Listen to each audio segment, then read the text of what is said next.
just when you're ready. Give it like 5 seconds. Okay. I think we have to unmute on. Yeah, I got Zoom. it. Yes, we do. All right. All right, thank you all for bearing with us. It took us just a few minutes here to get the stream going. We are now going, so Chair Purnell, please go ahead and take us away when you are ready. You're mute. There we go. Good morning, everybody. I'd like to call the Mendocino County Planning Commission meeting of March 19th, 2021 to order at 9:13 a.m. Effective March 27th, 2020, the Mendocino County Planning Commission meetings will be conducted virtually and not available for in-person public participation.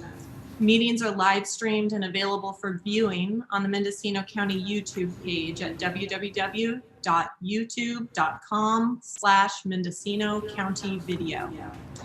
In order to minimize the risk of exposure during this time of emergency, the public may participate digitally in meetings by sending comments to pbscommissions@mendocinocounty.org in lieu of personal attendance. All public comment will be made immediately available to the commissioners, staff, and the general public as they are received and processed by staff, and can be viewed as attachments to this meeting agenda at the Planning Commission agenda page. Requests for telecomment are required to be submitted prior to 7 a.m. the morning of the meeting. If you requested to speak under public expression, please call in now. Roll call, please. Commissioner Wiedemann, Here. Commissioner Pollan, Here. Commissioner Jones, Here. Commissioner Nelson, Here. Chair Purnell. Great. And Chair. do we have, Chair Purnell? yes. Okay. Thank you. Do we have a determination of legal notice? Yeah, legal notice has been determined on both matters. And any director's report this morning? Madam Chair, Nash Gonzalez, Interim Plan Building Services Director. There is no director's report, as the director's report was presented at yesterday's Planning Commission, so we can move on. Great. And do we have any matters from the public under public expression not related to today's agenda items? We have no matters that I've received. Okay. We're moving along. We have nothing on the consent calendar, and so we're just going to jump right into agenda item 6A, case number OA 2021-0001, which is the Cannabis Facilities Ordinance, and I will turn it over to staff for a presentation. Thank you, Chair Purnell. Good morning, Commissioners. My name is Sam Vandy Vandewater. I'm the Interim Senior Planner for the Planning and Building Services Department. I'm just going to provide a brief background to this ordinance before going into the amendments that are being proposed. So back in 2017, the board adopted our cannabis cultivation and the cannabis facilities ordinances. When in 2018 there was an amendment to the cannabis facilities to better align it with Williamson Act and other pre-existing zoning regulations. Then in the later half of 2018, the board established the non-cultivation working group, which was established to identify key issues of the facilities ordinances that needed amending and provide those recommendations to the board. So through October of 2018 through July of 2019, the non-cultivation working group met about 18 times to discuss the recommendations and amendments to the facilities ordinance. And in September of 2019, we presented those recommendations to the board, which then adopted some of those, including 7 of the recommendations for the Planning and Building Services staff to make those amendments to the ordinance. So the actual amendments themselves are focused on chapters 6.36 and 20.243. The changes to chapter 6.36 entail removal of the term church from sensitive receptors. It entails the removal of references to 10A.17, which is the Cultivation Ordinance. It allows for staff to deny cannabis facility business licenses depending on certain criteria. And lastly, it removes the language for temporary cannabis facility business licenses, as this is no longer a system that the state uses either. So the language has become redundant in the code, and we are removing that. In relation to chapter 20.243, we are amending a number of sections, and this includes the definitions section, which will align many of our definitions with what the state has for their definitions. The amendment also includes kind of a reworking of our use classification section, and this section really focuses on the different cannabis facility use types, such as processing, manufacturing, retail, distribution, and micro businesses. So these amendments, again, help to align some of our language with the state while also allowing for more opportunities for our cannabis cultivators and cannabis facility stakeholders in the community. Some of these additions to the language include cannabis events, cannabis farmers markets, farm tours, and hospitality services in which cannabis products are provided to guests.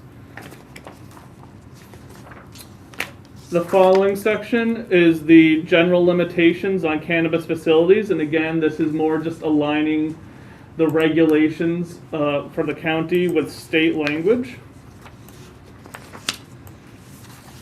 An additional amendment is to Table 1, which is the table that we use to identify what types of cannabis facilities are permitted in various zoning districts. And specifically, we are allowing non-volatile manufacturing in the limited commercial zoning district with a major use permit, as well as allowing the distributor license to be a permitted use in the agricultural, rangeland, and forest land districts with a major use permit. Additionally, cannabis cultivation sites will be able to operate a dispensary after obtaining a minor use permit that goes before the Planning Commission.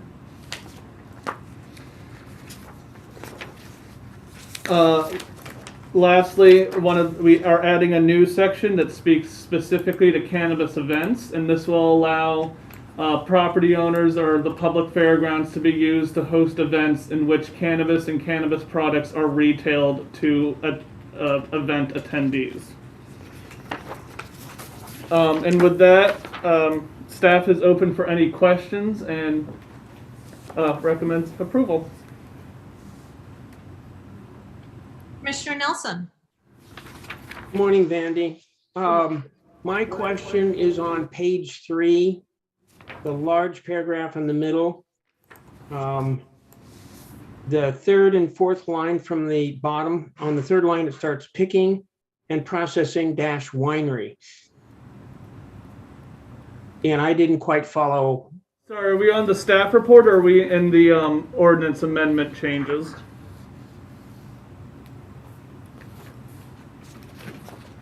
Staff report ordinance amendment. Okay. Page 3.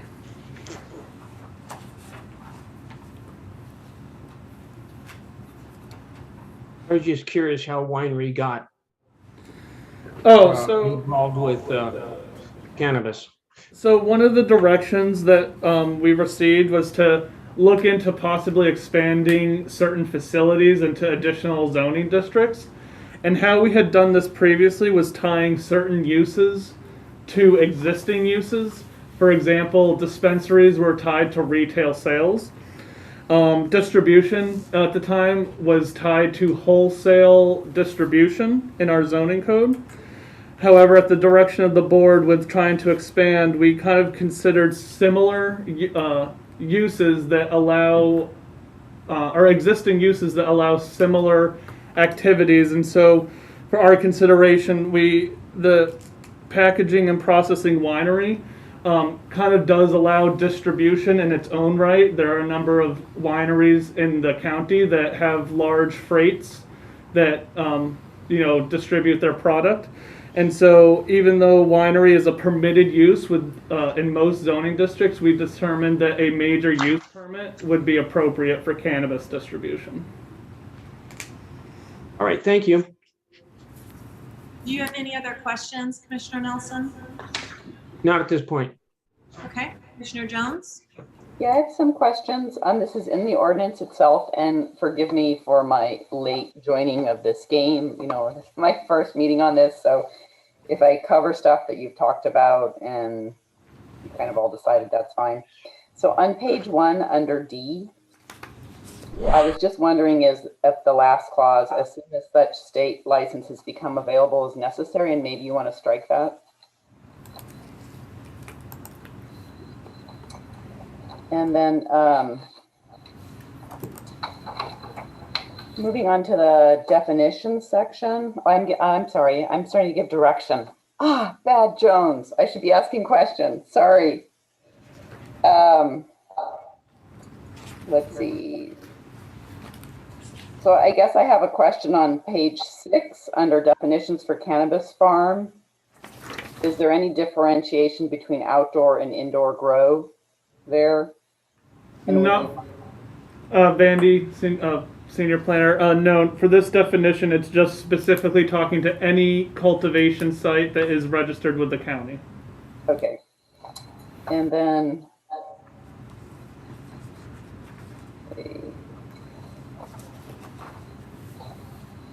I was curious why there was no definition for nursery. Vandy, interim senior planner. So this ordinance focuses largely on our non-cultivation, and typically nurseries are considered a cultivation activity. When nurseries are selling their product, they have to obtain a retail license. So the retail license in this ordinance is how the nursery would be selling their product to, say, in a store or a storefront.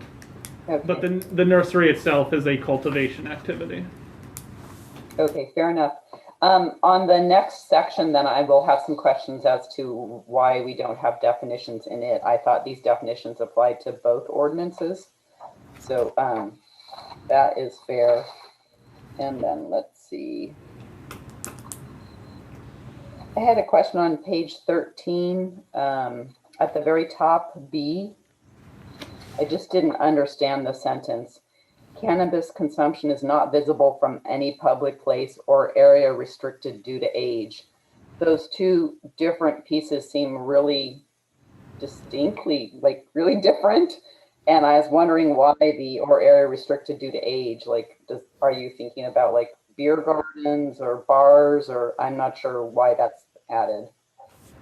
Vandy, interim senior planner. So that specific language for that section, that subsection 5, that actually comes from the state language. So we can review that to determine a better kind of wording for that. It was confusing to me, so it might be confusing to others. Maybe they're wanting to limit due to children being present, in which case maybe be more explicit about that. I'm sorry, I looked through it really carefully. Okay, I think that might be all of my questions at this point. Thank you. Commissioner Wiedemann, do you have any questions? I do. I have one question about schools and distance from schools. Was it changed? At one point I read 600 feet, and then later when I go to the final documents, it looks like it's 1,000 feet from public schools, and it talks about diameter. Vandy, could you like update me on that and the clarification? Are we at 1,000 feet from schools, and explain to me the diameter? So Vandy, interim senior planner. So there are actually two different distances depending on the facility. A majority of our facilities have a 600-foot setback from sensitive receptors such as schools. However, volatile manufacturing and micro businesses that use cultivation both have to meet 1,000-foot setbacks from sensitive receptors.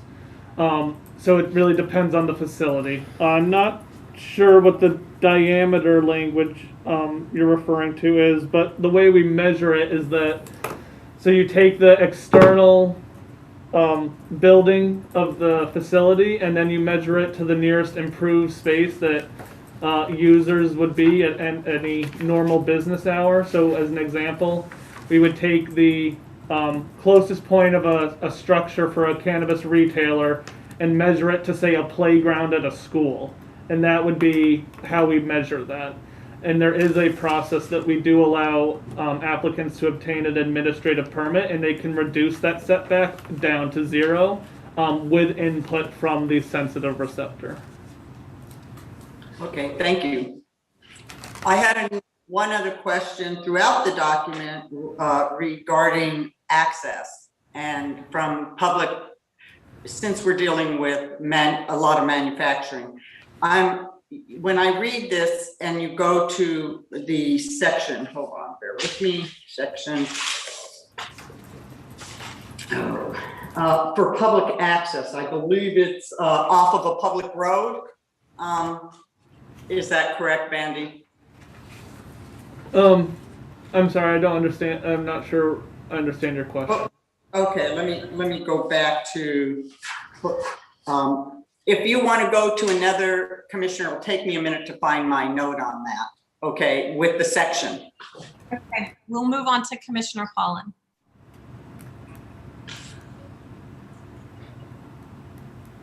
Thank you, Chair Pronell, and thank you, Vandy, for your report. Nice to meet you. I have a couple questions, starting in the definition section of the ordinance.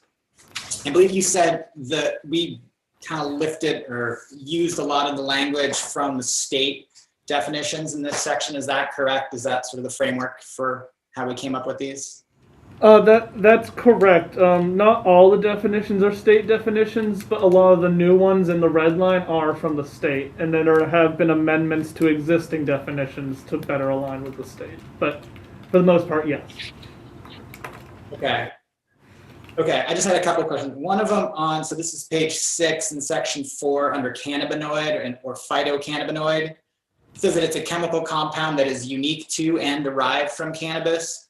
Just wondering about the technical accuracy of that definition, since cannabinoids do exist elsewhere in nature that are not unique to the cannabis plant, and whether or not that could be an issue down the road for us. We can look into that definition. Great. The next one I had was on page 7 under delivery.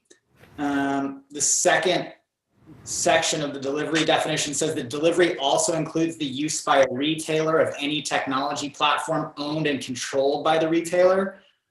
I'm not clear on what that refers to. That would intend if you have a phone app, or if one of the dispensaries develops their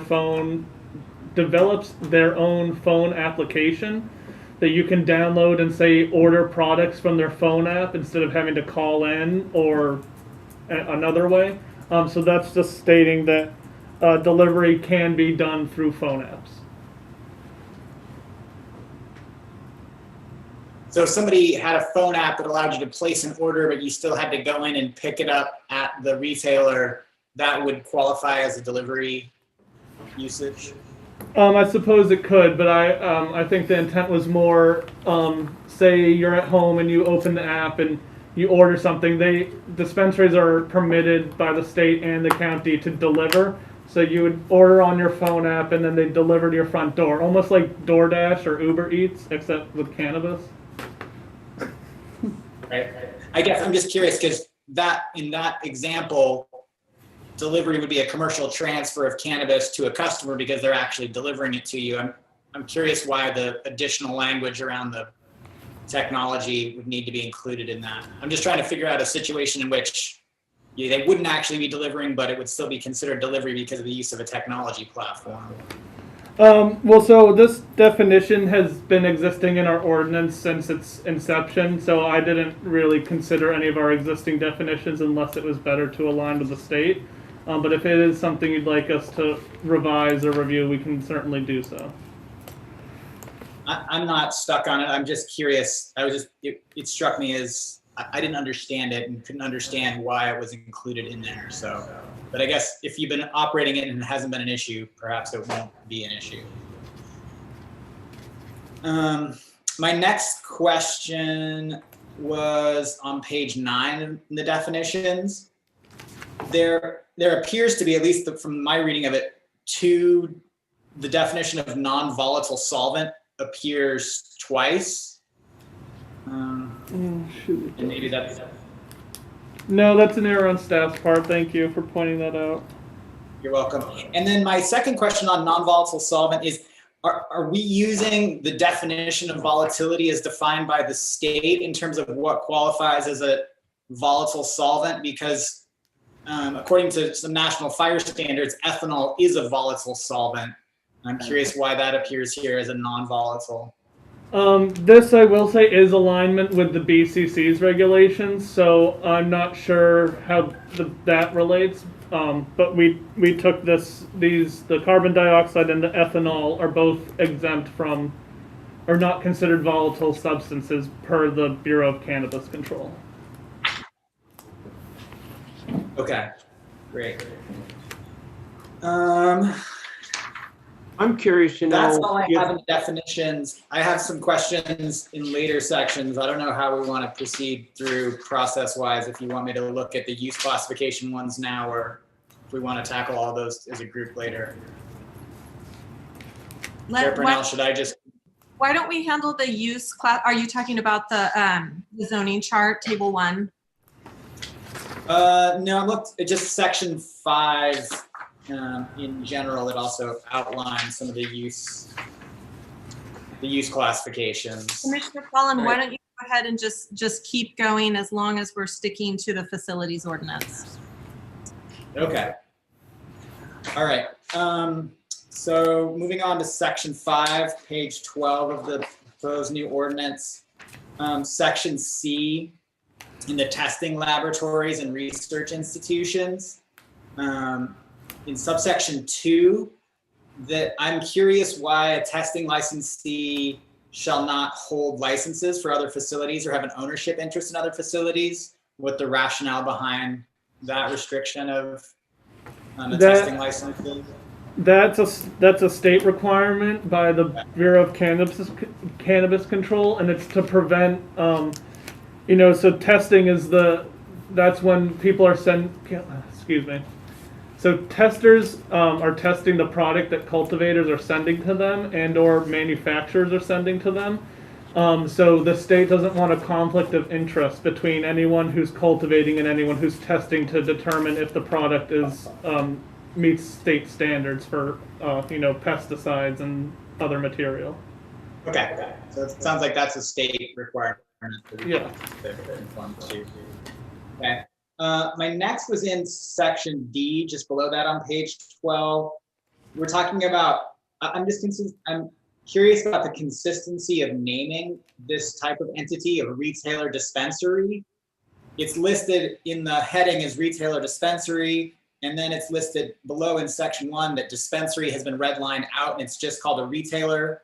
The same is in section 2, but then later it refers to it as a retail dispensary. Other places it refers to a retail dispensary there in that same ordinance. And then later in table 1, sometimes it refers to it as a retailer and sometimes it's a retailer dispensary. And I'm just curious, are we trying to have a single term that we use for this type of activity, or is there some differentiation that I'm missing? There is a differentiation, so I apologize because the section should just say retailer, but there is a retailer dispensary and a non-storefront retail. So whenever it's referring to the dispensary, it's referring to an actual storefront. Right, I mean, I see later there in section 7, we have non-storefront retail. So if you read subsection 2 under D, it says a retailer may be permitted and issued a CFBL as a retail dispensary or as a non-storefront retailer. Okay. Uh-huh. So subsection 1, when we say retailer, that means both a retailer dispensary and a non-storefront retailer? Correct. Okay. All right, that helps clarify. Thank you. Maybe we should spell that out clearer because I it is agree. confusing. I concur. Is that section 2 is Just Separate them. separate it out a little bit more, which we could do between. So maybe just break it down into one other section. okay. Yeah. So All we can try to make that clear before it goes to the board as well, and break it out into another line, at least a separate line. Can we go back to, I think it was ethanol as a non-volatile? Should somebody ask the state how that can be a non-volatile? Sorry, what's the question? I wasn't able to get in when we were talking about the topic, but I think it was ethanol. Was that the question about why it was considered a non-volatile? Because it's obviously a volatile liquid. Should we check with the state and see how they can consider it non-volatile? Well, this is the language is actually from the state. It's from the Bureau of Cannabis Control Regulations, which recognizes carbon dioxide and ethanol as non-volatile chemicals for the purpose of cannabis manufacturing. So it is. Is that right? Yeah, so it looks like in 2017, when the state adopted the regulations at the state level, they reclassified it from being considered volatile to non-volatile. That's in my quick research here. That looks to be that this all happened around the time that the state regulations for cannabis were adopted. Thank you. And are we then precluded from changing its designation? Well, I can state that the board really seeked to have, parity with the state regulations and have less where we are differing from the state regulations. It makes it easier for the facility operators as well, and for implementation and sort of that cross between the state and local. So if the commission seek to see this change, that's certainly something that we could incorporate into the resolution that's transmitted to the board, and then ultimately the board will decide whether or not to change that. Well, maybe I'm being nitpicky, or maybe I don't understand, but volatile is something where the fumes can explode. Am I correct? Correct. And if you call it non-volatile, it could be dangerous. That's my only concern. And if I'm being nitpicky, let's move on. To address that comment, I would like to add that all of our cannabis facilities have to get business licenses. And as part of that review, the building division has to review the equipment that these manufacturers are using. So there's no manufacturer operating with equipment that hasn't been reviewed by at least the building division, if not the fire department as well. All right, let's move on. Colin, did you have anything else? Yeah, I had a few other quick ones. So this on page 13, section, what is now section 6, the promotion items section, it says that free product giveaways by A licensed retailers is prohibited. Does that mean that M licensed retailers can give away product? Correct, and that's state aligned. Okay.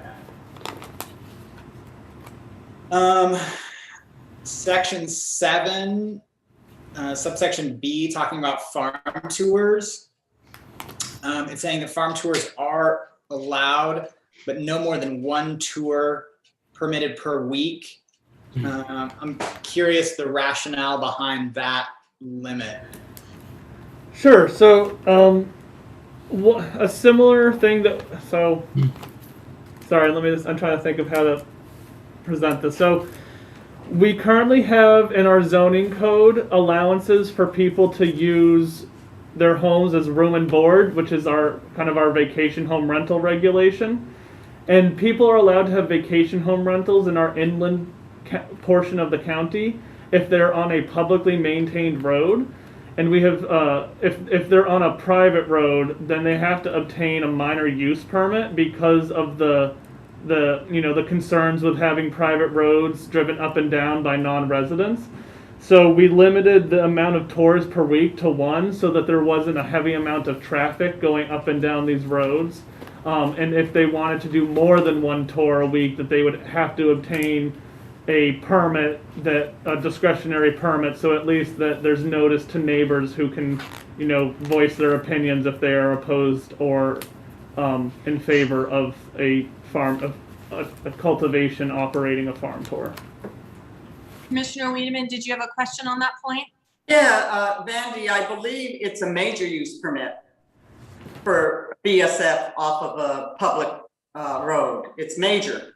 And I am very concerned about that. And I want to keep it a major use permit. Sure. So, and if I just add clarity for the commission on that. So the farm tours are not being classified as what we would typically call the room and board for vacation home rentals, which is that requirement for the major use permit. So right now, as it's written, it would require the minor use permit. But what I'm hearing from Commissioner Wiedemann is the desire for a major use permit. So we will just want to make sure that that's clear in whatever action is taken by the commission today, that you give us that direction to make the change in there. If I may just add, the reason that we did that is because of the cost for a major use permit is quite extensive.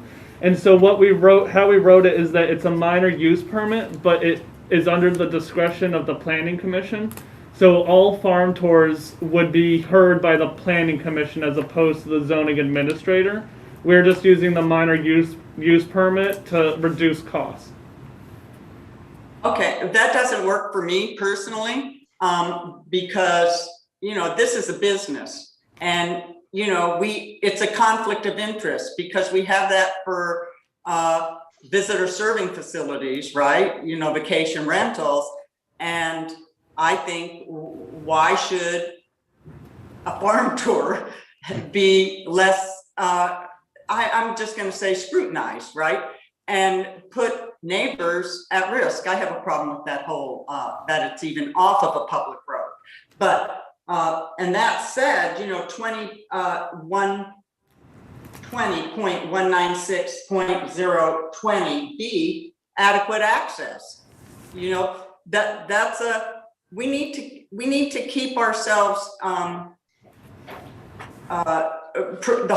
part of this is about protecting residential neighborhoods, right? And protecting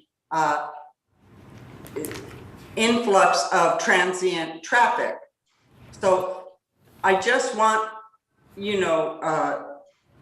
the staff and also, my fellow commissioners that I have concerns about that we really pay attention. Thank you. I think we can save this for a discussion item later. Commissioner Nelson, do you have additional questions for staff? So I apologize because I'm not remembering a name, but Cannabis organization has sent us a letter requesting that farm tours be allowed, I think, every day.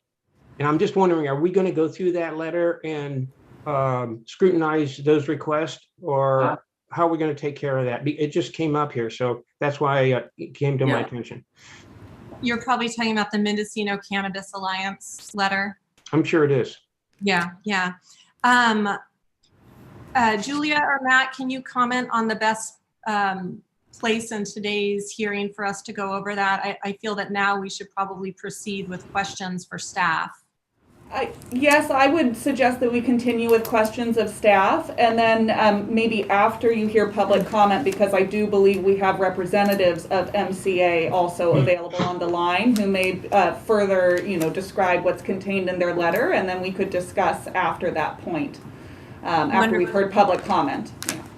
Let's proceed in that way. Commissioner Jones? I'm sorry, I just had one more comment on this topic, and it seems to me that the farm tours section belongs more in the cultivation ordinance than in this ordinance, because it's very dependent on where cultivation is allowed. And we haven't had that conversation yet, how open we might be to how many farm tours are occurring. So if large amounts of cultivation are not permitted in residential districts, then that would make some of these conversations moot. So it seems like that conversation should happen in the context of where cultivation would be permitted. If I may, through the chair. So the reason that we have the farm tours in the facilities ordinance and not cultivation is because it entails, there's the possibility of retail sales occurring on these farm tours. And so retail sales is addressed by this ordinance, by the facilities ordinance, as opposed to cultivation. So Yeah, that's just I'm the not saying logic. that it shouldn't be in this ordinance. I just think the conversation is dependent on how we decide about the use table, Appendix A, for the cultivation. Understood. Are there any other questions from commissioners before I jump in with mine? I have one I have more a few. down. Go And ahead, Commissioner Jones. question on page 23 under events. Third line, it says including events of less than 100 people. And I was wondering if you meant to say excluding. No. So our current events regulations exempt events of under 100 people.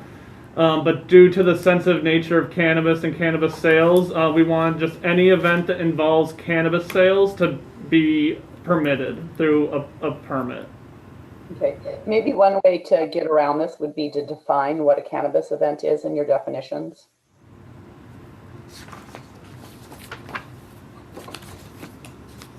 There isn't an event right now defined, a cannabis event. Cannabis events are gonna fit in. Seems like a good idea to define it. Commissioner Wiedemann? Yes, I'm going to go back to, if we may, page 12 in, under section D, retailers dispensary, and number 4. Can you just explain why delivery and has, it talks about the mobile deliveries not necessarily being advertised on the delivery trucks or vans or whatever. That is state language. Is there can you just tell me why they did that, just out of curiosity? Were they afraid of, like it's a Brinks bank truck? That may be my guess for security purposes. It's hard to know exactly why the state decided to go in a particular route, but my assumption would be that it's probably about concern about security, and then also maybe, having folks be aware that people are getting deliveries such as that. So. Right. So now, if that's the case, let's just think and I'm just taking a broad view.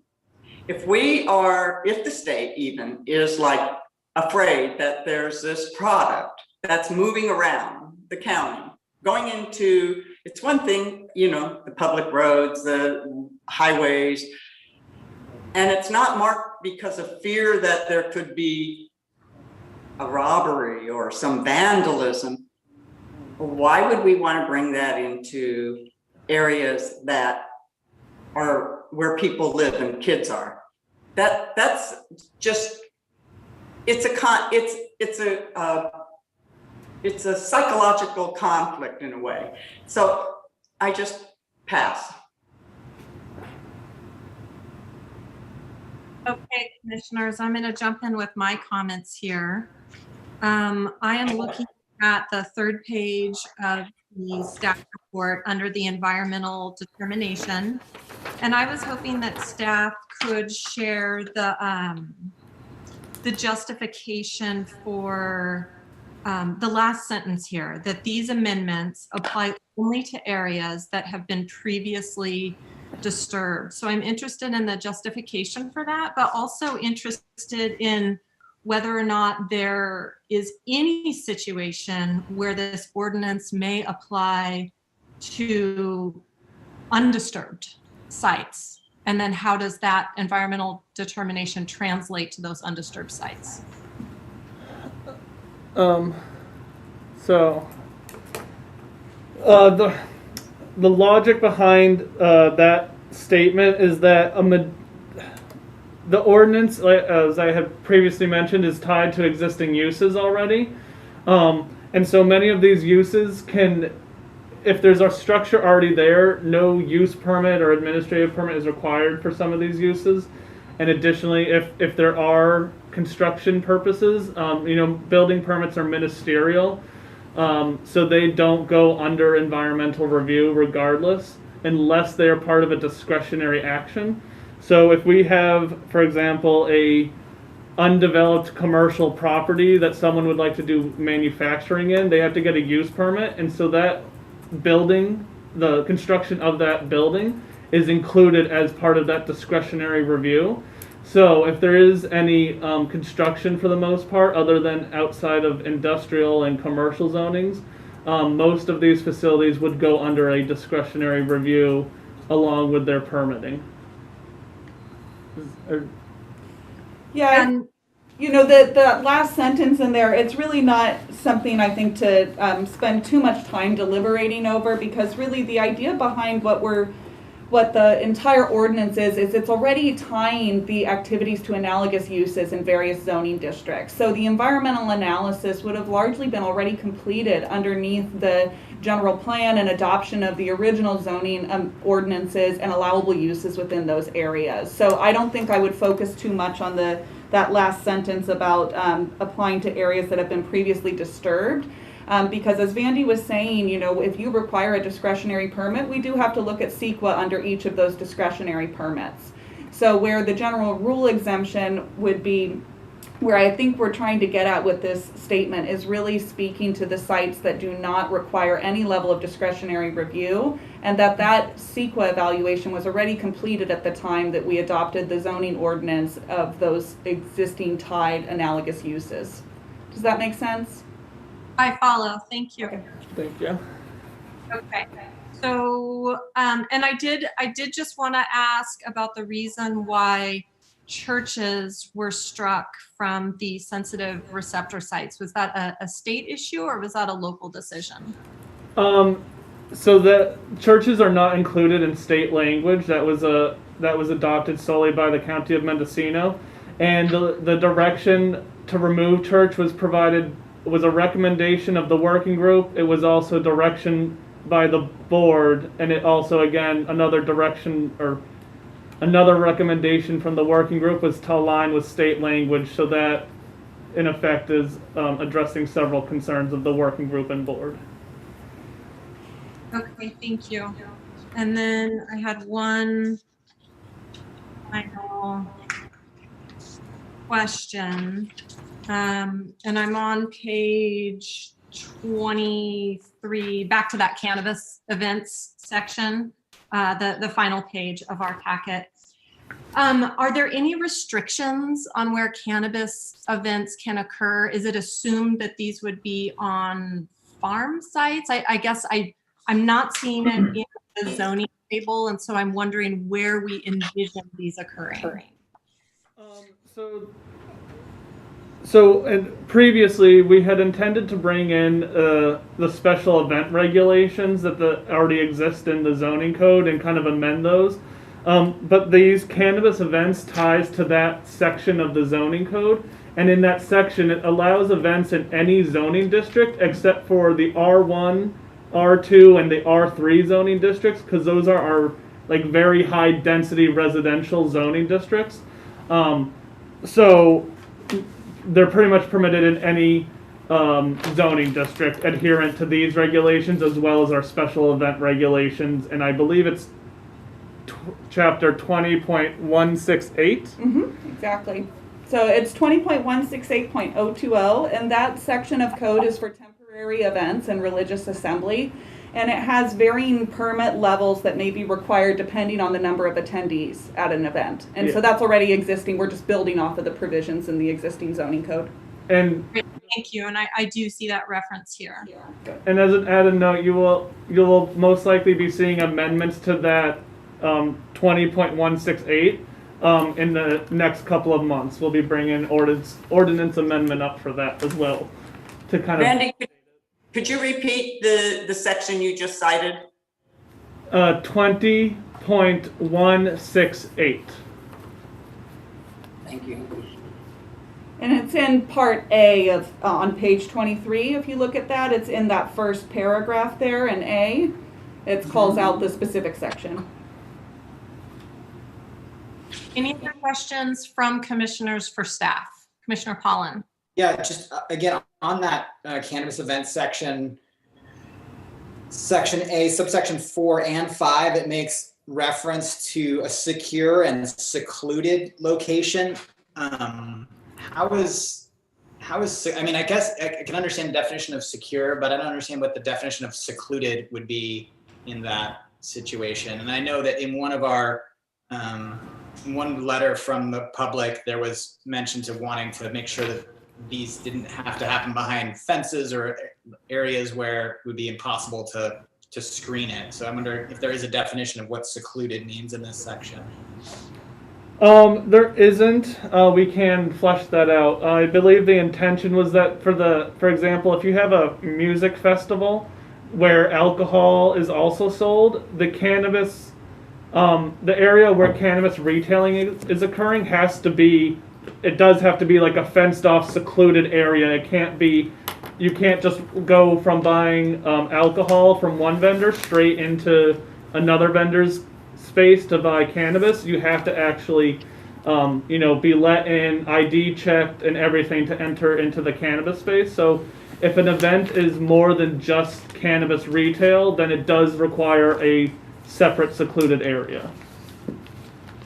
And again, these will be reviewed under some discretionary permits as well, administrative permits and use permits. So there will be the opportunity for the approving authority to determine whether or not they are conforming with that language.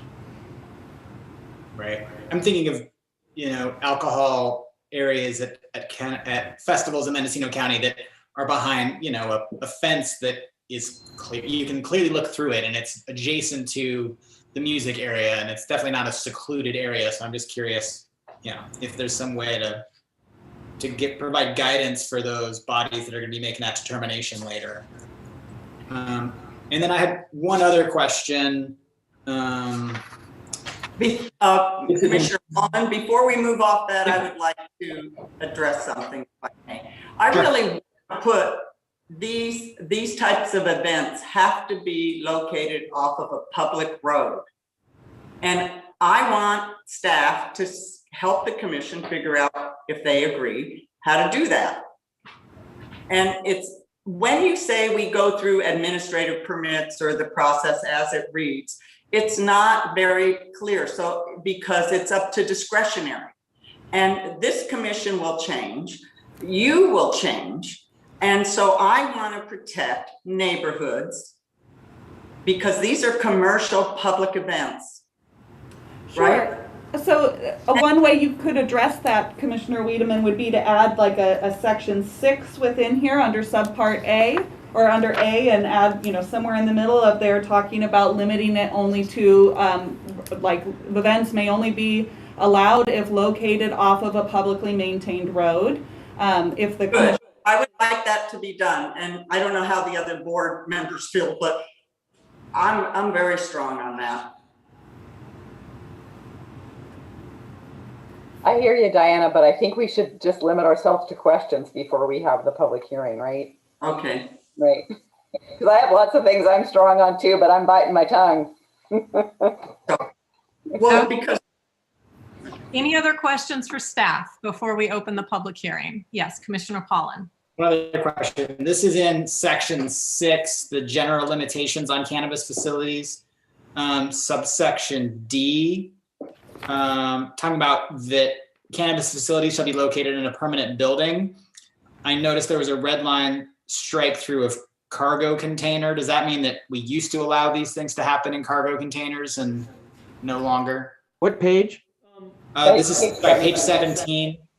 It's the reverse. So previously we didn't permit it in cargo containers, but now we do have direction that cargo containers can be used for certain activities, such as processing, if they are, built and constructed in the right way. So we were just removing that to better align with what's allowed. And Vandy, cargo containers, those require permitting, correct? So that would be reviewed through the building department? Correct. And just while we're on this section, for item number E, I noticed that cultivation was not in your list of processing, manufacturing, testing, dispensing, retailing in habitable space within residential areas. And I understand that you feel that cultivation should only be regulated in the other ordinance. But in this case, we're talking about facilities. So I'd like to hear why you didn't include cultivation under section 6E. Well, again, so this is focused largely on facilities and any.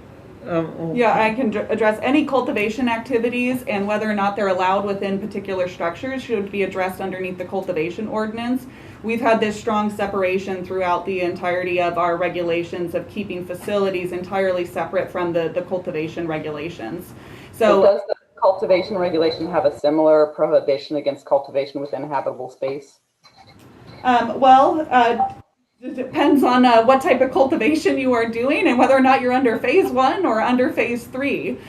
So I think we might want to save that discussion for the cultivation ordinance later on in today's agenda, but I will make a flag here and be sure that we look at that during our cultivation. Thank you, Julia. Okay, are we complete with questions for now?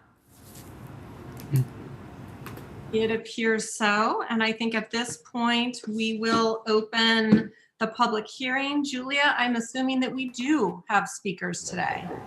Yes, we do, and I'm just looking. Jim, do we have the timer set up next door here yes, too? Yes, we do. Yeah. Okay. So what we're gonna do here is we've got a pretty lengthy list. So folks, bear with us because it's gonna take us a little bit of coordination here to be able to get everybody entered in here. So let's go ahead. Let me find who we got first on the list is Tony Gomez. Yeah, while you're doing that, I will go ahead and read the little spiel here. This is the point where we will address any telecommenters that have submitted their form and are waiting on the line. The clerk will read the list in order and call the next speaker. When called to speak, please state your name for the record. Public comment is limited to 3 minutes per person. Speakers are asked to address their comments to the meeting chair and to refrain from using profanity or engaging in conversation with members of the audience or staff.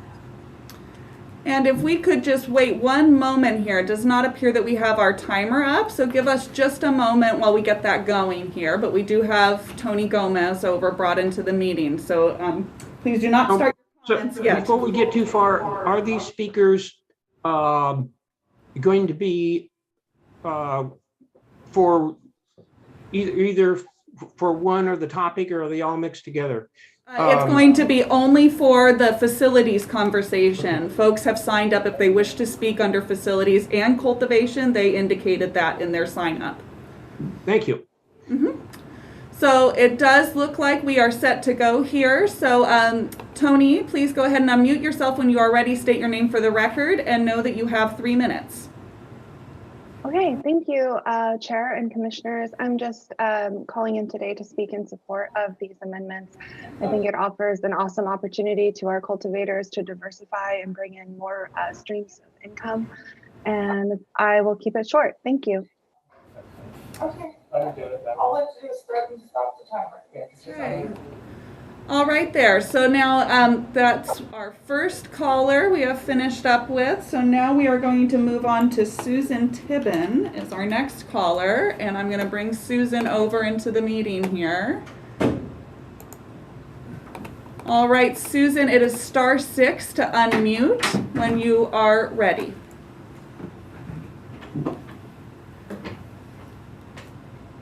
And please state your name for the record and go ahead and begin. Hello, can you hear me? Yes.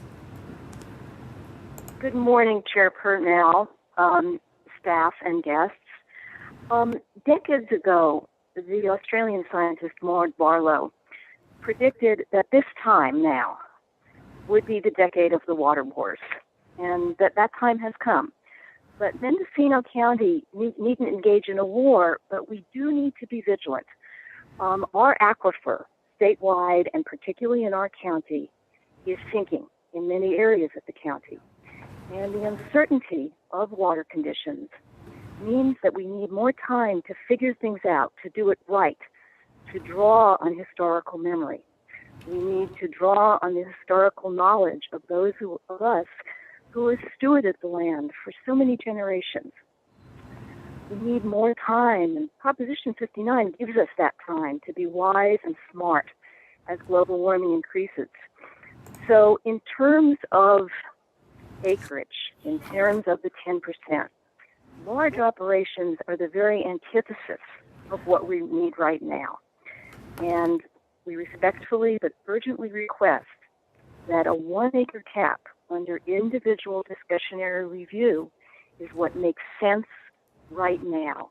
If we see multiple wells being drilled with the best hydrology in the world, we're looking at precipitating an even more serious condition. As rainy as it's been, we are well under rain that we have received in past decades. Thank you for considering this. Thank you for the work you're doing. She needs to not do other things. All right, thank you, Susan. So next up, we are going to have Paul Hansberry. And Paul has 2 different connections here. So I'm going to bring in the phone as well as the other connection. And so, Paul, when you are ready, please go ahead and unmute yourself and state your name for the record. And you have 3 minutes. And Paul, there you go. Yes, we can hear you. Okay, hi, thank you. This is Paul Hansberry, Chair and board members. I appreciate the opportunity to give some input here. About a year, maybe 2 years ago, the Board of Supervisors sent a letter of supportive concept for a cottage microbusiness license, something that was more in line with what a microbusiness actually is, as opposed to the state's definition. And I'm wondering why that there's nothing that would lean towards that in this facility's agenda. You know, they talk about a microbusiness, but I know of only one. There may be more, but I know of only one microbusiness that was successful in Mendocino County, and it cost them over $1 million in compliance costs. And so a cottage microbusiness for the small farmer would be something that's necessary and would be very helpful for adoption for people who have not yet decided to come into it. This is the way that business has always been done. The people did it themselves. There wasn't large distributors that they had to go through, and things were middlemen would be marked up and marked up and marked up. As long as they took care of all the compliance things as a microbusiness would, but I don't see any sort of carve outs for the small scale for a cottage microbusiness if that was taken into consideration. I think all the rest of my comments are for the next agenda item, so I'll leave it at that. Thank you.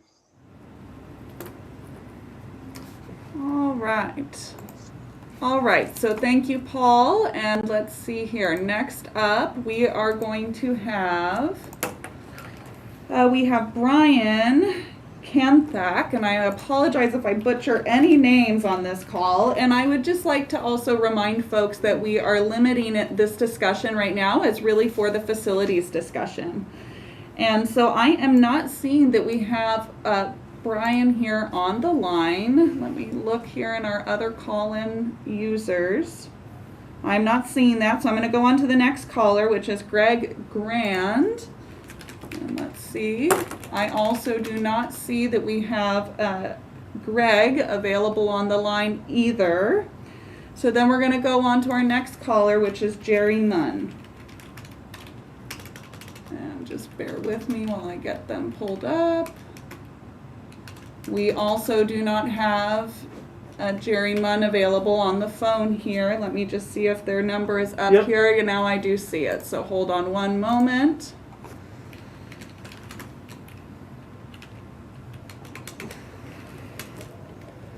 Oh, and of course our computer is having a little freak out here.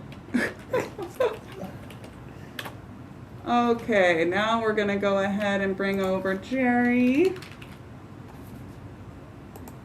All right, Jerry, please, it's *6 to unmute. Please state your name for the record and we'll start your time once you begin speaking. And Jerry, we are still unable to hear you. It's *6 to unmute on your telephone. Okay, I think I'm unmuted now. Yes, we can hear you. Thank you. This is Jerry Munn. I'm in Covelo, and this is a comment about the facilities and cannabis activity, which includes hemp, should not be allowed to be grown or distributed where wine grapes are grown or processed. The Bureau of Cannabis Control prohibits the sale of alcohol and cannabis products at the same premises. Why would the county allow a forbidden activity on the same premises? It's against state regulations to allow a premises involved in alcohol cultivation or production to be involved in cannabis. Thank you. Thank you, Jerry. And next up, we have Marnie Merger, and I apologize if I've butchered any last names again. And Marnie, it appears you're on a telephone as well. It is *6 to unmute your phone, and we will restart time here once you begin speaking. May I be put on the next discussion, not the facility discussion, but... Oh, sure. Sorry, we had you signed up for both, so we can make sure you just call. We'll pull you back in when we get to the cultivation discussion. I agree with what Jerry Munn just said. Excellent. Okay, so thank you. We will pull you in when we get to our next item. Okay, next up we're going to have Amy Wynn with Wynn Coastal Planning. And let me just find her in my list here. There we are. So Amy, when you are ready, please unmute yourself and state your name for the record, and you have 3 minutes from once you begin speaking.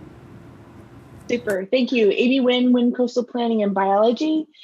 Thank you, commissioners and staff, for this. I just have a quick comment or question. I have heard several comments about there being some, in wanting to be concurrent with state regulations and language. There's some questions about why things might be done in a certain manner, that it seems to be discordant with the way, with logic. And I'm wondering, since Mendocino County has had such a long history of cannabis activity in it, I'm wondering if there's any recognition for that level of expertise where the state could be receptive to commentary and future editing of their regulations based on the experience of some items such as what the commissioners have raised earlier. That's all I've got. Thank you. All right, thank you, Amy. Next up, we have on our list Tara Jackson. However, I do not see her on the line here.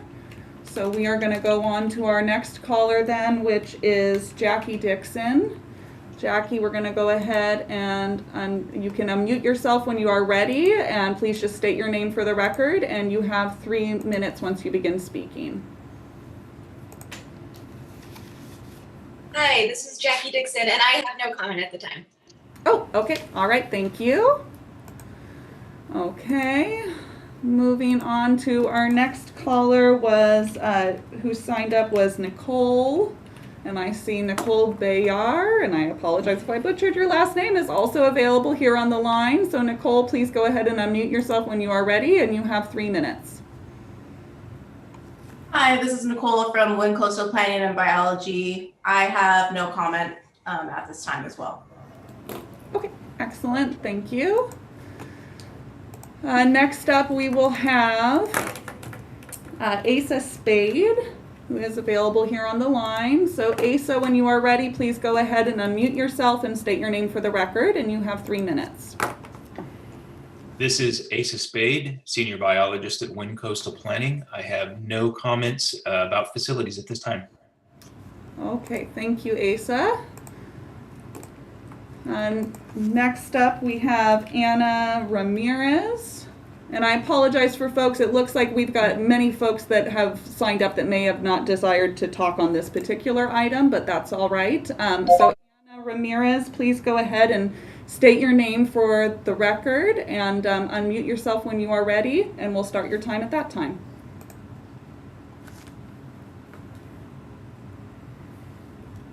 Do we have an Anna there? Hi, my name is Ana Ramirez, calling from Wind Coastal Planning and Biology, and I have no comment at this time. Okay, all right, thank you. So next up, we have Michelle Berger, and I'm not seeing that they are on the line there. Let me just look if it's any of our phone numbers here.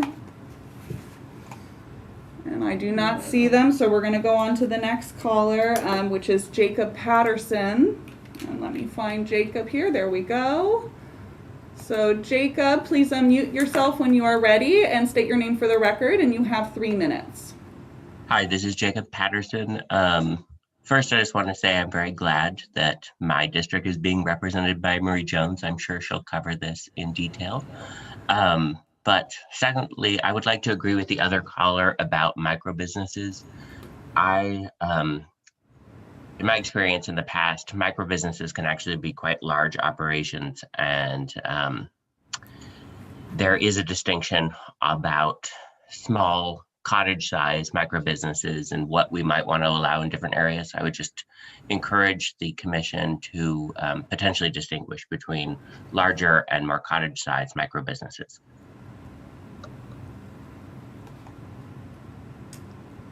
All right, thank you, Jacob. So next up, we have Michael Katz, and I'm bringing Michael over now. Michael, please unmute yourself when you are ready, and you have 3 minutes once you begin speaking. Good morning. Thank you so much. Thank you, Planning Commission. This is Michael Katz. I am the Executive Director for the Mendocino Cannabis Alliance. Thank you so much for taking the time in advance of this meeting to review our comments. We support the recently proposed amendments to ordinances expanding regulations regarding events, farmers markets and tours, cannabis business activities and facilities use. We support creating opportunities for our community to benefit for the responsible implementation of events, cannabis tourism attractions, and added business capabilities. We have made a list of specific recommendations that we have provided. I can just briefly go through those now, and we as an organization are available, now for questions or for questions and collaboration in developing these together. So we do advocate for the creation of a standalone micro business license, permitting activities in all zones where cultivation is allowed, and along the lines of what some of the previous callers had said, these types of operations for cottage operators can greatly improve their operational capabilities and not create large impacts. We advocate increased allowances for non-cultivation permits, including non-volatile manufacturing, to be issued as accessory to existing cultivation operations in all zones where cultivation permits are allowed. We support opening up commercial cannabis activity through cannabis farmers markets, farm tours, and events. And along those lines, we recommend allowing in Section A of the ordinance right now, it says that they shall be conducted in a visibly public location. No cannabis market shall be conducted in a visibly public location. We recommend allowing communities to hold them in public locations as long as there's controlled entry and access to the market, especially necessary for places that do not have the option of holding farmers markets on private property that's out of the way, such as Covelo, Point Arena, and Laytonville. We also recommend removing the restriction on the number of tours allowed each week. In that arena, we believe cannabis should be treated on parity with agriculture as much as possible. And if there is an opportunity for people to have responsible visits to their site, we believe that they should be allowed to do so. We further recommend that farm tours not be required to obtain a minor use permit and instead be required to obtain an administrative permit. And we have suggested a revision to the zoning code, which we have attached as part of our memo.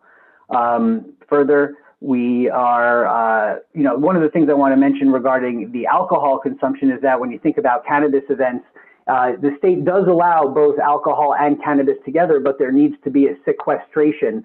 And if a cannabis event is happening, it seems it would make more sense for the alcohol to be sequestered rather than the cannabis. And so I realize.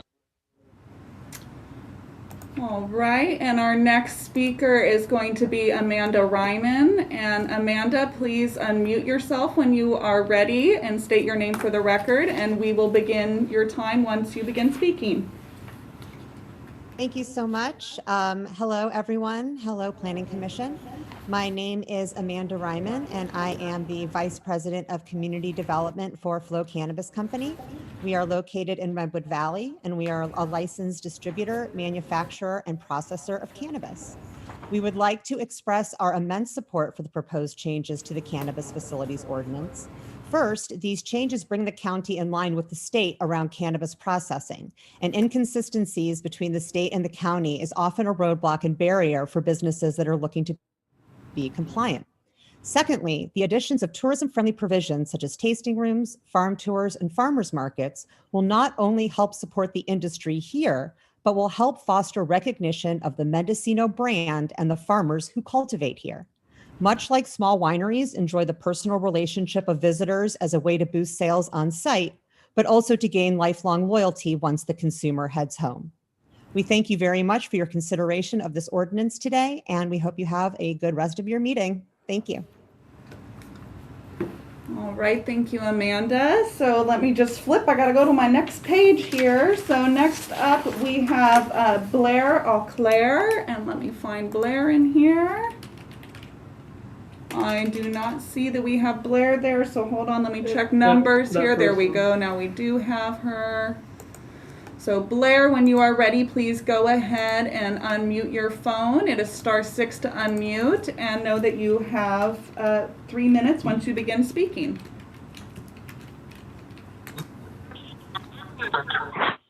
Hi, my name is Blair Auclair. I'm a regenerative farmer growing cannabis here in Mendocino County in Covelo. And we have a diversified farm, and we're really excited about being able to do farm tours, and we really feel like that this should be on parity with other types of agriculture, especially when we're talking about examples could be of wine tours. It really shouldn't be limited to just what the facilities is saying right now. We're off of a public road, not a private road. We really feel like we have a beautiful story to tell here, and we wouldn't want to be limited to just one tour a week. We support 100% all the work that MCA is doing and everything they have in their memo.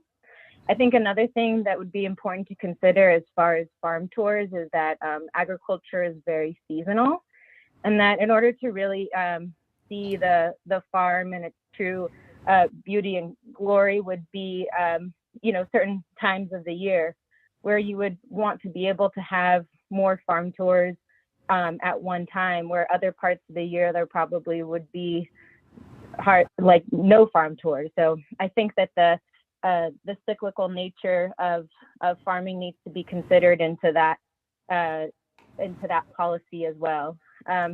And that's all I have to say. I just say again, I really support the memo of MCA and all the work that they're doing. to support the homestead farmers and the contributions that we all make to our community. Thank you. All right, thank you, Blair. Next up, we have Joe Rogaway. Joe, when you are ready, please unmute yourself and state your name for the record, and you have 3 minutes once you begin speaking. Thank you. Good morning. My name is Joe Rogaway, and I'm the managing partner of Rogaway Law Group, a law firm dedicated to representing cannabis industry businesses. I'm here today in my capacity as pro bono counsel for the Cannabis Business Association of Mendocino County. We are in support of the revisions to the Facilities Ordinance as voted on by the Board of Supervisors, and it's our hope that the Planning Commission recommends approval of these revisions without further amendment. The amendments contained within the Facilities Ordinance are in alignment with existing state law, which already allows for on-site consumption of cannabis at existing licensed retail facilities, cannabis-related businesses in the hospitality sector, and other related similar activities. Through implementing these existing state laws locally, through this Facilities Ordinance, Mendocino County will finally be able to realize a key benefit of legalization: tourism. For many, the brand of Mendocino County is abstract. This is because, due to local restrictions, most people will never come to Mendocino County to experience what Mendocino County has to offer in terms of cannabis. Without the ability to taste wine in a tasting room at a vineyard and to meet people who created that product, Sonoma and Napa counties would never have attracted the billions of dollars from tourism that they have each realized in the past few decades. Because of the historic legal treatment of cannabis, Mendocino County has never been able to realize these profound economic benefits. This, however, is no longer the case. In these amendments, Mendocino County will be able to finally avail itself of existing state law to provide a parallel experience to the wine industry, but for cannabis. Through the amendments included in the Facilities Ordinance, the county will be aligning with existing state law on basic items related to responsible adult use in a way that creates the conditions for tourists to come and experience Mendocino County. The potential economic ripple effect of these small policy changes are significant and can be accomplished sensibly through the proposed ordinance, which is in alignment with existing state law. We therefore respectfully request that you recommend approval of the Facilities Ordinance as currently drafted. Thank you. Thank you, Joe.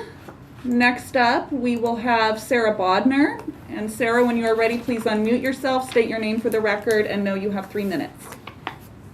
Good morning, Chair Purnell and Commissioners. This is Sarah Bodner, Policy Director for the Cannabis Business Association of Mendocino County.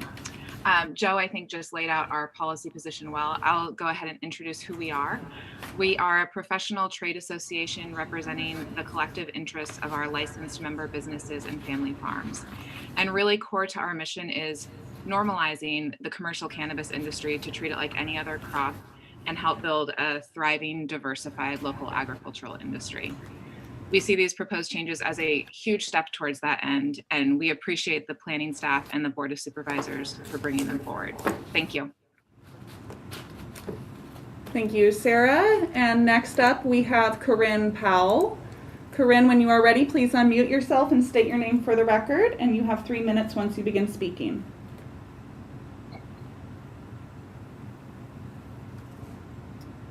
And Corinne, it appears you are still muted.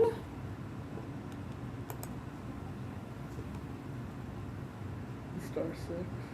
No, it looks like she's on a computer.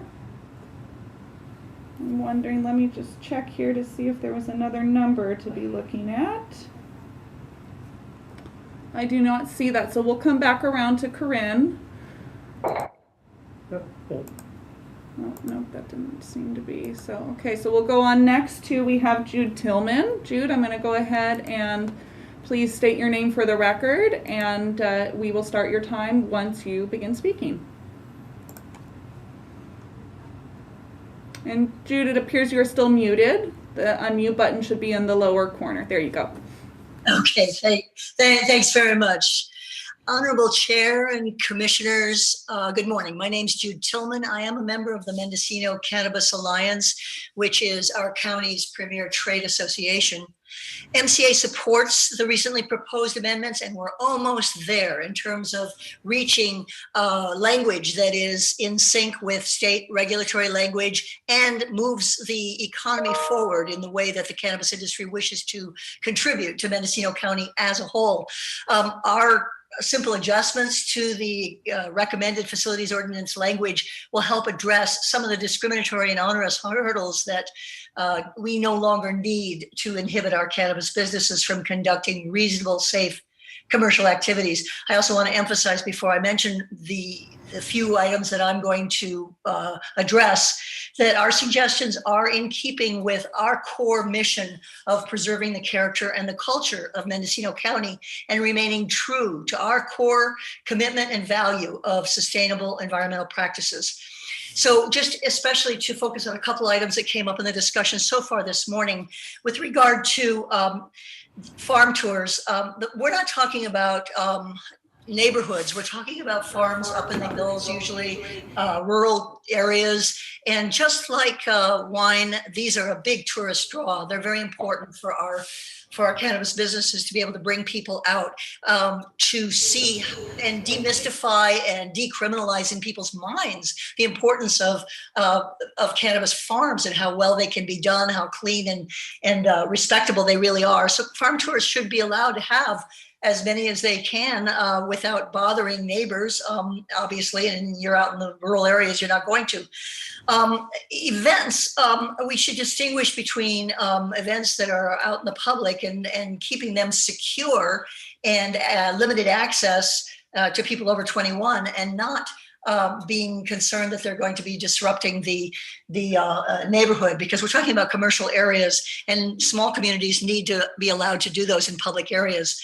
Earlier on delivery, the question of putting signage on the side of cars is really one that is meant to protect the privacy. I run a medical dispensary on the coast, and we deliver to homebound, especially during COVID, homebound, often hospice patients as well. And they don't need their neighbors to be knowing that they are using cannabis medicine. And then also on ethanol, the state very carefully, with the guidance of fire protection authorities, created a definition of ethanol as non-volatile with regard particularly to the kinds of mechanisms and extraction mechanisms that are being used that are safe and regulated. And I thank you very kindly for paying attention to. All right, and next up, we're going back around now since we had a few folks that weren't on the line yet. So I have Brian Kanthak, and I apologize if I butchered that name, brought into the room here. So Brian, when you are ready, please unmute yourself and state your name for the record, and you will have 3 minutes once you begin speaking.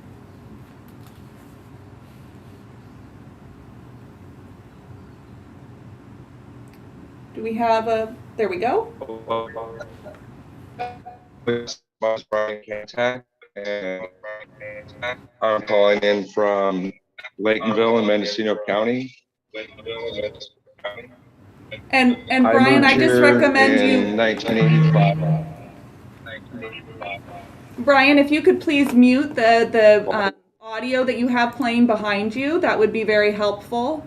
We're getting some feedback. We can hear a duplicate of your the audio behind you. So I'm going to go ahead and unmute yourself once you've turned down that volume, and then we'll start your time over again.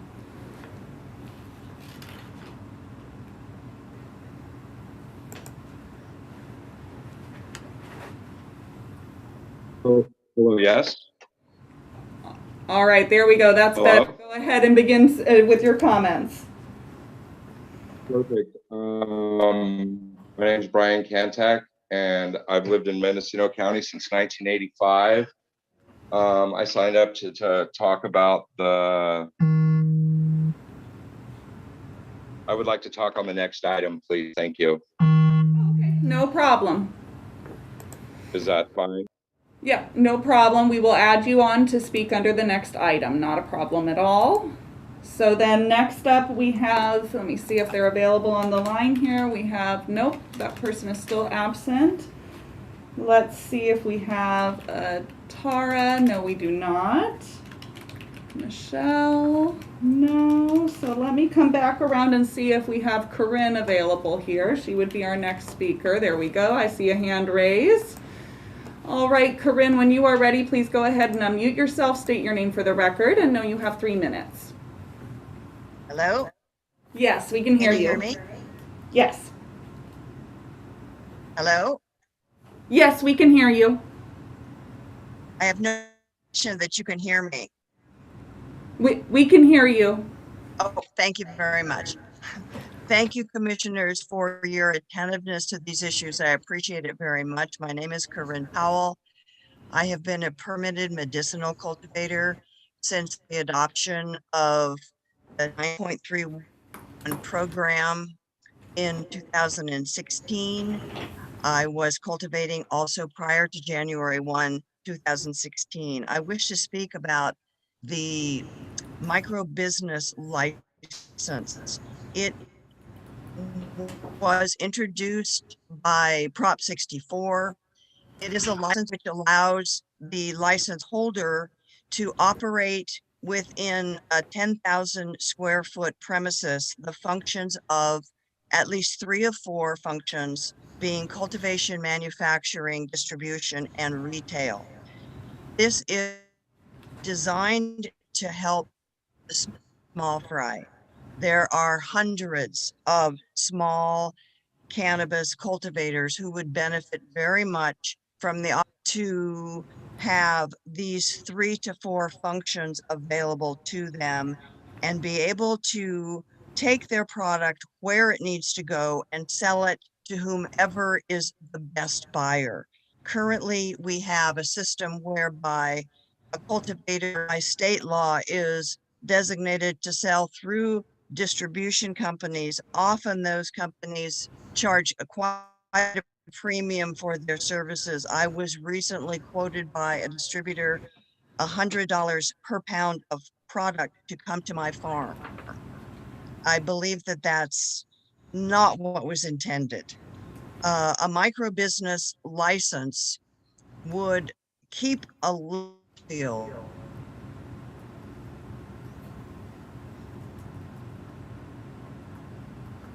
therefore integrate with stack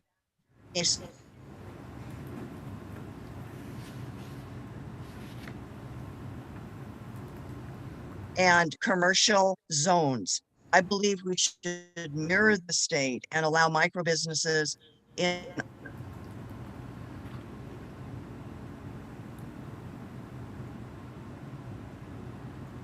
and I believe that both the Mendocino Cannabis Alliance and the Covelo Cannabis Association have stated many times that micro business should be allowed more broadly. Thank you. All right, thank you, Corinne. Now, we do have, I see we have a hand raised here from Ron Edwards. I did have him signed up under the next item, but I will go ahead and allow Ron here to speak. So Ron, when you are ready, please go ahead and unmute yourself, state your name for the record, and you have 3 minutes. And as a reminder, this is discussing facilities. Yes, thank you. Ron Edwards. One suggestion, if you could announce the next speaker, that way people could be prepared ahead of time. I'd like to address the commissioners on the farm tours. I think unlike a bed and breakfast, a farm tour is where you have one trip in and one trip out. So these would be planned, very beneficial, could actually spur the economy with local caterers for dining events, that these would be very helpful for the small farmer. On the cannabis events, I think that this is kind of listed backwards because we really should have the alcohol separated from the cannabis, since it is actually stated as a cannabis event, not a wine tasting or beer and wine festival. On that, cottage and micro businesses are extremely important, particularly in this day of shrinking profit margins.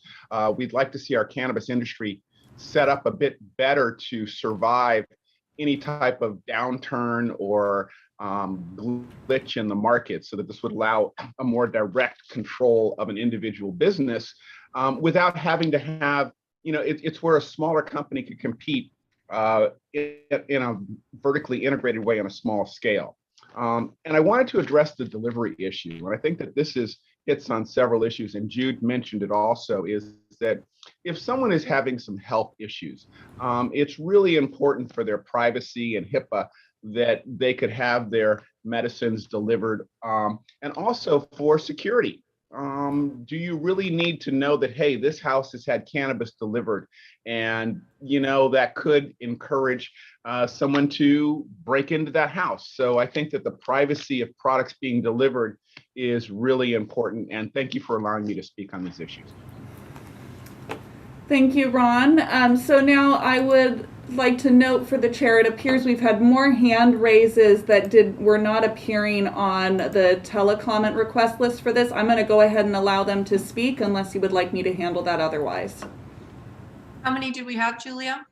It looks like we have 2 folks with hands raised, and then 1 who've already spoken but has a hand raised still. Okay. Why so don't let we me go ahead and take the 2 new ones? Thank you. Okay. Thank you. All right, so I am going to go ahead and enter into the meeting. I apologize, it says Mo Marie, and next up will be Rory. And go ahead, Mo Marie, and please state your name for the record, and we will start your time once you begin speaking. Thank you so much. My name is Monique Ramirez, and I represent the Covelo Cannabis Advocacy Group.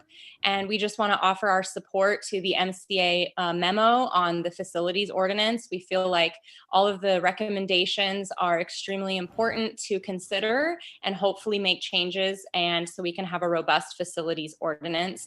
I also want to support what Ron Edwards outlined as well. Those were really great comments. So thank you so much for the opportunity to speak on this agenda item. All right, excellent. Thank you. Next up, we have Rory. Rory, please go ahead and unmute yourself when you are ready. State your name for the record, and you will have 3 minutes once you begin speaking.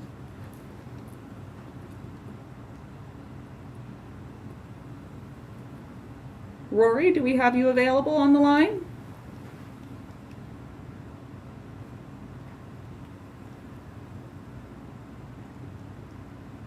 And one more check. I am not seeing that we have Rory wanting to speak at this time. Okay. So that concludes the telecomment list that I had with folks that are available here on the line. Now for the chair, I do want to note that there is a hand raised from a commenter who has already spoken, and whether or not you wish to hear that additional comment. I'm going to turn to the other commissioners at this time, and can you give me a thumb up or thumb down about whether or not you'd like to give this person a second chance? Oh, and I have to say they just lowered their hand, so I'm going to say then that we are done with telecomment at this time. Well, thank you, Julia, for bringing in our telecommenters, and to the public. Thank you for caring. Thank you for calling in today. We really do listen to your comments.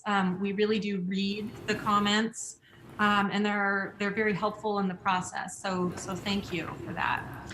We are closing public comment at this time and bringing discussion back to the commission on item 6A, the facilities ordinance. And Chair Purnell, staff would like to inquire if you'd be willing to entertain about a 10-minute break before we go into discussion. Please, let's do that. It is 10:46 right now. Let's return at 10:56. Thank you. They can still hear us right now. Mm-hmm.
Here we go.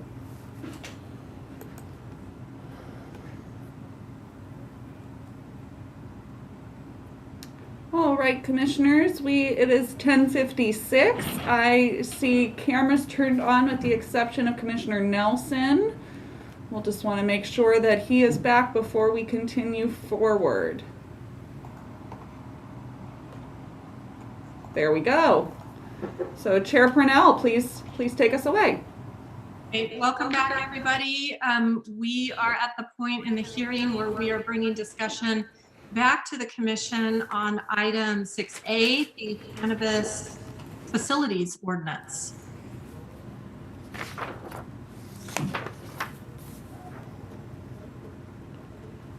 Would anyone like to start?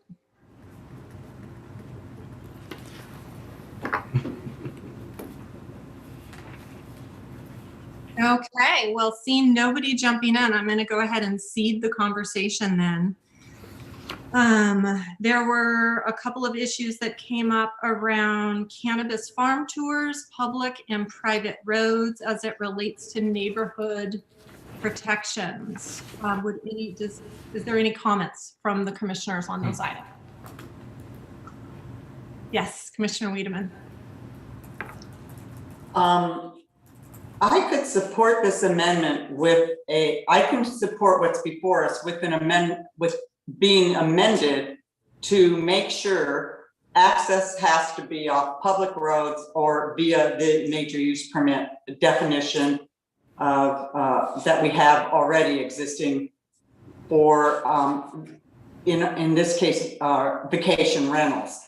So once again, I'm just going to say, we already know the many conflicts that have happened of transient energy into wrong neighborhoods, and then we're also going to talk about fire safety, public safety, and so I would really like there being a clear sentence in this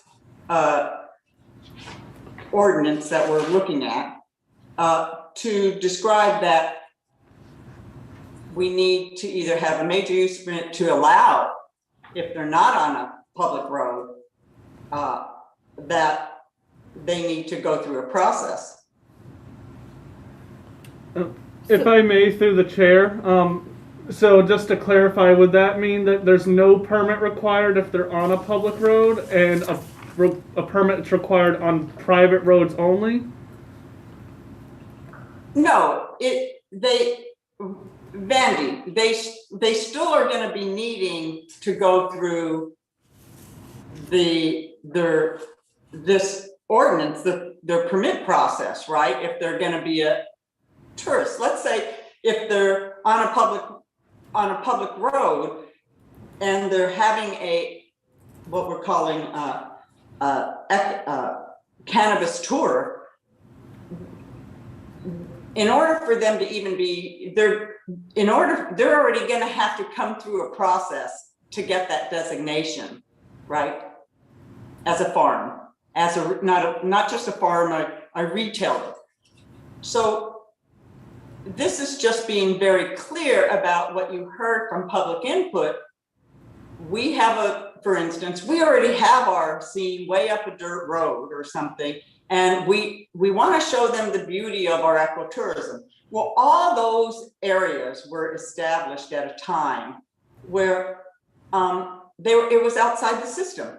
It was outside the permit system where it began. So the question is, it's more about just keeping very clear, protecting the residential areas from transient energy, and now we're talking a commercial venture. So can I propose a change to the language in item 7B that might address Diana's concerns? And that is, you could say farm tours, which include the provision and sale of cannabis or cannabis production, shall be permitted as an accessory use pursuant to section 20.164, provided they are located on a publicly maintained road. Additionally, no more than one tour is permitted per week. et cetera, et cetera. I personally, if it's on a public road, I don't necessarily need to limit it to 1 tour a week. So I kind of feel like that's worth a discussion. I don't know what you think, Diana. I'm fine. I don't need to limit it to 1 tour a week either that way, as long as it meets, doesn't create a traffic issue. Right. So and also that makes it a lot more easy to enforce, not to have a limit on how many tours someone has, because then you're really you're dealing with the county needing to enforce if someone's having more than 2 tours and giving evidence and all of that. I think if we just limit it, that you have to be located on a publicly maintained road, that's much easier for implementation. So just to clarify for my notes, so that pretty much it would just be rewritten. So instead of it being based on numbers, it's solely based on public access. Whether it's on a public road, publicly maintained road. Okay, thank you. I have a slightly different thought on that, but I see Commissioner Nelson's hand raised. Maybe we have the same thought. We're not in the grow section. Is this truly a farm tour, or is it, a factory tour, or sounds like they're going to a facility rather than to a farm? Again, this is the reason we have it as a farm tour in this section of the code is because of the potential for retail sales. Alternatively, we could put farm tour language in the cultivation ordinance and just specifically mention in our facilities that if cannabis or cannabis products are sold on farm tours as permitted in the cultivation ordinance, that they have to get a retail license. Yeah, it's just confusing to me that, somebody shows up for a farm tour and they walk into a dispensary or into a processing facility. It's kind of misleading. I guess it's like a farm stand visit. Cannabis farm stand. So, my thoughts are this. I think what we're trying to balance here with the cannabis farm tours is the economic benefit of opening up in this ordinance events and tours to farms, which is really a whole other part of the cannabis economy. And it's exciting to think we're at the point where we can welcome that to Mendocino County for all the reasons that we heard the public speak to during public comment. This can bring in additional revenue to small family farms and even larger scale operations. But what it needs to be balanced with is protecting the integrity of the neighborhood and trying to minimize any associated nuisance.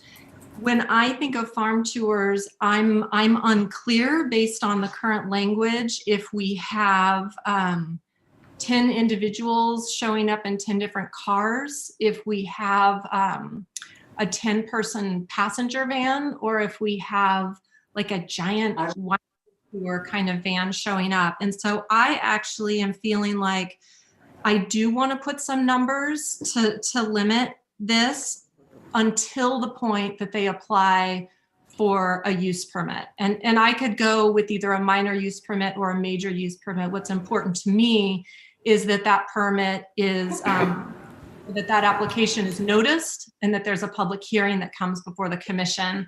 And it is stated in here that a minor use permit would come before the commission. So at some point, maybe staff can comment on if there is a difference between this minor use permit and a major use permit other than cost. Because if it's just cost, I don't want to burden the farm with additional costs. But if there's additional scrutiny or review, that may become germane to the conversation. So my thoughts are that we might want to allow for 2 tours a week, limited to 25 people per tour.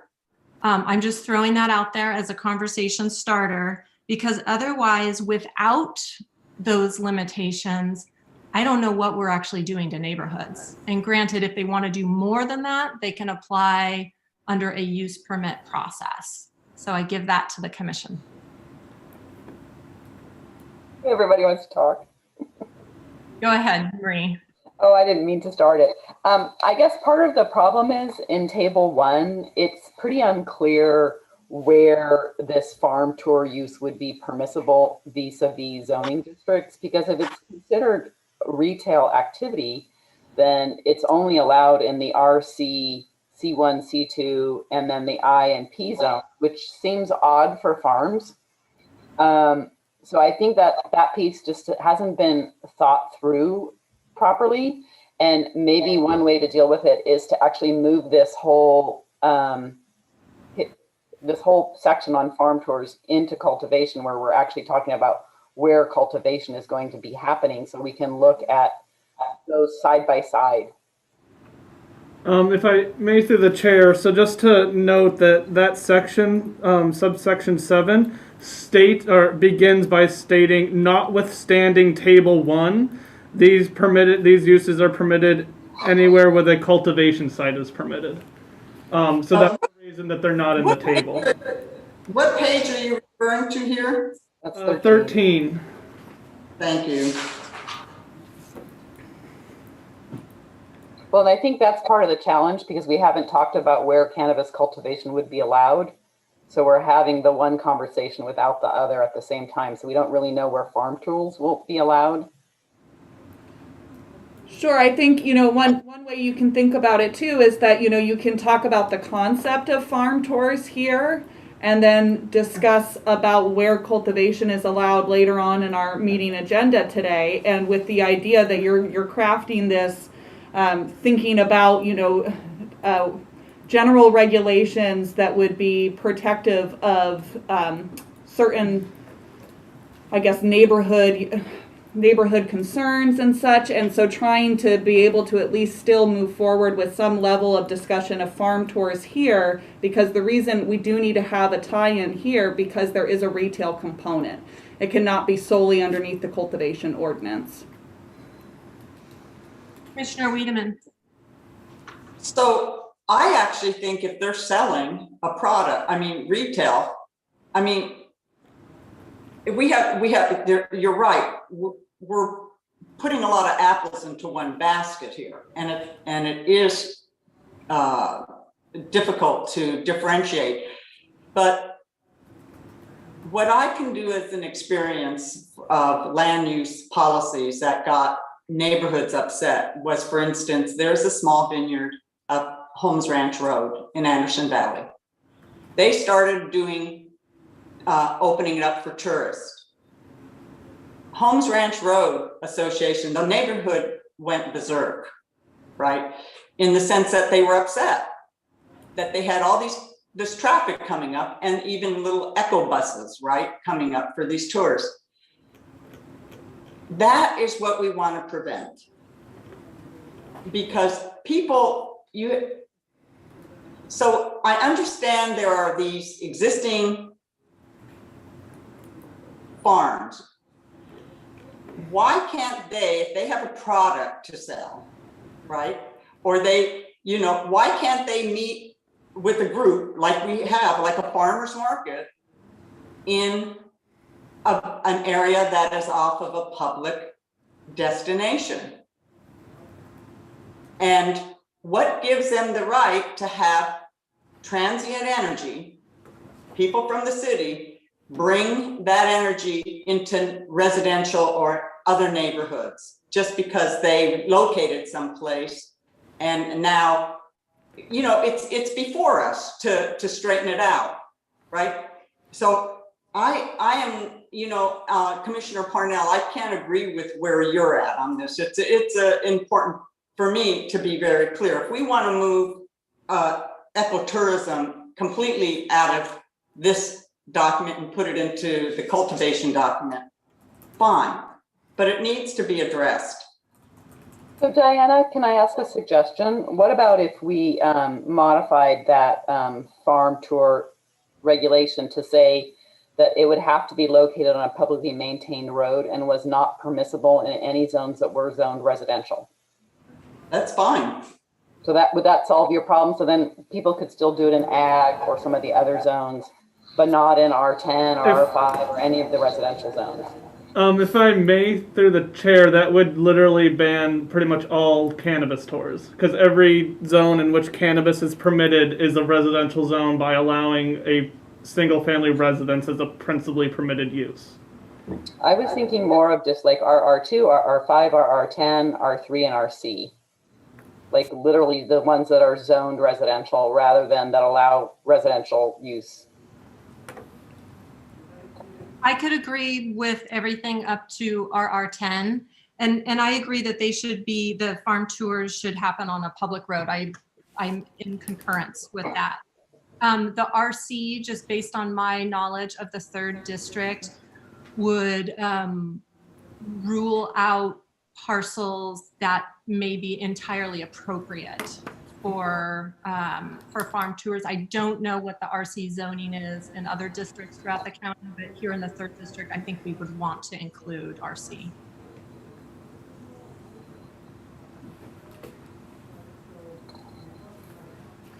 RC. I'd also like just to concur with a few things that have been said and maybe differentiate a little bit. I think that the idea of allowing farm tours to happen off of publicly accessed roads without limitation does feel appropriate. Again, I think part of what we're trying to do here is craft an ordinance that directs cannabis activities to happen in areas that seem more appropriate than others. And so having that exception would allow it. I do think that, again, as Vandy pointed out, that a predominance of where cultivation is happening now, and where I think arguably you could say, the cultivation that's happening in the more ecologically sensitive ways that we want to encourage is happening now, are happening in areas that are not accessible by private road or by public road. And I would be in favor of some sort of a limitation because I don't want to create the Holmes Ranch Road situation.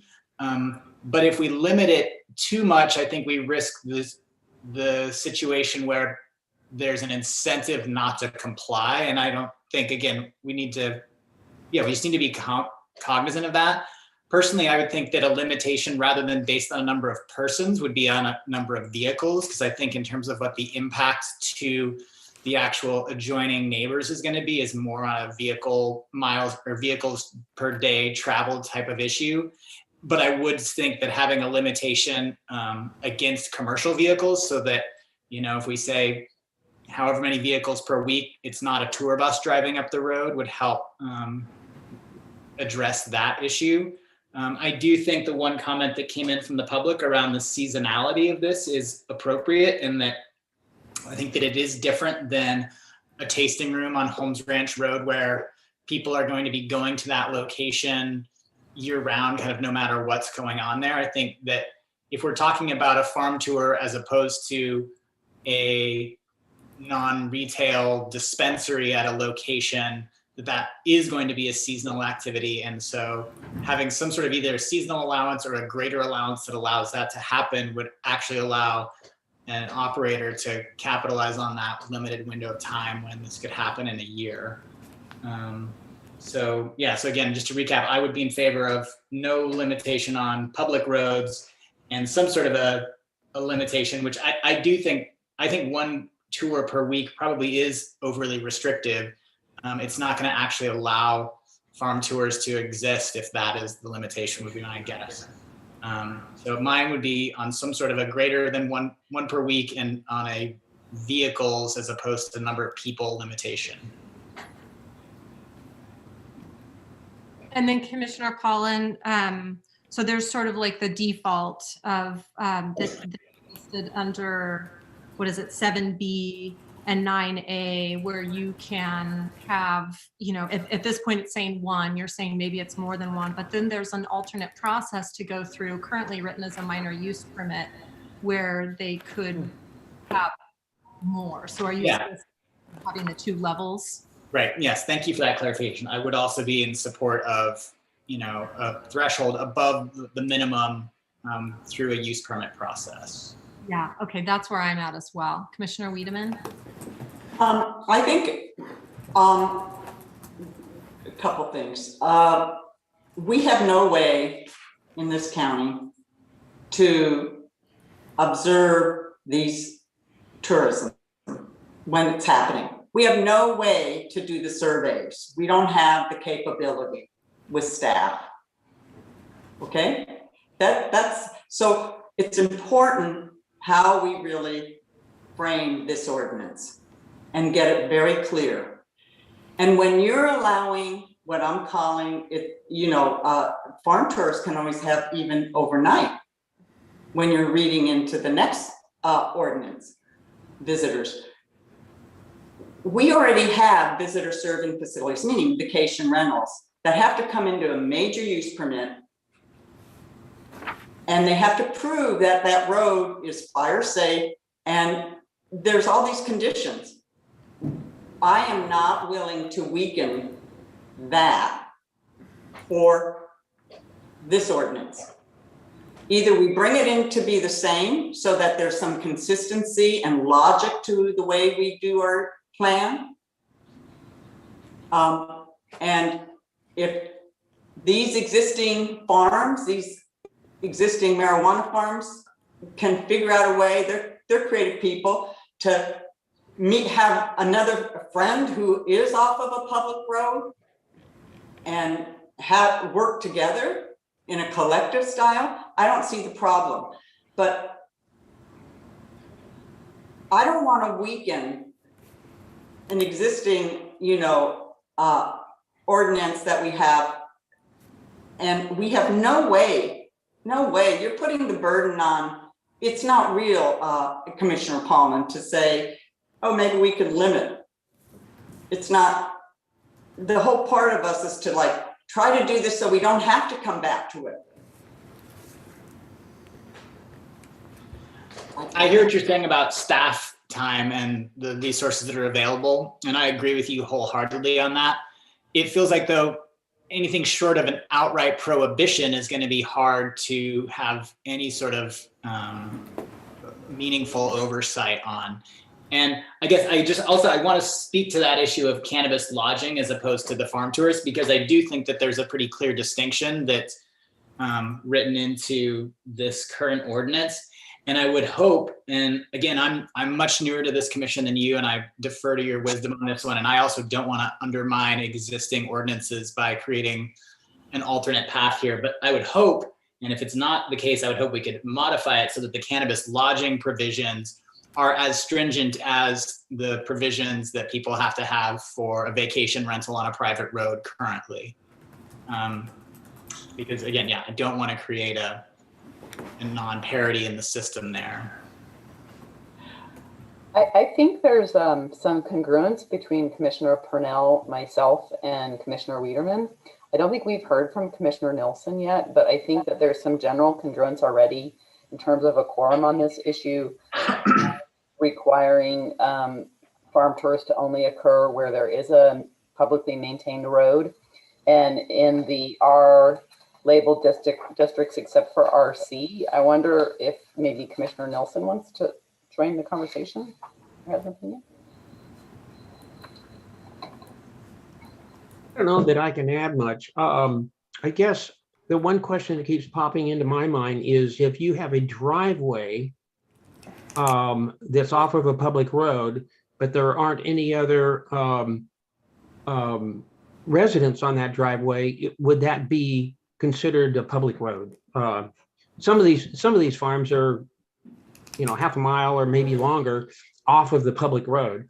Is that still considered a public road if you're the only one on that driveway?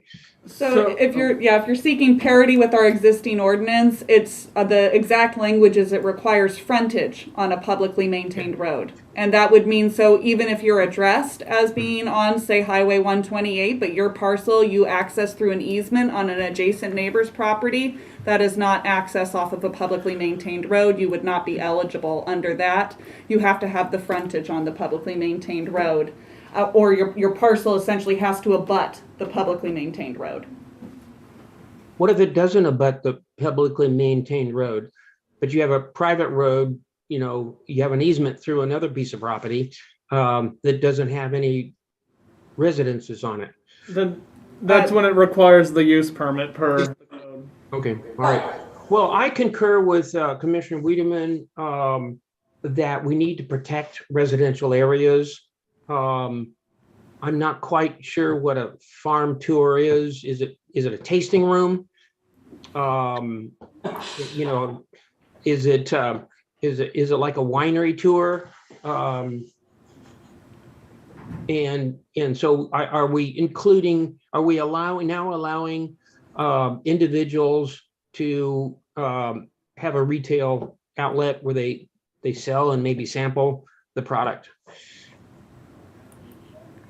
I mean, I think that's what's envisioned in having it in this section, is that there would be a retail component. And I think that for an operator that would be interested in operating a farm tour, they would want to have people be able to come, and it's sort of more of like the estate winery experience as opposed to the tasting room in downtown Hopland, where someone gets to come and see the plants in their natural environment and then sample and potentially purchase something.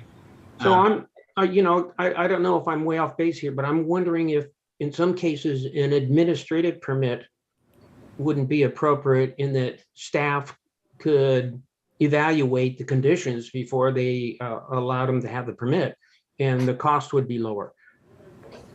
I think we need the neighborhood people to weigh in, because many of these sites, especially phase one applicants, legacy cultivators, are on quite remote parcels. And I'm of course speaking about District 3, sometimes back on miles of private dirt road.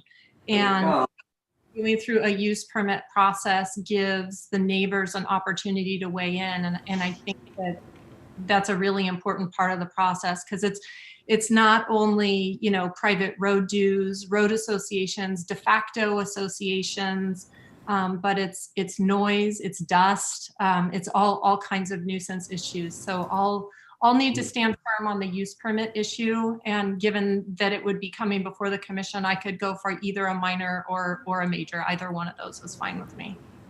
And if I may, through the chair, just because you asked for the difference, a minor use permit, as I mentioned, is less expensive, but does not go before the planning commission unless otherwise specified. For example, what we put in the code is that the minor use permit would be under planning commission jurisdiction. And then major use permits in general are a bit more expensive and do go to a planning commission. But again, just to clarify that we can have the minor use permit under the jurisdiction of the planning commission. And I do see that written into this ordinance. So Vandy, is it correct then that in this instance, the only difference would be a cost difference to the applicant? Correct. Yeah, and approximately how much? Are we talking a couple $1,000s? I believe about $2,000 to $3,000. Yeah, so I think in that case, I'd rather see the minor use permit, because I don't want to like stick it to applicants just for the sake of giving the county more thousands of dollars. What's important to me is the review process.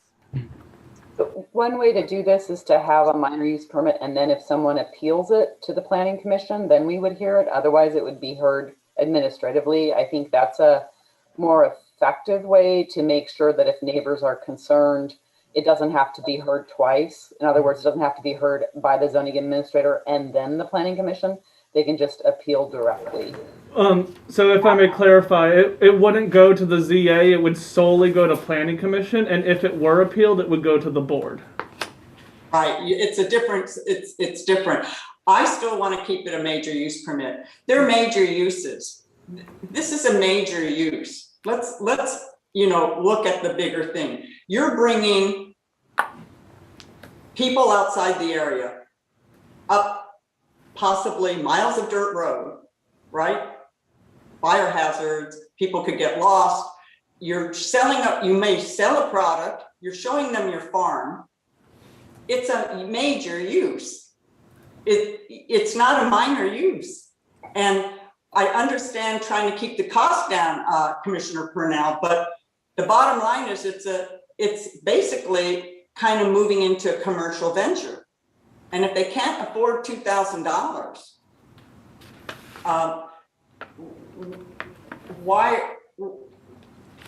that's not much for the bigger picture. That might be that they have to, that the amount it costs for us to, as a county, from a planning department, to process these things.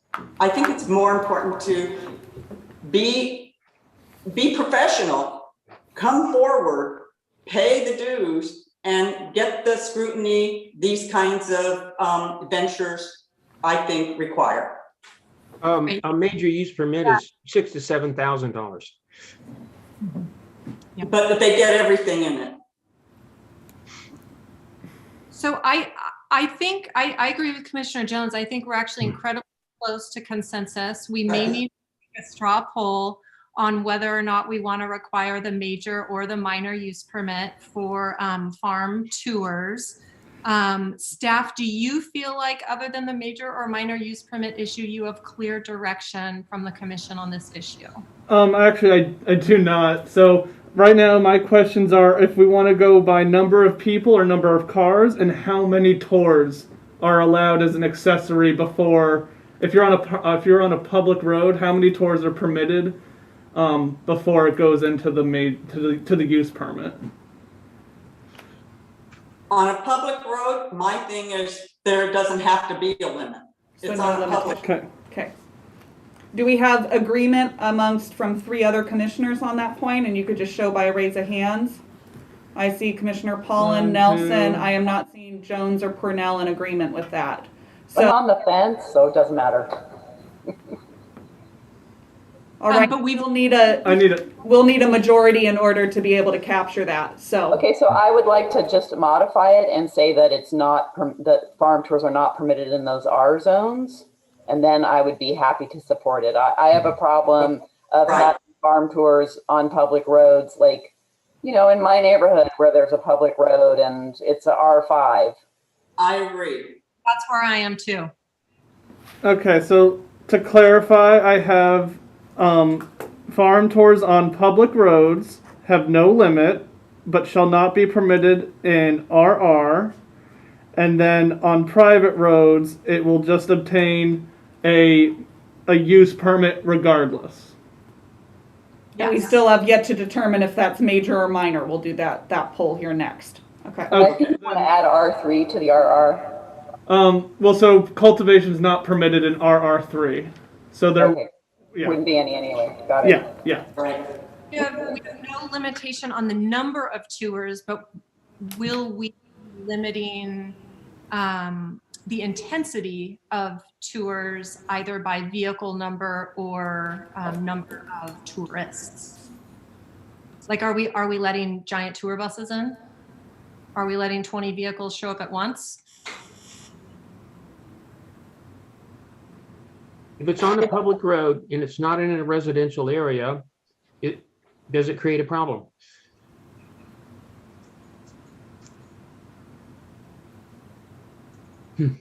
I think that's like it's more corridors, right? Then, do you want to add something, Commissioner Parnell, to that? I'm still, given that we have these two tiers of tours, I am inclined to put a limitation on that lower tier. And that if more intensive tour use is desired, if that becomes part of somebody's business plan, I want to see it. I want to look at it. I want to entertain the idea. And hopefully we can find that it won't impact the neighborhood and we can say yes to it. That would be my goal. But what I don't want to do is burden all the people living in upland residential neighborhoods on dirt county roads by having an unlimited amount of tour buses or vehicles going up there. So I think I am inclined to limit. I could go with either 25 individuals or, I don't know what a reasonable number of vehicles would be. I think you're better off limiting the number of tours that happen rather than the number of vehicles. Right. Then you get in an issue with neighbors trying to count vehicles and was the vehicle going there or not, and how do you enforce it? It becomes very onerous. So maybe it's 1 tour a day without a use permit. Or 3 tours a week. A good point, Allison. I want to support that. I agree. So we would be seeking from the commission then your recommendation on how many tours per week would be appropriate without triggering a use permit, either minor or major. Maybe 3 tours a week. To start? Yeah. And see what happens. And then if it's a going business concern, then it's not a big deal to get a minor, a use permit because you're doing 3 tours a week and it's going and you're happy, and so you can try it out. If it doesn't work, then you haven't spent any money.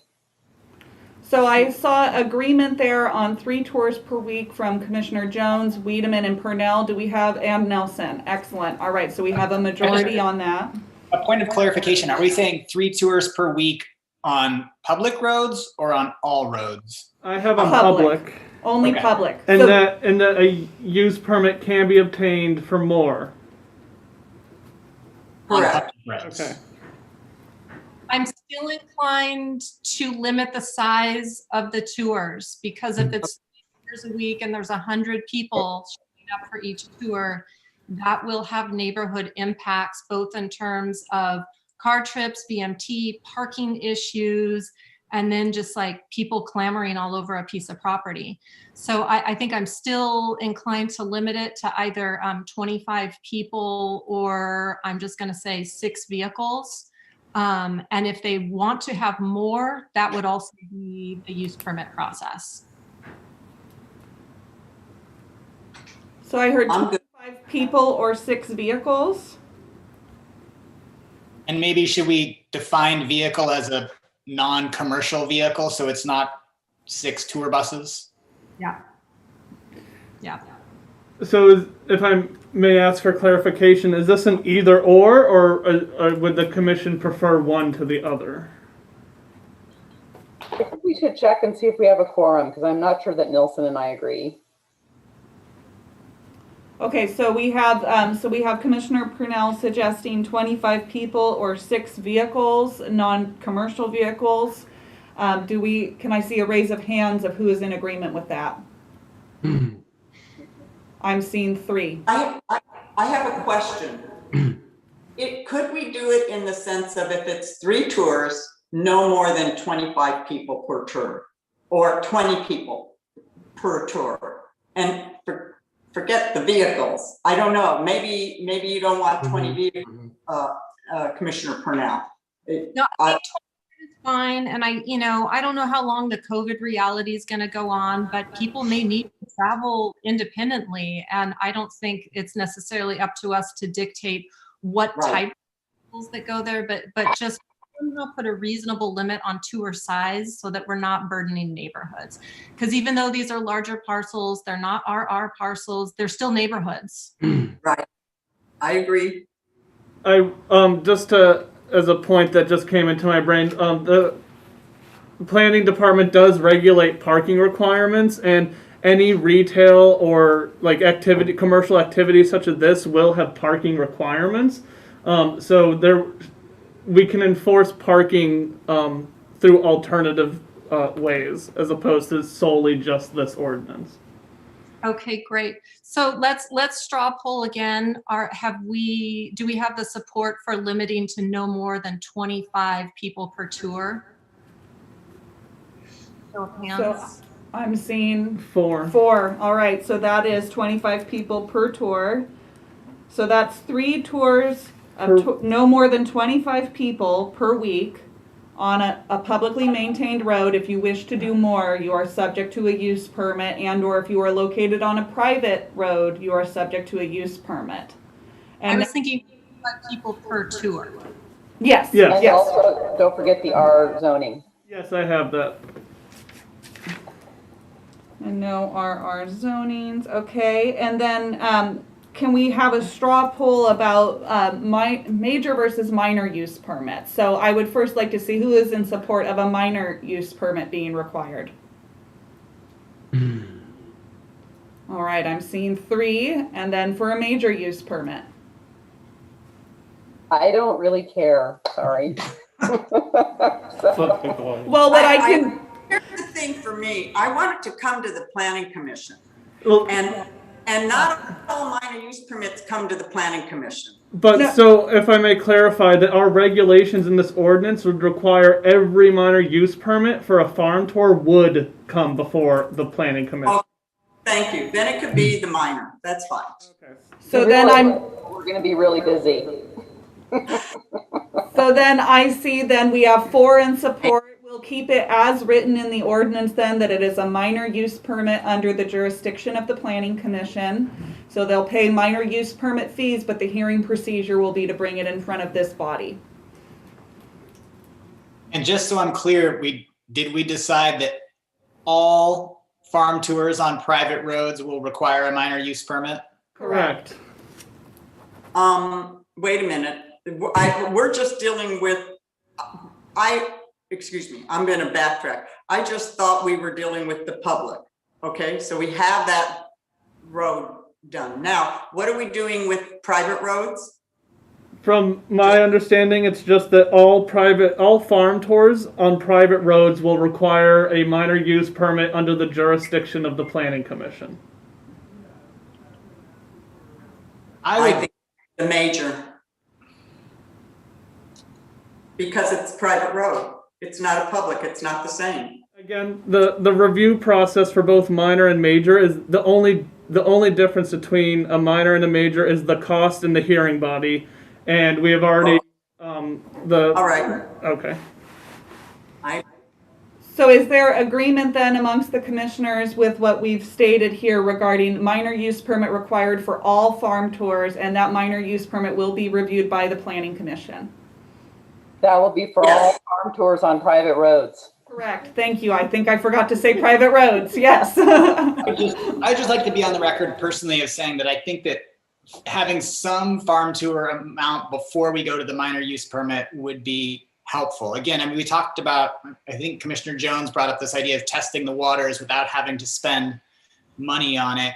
And I think for many of our small operators, even the minor use permit application might be more onerous. And if they want to try out what it's like to have, if we use the same 25-person limitation and it's one farm tour per week, I think that the overall impact to neighborhoods is going to be minimized by that, and would give people the opportunity to say, is this a viable part of my business model? Do I want to invest in expanding this potentially in the future?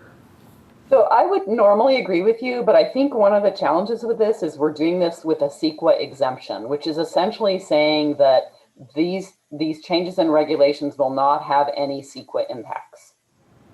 Okay. So paved roads or county maintained roads are less likely to have off-site impacts like dust, stormwater issues that are associated with a lot of travel. And like, frankly, I'm already pretty uncomfortable with saying that this huge body of regulations, it does not have an impact on the environment. Like, I'm already uncomfortable with that. And like, to me, like just opening up the whole county to farm tours, doesn't matter what zoning district you are or where you are, like that just feels a little too chaotic to me, especially not without some kind of environmental review and without a really robust public process, because I think what you could end up with is a lot of people pretty pissed off at their neighbors and then subsequently pretty pissed off at us because we let it happen. So to be clear, the commission, with your determination of allowing 3 tours per week, you are finding that that is incidental and subordinate to the principal use on the site. That is the meaning of an accessory use, meaning that that is in and of itself not causing a more significant impact on the environment than the principal use that's established there, which would be the cultivation site. So that is the meaning behind accessory use. Otherwise, you would be looking to require some level of discretionary review. Okay, I have a Commissioner Parnell, can I speak? Yep, you may. I'm comfortable with the public road, what we did, the 3. I'm not comfortable private roads being 3, even through a use permit. I think 1's plenty, personally. If you have a farm and you have a farm tour, to start out with 1 makes much more sense.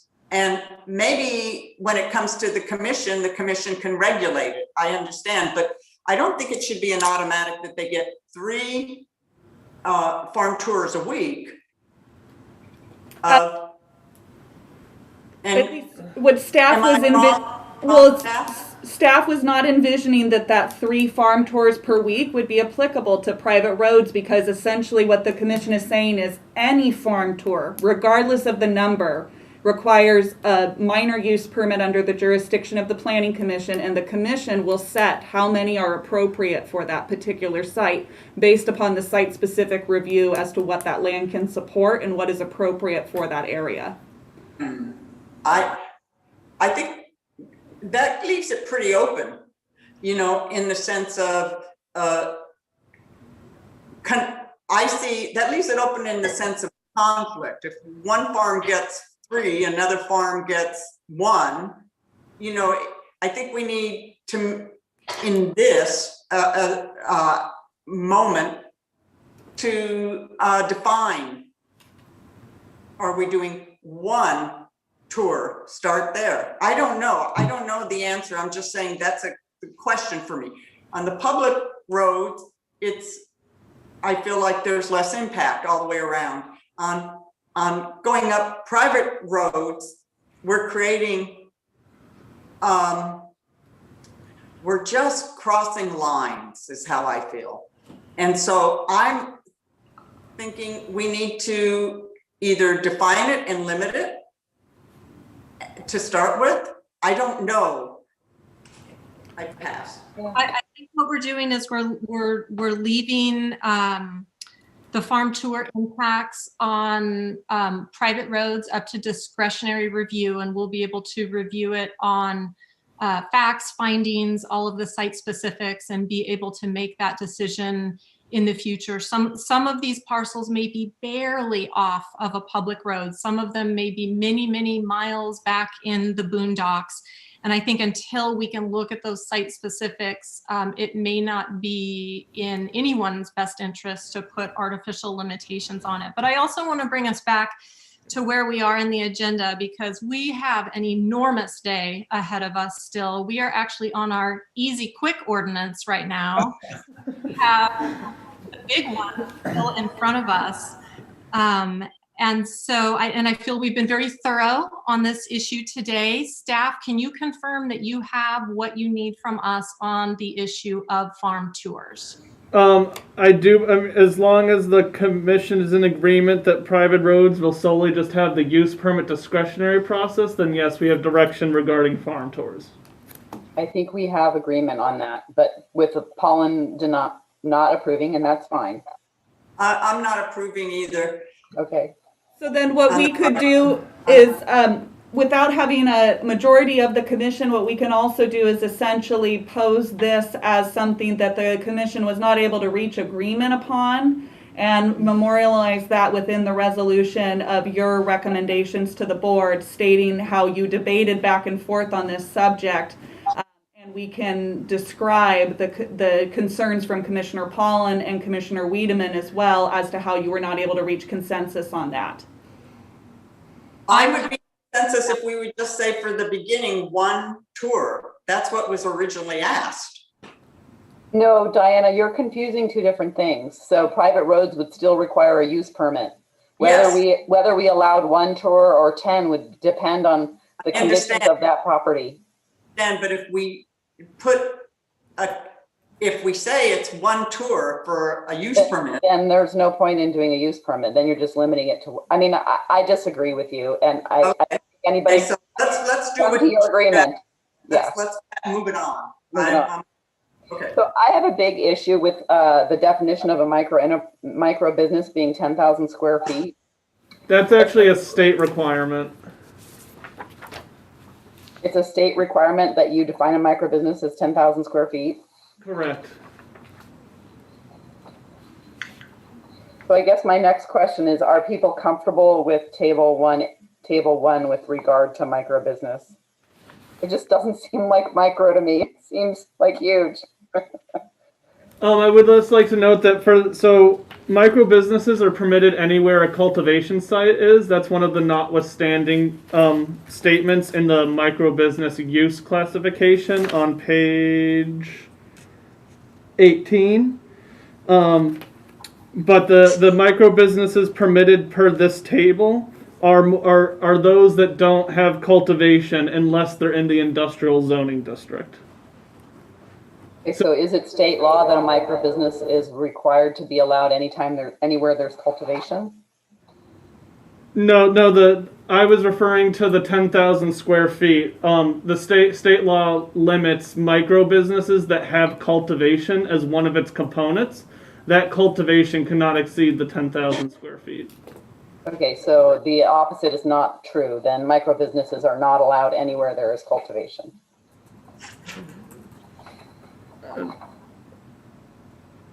I'm sorry, maybe we're just talking past each other here. I think we're saying the same thing here, though, that it's micro businesses are allowed on any sites where there is a cultivation site. We typically have found those. Now, we usually treat it as a cottage industry, correct? As they fall under cottage industry or home occupation. Correct. Okay, so there's a conflict in the code then, because in our next chapter, the cottage industry is significantly less than 10,000 square feet. So is the home business category. So I think that creates a conflict, and frankly, I'm not comfortable saying, that manufacture up to 10,000 square feet is allowed anywhere where there's cultivation. No. So the 10,000 square feet is in relation to the cultivation itself. So if you're a cultivator and you cultivate up to 10,000 square feet, you can qualify for a micro business, and then you get the manufacturing, retail, and/or distribution in addition to your 10,000 square feet. It's not permitting a 10,000 square foot manufacturing structure. All right. Well, I was confused about that. That makes me happier because I was like, what the hell? And the only exception to that being industrial, because industrial allows indoor cultivation and mixed light cultivation. And there's very limited industrial parcels within the county as it is. I'm fine.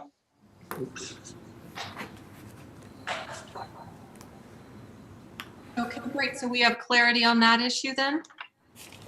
Just one question, and because this was raised by a number of members of the public around some sort of differentiation between micro business and a cottage business, which basically allowing for more vertical integration on a cultivation site. And again, I'm new to all this, and so I don't have the background, and I apologize for that. But it sounded like, according to one of our speakers, that only one micro business had been permitted thus far under the current county ordinances. And I'm curious about that, again, in terms of if one of our goals, as was stated in earlier iterations of the cannabis ordinance, is to support those legacy growers who have been the good actors. And we heard from a number of our members of the public that allowing multiple activities to happen at one site is very supportive of their business model. I'm curious if there is any way to streamline, as was stated by members of the public, to make some sort of a differentiation for an even smaller level that has a lower review process. So if I may provide some information about micro businesses as they currently are allowed. So the current regulations allow micro businesses in any district in which a cultivation site is permitted and has either a permit under review or an approved cultivation permit. And for a cultivator, to qualify for the micro business, your cultivation needs to be under 10,000 square feet. And then in addition, you have to do 3 out of 4 activities, the others being retail, distribution, and manufacturing.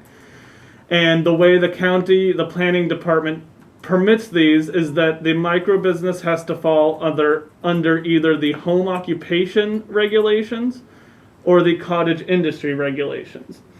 The home occupation would only require that a cultivator get a the cannabis business license, as long as the structure, other than the cultivation, as long as the structures they are using or the space that they are using is less than 640 square feet, and they have no more than 1 employee working on the micro business portion, not the cultivation.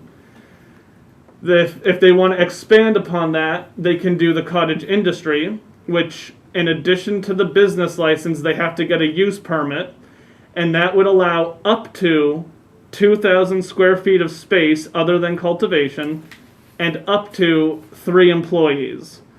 So we do kind of already have a tiered thing with our micro business. So if you're a small operation, you just need a business license. And if you're a slightly larger micro business, you need a use permit. And is that a use permit an administrative permit or? Sorry? What level of permit is it an administrative permit or? No, it's a use permit. Okay. And a use permit is going to be, and is it a major use permit or minor use permit? I believe it's minor. Can I make a suggestion that maybe the micro business definition includes the detail about the size limits for cottage and home occupation, just so that it's clear to people what's allowed under micro business by just looking at that definition? Sure, we can add that. That'd be awesome. I just think it'd make it clearer for everybody. Good suggestion, Marie. But then if an operator who is cultivating less than 10,000 square feet wanted to expand beyond that cottage industry level, that would also require a use permit of some kind, correct? So there might be some confusion because in the cultivation ordinance, there is also a permit called the cottage cultivation permit. So there might be some confusion on the different types of cottage terminology we're using. I understand the differentiation between cottage cultivation and a cottage use at a home, like a cottage business. But I guess I'm curious. So, is a micro business then limited to a cottage scale distribution or retail or whatever the other activities are under the micro business definition, or could it expand beyond that? No. 2,000 square feet and 3 employees. As currently written and as proposed, it could not exceed that 2,000 square feet and the 3 employees if it's beyond that. And if the cultivation exceeds the 10,000, it also does not qualify. Okay, thank you.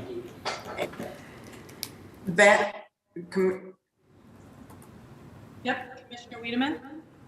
Vandy, and what areas are these allowed?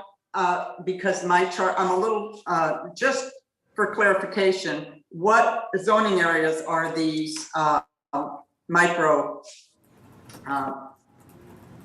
They're allowed anywhere where cultivation of 10,000 square feet or more is allowed. Or less. Oh, I'm sorry, 10,000 or less, yes. Right. So you have to look at the table for the next ordinance to understand that. Yeah, well, and because it's interesting. And just to be clear, these were not any of the changes that staff was actually seeking to look at today for and direction from the board. So we may want to think about moving past the micro business conversation, since there is not actually board direction to amend that at this time. Thank you. I'd like to raise that we heard from a couple of the callers this morning that had to do with the BCC prohibition of the sale of alcohol and cannabis on the same premise. Whatever the details on that actually are, I would like to see them just brought into compliance with the state law, because there was an implication that there was an incompatibility with this ordinance and state law. Whatever that incompatibility may be, can we just solve it? Sure. Is that, if I may clarify, is that this language you would like added to general limitations, which is on page 17? It's just kind of standard regulations for the entire facility industry. Yeah, I'll be honest, Vandy, I don't recall offhand, and I can't find it now where reference to that may be in the ordinance that's before us at this time. We did have multiple callers call in, and I took their points well. Okay, understood.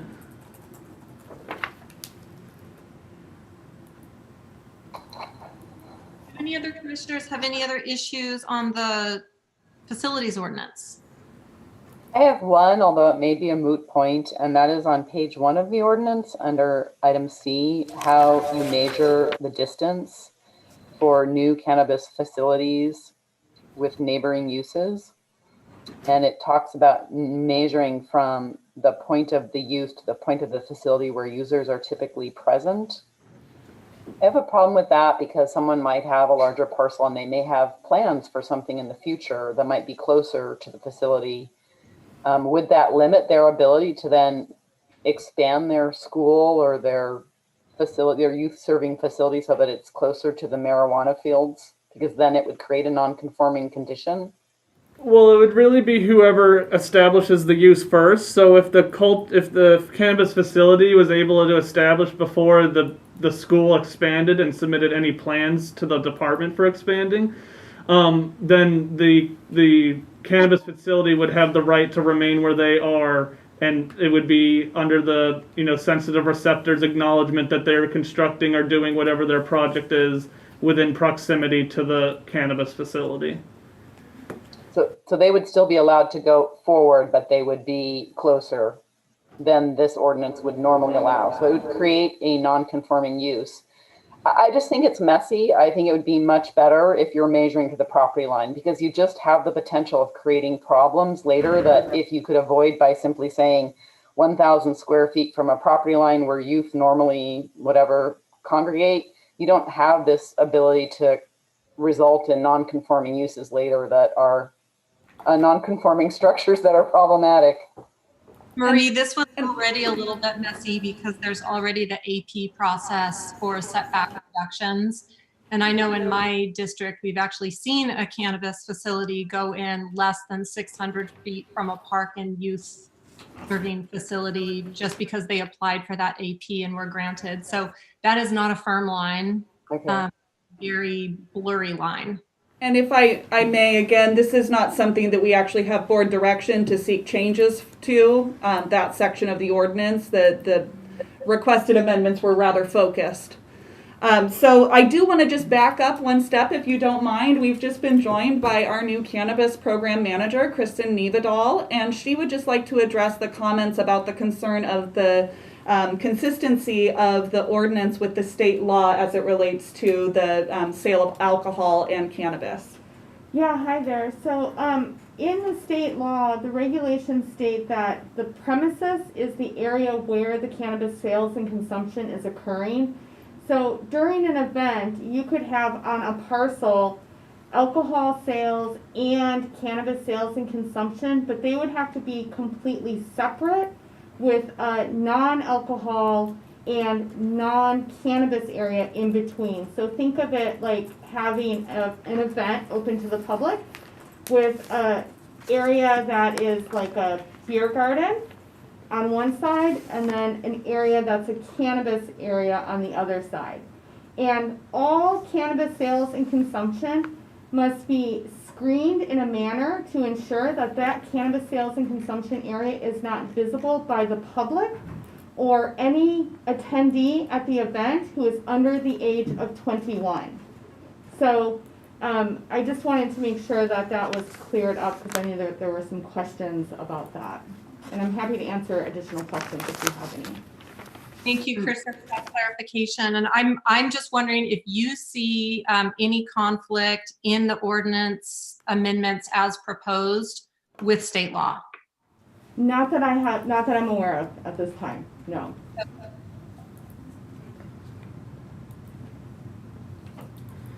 Okay, good. So I know we've captured some information from the commission. I'm unsure if that's all the comments or if you'd like for us to review what we've captured so far. Julia, if you could review and also let us know if there are any areas of recommendation that the board is looking for that we have not covered yet today. I don't believe so, Vandy. I'm going to look to you on that. I don't believe that there's any particular items that the board was seeking direction on from the commission that we have not already discussed. No. No, good. Okay. So what I have captured so far, I'm sorry, go ahead, Vandy. I'll go first, Yeah, I guess. go ahead, go first. So on page 1, I have under section 1D, striking the language as soon as such state licenses become available, since that's now available. I have on page 6, I have a note to provide a more accurate definition for cannabinoid and photocannabinoid. I have adding cannabis events as a definition. I have on page 9 to remove the extra non-volatile solvent definition and use the one from the state. I have for on page 12 and 13. Vanny, just to back you up, you were going to add some stuff to the micro business definition that defined cottage industry and home occupation limits on size. Page 9. Oh, that's page 9. Yes, sorry. Just want to make sure you got that. Thank you.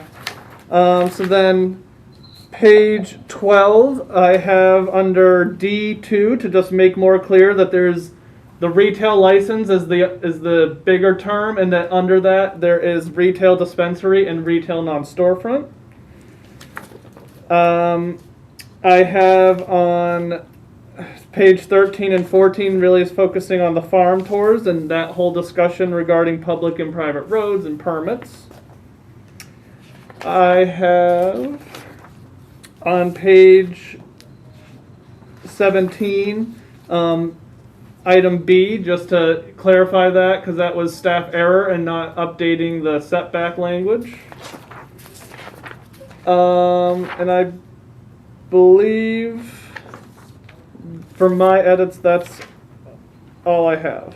Yeah, and that was really everything that I had captured as well, but I'll just reiterate again once more so we make sure we're all clear on the farm tours. So as we discussed, if you have frontage on a publicly maintained road and are not located in sites zoned in those RR, those residential areas, you can have up to 3 tours per week. Each tour cannot exceed 25 persons per tour. And if you wish to have more than 3 tours per week, you require a minor use permit under the jurisdiction of the Planning Commission. And then what we will note within the resolution is that there was discussion about farm tours on private roads and what type of permitting may be required.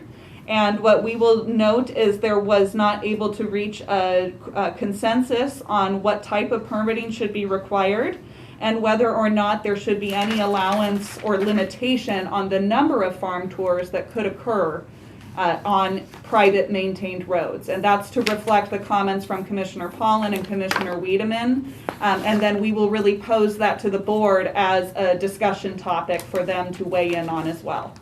Does that seem that captured everything? I think there was a quorum of people who wanted to ensure that there was a use permit process for farm tours on private roads. I think Pollan was the only person who did not agree with that. Yes, no, I do have that captured, that it would be considered a use permit. It was just unclear if it would be major or minor and any limitation out front as to how many you could have. Okay. And just to clarify my position, I am in favor of a minor use permit under jurisdiction of the Planning Commission for on private roads, but I do think that there should be an allowance of some small number before that threshold is activated. Thank you for that clarification. We'll be sure to get that accurately reflected. Thank you. Okay. Anything else? I just had one question about, on page 18, actually 17 and 18, why was the watershed assessment crossed off? That's the cultivation ordinance.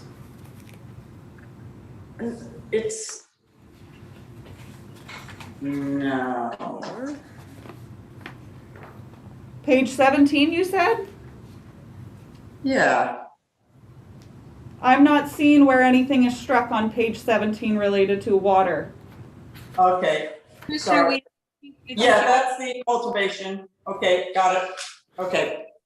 Well, I'm sorry to do this. I thought we were done, but I see something on the last page 23 of the facilities ordinance. And Commissioner Wiedemann had raised the issue earlier. Cannabis events may need to also be limited to parcels on publicly maintained roads as well. We've had thorough discussion today on cannabis tours, but events are, that's another situation that's going to be bringing people to parcels.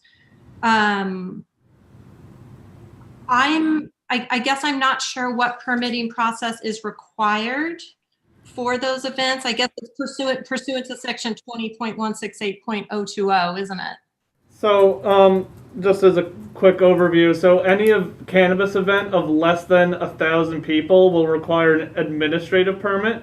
That does not go before any hearing body unless the zoning administrator feels as such. And then any cannabis event over 1,000 people will be a minor use permit. And again, that goes to the zoning administrator. And the zoning administrator does have the ability to kick that up to the planning commission in instances where they may be concerned about the level of public interest or desire, a more additional voices on the hearing body to make that decision. Okay, great. Thank you for that. So as currently written with the current proposed amendments, an event hosting up to 1,000 people would be allowed on a private road with just an AP. Is that correct? Correct. Correct. Oh. Okay. I think we need discussion on this item. Yeah, I do too. I'm wondering if we can just borrow from our farm tours conversation and try and make some equivalency there. Sure. I agree. We're talking about a similar type of impact, although these events may have larger impacts if we're talking about up to 1,000 people. Unbelievable. Does anybody want to propose, including staff, what an equivalency might be on that, borrowing from our farm tours conversation? I would just say that it would just kind of mirror the whole public road, so that if there is... Well, I think so. There's a decision point to be reached here by the commission about whether or not you want to distinguish just based upon the private and public roads, or also the size of the events as well. So let's first clarify that, if you want to distinguish based upon size of events or just location on a public or private. If we do size, though, it contradicts with... But we can do it in here, yeah. Okay. And then how many would be allowed in a year? It depends. It's at the discretion of the permit. They can request multiple a year or one a year. We have certain venues in the county that can have up to, I believe, 30 events per year. I mean, it does limit it to, for example, I think Black Oak Ranch in Laytonville is, and I'm just speaking out of memory, so I'm not sure how accurate this is, but I believe they're allowed 3 events of over 1,000 people and then another 20 events of less than 1,000 people. So it's really it depends per permit what is permitted. Yeah, and presently our event chapter does not distinguish between public or privately maintained roads. You're just subject to the permitting requirements based upon the number of attendees. So that's the parity with our current regulations would be to, just be tying it back to the 20.168. If the commission desires to change either the permit level required or state that cannabis events can't be held in particular areas, that's really what the discussion is drilling down to. Alternatively, we could just require every cannabis event has a use permit. You could. Go ahead. You could do that, but I think if it's off, once again, a public road, and then the question is the parcel deemed commercial, right, or industrial? No, zoning districts are not considered when it comes to events unless they're in R1, R2, or R3, which are the high density residential districts. You mean that the R districts are outside of this? So just R1, R2, and R3, but rural residential, that's still included within here. So I'm gonna this amount of people need to be off, from my point of view, a public road, and it probably needs to get a permit. And you're saying it goes through an administrative process to get the permit because this is a commercial venture, 1,000 people or more. The administrative permit is for 1,000 people or less. If it's 1,000 people or more, then it's a minor use permit. Oh my gosh. Okay. So. And this, again, this is to mirror, this mirrors existing county regulations. So I think I'm going to borrow from our conversation earlier about farm tours, where if a cannabis event is going to be held on a private road, it needs to go through a use permit process. I think our other decision-making point today is if the event location is located on a public road, what is the threshold of those in attendance before it requires something greater than an administrative permit? Is that 100 people? Is that 500 people? Or is the commission satisfied with 1,000-person event with an AP on a site served by a public road? Can I ask a global question on that? I guess I'm wondering if we feel that the process is not served well currently for non-cannabis events, and if an administrative permit for an event less than 1,000 people is resulting in neighborhood disruption currently, I would hope that the zoning administrator is taking into account those things, and as staff stated, that if there's a greater level of scrutiny required, that it does get kicked up to the planning commission. And I'm just curious why we'd want to differentiate between a cannabis event and, say, a music festival that's going to have the same impact in terms of people coming to an event. So, were you going to say something? Well, I was just going to say, I mean, that's really a decision point for the commission to reach on this, but as Vandy was stating earlier in his presentation, we are seeking to bring back an ordinance amendment in the future addressing events within the county globally, not just specific to cannabis. And just to add that, and unless Assistant Director Krog has otherwise, I do a lot of the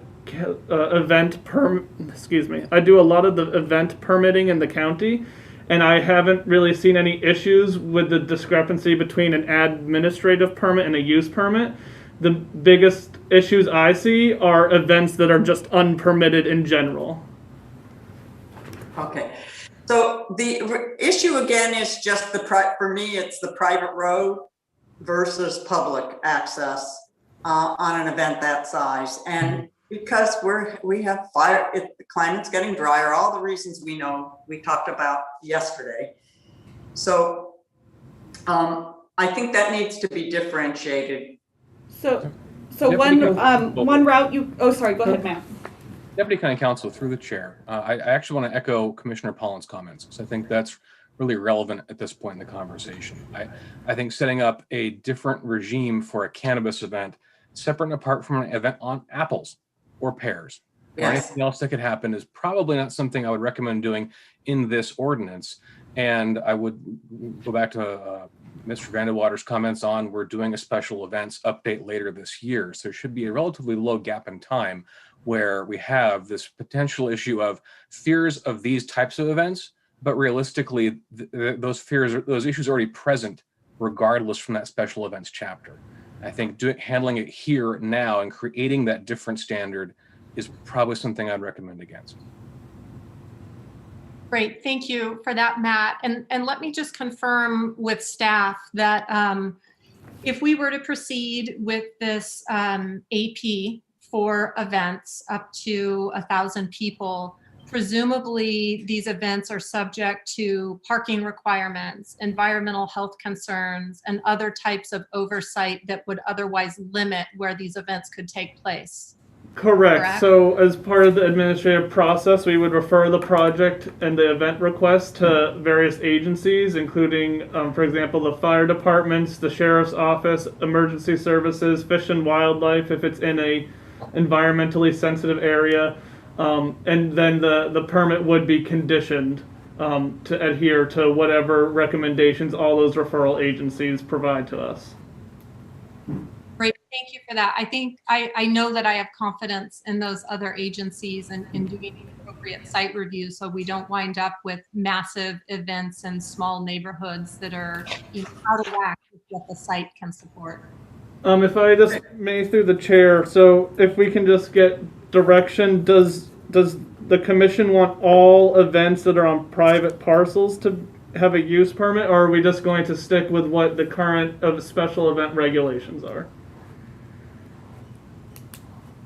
I'm in favor of staying with the current regulations until they're reviewed. So I see two in agreement with that. Do we have, I see an agreement from, oh, and Okay. Wiedemann. All right, we've got a consensus there. Thank you. Okay, if I'm not mistaken, that might wrap us up for the facilities ordinance just in time. And Chair Purnell, what staff would like to do is, one, request a lunch break, and then we would like to write up into the resolution the changes that were discussed here, and come back after the lunch break and present that for your review, where you can then make your recommendation. Thank you for doing that on our lunch break. Let's take, is a half hour good, everybody? Do you want to speed it up, or do you want the whole half hour? Can we request till 1? I think if we could come back at 1 p.m., that might be ideal for staff, just so that way we have time to write this up and maybe grab a quick bite as well. I need to eat too. Great. All right. Very much, everybody. 1 o'clock. Thank you, everyone. We're still live. I am thirsty.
appears we're solely missing Commissioner Wiedemann at this time, so maybe we'll just wait another moment here. It does look like we're 1 minute early here, so we'll wait a minute.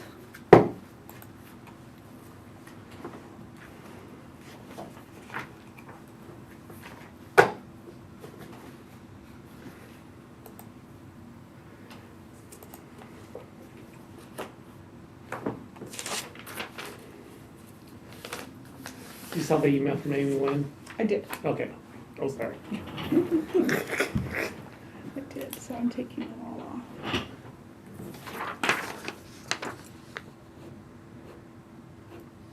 Oh, we're back. Okay.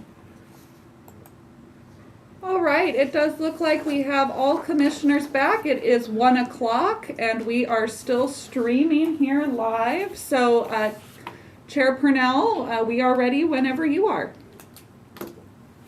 You're muted. Okay, welcome back, everybody. We're still on item 6A, and staff, you have some updates for us, don't you? Yes, I'm going to, I think first we'll have Deputy County Counsel Matthew Kodrowski will be sharing his screen to show some changes to the resolution that we have made that was prepared for the packet that you originally had, and we've done these in red lines to show you what changes. So this will be the transmittal to the Board of Supervisors. So Matt, whenever you are ready. Deputy County Counsel Matthew Godrowski, I will be sharing my screen. I believe this is the resolution, correct, Julia? Yes, it is. Okay, so this is showing the existing first page of the resolution regarding facilities. Scrolling down to the second page, the changes begin with revisions to the paragraph 3, which, as it originally read, was simply saying the Planning Commission recommended changes shown as any attached Exhibit A, now adding with the following recommended changes. Scroll down a bit. So paragraph A of that section, section 6.36.020D, shall be revised to delete the phrase as soon as such state licenses become available. We've done this in the short amount of time we have here. Some of these things are specifying actual changes. Some of them are more directions to staff. This one is fairly straightforward. In the definition section, definition changes are covered under this paragraph B to modify or review and report to the board on the following definitions in section 20.243.030. Definition of cannabinoid or phytocannabinoid shall be reviewed by staff for accuracy. A definition of cannabis events shall be added to read as follows. A cannabis event is an event which focuses on cannabis or cannabis products, or an event at which cannabis or cannabis products are retailed. That is from the language in the cannabis events language on page 23 of the draft ordinance. The definition of microbusiness shall be revised to specify the differences and limitations between a home occupation and cottage industry. And the second definition of non-volatile solvent shall be deleted. Does that match the Commission's understanding of the definition changes? Great. Paragraph C, modifying section 20.243.040D to change the title of that paragraph D to retailer, and to make further changes to clarify the distinction between the retail dispensary and non-storefront retailer subcategories of the retailer use type. Paragraph D then of this ordinance, modifying section 20.243.040 D7B and also D9A to reflect these changes regarding farm tours. That farm tours of parcels with frontage on a publicly maintained road may have up to 3 tours per week as an accessory use to the cannabis cultivation, with each tour not to exceed 25 persons. For more than 3 tours per week, a minor use permit shall be required, which shall be under the jurisdiction of the Planning Commission. This is not final language. This is direction to staff, and we will build this out between those 2 sections after this meeting. I think that was the more complicated part of farm tours. So for the Commission, please let me know if that isn't accurate. As a separate statement is just for any farm tours are not permitted on any parcel zoned RR or SR. The issue of the private roads is coming up.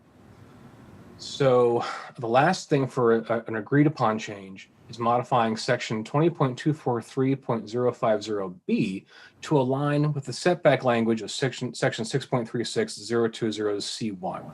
That was a discrepancy we found during the meeting.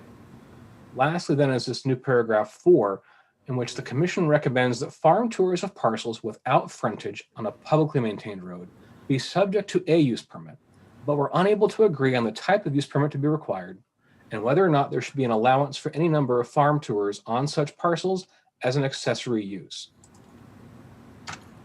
So that's where we have this split, where there's still a recommendation to the board, but without certainty as what those limits should be, and it's still specified in the resolution. And I believe those are the things that there was consensus on for the this recommendation to the board. Thank you, Matt. If there's no further questions, I'll stop sharing my screen. I don't know how to do that. We can help too. Oh, there you go. Okay. Okay, great. So I think we're bringing it back to the commission, aren't we, Julia? Yes, you are, and we just will need to entertain a motion at this time. We have a motion.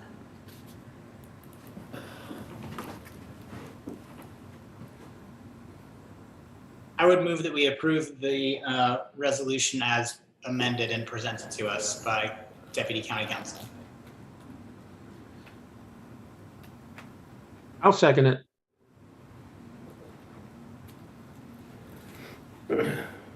Roll call vote.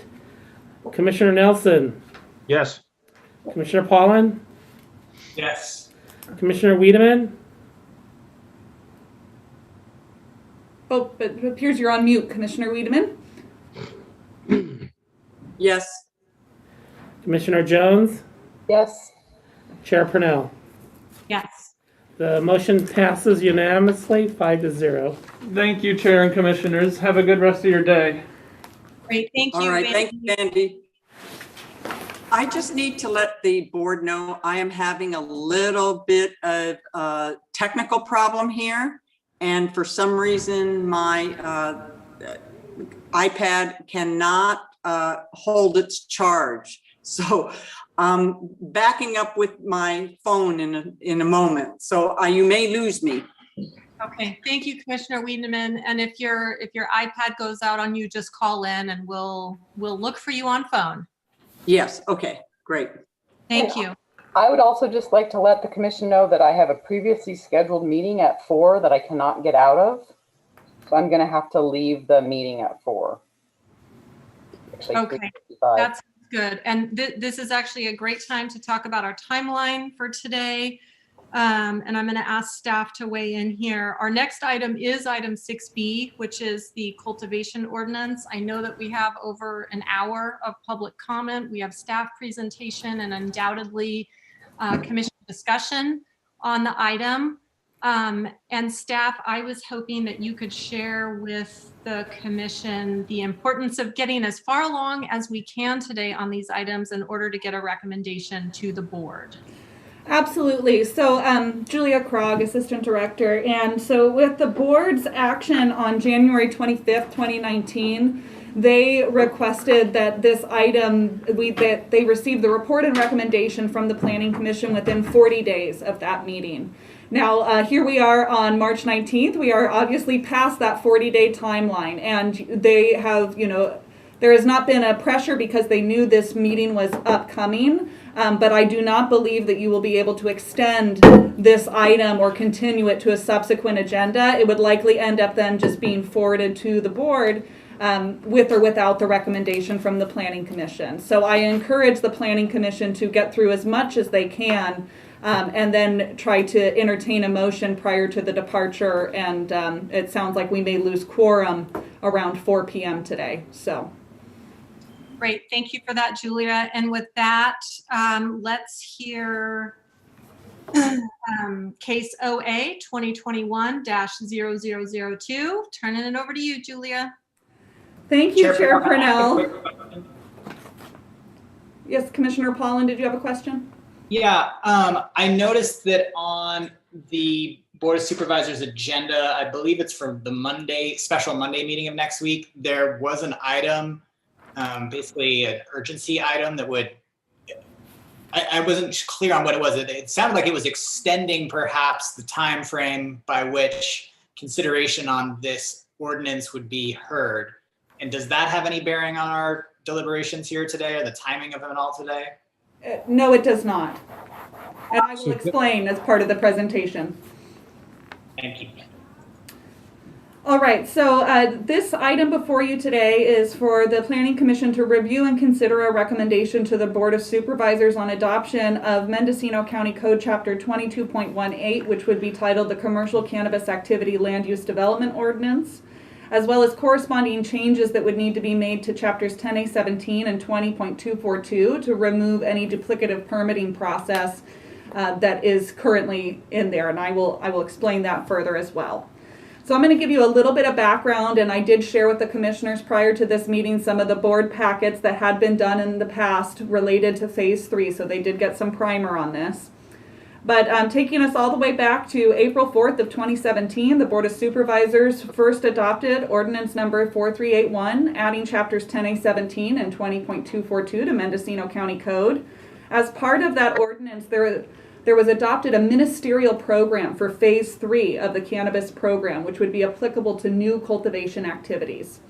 So the ministerial program, meaning that there was no discretionary permits required. You either met the standards of the ordinance or you did not. So you either qualify or you do not.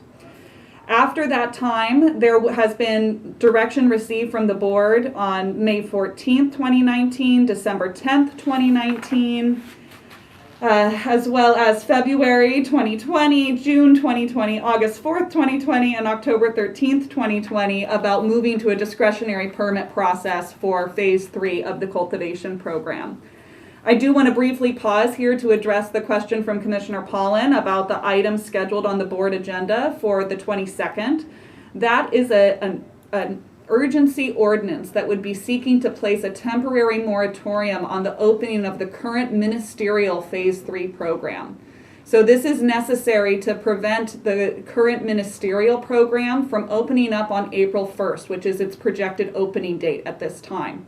So without that urgency ordinance, then come April 1st, a ministerial program will come into effect, and it would basically be creating a challenge between opening a program under ministerial with a concurrent amendment going to the board seeking to create a discretionary permit model.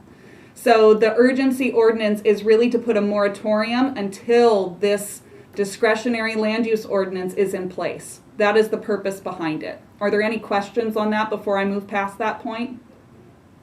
Excellent. Okay. So as I just said, there's been numerous board meetings on this item, and I'm going to actually switch my terminology throughout the remainder of this meeting, and I'm no longer going to be referring to Phase 3 of the program. I'm going to be referring to Chapter 22.18 because Phase 3 will be going away if Chapter 22.18 is approved. So one of the key items I want to discuss is that on January 25th, the board provided direction to Planning and Building Services on the drafts of Chapter 22.18 and also included direction for allowance of cultivation on rangeland, ag, and upland residential parcels of up to 10% of the parcel area. That's probably one of the biggest topics that I've seen within the public comment letters that I really want to highlight for the Planning Commission. That seems to be the bulk of the contentiousness surrounding this item. And I have maps that I will be sharing as well, showing you the extent of upland residential, ag zoning, and rangeland within our inland areas of the county. So now I want to talk about the proposed Chapter 22.18.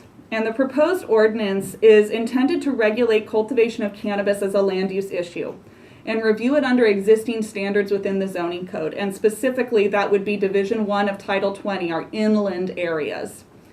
It also provides for site-specific review of all sites, both under the California Environmental Quality Act as well as through either a use permit or administrative permit procedure. The proposed ordinance seeks to eliminate the duplicative permitting process that is currently required by Chapter 10A17, where the cultivators must obtain a local permit as well as a state license that are largely reviewing the exact same criteria.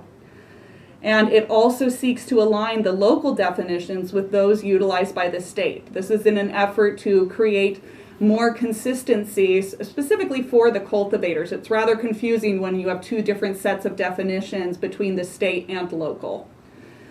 So the proposed ordinance would require that a cannabis cultivator obtain the appropriate discretionary permit locally to authorize the proposed use. And Appendix A, which was provided as part of the packet, is a table that shows what type of discretionary permits would be required for what size of cultivation in the various zoning districts. I want to be clear that all setback criteria, meaning from sensitive receptors, the method of cultivation, background check, and other limitations would all be handled through the state license process. That would no longer be part of the local permitting process. And all cultivation operations would still be subject to the compliance with the state regulations in regards to how that cannabis is cultivated. Since each site will be going through a discretionary permit, each site will obtain that site-specific California Environmental Quality Act review, which this body is familiar with. This will allow for the appropriate site-specific conditions and/or mitigations to be applied to these operations to reduce potential impacts to less than significant levels.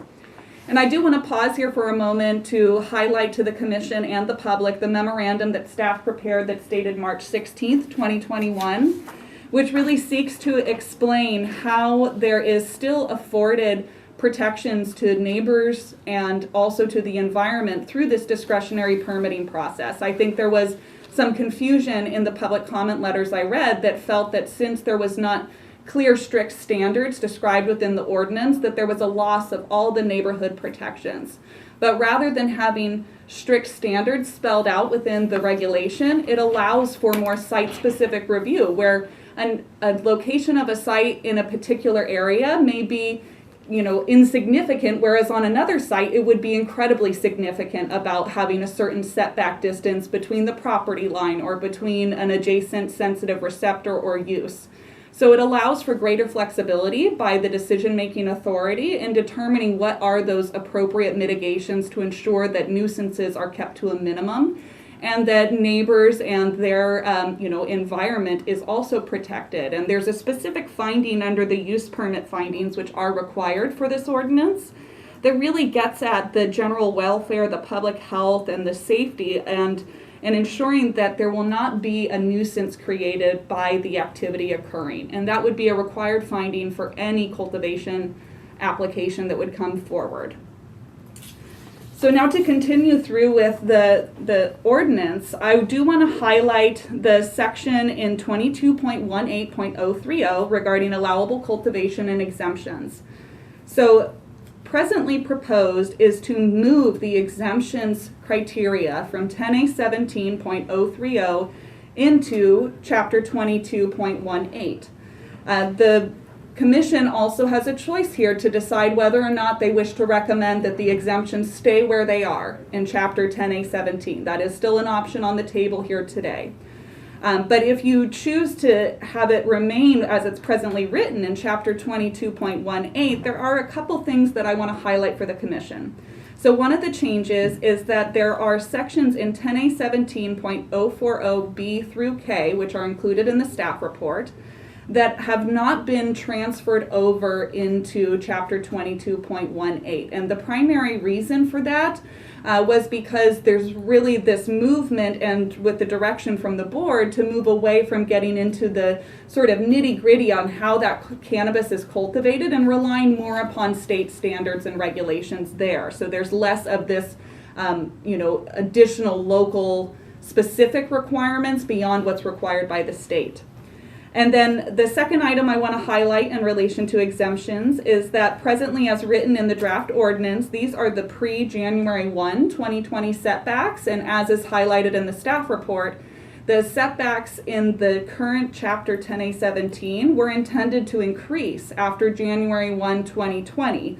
Largely, they were doubled in both the distance from an occupied legal residential structure on a separate parcel, and also from an adjoining legal parcel. So there's a decision point there as well as to whether or not the commission would like to see those setbacks be increased to the post-January 1, 2020 setbacks. So I'm going to move forward then to talking about a big change that was done at the January 25th Board of Supervisors meeting, which was the board directed staff to create a pathway to allow for Phase 1 applicants who applied for a permit under Chapter 10A17 that were unsuccessful to be able to apply underneath this chapter, Chapter 22.18. And the board did limit the eligible Phase 1 applicants to those that are not located within a commercial cannabis prohibition combining district or sunset area. And we have incorporated that direction into both the language within the ordinance as well as the table. And in the table, it's shown as footnote 7 within the table. And then in the actual ordinance itself, it's under section 22.18.050. One thing that, staff regrets we didn't ask for additional direction on this at the board level was about the type of permit to be required for some of these activities. So as presently written in the draft that staff's presenting, we have proposed that cultivation of 10,000 square feet or less be subject to issuance of a major use permit and would not need to comply with the zoning district or parcel size criteria in Appendix A. And again, this is just for Phase 1 applicants, those that are with proof of prior cultivation that were unsuccessful under the ministerial program. Then the second aspect that staff looked at was that if individuals who had obtained or who were Phase 1 applicants seek to cultivate in excess of 10,000 square feet, because if you may recall, presently Phase 1 applicants are limited to no more than 10,000 square feet under the current program.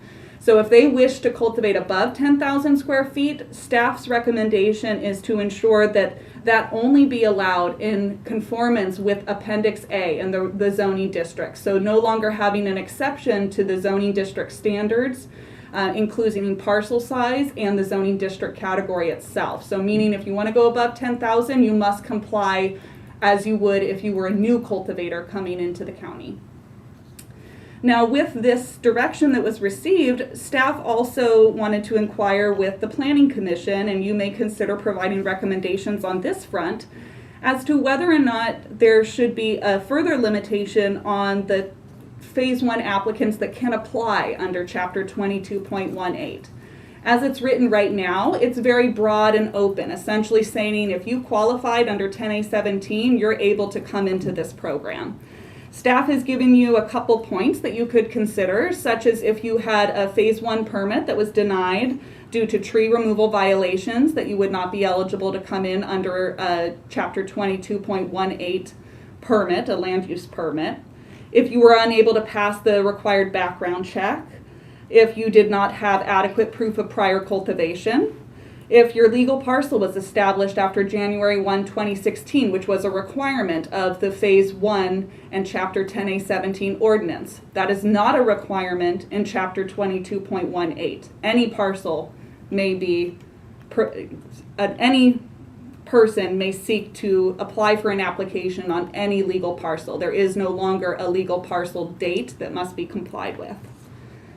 So that is something that the Planning Commission could consider providing recommendations to the board on, but it is not mandatory that you do so. Then I'm just going to quickly just gloss over that portion. I think many members of the public were surprised to see the ordinance jump from 5 pages to 27 pages, but those 22 other pages were really the corresponding changes to Chapters 10A17 and 20.242 that are required to remove the duplicative permitting process. Otherwise, what you will have is a Phase 3 regulation written into Chapter 10A17 that's a ministerial program, and also a discretionary land use program. And it would be, the conflict would just be untenable to try to resolve. So if the board seeks to approve Chapter 22.18, staff is recommending that they concurrently remove reference to the Phase 3 ministerial program under Chapters 10A17 and 20.242. Now, that concludes sort of my oral presentation, but I did just want to provide to the commission, and I'm just going to need a moment here to pull up the maps, is I do have mapping that is associated with the ag zoning and the UR zoning. So I just want to pull that up real briefly for the view of the commission, and just bear with me one moment here while I get this pulled up and share my screen. So what you have here, this is the ag and rangeland zonings within the county. And I can zoom in a little bit if you'd like to see, and we'll do a little tour here. So the top here, we're looking at really District 3. There is very extensive ag and rangeland zonings within District 3. Then you see there's, sort of minimal within District 4, some areas here outside of Fort Bragg. You get quite a bit within District 1 over here by Potter Valley and Redwood Valley. And then you also get some within, excuse me, wrong tool. See if it'll let me pan, there we go. So then you get more down here in District 5 as well. You get quite a bit down here in the Hopland, Yorkville, and Boonville area. So that's the ag and rangeland zonings. And then I am going to stop sharing that one, and I would like to open up for the commission as well the upland residential zonings. So let me share my screen again. Julia, can you clarify whether the rangeland was the yellow or the green? Just green. Sure, the rangeland was the green, and the orange was the ag. Thank you. Thank you for that question. My apologies, I did not show the actual legend there. So then this map is just the UR zonings that I am next going to share. So let me go over to that one here.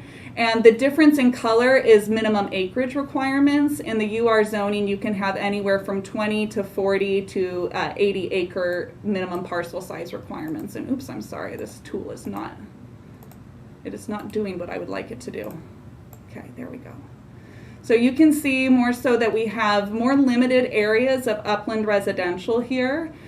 They are more focused around some of the main corridors. You can see Highway 101 here, out Highway 162 towards Covelo.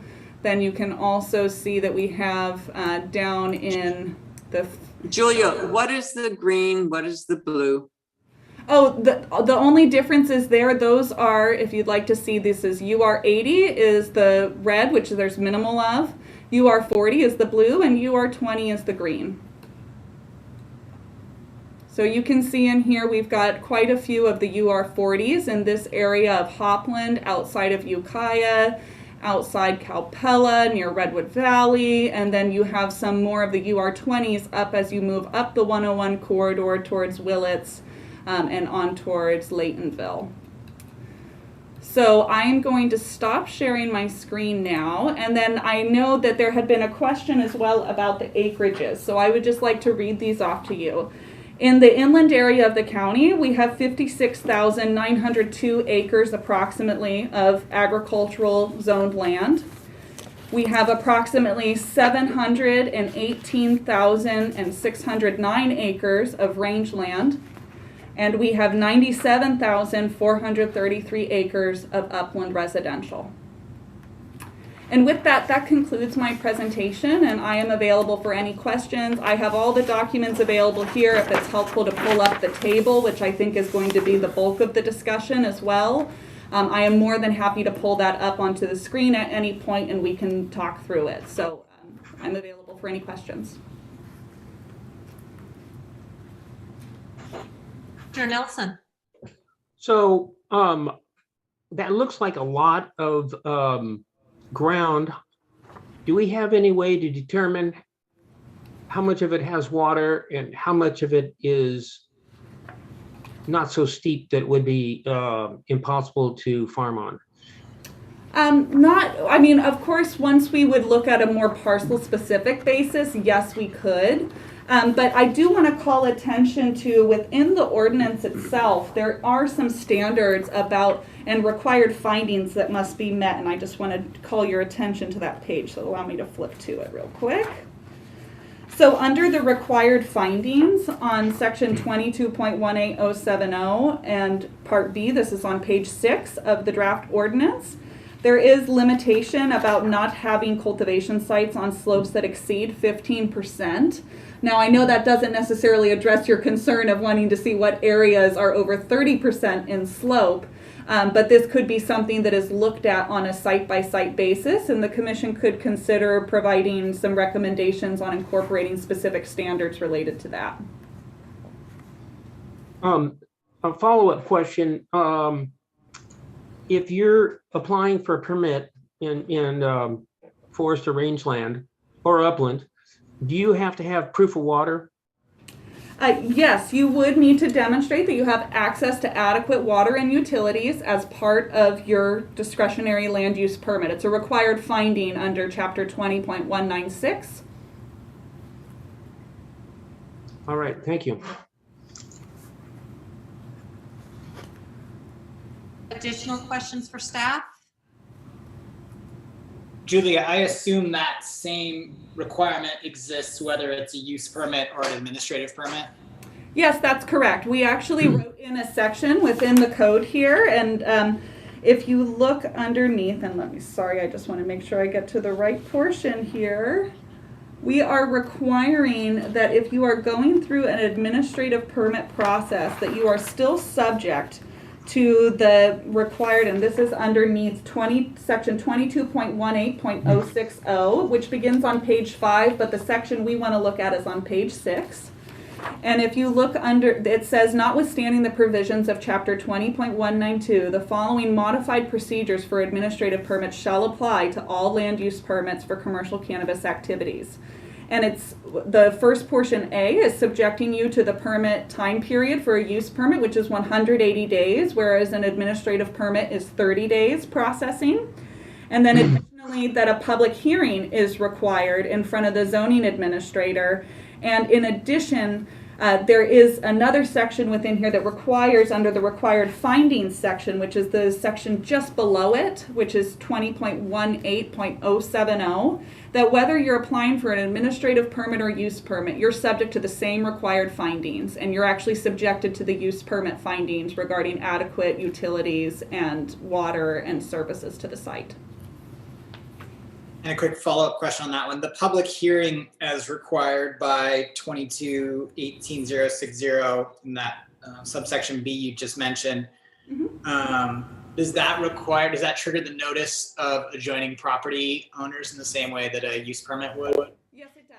All property owners within 300 feet of the edge of the parcel upon which the activity is located would be notified, as well as any member of the public who requested to be notified as an interested party. Would that interested party notification be a blanket for all administrative permits or on particular parcels? Well, we typically don't do a blanket noticing list. You'd have to request to be notified of a particular, once an application's been filed, you'd have to request to be notified of any actions on that particular site. I do want to also note, in terms of our public notice procedures, we also public a notice in a newspaper of general circulation within the county for all of our use permits and for any zoning administrator hearings. Thank you. So I have a little different subject and I'm pleading ignorance here. So we have phase 1, phase 2, and we're going into phase 3. If I read right, phase 1 doesn't exist anymore according to the dates on the staff report. Why are we still talking about phase 1? Sure. What a great question. So phase 1, the application period has closed, but we received 1,100 applications under phase 1, and we are still processing applications pursuant to phase 1. So there is an upcoming deadline with the state of transitions from a provisional license with the state into an annual license with the state. And many folks we are finding that there's many challenges with a current ministerial program where we cannot condition particular sites. So while we could potentially allow that site to go forward, we're unable to add a condition to reduce impacts to less than significant. So some sites are being screened out or denied solely by the basis that we cannot condition them to mitigate any potential impacts. It's like a pass or fail type of ordinance, and many are failing where they have a very minor item that could make it so they pass, but we are limited in our ability to condition or, you know, provide flexibility on the site-specific basis. So are they able to basically take their permit to a different piece of property? If Do they you can't mean farm there, are they able to farm somewhere else? I believe as of right now, our relocation application period has closed with many of these sites. I'm sorry, I don't have that date in front of me right now, but the relocation period has ended from my understanding.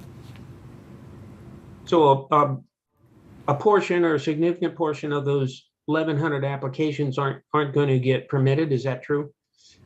Potentially. This is still, I mean, it's hard for, I don't have a crystal ball, but it's hard for me to say how many more will be successful. I believe we have a little over 230 issued permits right now, but we still have many in the queue for review. So it's undetermined, and with the direction from the board, they've really seeked to provide an alternate pathway for those who may choose to just come in underneath Chapter 22.18 as opposed to trying to get through the ministerial process and have a more defined use permit discretionary review procedure.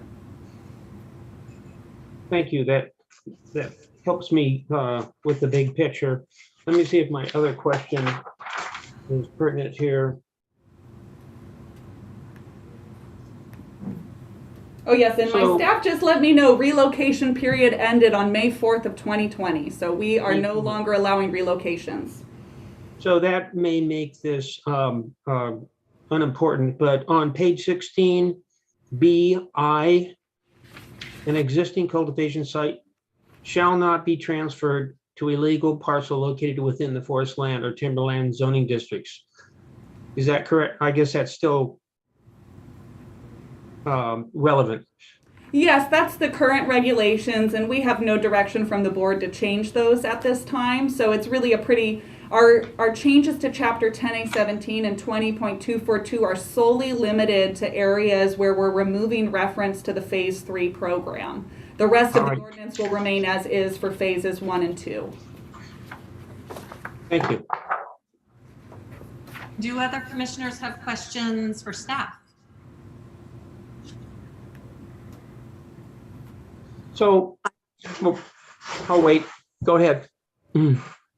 I just have on page 17 and 18, the watershed assessments. We're assuming that's crossed out because that in red in this, because it's being picked up in the review process. Is that correct? That's correct. So one of the required findings would be that there has to be an adequate water source to serve the cultivation site. We are not specific about how you demonstrate that at this time. It's a required finding, so it will be site specific on what's required in order to demonstrate that, you know, that there is no impact and that we're able to make that finding.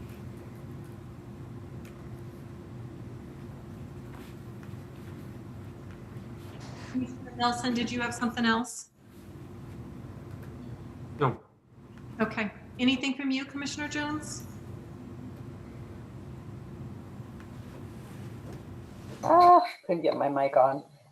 No, I wouldn't want us to get to the deliberation part, so I don't feel the need to ask questions at this point. And Commissioner Pollan? Just one other sort of global question to staff. And again, pardon my ignorance coming in late on this one, but if an applicant applies for a Phase 3 permit, is there a site assessment that's done prior to that process taking place, just to ensure that activities haven't taken place already that might be contrary to what review would be, or what conditions might be offered later in review by staff or the Planning Commission? Am I understanding? I just want to make sure I understand your question fully. So do you mean essentially looking at what may be unpermitted activities that have occurred on a site leading up to filing of the application? Yes. Yeah, okay, so we would still be looking at the site for the proposed activities. The beauty of a discretionary permit is you may have the ability to condition certain levels of restoration or movement of any unpermitted activities to other areas and making sure that those violations are remediated and resolved as part of that discretionary review process. I do want to note, though, that pursuant to CEQA, your baseline is established more from the time period where your application is deemed complete. So we cannot necessarily look at if somebody cleared an area, we cannot necessarily look back at what they did prior to being in the application period and subject them to requirements in that regard. So we've had this come up. I think some of the commissioners may remember we had a subdivision application at one point that they had cleared areas of pygmy, and there had been issues that staff could not evaluate that clearing that had been done. It had been done prior to the application period. Now, I do want to highlight one thing that staff added in here as part of this application process to really try to get at preventing any sort of activities that would happen if you were required to do land use permit. So on page 2 of the ordinance, under section 22.18.030 A1, staff has added language that says if a land use is required pursuant to this section, no building permit, water well permit, septic permit, business license, grading permit, encroachment permit, occupancy permit, timber conversion, or other entitlement for use associated with cannabis cultivation activities shall be issued prior to issuance of the land use permit. Basically meaning that once you're in that application process, you cannot change your baseline on the site. And this is very similar to what we have within the coastal zone of the county, where you are not able to get any of those underlying permits until you obtain the overarching permit, the coastal development permit, or in this case, the land use permit. Thank you. I only had one question for staff, and it is about the environmental determination for this. Sure. Since this is CEQA exempt, as indicated here, my question is about who addresses the cumulative impacts of water use. That would happen in the individual review of various permits. So as a requirement under CEQA, when you conduct an initial study, you do need to evaluate cumulative impacts. So, staff will be having to look at that on each application that comes forward and doing an analysis of basically how the particular project interrelates with other activities within that area, and determining whether or not there is a cumulative impact associated with it. And all that information will come in front of the decision-making body, where they can, agree or disagree with staff as well as to the cumulative impacts that were analyzed by the department. Commissioner Wiedemann?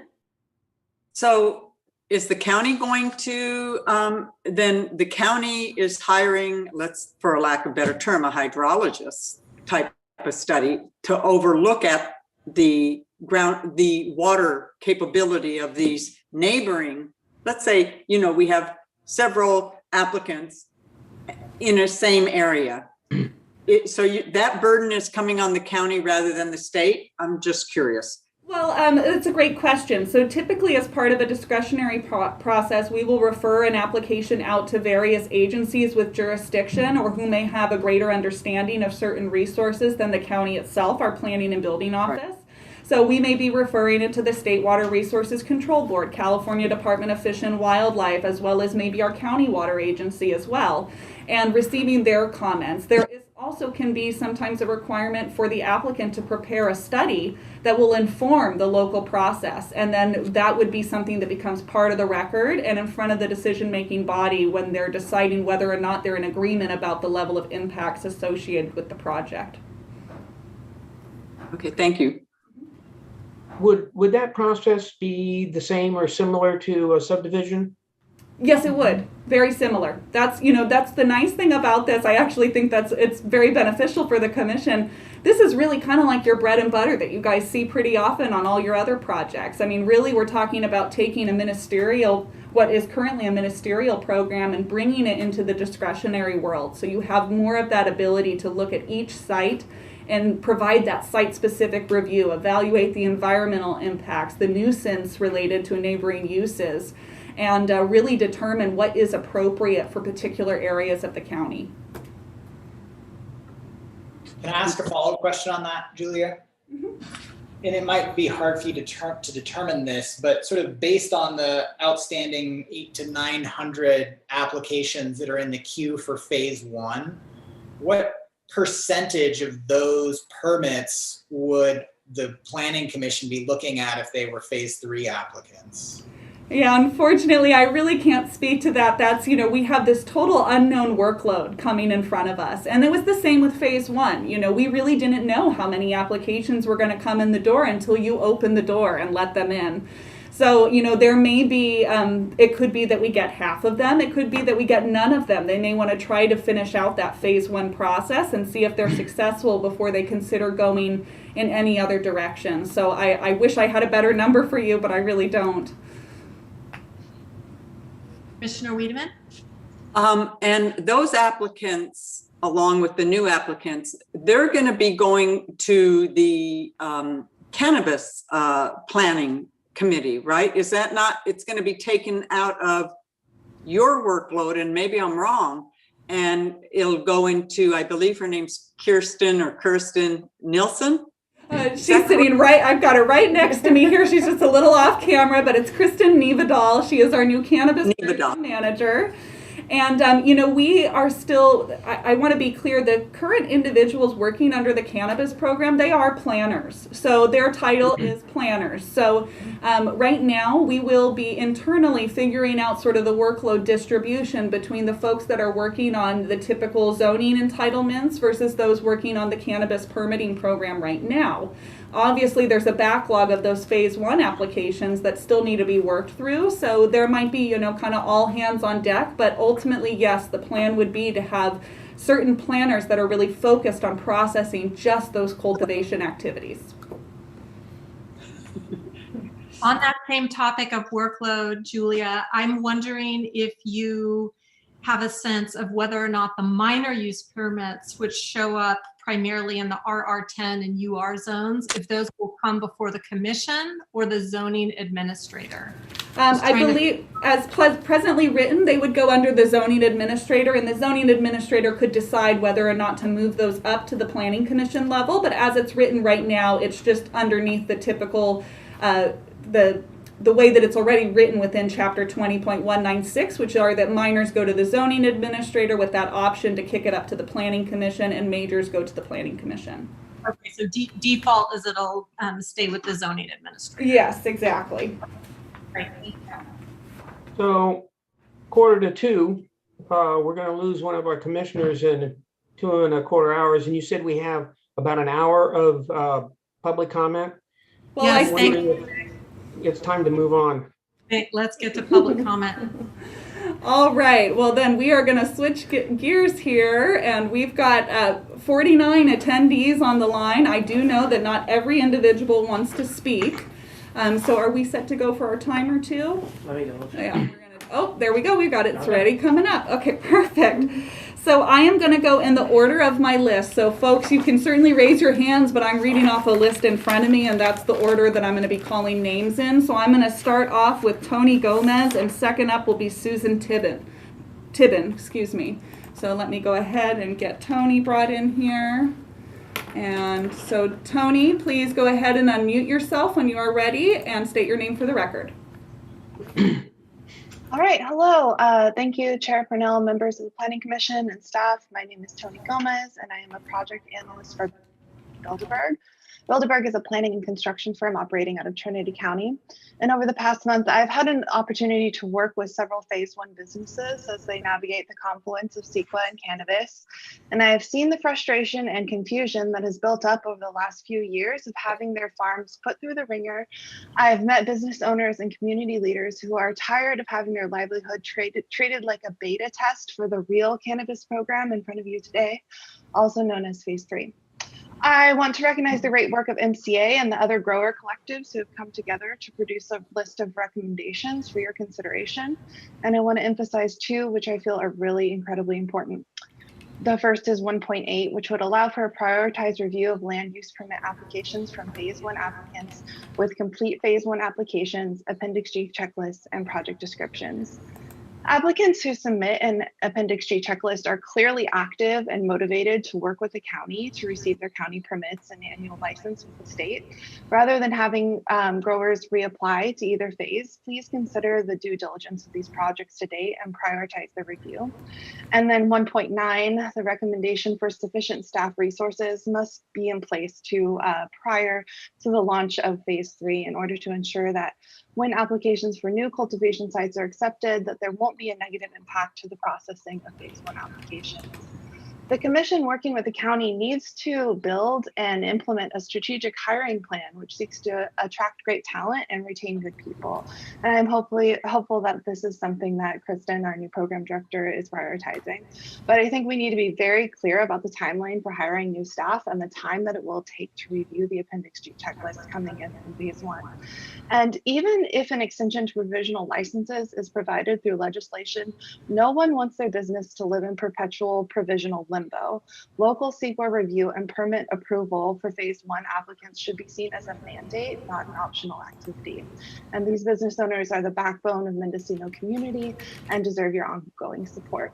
Finally, applicants need crystal clear guidance on the definition of contiguous development. Our firm believes that the thresholds for a categorical exemption could be used as a set of guidelines for reasonable development.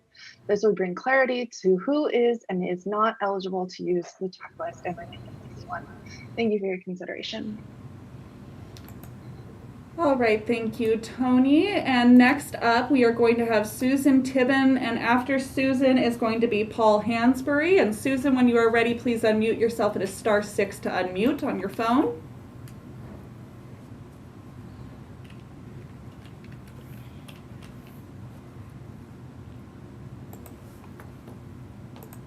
And Susan, it appears you are still, there we go. Thank you. Good afternoon, Chair Purnell and Commissioners. Susan Tibbin. By the way, thanks for allowing my out-of-sequence comments earlier, and I apologize for that. We'd like to reiterate the urgent need for 1-acre caps, subject to site-specific discretionary review. The larger operations are just posing an extreme threat to our sinking aquifer. Further, larger operations, often with out-of-state financing, are taking up to 75 cents of each dollar out of our local communities, whereas smaller local operations have proven to keep up to 80 cents of each dollar in the local communities.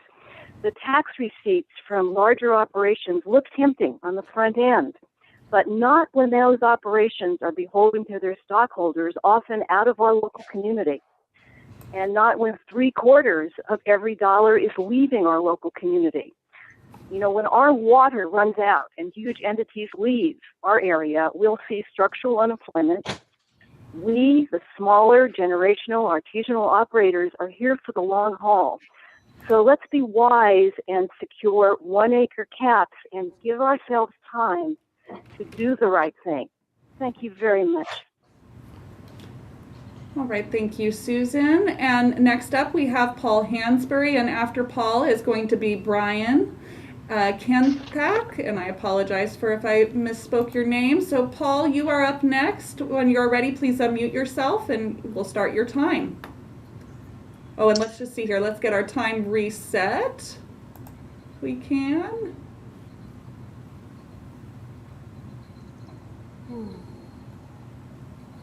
And just bear with us. So Paul, when you go ahead and begin, there we go. Go ahead and begin when you're ready. Yeah, hi, this is Paul Hansberry.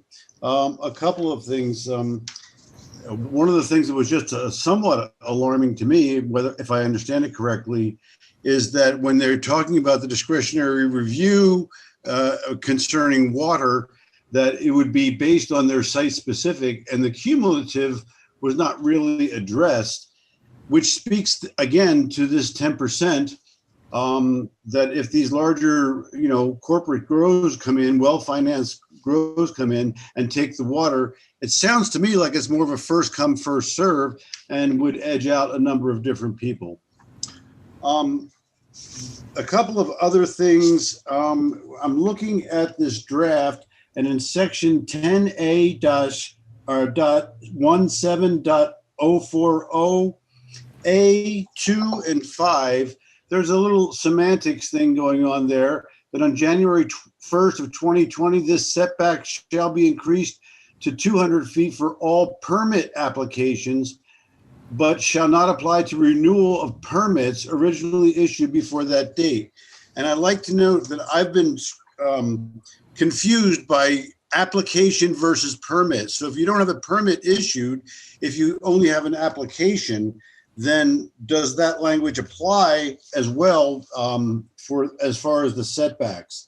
So I understand that in one place the setbacks haven't changed, but in this one section in A2 and 5, it seems like they're continuing to increase the setbacks for this new program. Also, on Appendix A, on the chart there, for the specialty cottage outdoor, it says there's 25 plants still. The state has changed that to 2,500 square feet. There's a big difference between those. And I think that might have been just an oversight, but hopefully that can get corrected. Also in that chart, we need to eliminate the footnote number 6, which speaks to the 10% increase. And I believe that's all that I have here is for the A2, A5, and the cumulative water. Is that a first come, first serve? And for the branding and for Mendocino County, we can't afford to open up to these large corporate, well-funded grows. We need to take care of the people that started the industry. That's what the regulations are supposed to be for, to regulate an existing industry, not create a new industry with the regulations. Thank you very much. Thank you, Paul. Next up, we will have Brian. And Brian Kenthak, go ahead and unmute yourself when you are ready and state your name for the record. And after Brian is going to be Greg Grand. And Brian, it appears you are still muted. The mute button is in the lower corner of your screen on the left-hand side. There. Hello, my name is Brian Kantak. First off, I would just like to say thank you for all your hard work and dedication that you guys are putting into this. I've lived in Mendocino County since the mid-'80s, and I've seen where this has came from and where it's going. I am in favor of expansion. I do believe it's going to benefit our community. The black market is always going to be here, but I've seen what it's doing to our community on the white market side. It's benefiting all our businesses, all our stores. That's what it's going to take for these small communities to grow and be prosperous is what's going on with you guys and doing the expansion. It's about all the time I'm going to take up. And once again, thank you for your time. Thank you. So next up we have Greg, and Greg, please go ahead and unmute yourself and state your name for the record. Next up will be Jerry Munn after Greg. Hi, yes, my name is Greg Grandy.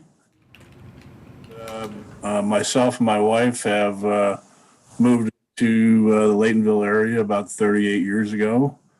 And I've been working in the timber industry for the last 35 years. Everybody knows that sort of went away, and especially up in this end where Bailey's and Harwoods disappeared about the same time. Pretty good void for good paying jobs.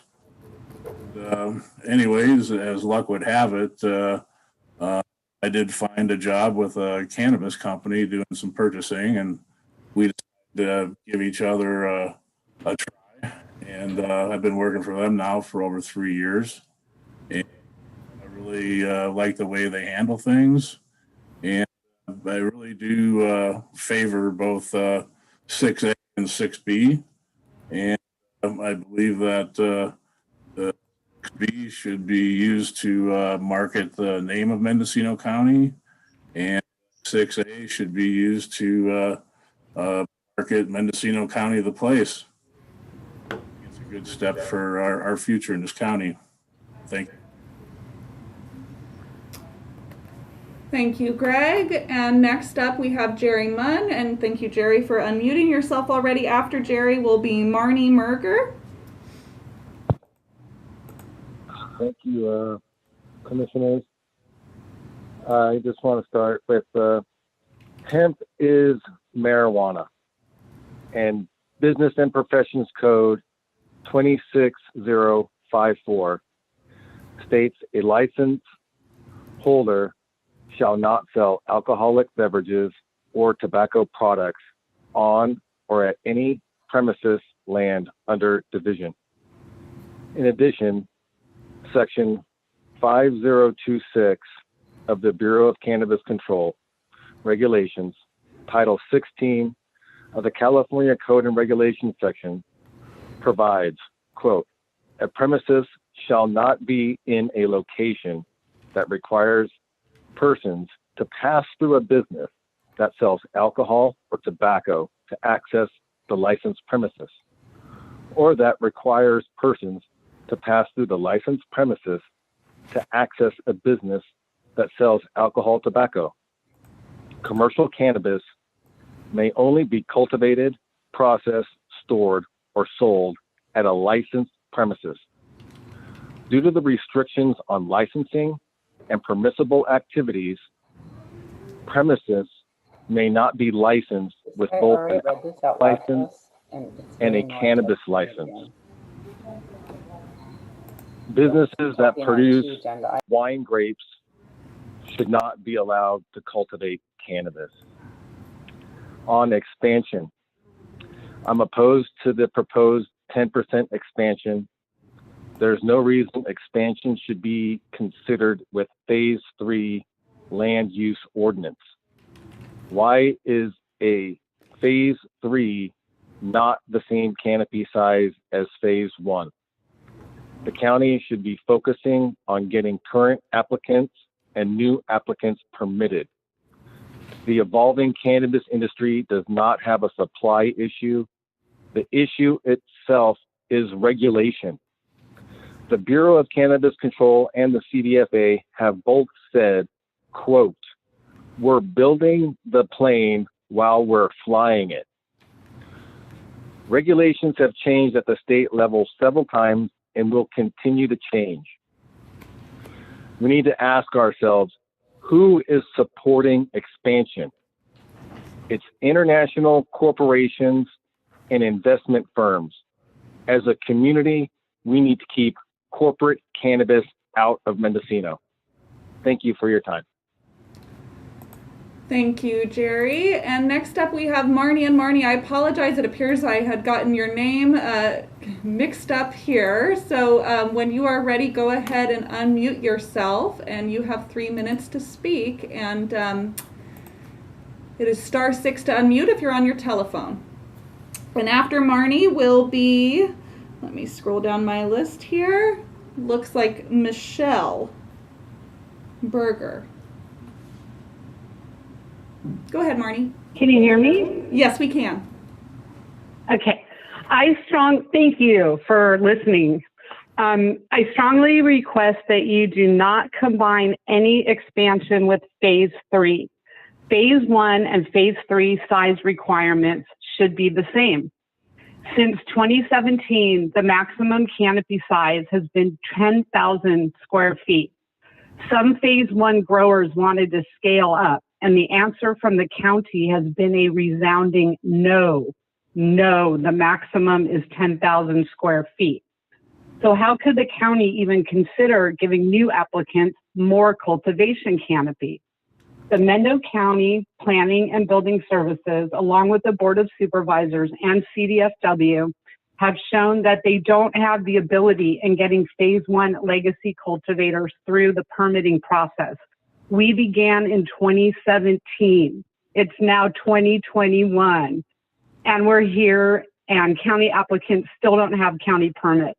This isn't right. Expansion of any type right now would bring your department to a screeching halt. You haven't been able to process the applications from 2017.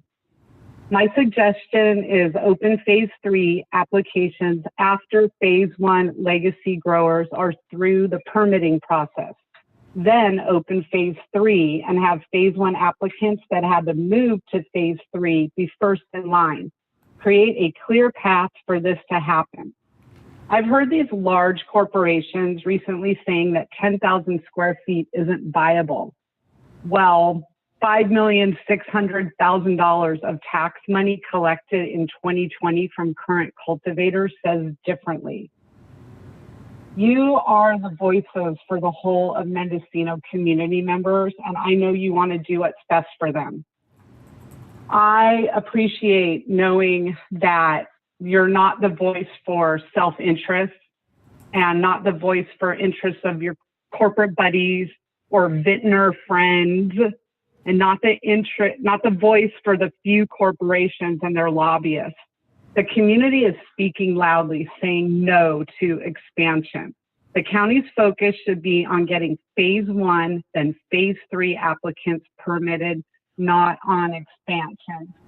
Thank you.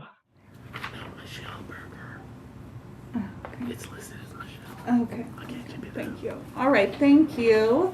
So I did not see that we had the Michelle Berger here on the line. So I'm going to go on to the next individual that I have. And Michelle, if you are on the line, you can certainly feel free to raise your hand to let me know that you are there, and I'm more than happy to allow you to speak. But otherwise, I'm unsure. We do have Michael Katz here available on the line. And Michael Katz, I know you had signed up on the last item. I'm going to allow you to talk here for a moment to see whether or not you wish to speak under this item as well. Yes, please. All right, then please go ahead and state your name and begin your comments. Hello again, Commissioners. Thank you so much for taking the time today. My name is Michael Katz, and I'm the Executive Director of the Mendocino Cannabis Alliance. As we stated in our presented memo, we do not support the CCAO as introduced. We respectfully request our submitted recommendations for amendments each be seriously considered and directly implemented as recommendations to the board from the Planning Commission today. We are supportive of the development of a conditional land use permit program for cannabis cultivation in Mendocino County. We recognize that this is a necessity. However, the current draft ordinance as introduced does not solve the problems our county continues to face in permitting and regulating commercial cannabis. The existing operators within the current county permitting program are good operators. The sheriff has repeatedly made clear publicly that they are not responsible for the egregious environmental abuses or criminal activity that are plaguing our community. Licensed cultivators have actively chosen to participate in the county and state programs, pay taxes, subject themselves to the most restrictive environmental regulations of any farmed product, and in so doing, we're told that coming forward would enable them to enter and participate in the legal market. It's important we view these operators as responsible community members who are doing and have been doing their best to adapt to ever-changing regulations at both the state and county levels who positively contribute to our community. This community and Mendocino County at large has been told over and over again that this new ordinance would provide a clear pathway for those operating in phase 1 who are unable to complete their annual license transition. As written today, the CCAO is not that pathway. Our mission is to serve and promote all of Mendocino County's world-renowned cannabis cultivators and businesses through sustainable economic development, public policy, and education. We understand that in times like these, generalities are very common, but our specific recommendations are nuanced and factor in the needs of the entire community on each component of the ordinance. We believe that there is room for responsible and sustainable expansion, limited to 1 acre until 2021, at which point it can be revisited, that will allow our county to adhere to its well-deserved reputation for environmental care and high-quality cannabis, create a program that all Mendocino residents can be proud of, and allow our local cannabis community to meet their needs and the needs of the market.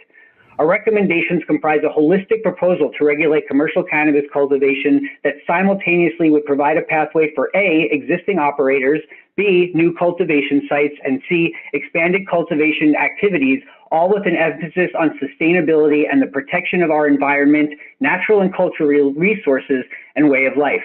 We believe this is what a majority of Mendocino County residents are seeking from our local government, and we believe that a majority of the cannabis industry wants this as well. We are committed to seeing cannabis treated as agriculture, but we reject the idea that normalizing cannabis agriculture can be achieved by allowing massive expansion for a limited few, while most homestead farmers in our community, cultivation is either forbidden or practically impossible due to onerous restrictions. Thank you very much. Thank you, Michael. And I apologize for not announcing this before, but Amanda Ryman we do have here. I know she signed up underneath speaking on the last item. So Amanda, I've brought you in. If you would like to speak on this item, please go ahead and unmute yourself and we'll start your time once you begin speaking. And after Amanda, after Amanda will be Sandra Berman. All right, thank you so much. Thank you, Planning Commission. Amanda Ryman, Vice President of Community Development for Flow Cannabis Company, a licensed distributor, manufacturer, and processor located in Redwood Valley. We employ over 100 people at our Redwood Valley and Laytonville facilities where we offer full benefits, 401k, and stock options for employees. We are a business. In the real world, we're a small business. In the cannabis world, we're medium, but we're still a business. We want to see our business grow and to be successful. We want to hire more people and elevate how sun-grown cannabis is viewed in the marketplace. We want to champion sustainable and regenerative cultivation at scale, which in this context is a handful of acres. And we want to help this county thrive. We support the proposed cap of 10% on parcels over 10 acres. Because this is a land use ordinance, instituting a cap that reflects a percentage of parcel size rather than a finite number makes more sense. The use permit process will evaluate the appropriateness of the project for the land. We understand there are concerns about enforcement. The county collects cannabis tax, and thus far this has been funneled into the general fund. Tax revenue could instead be earmarked for enforcement.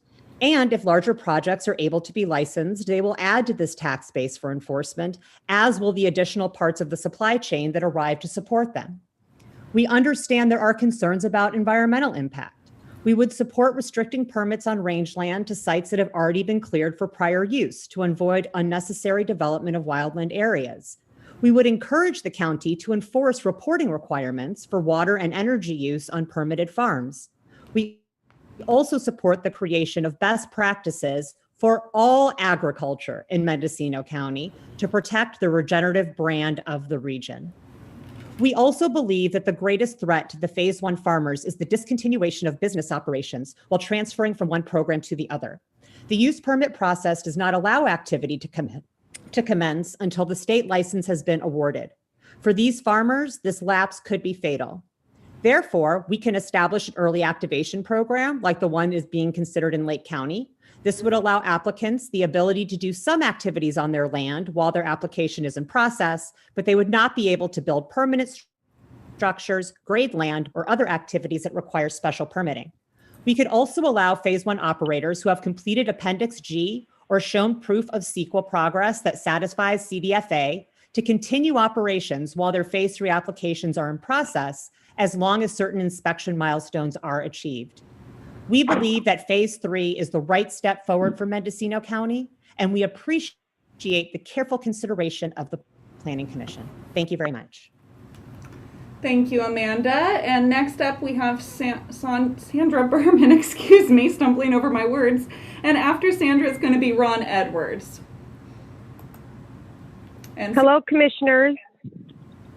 Hi, hello, Commissioners. Thank you so much for all your thoughtful consideration on this. It's a really big topic. It's going to affect every corner of our county, and I'm grateful to be able to speak. My name is Sandra Berman. I live in Redwood Valley. I love Mendocino County. It has been my home for 10 years. My husband and I own and operate a 10,000 square foot cannabis farm. It is all sun-grown and part of a diverse garden with lots of food for our family and for all the other critters that share the land too. From what I understand, the Phase 3 draft ordinance is okay with one exception. This 10% expansion rule needs to be eliminated. All Phase 3 applicants should be capped, I think, at 10,000 square feet, as has been the case for Phase 1.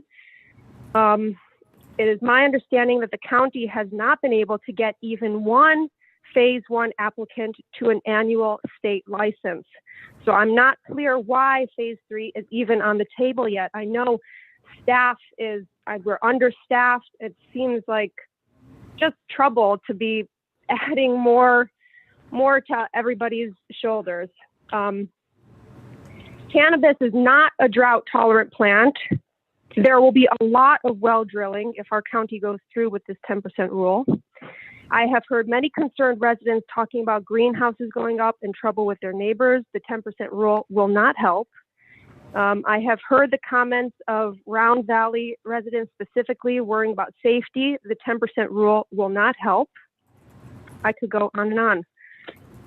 We can always expand later if our county is fit to do so. Perhaps we can write that in to reassess the acreage cap in 5 years. By then, cannabis might be federally legal, and then we will have a whole new can of worms. And it's, just going to be, who can even imagine 5 years from now? So we do not need to be pressured by big corporate cannabis on this. Bigger is not better at this time.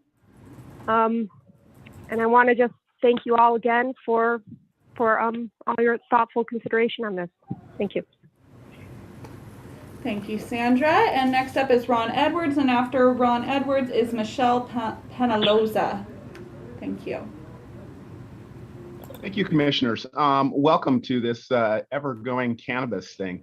I think we should go back and have a little look at history, that when we wanted to get a lot of the smaller cultivators in, because these were the people who had been in Mendocino County and a big part of the economy. And we have gone through a number of cannabis managers, a lot of turmoil. And I think that we finally have a cannabis manager who understands the issues both at the state and local level. So in reality, we are really starting over. And I think in that starting over process, we learned that we did not gain anything by continuing to go forward with lots of changes. So I'm recommending that we limit the expansion size to an acre. And we limit, as MCA said, the different scopes of operations on those. That would give us a chance to review this process, say quarterly, because we no longer have cannabis updates to know what's going on.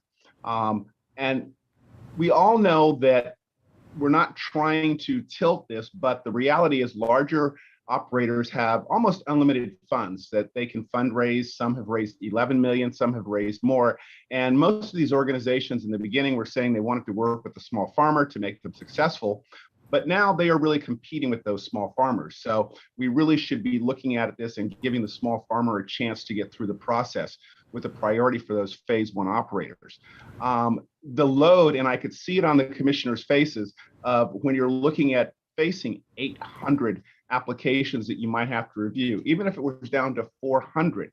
Look at the number of comments you have today with the limited time scope we have until 4 o'clock. So I believe after looking at this process and being involved in it from the beginning that we really need to have a solid program going forward. Most of the operators currently now are making it at 10,000 square feet. Some would like to expand to 22,000 square feet. So an acre at that would give us a chance to look at it. And the underlying issue is, if a large operator comes in, say they are able to scour the whole state for someone to do their CEQA project, they could move much quicker than, say, a number of local small farmers. If that project goes through, they may take up all of the water resources and leave those existing small operators left out. Is that really what we want to do? Are we saying that just because you have money makes might?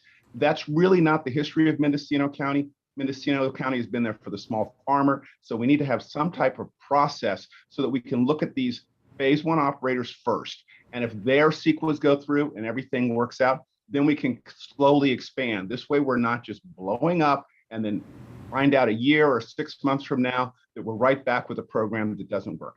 Thank you very much for your time.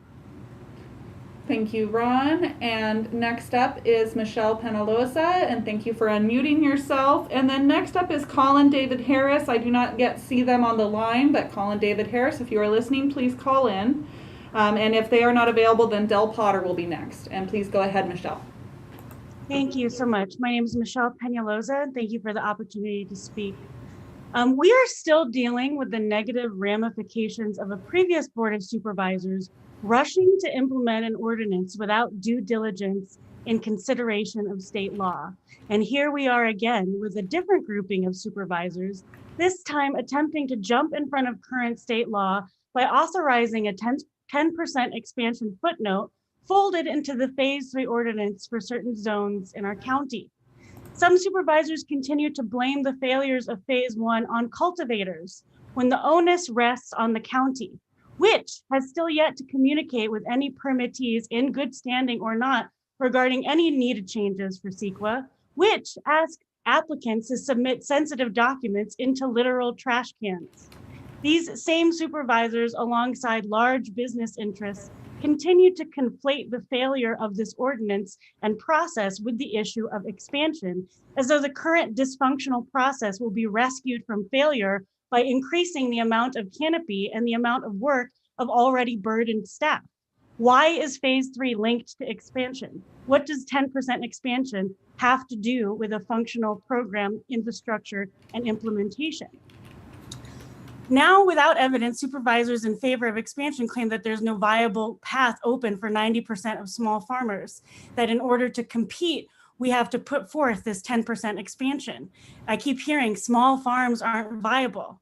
As a small farmer among a strong community of small farmers, I will tell you that is patently untrue. Our farm is a profitable small business. We're not greedy. We're not trying to make millions. We're making a living. Legacy cultivators are both the origins and the future of cannabis in Mendocino County. Consider the amount of public discourse opposed to this expansion. Consider how this opposition cuts across a diverse range of stakeholders. This coalition of opposition should be a giant red flag to the Planning Commission and to the Board of Supervisors that the public that lives in this county does not want this expansion. I urge our county to uncouple phase three from expansion and fully focus on implementing and executing a functional cannabis program. They could start by upgrading their application submission protocol from the current trash can model currently in use. I recommend that Mendocino County allow expansion to 22,000 square feet from the current 10,000 foot allowance as opposed to a 10% expansion. I vehemently oppose the 10% expansion proposal, and I thank you so much for your time. All right, thank you, Michelle. And it does not appear that I have Colin David Harris available on the line. Oh, I do see a hand raised, so perhaps that is them. I'm going to go ahead and see. Oh, no, they've lowered their hand now. Okay, so I still do not have a Colin David Harris or a Del Potter available on the line. So I apologize for having to do this. Joshua Keats is the next speaker that I have on my line here. So Josh, I'm going to give you a moment here to get ready to give your comments. You are now in the meeting. When you are ready, please go ahead and unmute yourself, and you have 3 minutes. And after Josh will be Jessica Harness. Thank you, Planning Commission, for hearing this matter today. My name is Josh Keats. I'm the co-founder of Henry's Original. We're a local cannabis cultivators who sell our Mendocino branded products directly to dispensaries throughout the state. And we've created over 100 jobs in the 3rd District. Since the passage of Prop 64 by the state of California 5 years ago, we have seen a crossroads for our county racing quickly towards us. The world is now in the middle of a global legalization of cannabis, and it is happening at an increasingly accelerated rate. While more and more states legalize cannabis for recreational and medical use, sovereign countries are now following suit. Just last week, Mexico ratified its cannabis legalization. Only 6 states in the US currently consider cannabis illegal. There is more cannabis being produced in the US and globally than ever before. The times have changed. It is time for us as a community to now accept this and move forward with what we are going to do next. Because here in Mendocino County, especially in the 3rd District, we face many crises: housing, under-equipped law enforcement, poverty, and lack of general resources to sustain a community. It's time to make a change. It's time to put Mendocino County on a path to a normalized agricultural economy and community. It's time to create stable, lasting jobs, collect taxes, build infrastructure that is long overdue to support the communities that are about to be very adversely affected by the imminent decline in the bulk commodity pricing of cannabis. Lake and Sonoma counties are opening up cannabis cultivation to 10% of parcel size. Santa Barbara, San Jacinto, Santa Cruz, Salinas, and more all allow 100+ acre cannabis farms. To wait until 2023 to reconsider adequate expansion for our county, as some here today have suggested, is to put Mendocino so far behind the times that it will suffer The same fate that I have heard told time and time again by the county's grape growers, that as the California wine industry started to rise, Mendocino farmers were not adequately supported by their county, and the brand value was won by neighboring Napa and Sonoma. 10% expansion is what licensed, legal, 100% compliant cannabis businesses need to be successful in the statewide market. 10% expansion will allow traditional farmers, ranchers, and grape growers the appropriate scale to diversify their operations. Please support the future of Mendocino County cannabis and job creation by licensed, legal, and tax-paying businesses. Thank you for your consideration. Thank you, Josh. And next up we have Jessica Harness, and after that will be Marty Klein, followed by Laura Klein. Hi, my name is Jessica Harness. I live in Covelo. I am an educator. My husband has a 10K square feet outdoor cannabis farm, which supports our living. Like many other phase 1 applicants, we haven't gotten our license yet. I'm here today to express my strong opposition of the 10% expansion of phase 3. We are not naive to know that someone is pushing this expansion. This expansion is set up for those with big investment money. We, the small farmers, aren't physically or financially able to operate mega industrial farms. Once this expansion is allowed, small farmers are most likely to be pushed out of the market. I really like to see phase 1 gets through, then open up phase 3. And instead of 10% expansion, why not cap it at 22K? And I think that's a reasonable acreage for small farming. Not to mention the environmental impact water crisis that will have an unthinkable long-term effect on Earth. Please consider this. Instead of a handful of big companies owning our county, isn't it a healthier society full of wealthy small farmers, small business owners, and real people who make this place their homes? Our county should take the lead to stand with small family farmers and proudly tell other counties and our state that Mendocino County's cannabis and food produce comes only from small farmers. I appreciate all of your hard work, and let's do this. Thank you. Thank you, Jessica. And next up we have, we have Marty Klein, followed by Laura Klein. After Marty and Laura will be Ellen Drell. And Marty, go ahead and unmute yourself when you are ready, and we will start your time when you begin speaking.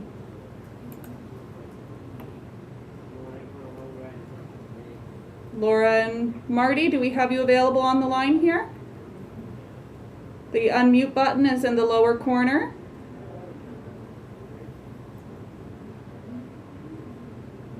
And not seeing them oh, there we go. Please state your name for the record and begin your comments when you are ready.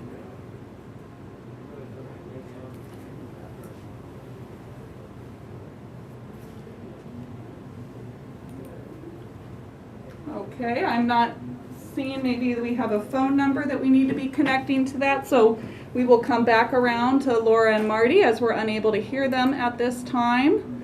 So then we will go on to Ellen Drell. So Ellen, we have just brought you into the meeting. Please go ahead and unmute your phone when you are ready. Thank you. And begin your comments, starting with your name. My name is Ellen Drell, and I would like to draw the Commission's attention to comments that were submitted by Green Fire Law on behalf of the Willits Environmental Center, and have you note that not all sections of this proposed ordinance are in fact exempt from CEQA review, the temporary loophole that the Board of Supervisors would like you to exploit. In addition, if this ordinance is passed and the burden to conduct the cumulative environmental impacts is placed on the individual applicant rather than being determined at the county level where it absolutely belongs, the process may be more complicated, more expensive, and ultimately much less effective. And given the magnitude of the changes being proposed, not only the 10% rule, but opening up a third of the county, over 700,000 acres, to new cannabis cultivation, which right now is prohibited from new cannabis cultivation. Existing growers can continue their operations on rangeland, but otherwise rangeland is considered environmentally inappropriate and closed. But if that's opened and these other vast changes are made, individual CEQA review will price most applicants out of the business, including phase 1 applicants who are still needing their county and state permits, because they now will need to show that they will need to demonstrate CEQA compliance within a fundamentally altered regulatory landscape, a vastly expanded cannabis program with vastly expanded impacts, including all those impacts discussed this morning, as well as many of the comments about water and a host of other issues that haven't been brought up. I also want to note that I don't think the Planning Commission can make the claim that this proposed new ordinance is compliant with the county general plan. In many instances, it is not. I think I would like Ron Nelson, go back and look at a little history if I have a few minutes. It's important that the commission understand that this ordinance is before you today because 3 years ago, the CEO and various staff never accepted the zoning and size limitations of our existing ordinance, even though it expresses the majority of the public's wishes.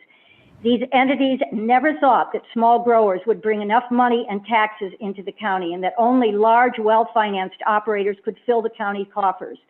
The changes proposed today are for them. These changes, never mind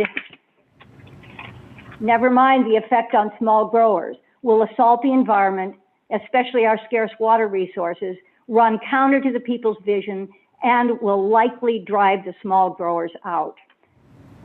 We recommend that you reject this proposal. All right, and next up, and I see I had missed the number before, so we're going to go back to Marty and Laura Klein, and I see now that there was a phone number also. So Laura and Marty, when you are ready, please go ahead. For your phone, it is *6 to unmute, so that way we can hear your audio. Hi, can you hear me now? Yes, thank you. Great. Okay, I'm going to turn the computer off, and so I'm going to read you my letter. And please just state your name for the record. Thank you. This is Laura Klein. I'll be speaking on behalf of both Marty and I, and thank you for this opportunity to address you. FYI, I didn't see our letter or many other letters that I know were written, even though it was sent to pbs@mendocinocounty.org and the BOS yesterday. And we'd actually written comments on both facilities and cultivation, and neither are online. I will try to fold them both in here. So what I do see online is that there's, over 300 letters and only 2 in support of this.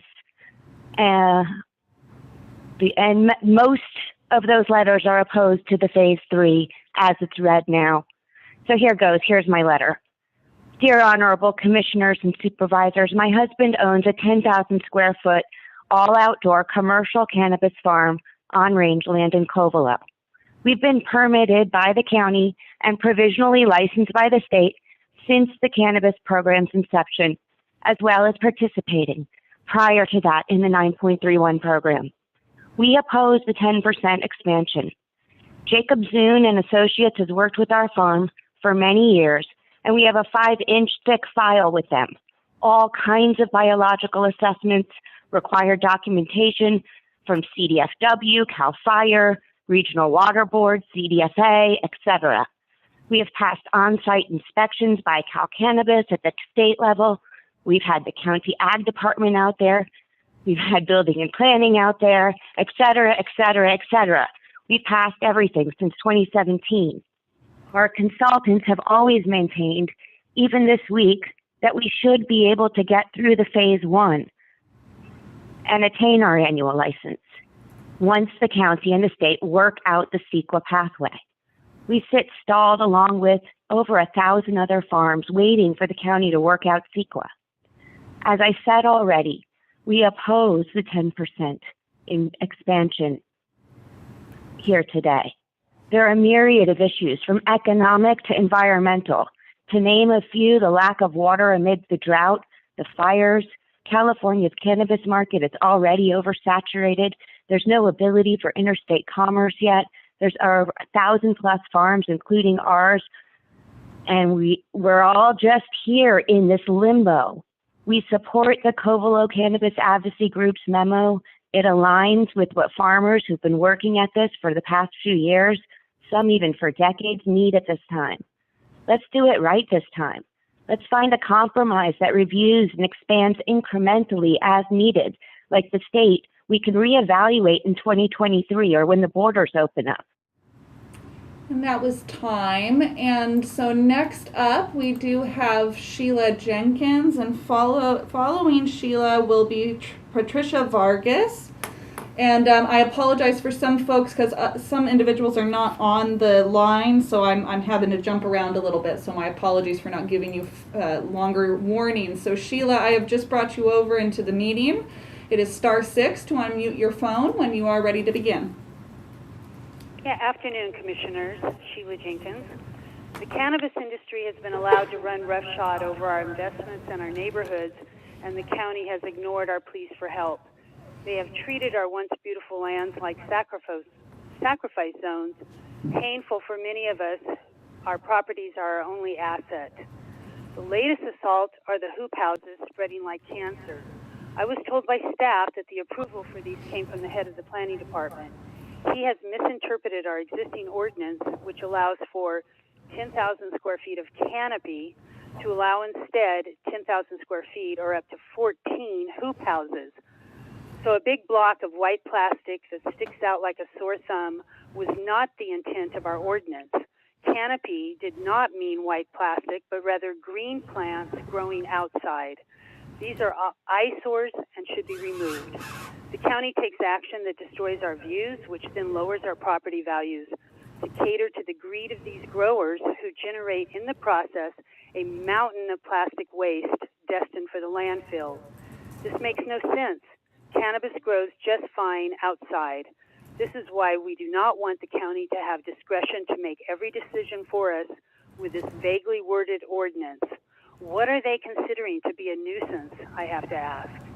The county also wrongly hands out permits to people in communities with CC&Rs that prohibit this commercial activity. This then creates a conflict that necessitates a $50,000 legal battle. We want our CC&R protections respected, and the county should support rather than undermine these contracts. We already voted against cannabis in every zone and against opening up our rangelands. You would think that with a proposal like this, with such far-reaching impacts, they would want to know what the cumulative impacts will be. The Laytonville and Covelo water districts are now reporting water quality and quantity problems, which they believe are cannabis-related. This is what I mean by cumulative impacts. Wells are drying up and our rivers are choked with algae. How do you scale up a water-thirsty industry when our water resources are in decline? The Climate Action Committee and the wishes of the public are ignored while we are expected to pay to clean up the damage from this industry. We do not support large growth or an expansion onto our rangelands or this discretionary, vaguely defined use permit process. Thank you for giving me this opportunity, Commissioners. I hope you oppose this. All right, thank you. Oops, excuse me. Got that too large. Thank you. Next up, we have Patricia Vargas. So Patricia, when you are ready, go ahead and unmute yourself and state your name for the record. And after Patricia will be Lynn Zackerson. Hello, my name is Patricia Vargas. I'm the owner of Sunroots Farm, an award-winning regenerative farm located in Covelo. We have herbs, fruit, and cannabis, as well as alpacas. I am calling in today to appoint my opposition to the 10% expansion. I've heard a lot of talk about this major use permit in that it will be very environmentally and scientifically scrutinized in order to acquire a major use permit. However, a major use permit on an undisturbed piece of land is going to be very easy to acquire, as there's not going to be any kind of resources that have been pulled out of that property ever before. And it does not adequately represent what can happen throughout many years of cultivation.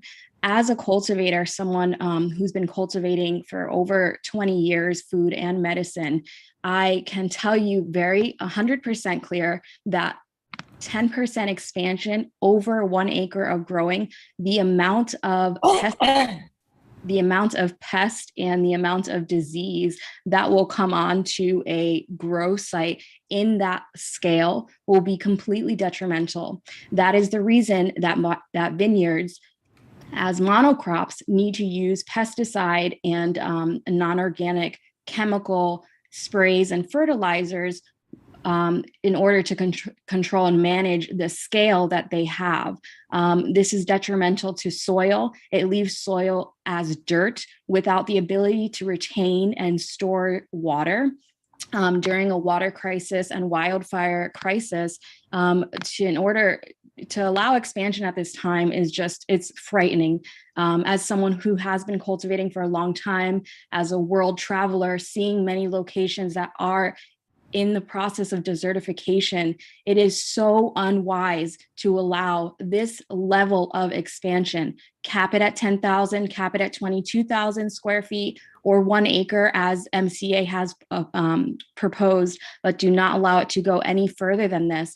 Also, the fact that phase 1 applicants will be washed out and have not been taken care of in this whole process it's wild to me that we're going to open up a phase 3 now that will completely disregard everything that the phase 1 operators have done. Not to mention the sheriff's department has not been able to make enforcements on the locations such as Covelo that truly need the enforcement to happen.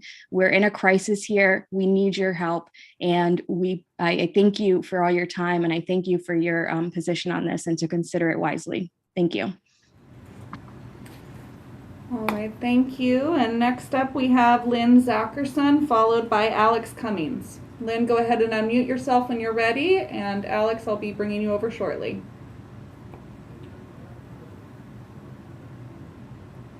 And Lynn, it appears you are still muted. Please go ahead and unmute yourself when you're ready.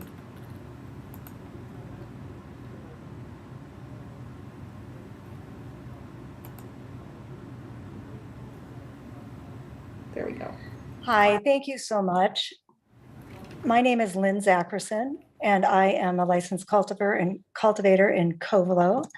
And I want to thank you, Chair Purnell and commissioners, for your service to our community. It's a big job.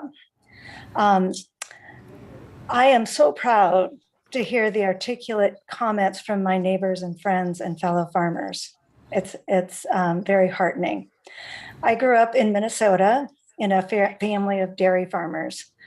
Our extended family had 7 family farms when I was a child. Today, there is only 1. Here in Mendocino, small family cannabis farms can still make it work.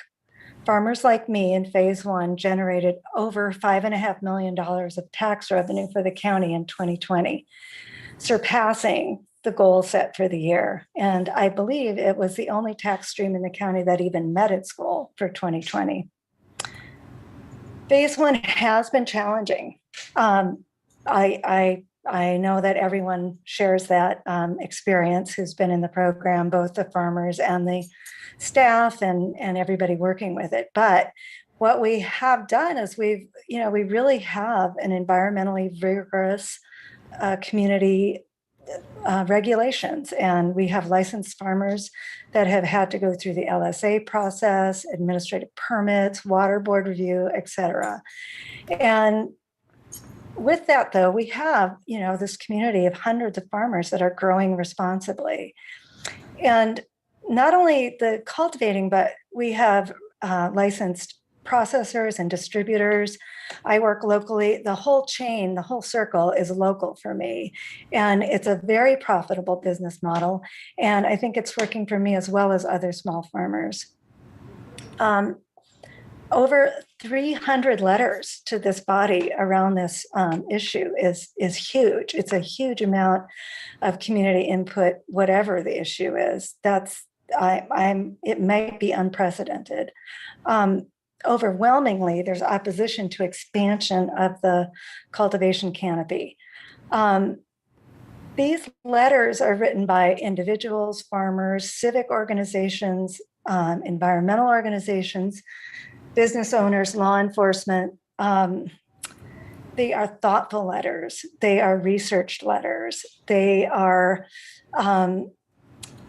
it's really impressive, the energy that's been put into this comment period.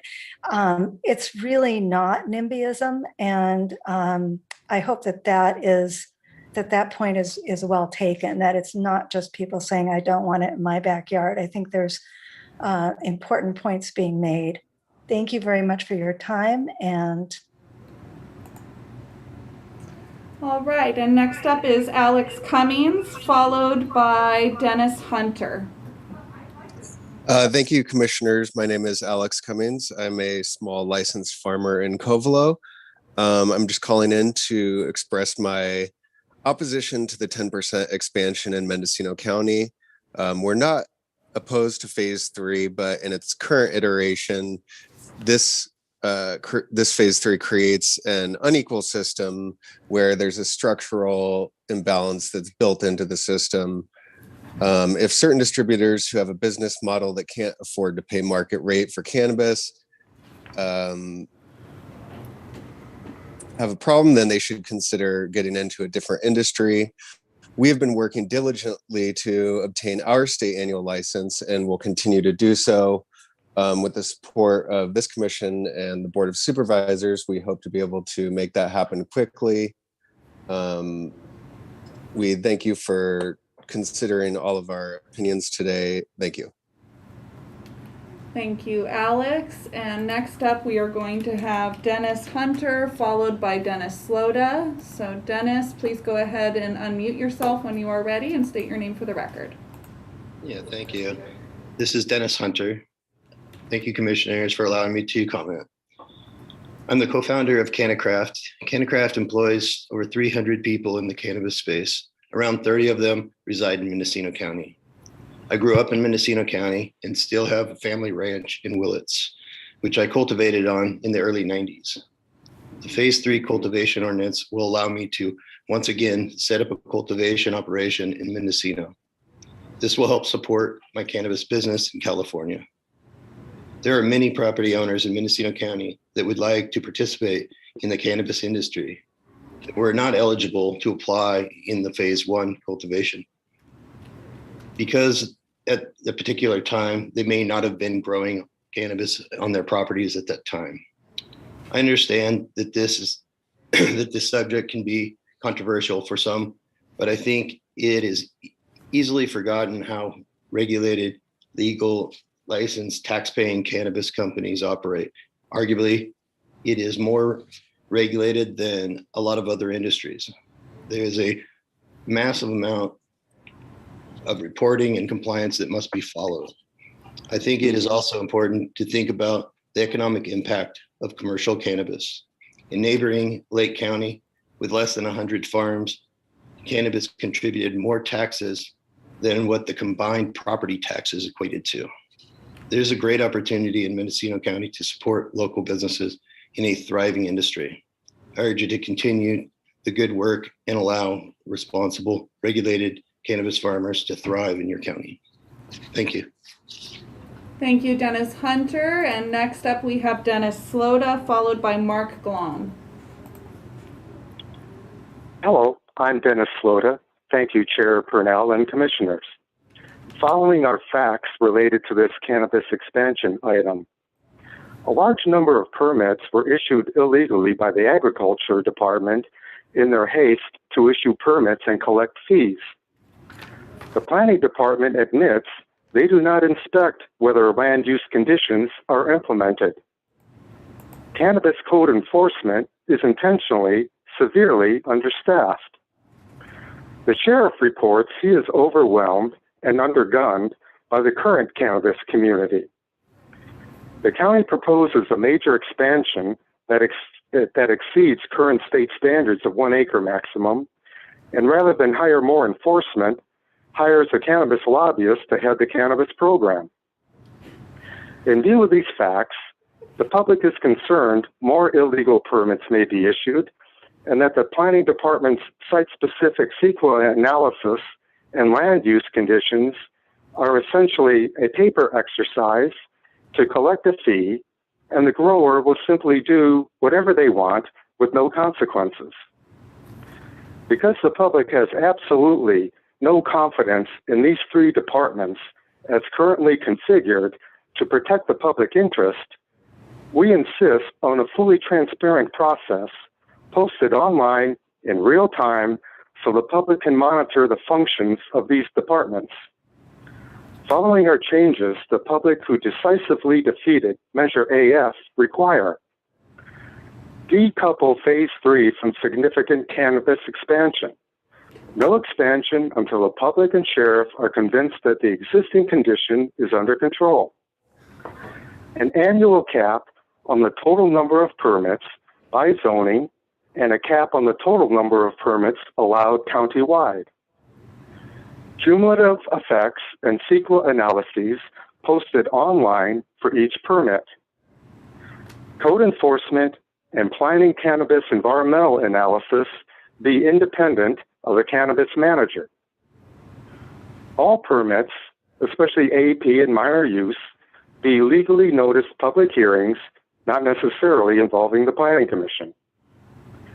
All permits and use permit conditions be posted online in real time so neighbors know what to expect. All permits require an annual inspection paid for by the grower and inspection results posted online naming the agencies and inspectors involved. Cannabis staff qualifications posted online in real time. All code enforcement complaints and resolutions be posted online in real time. Thank you all for your time and consideration of these issues, and thank you very much for your service. It's a very long day for you. Thank you. Bye-bye. Thank you, Dennis. Our apologies, we did not get the timer going on that one. We will get that going here on this next one. So next up is Mark Glom, followed by Kelly Mayhew, excuse me. So Mark, please go ahead and unmute yourself when you are ready.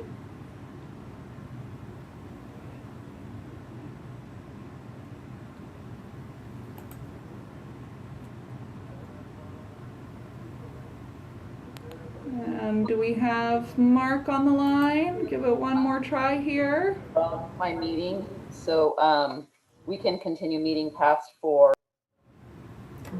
So do we have a Mark Glum here? I do not see it. Okay, so we're going to go ahead and bring Kelly over into the meeting and we'll come back to Mark.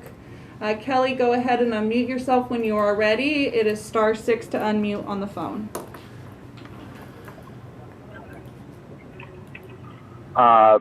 Good afternoon, commissioners, Chair Purnell, and staff. Thank you for holding this discussion. I'd like to express my support for the items brought forth in agenda item 6B. I represent Leaf Holdings, which is a manufacturing company in Willits. Leaf Holdings has been operating in Mendocino for over 2 years. Our main focus is extraction. We currently purchase over $2 million of product each month from outside of the county because Mendocino County cultivators just do not have the supply volume to support our business needs. There have been a lot of unknown variables hanging in the balance for local cultivators and ambiguity about the future of annual licensing. This puts our local suppliers in a vulnerable position and makes it very difficult for a business like ours to plan for the future. Phase 3 may be important to keep our doors open for legacy cultivators who didn't make it through Phase 1. Phase 3 may be the only way for them to get into the program and continue to operate in Mendocino County. This is especially important for Supervisors Hashek and Brown's district, where many of our legacy cultivators our farming. I hope that you will schedule a special meeting to discuss what phase 3 might look like. Thank you for your consideration.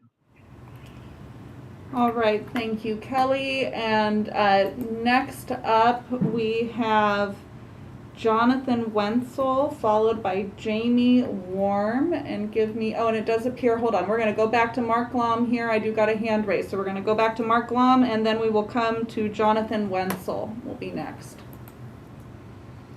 So Mark, we've just enabled you to speak. Go ahead and begin when you are ready. Oops, excuse me. There you go. Now you should be able to speak. Sorry. Go ahead. Hello, Planning Commission. Can you hear me? Yes. Hi. Thank you for the work that you're doing. I very much appreciate it. I've been following the deliberations for quite a while. I'll be brief. I am a licensed cultivator, though I'm not currently using my license. At the moment, I understand the current restrictions on grow sites. I do support the expansion of the allowable growing square footage of canopy in Mendocino County, because I think that restricting it is simply going to push more people into the black market and frankly push more business out of Mendocino County. And let's face it, cannabis is here to stay. Responsible, well-regulated permits being given to responsible growers, and obviously the proper resources to keep the black market to a minimum, but I won't comment on what that means, except to say that we know what happened during Prohibition. It was a disaster and people went around it. I think basically human nature is such that denying someone what everyone else is doing simply means they're going to find another way to do it. So I'll just repeat myself. I do support the expansion of the size of canopies in Mendocino County on ag and rangeland. And once again, I thank you for your work, and I look forward to your deliberations and hearing what the outcome is. Thank you for your time. I appreciate it. All right, thank you, Mark. And next up, we have Jonathan Wenzel. Jonathan, please go ahead when you're ready, and after that will be Jamie Warm. Okay, thank you.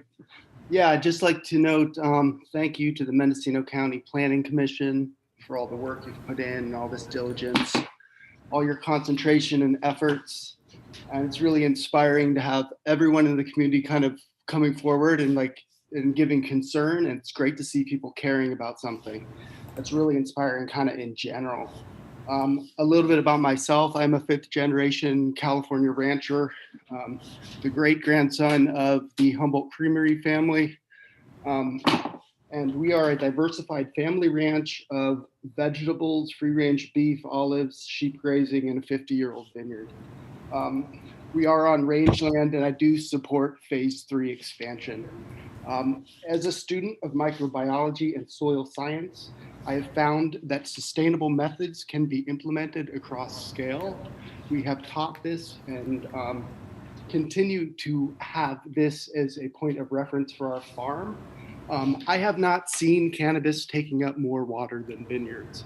And I know that there are a lot of places in the county that won't be feasible for expansion.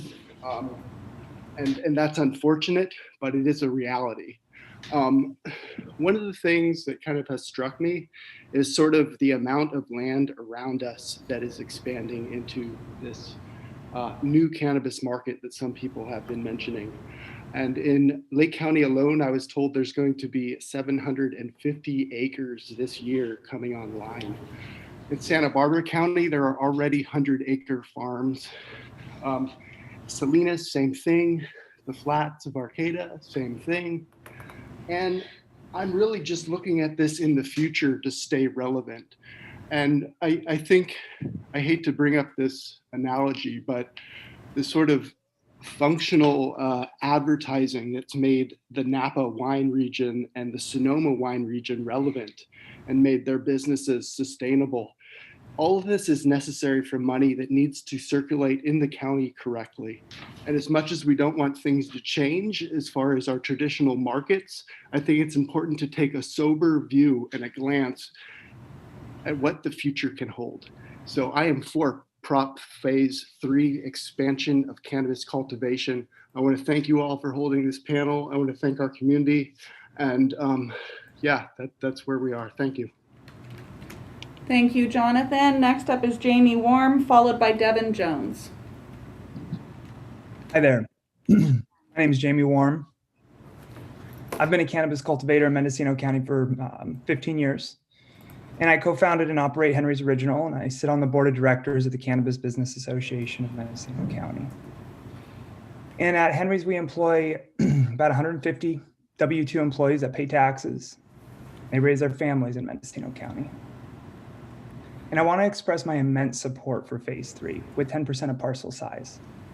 Transitioning into a discretionary permit with increased cultivation limits, it allows Mendocino County farmers to compete with other supply counties in the state.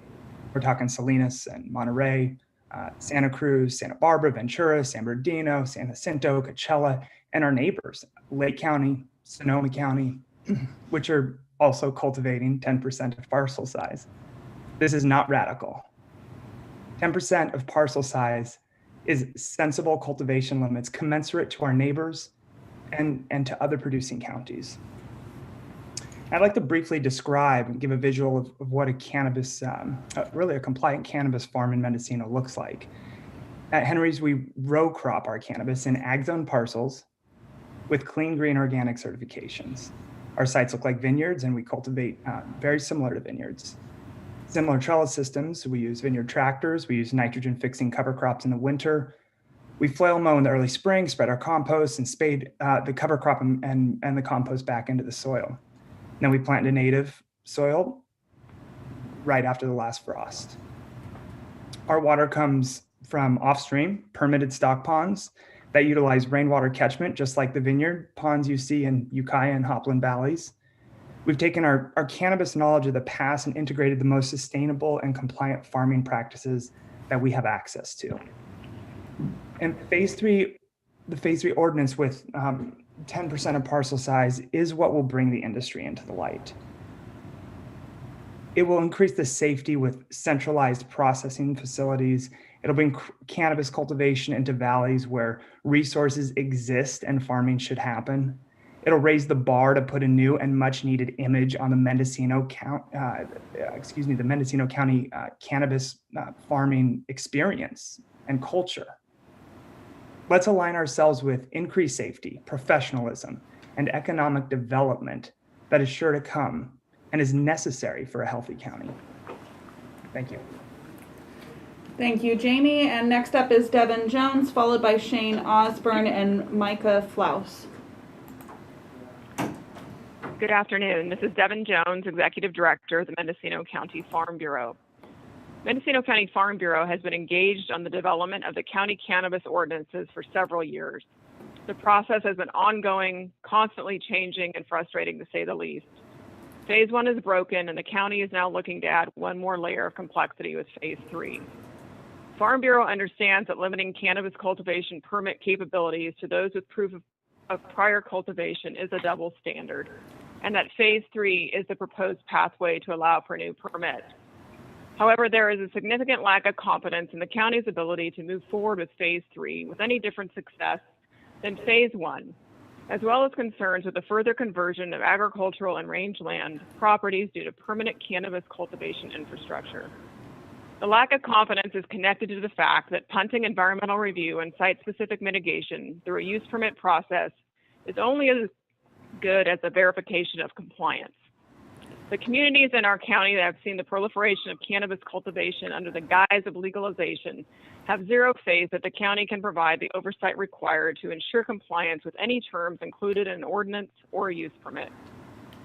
The staff memo for the agenda item today tries to instill that there will be a more stringent discretionary review process for Phase 3. Farm Bureau bluntly asked the county to back this claim up by concurrently staffing up code enforcement and the Sheriff's Department to verify compliance for both Phase 1 and Phase 3. If the status quo continues with a complaint-driven system, then Phase 3 will just compound the frustrations expressed by the non-cannabis cultivating citizens of the county.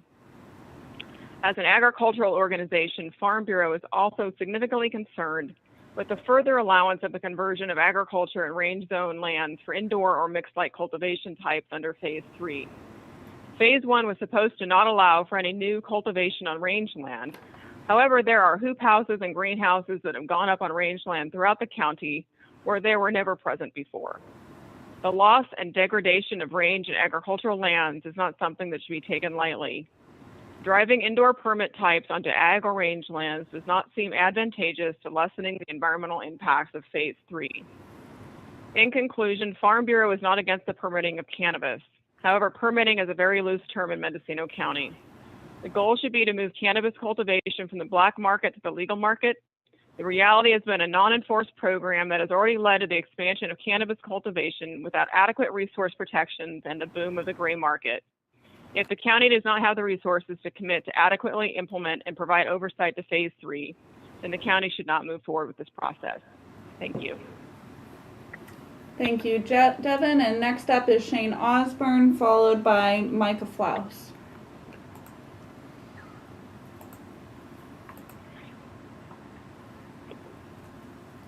Shane, please go ahead and begin when you're ready. Hi, my name is Shane Osborne. I'm a cannabis farmer in Redwood Valley. Thank you, commissioners, for listening to me. I am for the expansion of 10%.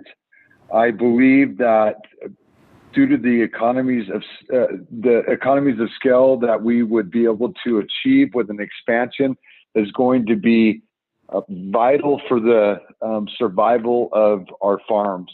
And I am 100% behind small farmers. I love the legacy farmers. I've been cultivating for 15 years, and I learned from many of these legacy farmers, and I have full respect for them, and I worry about their existence. However, because of the future federal legalization, the global market, small farmers can exist along with large-scale farmers, but there might be a day that small-scale farmers aren't able to exist because of the price drop in cannabis. Well, I think that if we have larger scale productions, that they would be able to employ some of these smaller operations that are no longer able to exist in the future when cannabis is being grown on a large scale. I work in several states in the cannabis market, and from inside studies that other companies are doing outside of the state of California, they are reluctant to come in and purchase cultivation land in California right now because of plans that they've heard in the Central Valley of such large-scale operations that they feel that it's going to be hard for any small-scale farmer to exist. So I think that Mendocinos should be very careful on with looking at the possibilities of the future and large-scale operations and what that can do to small-scale operators. And I want small-scale operators to be able to exist, but I think we can exist together. And it's also a great backup plan if these large-scale cultivators go forward and they do drop the price down to a number that small farmers aren't able to work with. There could be, these large-scale farmers could provide jobs for Mendocino County and for legacy farmers. Everything that I've looked at with expansion, it's a super environmentally responsible expansion. And that's... All right, that was time. And next up we have Micah Flaus, followed by, we're going to actually go back because I now see we have Colin Harris on the line. We'll follow up with Colin Harris. Good afternoon, commissioners. My name is Micah Flaus, and I'm a cannabis and food farmer, and I live in Willits. I believe very strongly in regenerative farming, including the use of cover crops and living soil. And I support the proposed cultivation ordinance because I would like to see regenerative cannabis agriculture at scale, and I think we have an opportunity to show that here. it's not about how much we grow. I think it's about how we grow. Thank you for your time and the opportunity to speak today. All right, thank you. And so next up is Colin Harris, followed by Ashley Oldham. Hi, my name is Colin Harris. I'm a cottage level grower in Covelo. I've lived all over Mendocino, and I do not support the 10% expansion. It is an attempt to trump the existing operators and tip the scales in the larger businesses' favor. There are many investors and companies chomping at the bit right now to get their vineyard level grows up and running. These are mostly people from out of the county and or the state with the Amazon business model to convince the Board of Supervisors of the profits in their future, when in fact the local community will see very little of that money. They have accountants and lawyers on their payroll to get out of paying taxes. It's part of what they do. Landowners are barely being heard right now, let alone the workers and people without the resources to buy land and spend 3 years paying fees to 6 different government agencies to even get their farm legal. No one is even talking about the quality of life, keeping the price point up. It's not just for the small farmers to profit, it's to keep the quality of the product at a high level and to keep people paid at a living wage, not $12 an hour. $20 an hour is a livable wage in Mendocino County. More small farms equals more jobs and higher pay, better quality of life, and more money kept in the community.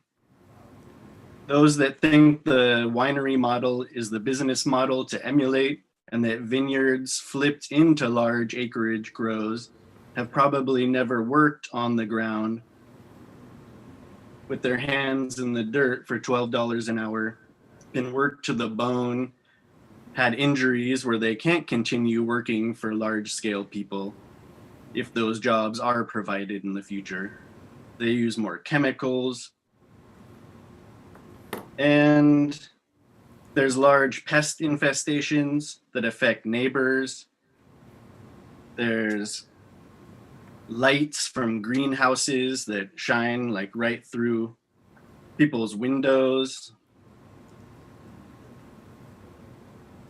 These people would feel differently if they lived in these neighborhoods that this is happening, like Covelo, Laytonville, and some of these other places. And as far as prohibition, many of the people that are bringing up that word right now actually supported prohibition.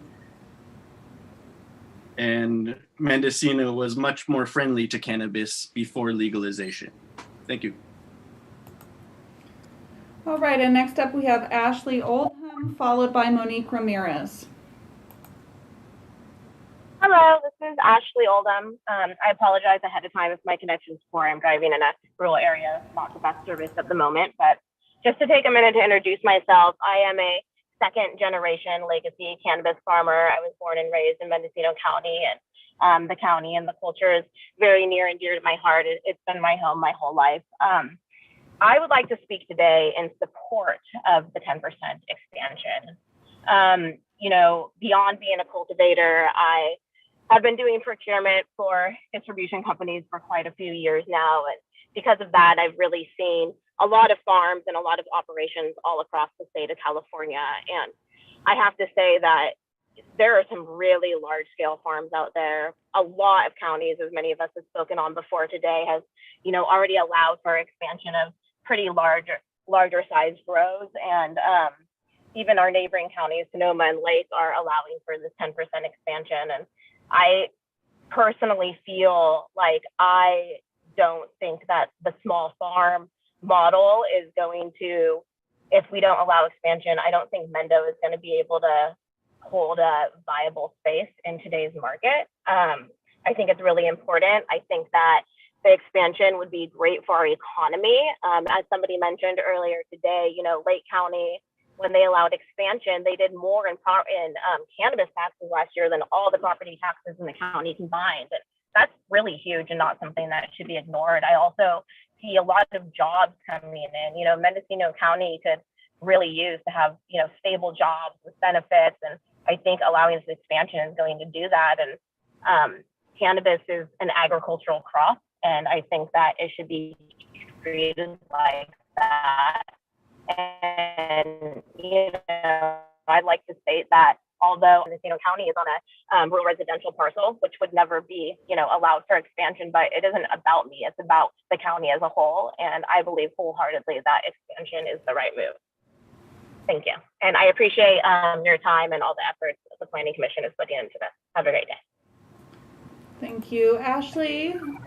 And next up, we have Monique Ramirez, followed by Gus Stout, although I'm not seeing Gus on the line, so it may be Chance Frank afterwards. Thank you.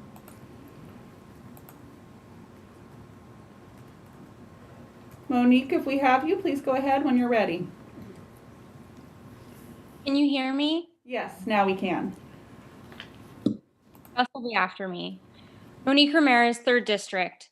Is it possible to move someone with words in less than 3 minutes? To convey a message so powerful it inspires the other to see things from a different perspective? Is it possible for community values to outweigh corporate interests? Yes, I say to you, yes it is. Cannabis is medicine first and foremost. Let's never forget that. She must not be exploited in the name of greed, power, money, or control. She has been the pillar of this community for decades, long before I was even born. Small homesteads are spread out over this vast and beautiful county. Small farmers have been stewarding their land, growing cannabis and food, and supporting their families for generations. We will not be sold out to corporate interests or investors with only one objective, to be profitable at all costs. There's more to life than profit in my community. With over 1,300 plus petition signatures in opposition, 3 municipal advisory councils, 1 cannabis trade association, 1 grassroots cannabis advocacy group, water and sewer districts, environmental groups, former and current sheriffs, all standing in solidarity against 10% expansion. As a commissioner, please listen to our voices. We are the community, and we are opposed. I don't have time to explain all the reasons why, but they were detailed in 13 pages submitted to you by the Covelo Cannabis Advocacy Group, which I am the founder of. We are not against expansion. We support 22,000 square feet for all outdoor cultivators with a minor use permit in both Phase 1 and the CCAO. We request that permits be limited to avoid license stacking, as currently no limits have been defined. Require an administrative permit for all existing Phase 1 operators that need to transition to a use permit if they remain at 10,000 square feet or less. To quote Wendell Berry from What Are People For? Industrial agriculture built according to the single standard of productivity has dealt with nature, including human nature, in the manner of a monologist or an orator. It has not asked for anything or waited to hear any response. It has told nature what it wanted, and in various clever ways has taken what it wanted. And since it proposed no limit on its wants, exhaustion has been its inevitable and foreseeable result. This clearly is a dictatorial or totalitarian form of behavior, and it is as totalitarian in its use of people as it is in its use of nature. Its connection to the world and to humans and of the other creatures become more and more abstract as its economy, its authority, and its power become more and more centralized. Support small farms, love is the way, and in the words of Notorious B.I.G., the king of hip hop, he said it best: mo money, mo problems. And I'll end that I'm a cultivator, 2,500 square feet. I paid 2.5% of my sales tax, $2,700 last year. That's more than any distro that buys millions of dollars worth of cannabis. They only pay $2,500 for their taxes, and I paid more than them. Thank you. All right, and if I understand correctly, that Gus Stout is also on the same connection as Monique. So Gus, please go ahead and unmute when you are ready to begin your comments, and we will start the time.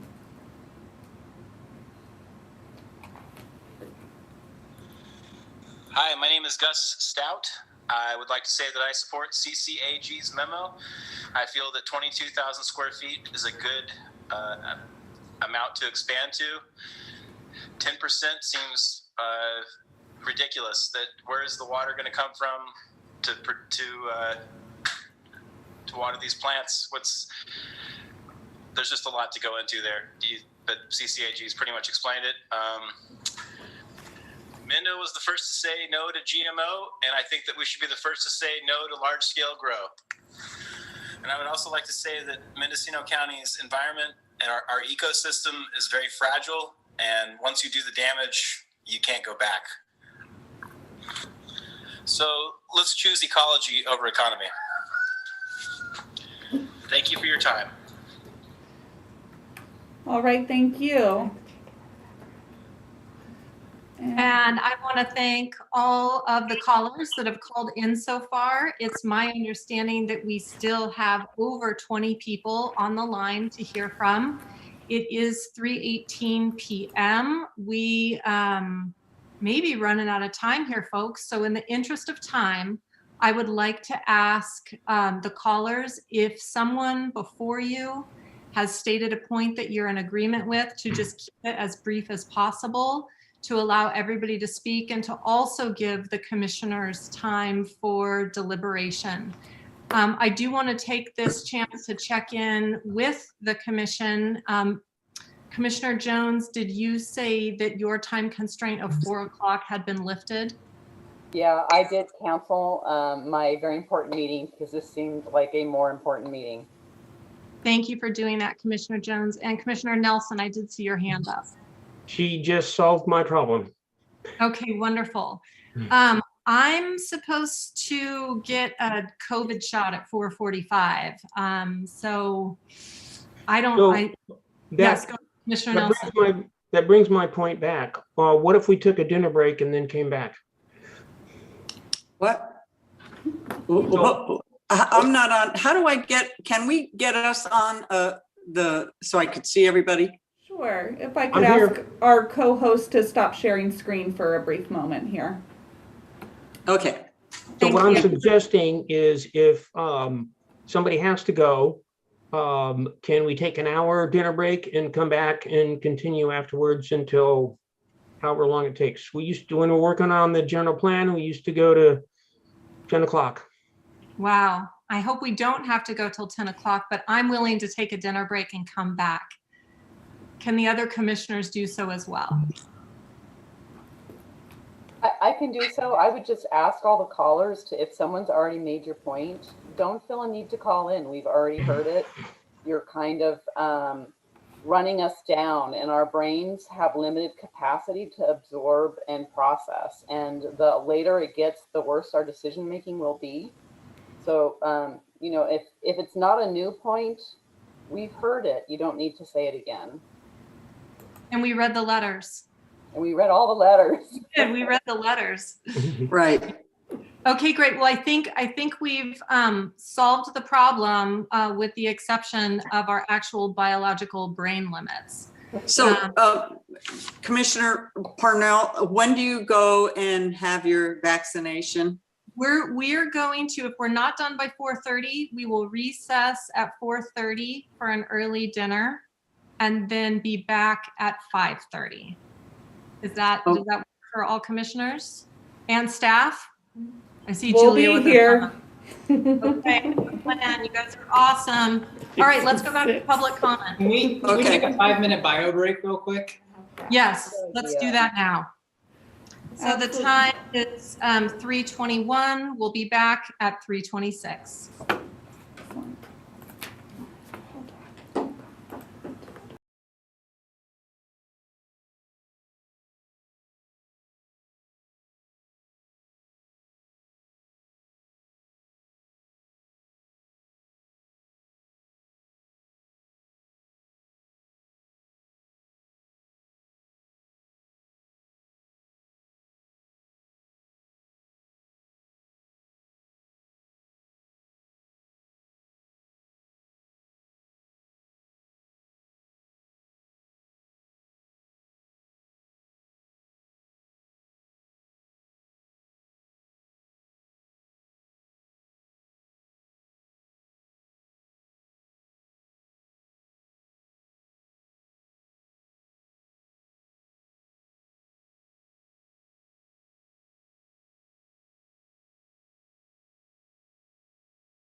Thank you, everybody, for your dedication.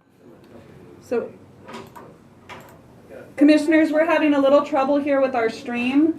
So I'm going to have to ask that we continue on our break here for a few more minutes because we've lost our streaming to the public. So hold on a few minutes. We can see you. No, yes, but I'm not seeing it on YouTube, so that's the issue. So we'll be just a moment here. Oh, because mine's in Zoom.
Okay. All right, folks, I think we're getting there. If you can bear with me for just 1 second here. I've got it up. There we go. I can see it now. We are streaming again, and we should have full audio and everything up on the stream. So, okay, we are ready to continue on with public comment. So, Chair Purnell, if you could just bring us back from the break here. Yes, welcome back. We're back from recess. We are still on item 6B and hearing public comment. Remember, if you are calling in and someone has already voiced your opinion, you can keep it really short and sweet and help us move along and get us to deliberations before we're totally brain fried. Thank you. All right, and if I can just have my co-host share the screen with the timer on it, that will help us here. There we go. We've got this timer up. We're going to go ahead and go back to Chance Frank was our next caller. Chance, when you are ready, please go ahead and unmute yourself, and Blair Auclair will be after you.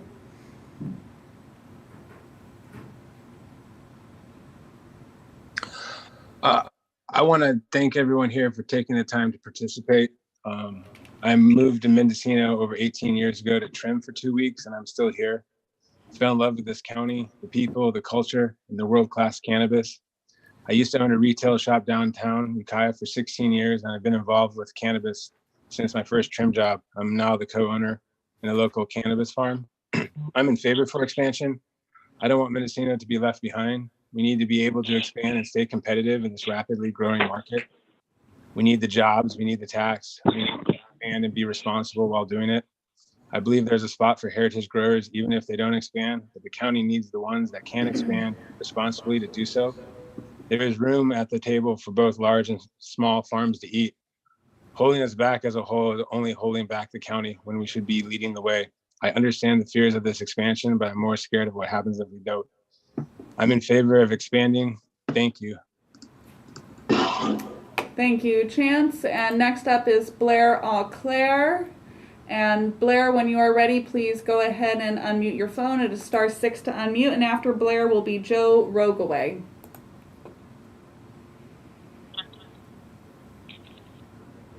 Hello, thank you very much for this process and allowing for public comment.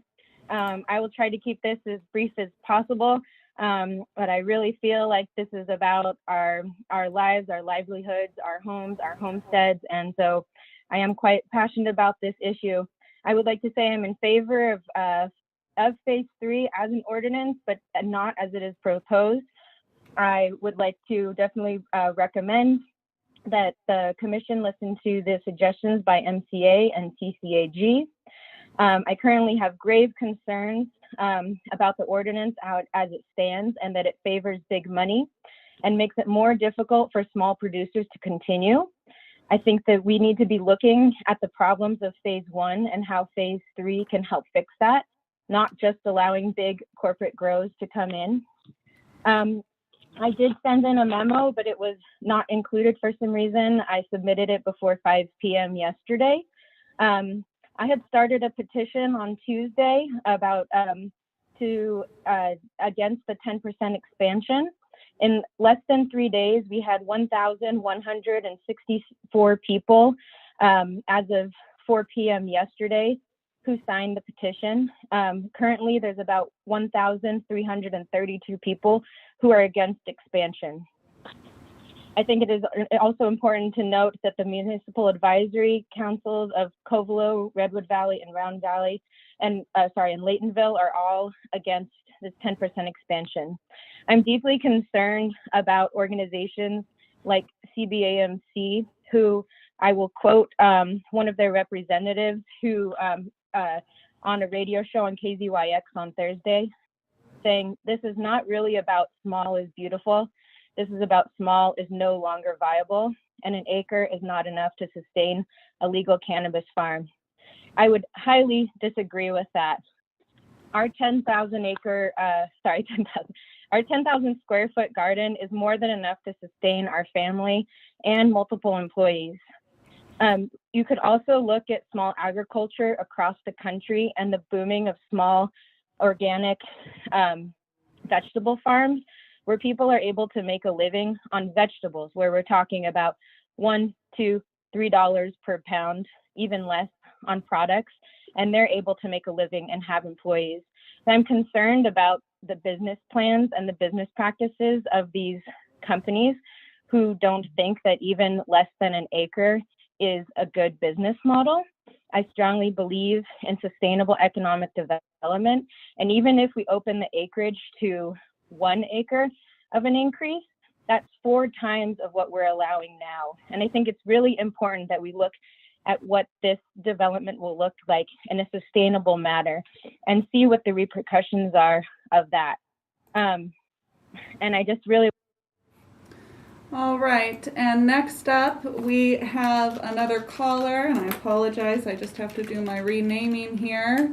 The next person up, we do not have a Joe Rogaway on the line at this time, so next up is going to be Sarah Bodner.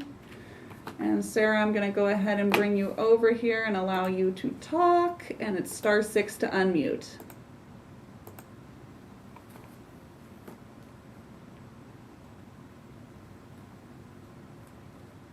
Good afternoon, Commissioners. This is Sarah Bodner, and on behalf of our member companies and the hundreds of employees and their families that we support, we offer our full endorsement for the proposed ordinance, which has been thoughtfully considered by the Board of Supervisors. I think a lot of the points have been well covered, but one thing I really want to underline is that Mendocino County's cannabis industry is existing within the context of a changing state and a changing world. The industry doesn't start or end at Mendocino County state lines, and so we really need to be prepared for the future.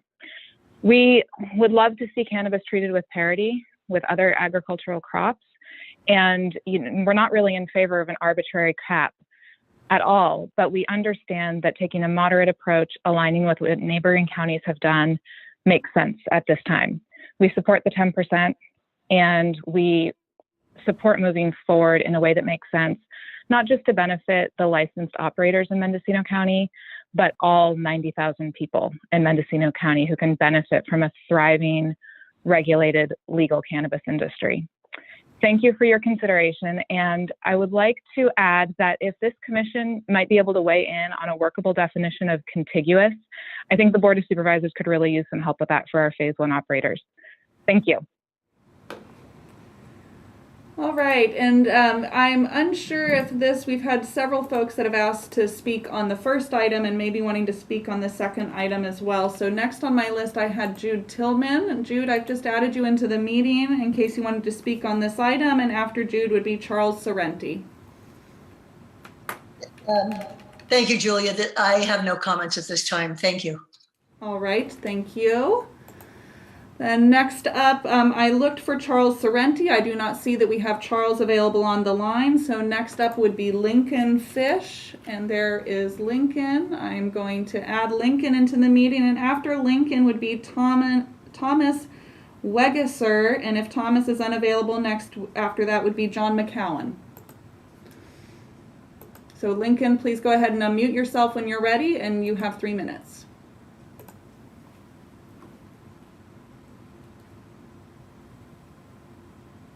And Lincoln, do we have you available on the line there?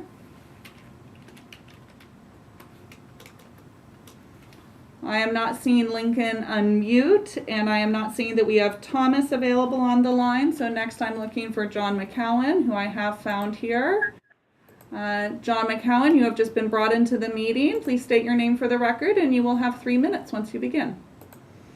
John McCowan, good afternoon. The 10% limitation is a reasonable compromise that allows the cannabis industry to provide legal opportunities for economic development in areas that desperately need it. A single commenter stated his company spends $2 million per month purchasing cannabis from out of the county. That's $24 million a year from one local company that could go to supporting local cultivators and our local economy. Is any other farmer limited to an acre of production or prohibited from cultivation in rangeland?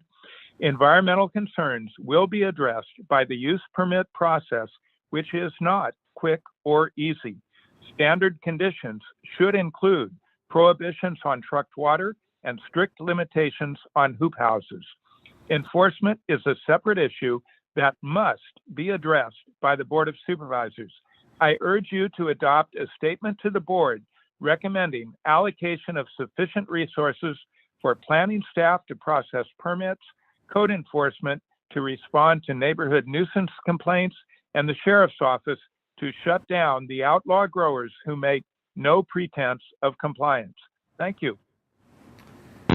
Thank you, John McCowan. I do now see that we have Lincoln Fish has raised their hand. So Lincoln, please go ahead and give your comments now and state your name for the record. And after Lincoln will be Adam Donahue. Hi, my name is Lincoln Fish. We are a grower in Willits. I joined today with a few short comments that I wanted to share, but after listening to the opposition, I feel that I need to respond to some of these issues directly. This group opposes phase 3, not because they believe that it's better for everyone if the cap remains at 10,000 square feet. It's because their properties won't allow them to benefit from this expansion. That's worse than NIMBYism. This is them saying it's fine in my backyard, but if it's my way and at my size. Believe me, if you suddenly gave each of them a 100-acre farm, you'd be surprised how quickly their opposition would fade. We have a 60-acre farm. Right now, we use a 1/4 acre of that, and we are losing money every year. If the people on this call truly cared about this county, they would support phase 3 because it would allow farms like ours to stay. That means jobs, supporting businesses, and taxes. I heard a lot of nonsense today. I heard about dangerous pesticides, which is funny to me because cannabis is the single most pesticide regulated crop in the state, far more regulated than any food crop. I heard about how much water cannabis uses. Well, yeah, it's a little thirsty, but cannabis at 10% will use a lot less water than any other crop at 100%. I heard about 1,300 petition signatures. I kept hearing that number. That's in a county of 86,000. It doesn't seem like much. I also heard about I heard from a lot of small farmers. You might notice they're all pretty much from the same spots in the county. If this change doesn't happen, the opposition group on this call will be just fine. Most of them are already maxed out. What won't be fine is the Mendocino economy and a lot of people who are going to be looking for work. Thank you very much. Thank you, Lincoln. And I was looking at our callers. It does not appear that I have an Adam Donahue available on the line. Adam, if you are on the line, please raise your hand. So I next look for Rory, and I do not see that I have Rory available on the line either. So moving down the list here, I am looking for William Cole, who I'm unsure if is on the line here. I'm not seeing a number that matches at the moment. So there's still more folks on here. I see folks with raised hands, so we're going to be getting to everybody here. So just wait a few moments here.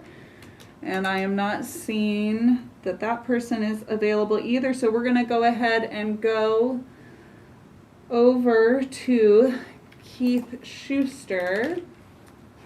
And Keith, when you are ready, please go ahead and unmute yourself, and you will have 3 minutes. And then after that will be Joey Gotha. Sorry for the mispronunciation.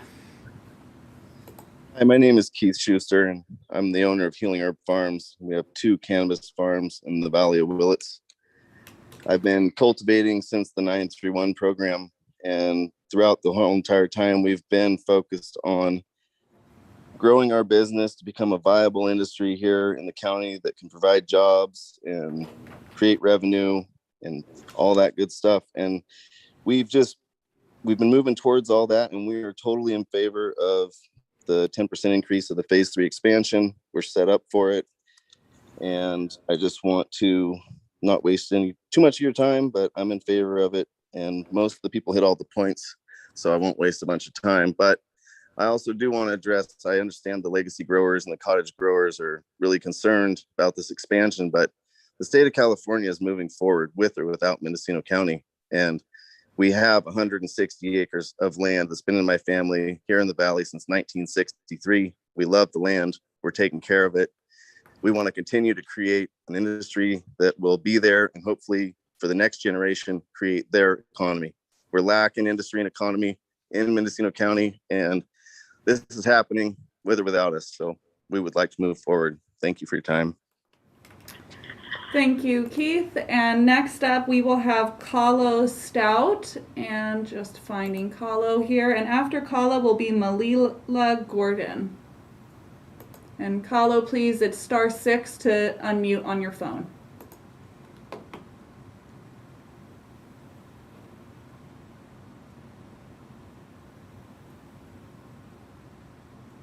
Hello, Kahlo, do we have you available on the line? We are unable to hear you. Perhaps see if you have another mute button on your phone that may be turned on.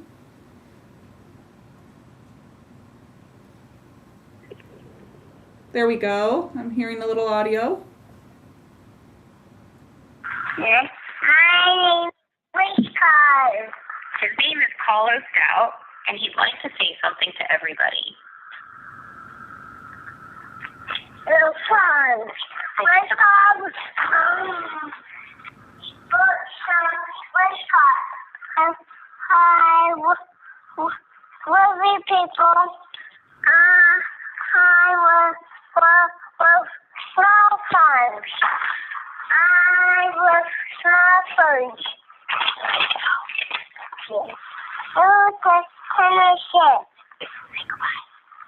Bye. All right, thank you, Kahlo. And next up, we're going to have Malila Gordon. Let me just get Malila brought over here. All right, Malila, when you are ready, please go ahead and unmute yourself, and you will have 3 minutes. And after Malila will be Syracuse Golden Ghost. Good afternoon. My name is Malila Gordon. I was born in the era when Mendocino County was centralized around the booming timber industry. I witnessed this county in its glory days when Branscombe was an actual town with its own ball fields, when my small hometown of Laytonville had enough participants to support their own sports leagues without having to scour for every last able-bodied youth to field its teams, when our schools were filled with enough students to support the small class sizes and unique opportunities that allowed our youth to flourish. People were happy. Violent crime levels were low. The community that we live in today is a different picture. Our crime rates are climbing. Our school enrollments are declining. In the past, illegal cannabis money was helping to support these communities and really gave them the extra push that they needed economically. But what we failed to realize is that it was the local timber industry that was really holding everything together. The logging industry provided jobs. It was our middle class. It was a way for our community members who didn't participate in cannabis to make a decent living. Once our local timber industry crashed, we saw the effects it had on our population and felt the ripples. Our schools, police departments, and hospitals suffered huge losses. It was a snowball effect that just got worse, affecting each aspect of our communities. Sure, the black market saved a lot of individuals and our local economy was able to maintain as we saw new higher end businesses coming into town being supported by a select few. But what we didn't have anymore was a working middle class or the population base to support our critical infrastructure. I hear lots of arguments for and against phase 3 cannabis expansion, but what I don't think we hear enough is what is best for our people. I believe that under the current proposal set forth before you, you will see the biggest improvement to our local communities that we have seen in decades. Cannabis expansion will give way to the return of the middle class. We will have the ability to provide jobs for the people who otherwise may be working for minimum wage, struggling to survive and support their families. People will no longer have to make the tough decision to continue living minimally or relocating elsewhere to raise their families. People will have the ability to work as trimmers, farm laborers, lab technicians, agricultural specialists. They will be able to make a good living, to receive benefits, and to establish Mendocino County as their homes forever. Cannabis has the ability to do what the timber industry did for our communities by way of return of the middle class. I hear people say that cannabis is part of our heritage and the commercialization of it within Mendocino County would thus ruin what we were built on. But I disagree. Large-scale cannabis expansion will return us to our heritage. Our heritage isn't just about our small cannabis operations. Our heritage is our people. Our heritage is our sense of community. It's our children playing in our parks. It's our schools having enough students to receive the funding necessary to support the special programs that once made them unique. It's feeling safe because our crime rates are low and we have a means for everyone to make a good living. It's knowing that when you're in need of help, your local departments can respond quickly because we have the ability to fund them. Our heritage is dependent on the middle class, and without scaled cannabis expansion, we don't have an industry to support it. I ask of you today to think about what is truly best for the people who reside in this county. Don't think about a few cannabis operators, but think about the future of our county. Think about the things that made us fall in love with this area. Think about what we could become again. All right, and next up we have Syracuse Golden Ghost, followed by Charles Sorrenti. So Syracuse, if you can go ahead and unmute when you are ready, and we'll begin your time. He actually stepped out for a second. Can he raise his hand when he's back? Yes, not a problem. All right, so next we're going to go to Charles Sorrenti. And Charles, I've just brought you into the meeting. It is *6 to unmute on your telephone. And please state your name when you begin. Hey, can you hear me? Yes. Hello? Yeah, hi. Charles Sargenti. I'm in Caldwell. I have a 10,000 acre cannabis farm. I believe that we do need a phase 3. I see no reason why it has to be tied to a 10% expansion. And in that, I am 100% in agreement with the Mendocino Cannabis Alliance position. But I do think that, especially the 10% expansion is a hugely contentious issue in this county. There's a lot of folks on either side.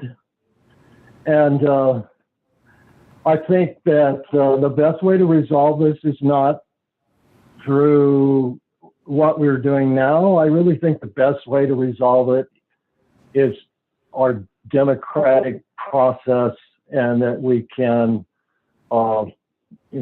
put this to a referendum of the voters in the county. I think that's really the only way it's going to be resolved. so that one side or the other doesn't feel like somehow they were shortchanged, because I think we all still believe in democracy, and that is the way to solve contentious issues. So that's what I have to say about that. But I also wanted to mention one other thing that is critical to the success of cannabis in our community. Regulation and ordinances are one aspect of that, but there are other, it really needs to be a three-pronged effort.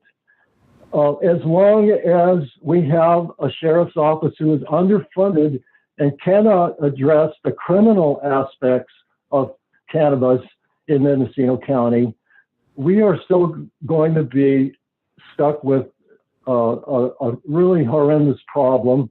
And the other aspect that needs to be dealt with is code enforcement, and planning and building needs to have the resources to actually enforce the laws. So without all three of those things working together, cannabis is not going to be a safe, sane, well-regulated part of this economy. It's going to be continue to be the mess that it is. So that really ought to be, it ought to be a more holistic approach. So thank you. All right, and next up we have, we are going to go to Patrick Sellers, followed by Jennifer Procacci, and then followed by Joey Gotthealth. And I'm sorry again. Julia? Yes. Julia, how many more names do you have? We're down to about the last 6, depending if people keep calling in. So let me bring in Patrick Sellers here. All right, Patrick, you're in the meeting. Please go ahead and unmute yourself when you're ready to speak. All right, thank you. Thank you, commissioners, for hearing my testimony today. I'll do my best to keep it short. My name is Patrick Sellers. I'm the board chair for MCA. The proposed draft ordinance represents a seismic shift in contrast to the identity of our county as a sustainable rural producer of craft agricultural products. I reject the idea that small-scale cannabis production is no longer viable, and I think that assertion is a dangerous way to frame our county's development planning considerations. Small existing phase 1 operators should be prioritized and allowed to migrate to phase 3 with an administrative permit. These are existing activities.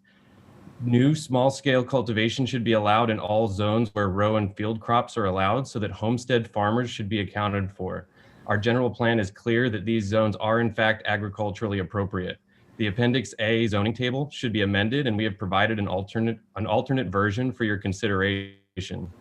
Natural resources are finite, and environmental impacts affect everybody. This ordinance represents an environmental impact grab by development interest at the expense of the greater community. This is not sustainable development.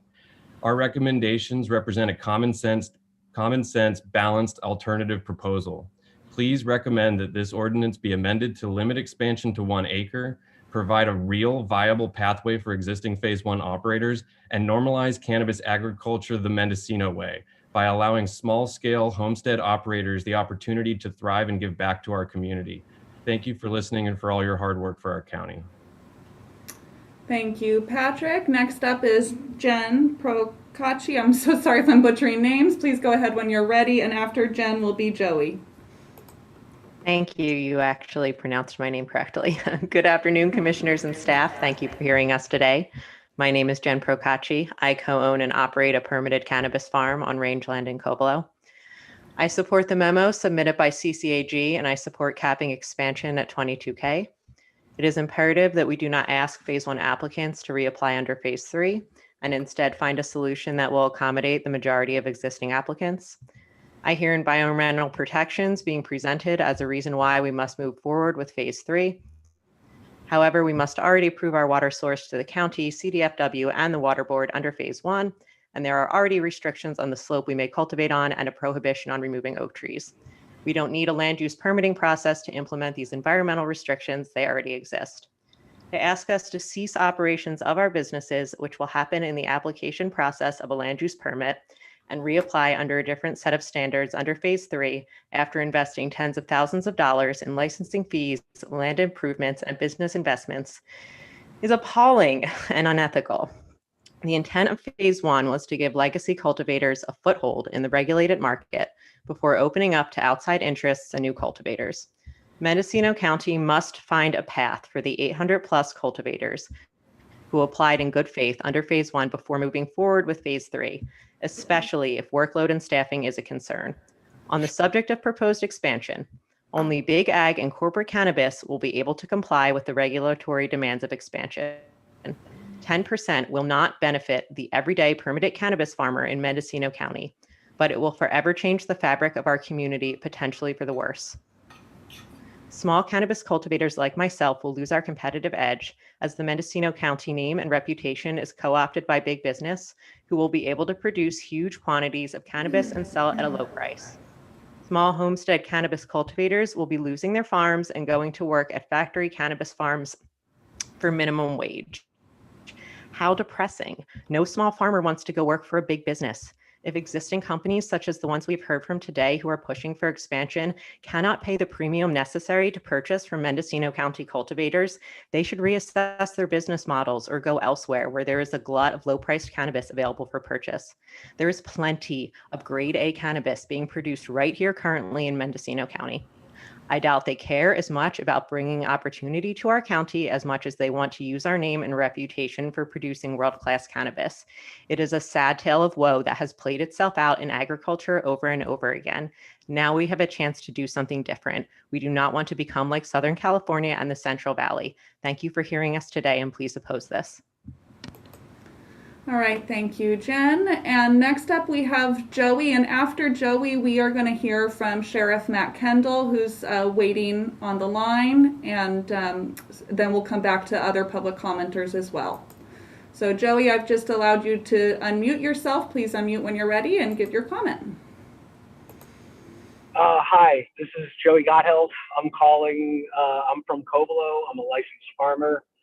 I just wanted to echo, first of all, to keep it short, CCAG's memo was a gift that outlined this and should make this so easy to have that sort of word come from really where it matters, the people with our feet and our hands in the ground.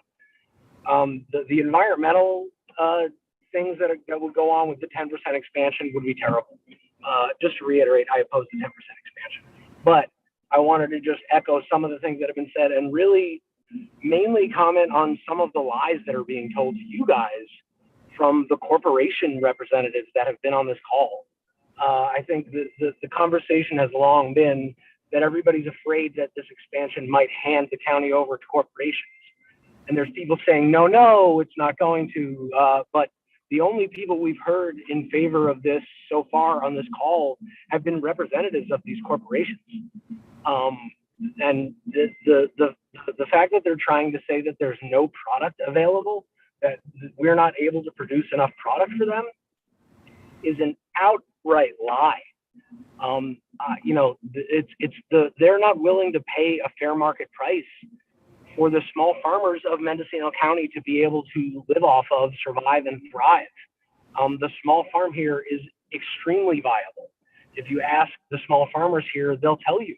There's some people that don't have 10,000 square foot licenses. I don't. We have a 5,000, and the viability of a 5,000 square foot farm in this county is very good.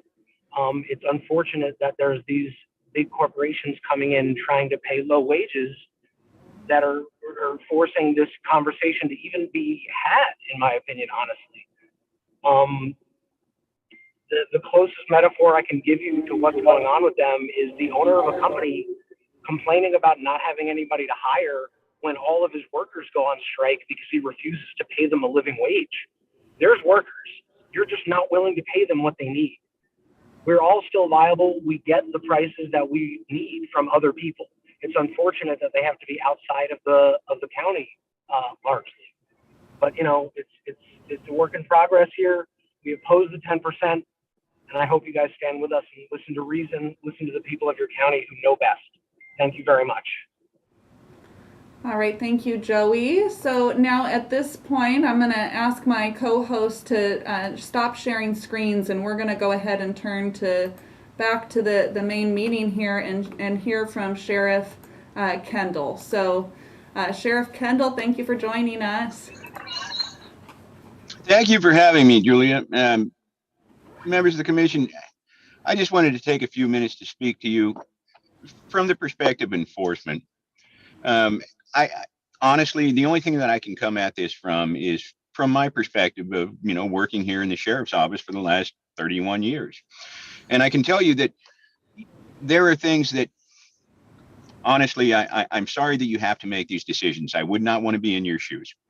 But the fact of the matter is, we have to look at some of the things that have just flat gotten wrong in this county. And everyone in this county, our supervisors, you folks, people at building and planning, everybody's working hard trying to solve these problems. However, the one portion of it that we haven't really looked into is why has it gone off the rails? When we have cars speeding down Main Street and vehicle accidents and whatnot, we can set stop signs out. We can we can reduce the speed limits. We can make a 25-mile-an-hour speed limit. We can reduce speed limits everywhere and do everything that we can to make traffic safer. But if there's nobody to enforce those speed limits, and we haven't brought that in as a portion of the equation, it doesn't matter what direction we go, we will fail. If I set a speed limit out on the freeway and then immediately put a small sign underneath it saying speed limit 55, however, there are no policemen, do you think anybody would abide by that speed limit? And not properly bringing in oversight and enforcement is basically putting that sign out that there will be nothing enforced here, and therefore we're starting to see these things go off the rails. And so from my point of view, strictly from public safety and from the point of view of the environment, and we have to realize that those two things are absolutely connected now. Our environment and public safety are connected. We've seen it with the wildfires. We've seen it for the last several years. If we aren't looking out for the environment, it's going to come back to get us, and it will affect public safety. So I don't want to get too far down into the weeds on a lot of these things. I just want to ask you folks, when you make these decisions, please be sure to include enforcement and oversight in this, because that's the only way that we're going to get this cleaned up. We can change the direction we're going. We can stay going the same direction, but without oversight and enforcement, it simply will not occur. We won't get these problems fixed. Anyway, I just wanted to thank you for allowing me to have a few minutes with you. Can we ask Sheriff Matt Kendall a question? Please do. Yes. Why don't we have enforcement now? Is it that you need a bigger budget? Do we need to, because we all recognize we're a bit out of control here. And part of the problem of some of these restrictions is because there hasn't been enforcement. So if we could figure out a way to frame a stronger enforcement policy, what would you suggest? I'm working with Trent Taylor right now. I've got a lieutenant who's assigned to working on this, and we want to have a dual-pronged approach with the investigators in my marijuana unit, as well as code enforcement, because I believe now more than ever, law enforcement has to have a measured response to the stimulus that's in front of us. And there are some people who are involved in the marijuana world, cultivation, that deserve a guy to show up with a clipboard and inspect their property. There are some folks who deserve a well-trained SWAT team, and I've seen both. But one of the biggest problems right now, I know I look much younger than this, but I'm going to be 52 years old this year. The population of the county has grown 70% since I was born in Ukiah on May the 11th, 1969. The number of patrol deputies has not risen in Mendocino County. I have currently one person assigned to marijuana. Soon I will have two. I've got a reserve deputy in there. Last year, my best estimate just in the valley floor of Covelo was 1 million standing marijuana plants. I'm not sure that one person could cut down 1 million marijuana plants in a season. So, we have to work together with the building and planning, with code enforcement, to come up with something that's real and viable. And it's got to be a measured response. And so we're working on that right now. And eventually we will get there. However, if we don't get a handle on it now, it will grow exponentially. And my concern is not with whether or not phase 3 is going to pass. It's not with whether or not we stay in the phase that we're in. Both of them will fail if we don't have enforcement. Thank you. I have a question about how the negative side effects or issues here in terms of the crime, et cetera, compare to Sonoma or Humboldt County. Do we have a worse problem in your opinion, or a similar problem, or where are we? I would say that we have a similar to worse problem. Humboldt, Trinity, you know, Sonoma County is so much bigger than us that I rarely compare myself with them. However, in land mass and size, Humboldt County and Mendocino County are pretty relative. Trinity County is a large county, but you have to remember, I believe over 50% of it is actually national forest. And so they have a smaller population base than us, but they are beginning to experience the same amount of violence that we're seeing also. I did a lot of enforcement in the Round Valley area last year, and I received phone calls from the Trinity County Sheriff. A lot of violence had suddenly packed up and moved 14 miles up Minor Road just into his county. And so we are working hard. I know that Supervisor Haschak and Supervisor Williams have been speaking with the neighboring counties, because we don't want to cause something where when we squeeze the balloon, it simply pops out into another county. We want to get on the same page. We want to work together, because we have to have a unified front. And normally in law enforcement, we have that because we have the penal code, we have the health and safety code. It's codified the same throughout the state, but it isn't in the Mendocino County Code versus the Humboldt County Code versus the Trinity County Code. Those county codes are different. And what it does is it allows people to leave one county and go to another based on whether or not they believe enforcement actions will be taken. And we've seen for years and years, a lot of people coming to Mendocino County when marijuana was not legal. It was just a little more legal here. And it's kind of a strange thing, but they were, you know, weighing out profit versus liberty. Now, I don't know that anybody would want to put this genie back in the bottle. I don't. I think that we could, you know, basically have a thriving industry here, but we've got to find that pathway forward. And we've got to weed out the bad actors if we are going to support the good ones. We can all talk about the people that we don't want in our communities, but how many of the good ones have we identified and done something for them to stay? And, you know, and I'm sorry that that problem is at your feet. I would not want to be in your shoes right now. But I think that it's something that we should all be thinking about. Commissioner Nelson. Sheriff Kendall, how many more deputies do you need in order to get on top of this? Well, and I've been working extremely hard with technology and various other things to cut down on the number of deputies that we need to make that a force multiplier. However, before I am done with the end of my career, and I hope that I have 7 years left to go, I want to go out at 58 years old. That'll give me 38 years. I hope that I can get numbers up by 10, because that would be roughly a 17 to 20% increase in personnel, even though we've had a 70% increase in population. And with technology and whatnot, I think that I could live with that number. So that would be 10 sheriffs dedicated to marijuana? No, it would be 10 sheriffs, 10 more sheriffs throughout the entire county.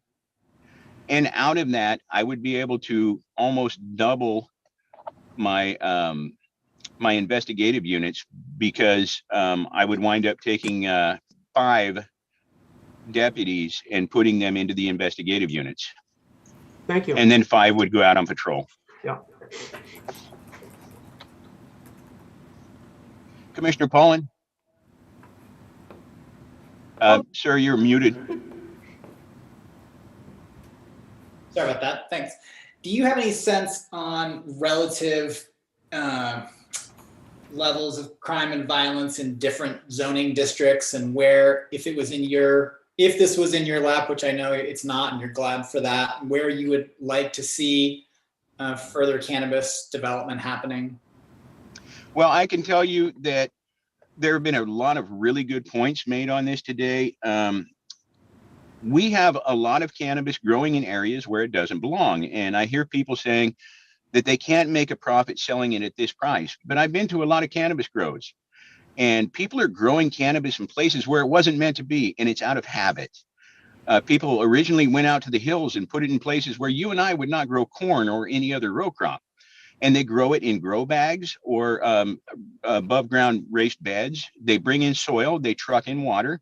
If I tried to raise pears or any other crop in that same style, I don't know that I could ever make a profit on them.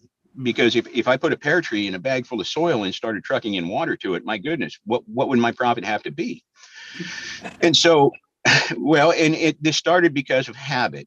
People went out to the hills and in the out of the way places where they were out from under the watchful eye of enforcement. And it has become habit. And if we were to plant any other crop, we wouldn't put it in a grow bag, we would put it in the ground. I grew up farming and ranching in Covelo, so I know how to do some of that. It's been a long time, but I still remember.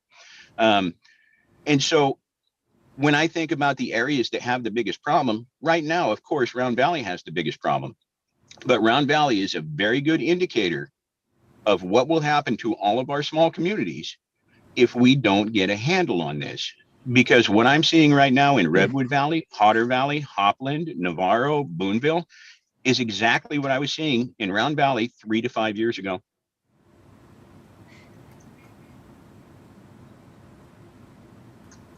I just wanted to mention, researching Sonoma County before when they were creating their cannabis ordinance. About 2 or 3 years ago, they hired a whole task force with aerial surveillance to go after all the illegal grows. And they had a plan that was the Board of Supervisors adopted. And they did that for 2 years before they got their ordinance. And it made a big difference. And they stated in their language to their ordinance. So I just we recognize that there's other counties have done things to try to bring it into more compliance. We can learn from that and maybe try to institute something. Well, I can tell you, and this is reaching back a few years, when I was a child in the 1970s, and we had the Back to the Land movement, and Alan Chadwick and several people came who were botanists, who were really good people. They came up to the Covelo area, and there was a big push of extremely educated people who moved up there for a better life. And I know that we have a lot in our cannabis cultivators world who are the same type of people, who are just looking for a better life, who are looking to live a good life in a beautiful area. We have to support those people. We've got to support them by getting rid of that criminal element. I get phone calls, letters, emails on a daily basis from people in the legal cannabis market who are scared, who are frightened of what is going on around them. And these are not evil people. They're good people trying to make a living. But when we have a black market that is just flourishing right now, and as long as this is against the law across the United States, more states are going to legalization. But as long as there is a market in another state, drugs will be smuggled. And these bad actors, we have got to take care of them. We've got to get them out of the equation, or we will never support the legal industry. It will be put out of business by the black market. Sheriff Kendall, I want to thank you for taking the time to call in today. The decision before us today is not a law enforcement decision, it's a land use decision, but these are both sides of the same coin. They very much relate to one another. And I know that I will be making, I hope the other commissioners will join me in making a recommendation to the board that we properly allocate funds to address law enforcement and code enforcement so that we can have a unified approach to a new era of cannabis that makes more sense. Thank you. I really appreciate the time and being able to speak with you folks. Thank you. Excellent. All right. Well, and so I'm looking at the clock here, Chair Purnell. I'm seeing that it's 4:28 on my clock here. And how many speakers do we have, Julia? We probably have about 5 left. I will say my challenge is folks keep dropping off and joining again, so it's hard for me to keep track of a little bit. But I think we've got about 5, maybe 6 more left. Okay. I have some flexibility in my schedule right now. If we have 5 left, I can do that. I can do 15 more minutes, but no more before we break. Okay. Can we close the public? Well, you still have people who have signed up to speak.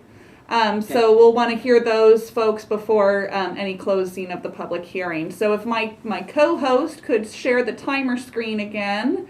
And we're going to go in starting with, we're going to return back to Syracuse Golden Ghost, who we had moved off of earlier as they were not available. So Syracuse, go ahead and unmute yourself, and you have 3 minutes. Hi, I'd like to thank the commission and the board for all the efforts you guys are putting into this. I really don't envy the task that's in front of me, or it feels awfully thankless at times.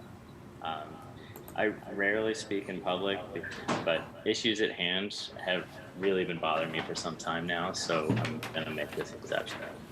I keep hearing a lot of arguments against following any new cultivators or expansions of farms into our county, but I've not heard a logical reason for this. The size of the farms in our county has almost no effect on the value of the products they produce. We represent a tiny fraction of the existing and growing industry in our state. Massive farms are being created all over the country, and the prices are going to come down, whether we like it or not. Pretending that we are not going to have to compete with that is irresponsible. I understand the fear that our small farmers have of losing their livelihoods, but stopping the 10% expansion in phase 3 does not prevent the need to become efficient and competitive. I think it is important to recognize that this is not just an issue that affects the small percentage of our population who own farms, the people who do not own farms, but depend on employment as farm laborers, trimmers, packagers, and a myriad of ancillary aspects are often forgotten in this discussion. I can't tell you how many times I've seen farms hire locals and immigrants without any promise of long-term job security, workers' compensation, unemployment, or health benefits. OSHA standards are ignored, and workers' compost is a daily joke at the expense of the employees. Becoming competitively scalable will allow a very highly regulated industry to grow here, employing people legally and indefinitely here, providing a backstop for the jobs needed by the people who do not own farms, built and owned by people living and invested in our community.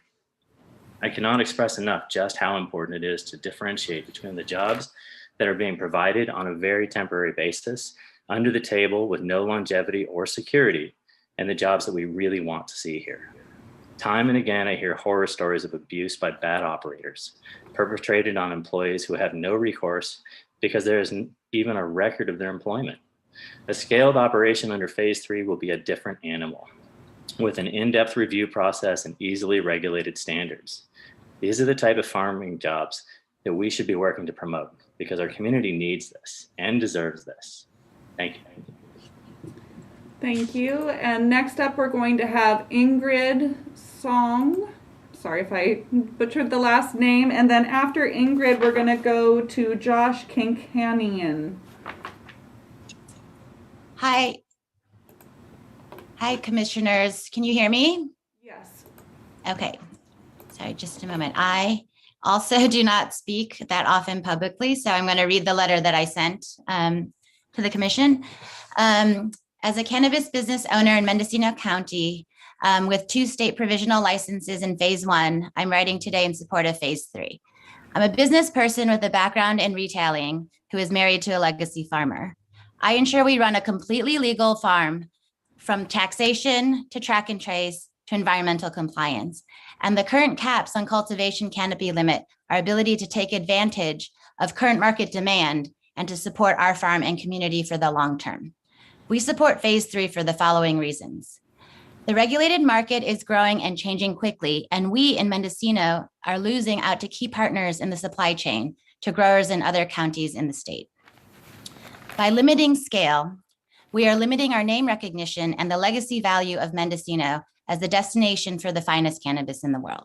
In a growing marketplace with new cannabis consumers, we are ceding shelf space and appellation recognition to large commercial, outdoor, greenhouse, and indoor grows from other parts of the state.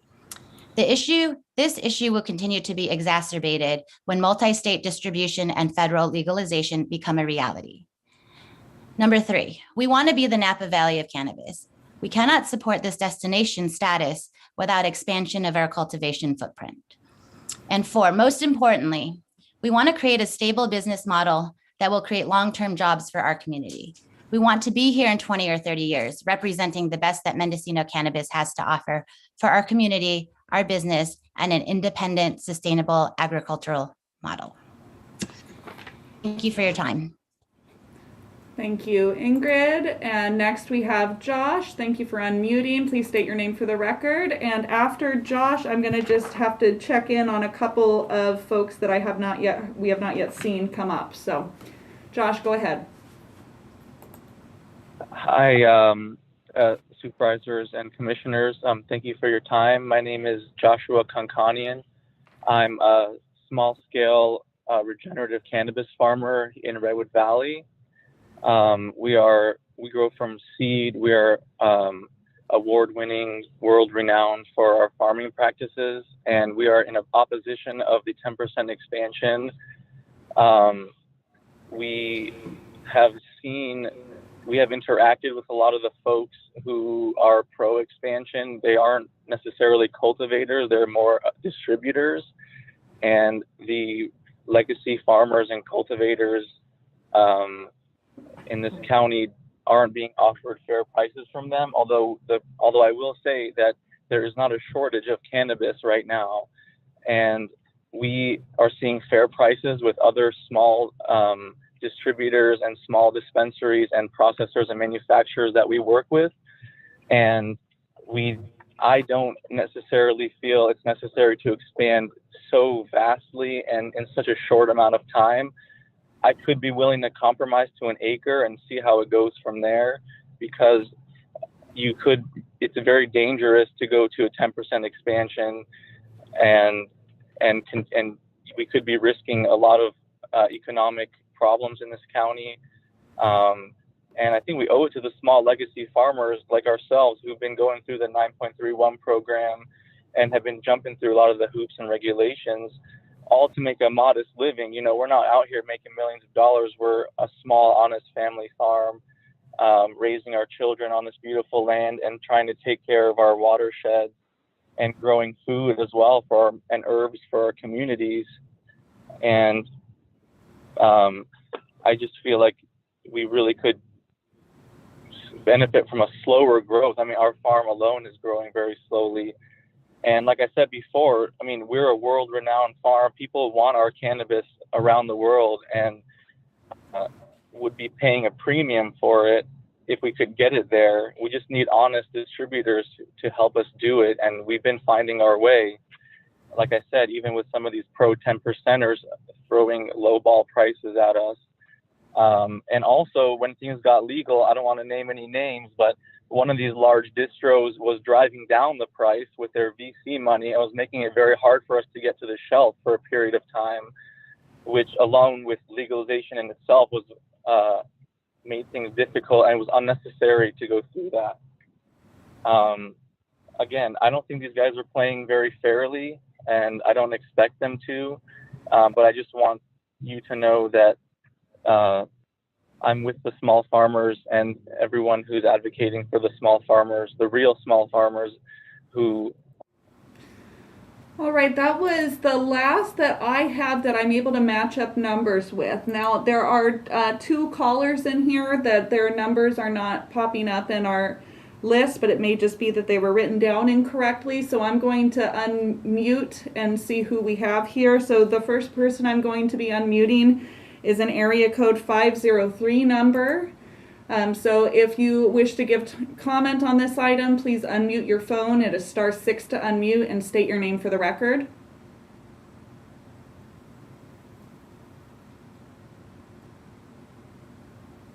Okay, again, it's *6 to unmute to the 503 area code number ending in 6958. And seeing that they're not reacting, then I'm going to go ahead and go to the next unknown caller. This next unknown caller is with a 707 area code ending in 8252. And please state your name for the record. Hi, my name is Jessica Stellato, and here is my trimmed down public comment for you all. I helped to work on the Mendocino County General Plan over a decade ago, and during this process, I fell in love with the community and have made this my home since. As there are too many relevant policies in the general plan to note in a mere 3 minutes, I have submitted a letter including some that are applicable, so they are at your fingertips right now in your packet. The proposal to expand cannabis cultivation up to 10% of acreage is grossly inconsistent with the general plan and should be removed from the ordinance if it is to move forward. Watershed assessment is not the same as site-specific review. We should not substitute site review for watershed level assessment. We need cumulative environmental impacts review before allowing expansion. Site-specific review, which only requires notification of parcels within 300 feet of the site, cuts out the greater community from having any kind of oversight that an EIR would otherwise provide for us. Also, because we seem to hear it a lot, comparing the water needs of cannabis to vineyards or other crops is not helpful. Comparing water needs to available water resources is what we should really be looking at. We have already seen wells go dry in some localized areas due to unpermitted cannabis cultivation. These unpermitted uses of our community's water resources must be included in any kind of environmental review to determine the honest cumulative impacts on our water resources. To overlook unpermitted uses of water in determining water availability for new cannabis farms is lying to ourselves about what water is available for us to use. Additionally, putting the burden of determining the cumulative impact on cultivators is unreasonable, and I don't honestly see how we'll get a true assessment. Sheriff Kendall states there are likely 1 million unpermitted cannabis plants in Round Valley alone. This draw on our local resources should not be ignored while allowing significant increases in cultivation as this ordinance would allow. In some areas, which hasn't been mentioned yet, reporting on water use by unpermitted cannabis operations could also put permit applicants at risk. This is clear to me when I hear the extreme amounts of gunfire most nights during harvest season and watching murder and kidnapping become disturbing annual norms in our region. Let's not put cultivators in that very awkward position. Again, allowing the allowance of expansion up to 10% of acreage should be removed from this ordinance until a proper countywide EIR can be conducted. Thank you very much for hearing us. All right, thank you. And the last one, and this is hard for me to identify, it is call-in user 2. So call-in user 2, if you can unmute yourself and state your name for the record, please. It is *6 to unmute your phone.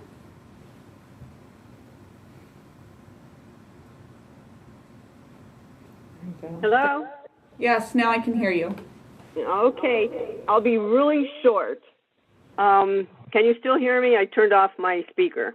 Yes, and please just state your name for the record. Okay, my name is Michelle. I'm a homeowner in Covelo, and I just have a very short thing to say. Again, I'm not a cultivator, but I am opposed to 10% expansion. I'm opposed to expansion being attached to Phase 3. Phase 3 permits should be 10,000 square feet. And that was very short, and that's what I have to say. I thank you very much. Thank you, Michelle. And with that, we have concluded public comment. Wonderful. Thank you, Julia. Thank you to everybody that called in. Thank you to the commissioners. We are going to break for an hour and return at 5:45 for discussion amongst the commission. You need a motion? Yes, please. So moved. Second. Second. All right, Okay. see you at 5:45. Yes, Is that correct? correct. 5:45. We'll be back. All right, see you then.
All right, it does appear that we are set to go whenever you would like to continue.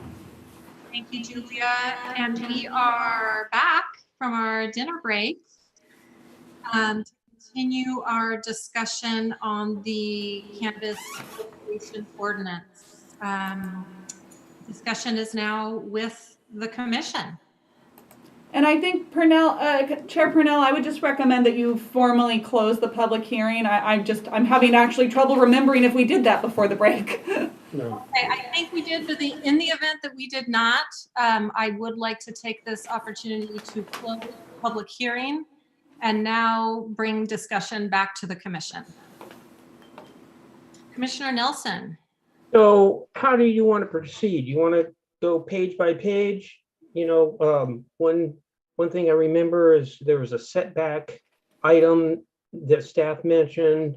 Do we have some system? Let's defer to staff on this. Would you like to lead us through page by page, Julia? Sure. So I think let's just go ahead and open up the ordinance. So I'd say flip to, page 1 of the ordinance. And I guess, the question would be if there's any questions or comments related to the purpose and intent section. And I'm not seeing any immediate reactions. My tummy's full. All the blood went to my stomach. So then, let's see, if we don't have any comments on page 1, which can totally be expected. I mean, this is pretty boilerplate. It's purpose and intent information. And then when we talk about the scope, again, this is also pretty boilerplate. This is also just talking about what this chapter is intended to do.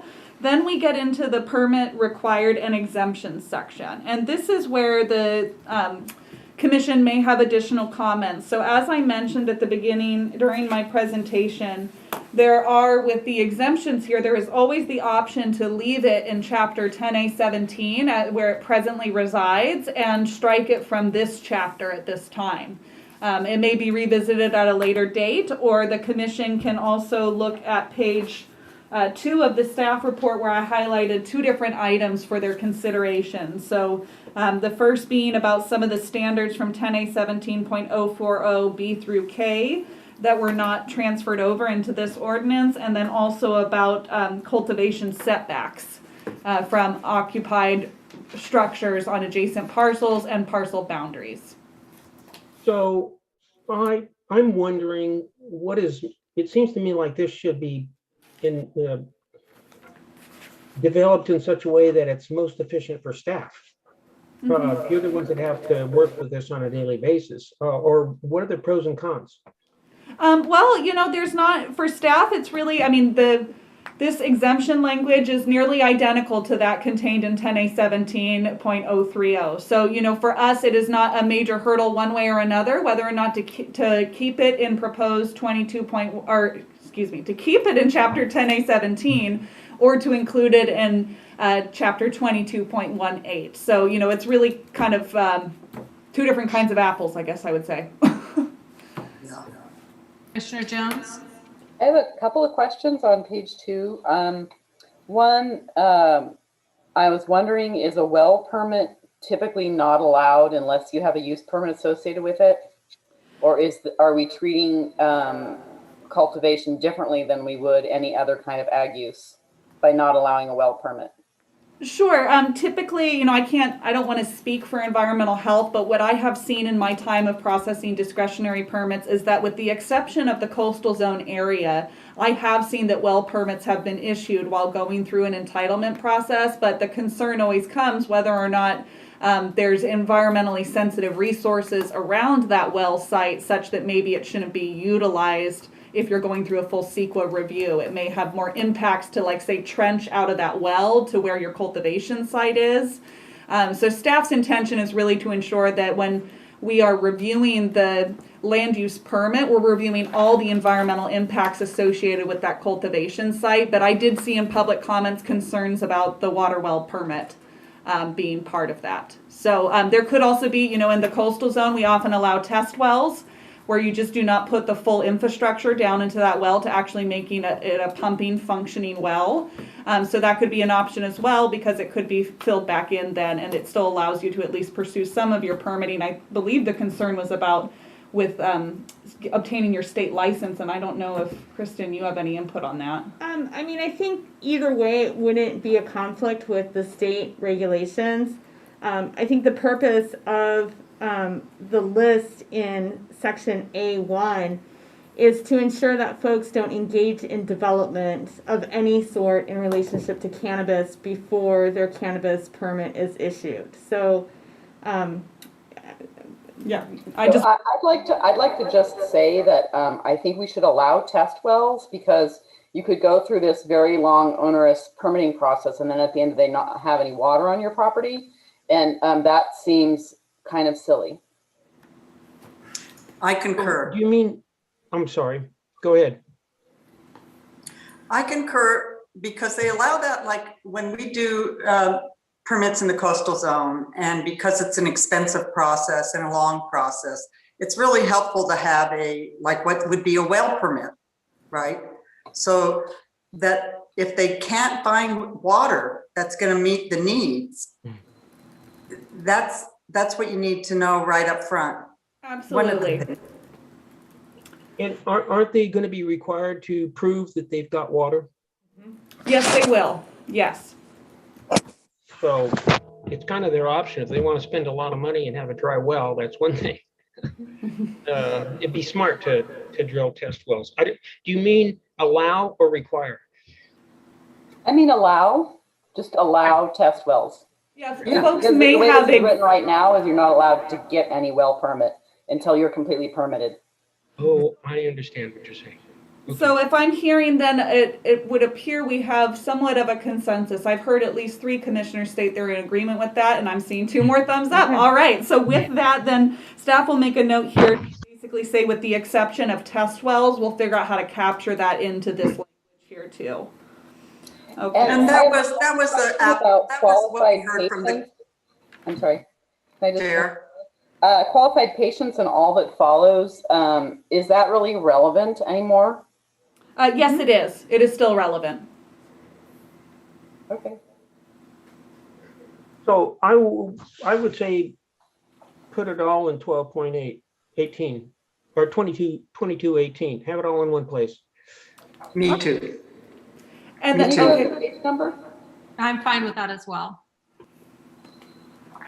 So this is on page 2. We're talking about keeping the exemptions then in 22.18. So then my next question to the commissioners would be, and I'm sorry, I would like to turn to Deputy County Counsel Matthew Kudrowski here, I think, for a comment on this.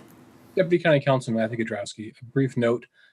In some of the comments we received, there was some question as to whether or not this is better here or better left in 10A17. I think it was staff put it in 22.18 looking forward to the future. And I think we're fine, with direction from the commission thinking it's fine being here. We may end up thinking it's easier to leave it in 10A17 going forward, just as a note to the commission. So I just wanted to raise that as a possibility for awareness. And then I don't have a strong preference either way. I'm good with whatever's most effective, efficient for staff. Me too. Thank you. I appreciate that.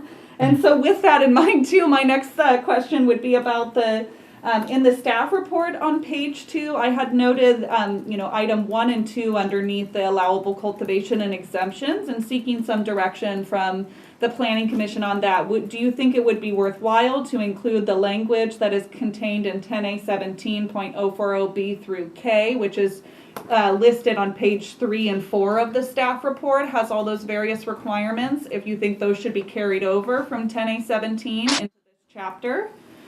And then secondarily about the setbacks from neighboring residential structures as well as parcel boundaries. Julia, if these were to be removed, aren't we going to find them elsewhere, either in the ordinance, in the findings, or somewhere else in the process? Not for exempt cultivation, because as a reminder, exempt cultivation would be things that the public would be able to do without triggering the need for a land use permit. Okay.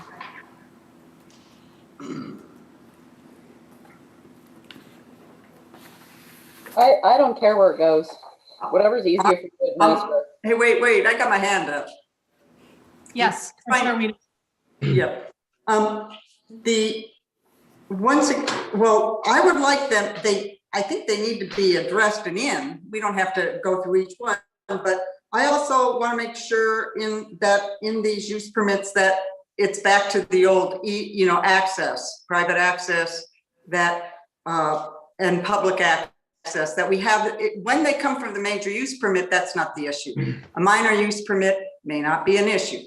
When it's a administrative permit, that's what I'm asking. I have a note here by myself, and I have 20.196C of the our ordinance. How does that apply? Would that apply? Not to exempt cultivation, but 196.020C would apply to any land use permit that is required. Okay. So whether it's administrative or a use permit. Yes. So is that covered in this?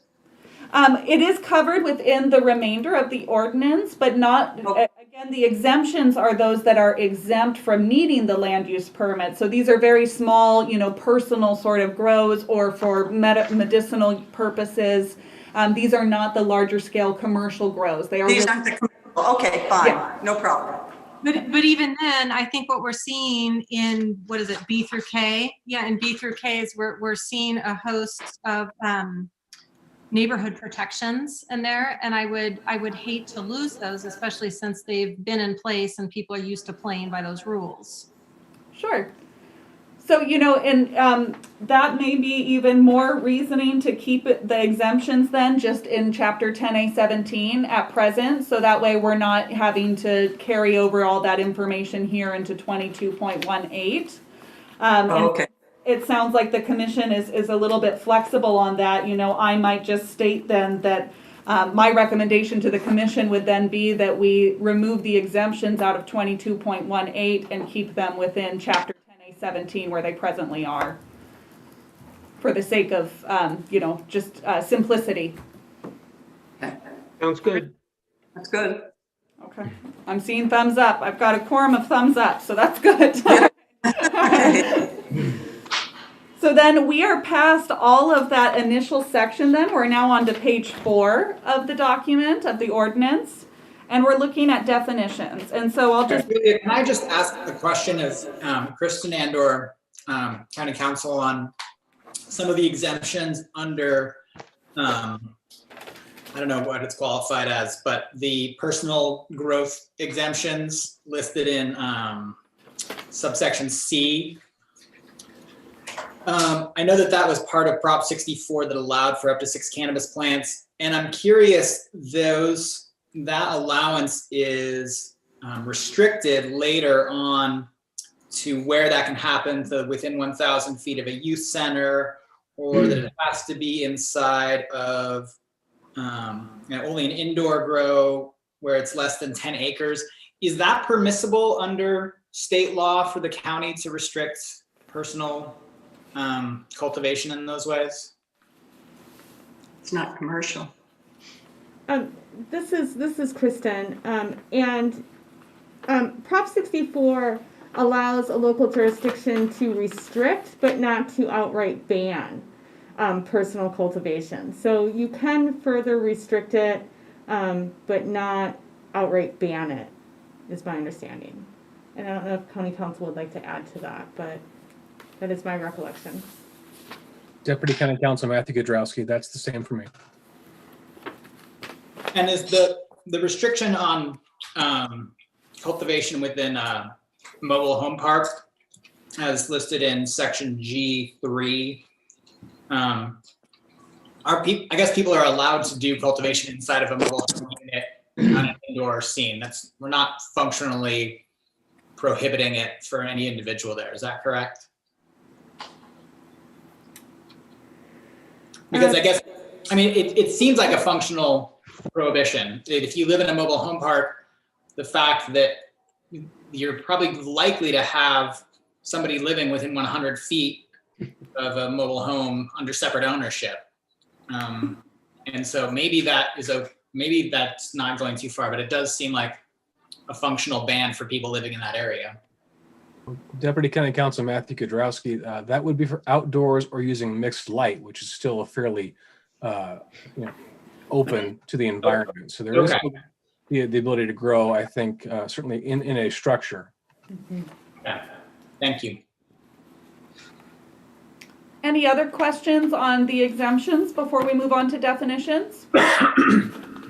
Okay, great. So on definitions, I just want to note this looks like a very short list, and it's because if you look in the very initial preamble, we are defaulting to state definitions.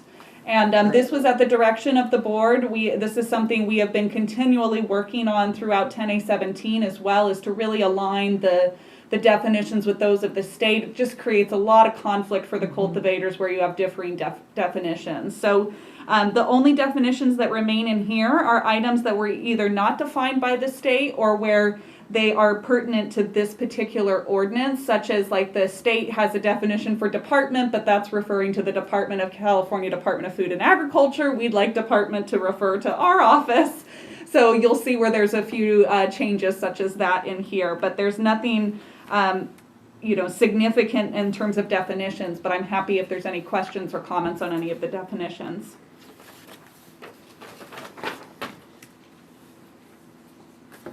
None for me. Nope, it's fine. Okay, so then we're moving on to, I think, some of the bigger discussion items. This is where we start getting into the cultivation types and exceptions. So first off, I want to note that we have aligned the cultivation types with those of the state. So previously under 10A17, we had different permit categories, and they did not align with the state categories. We are now aligning with the state permit categories, and that's what's reflected in the Appendix A table, why you see that there's different terminology than what was utilized under 10A17.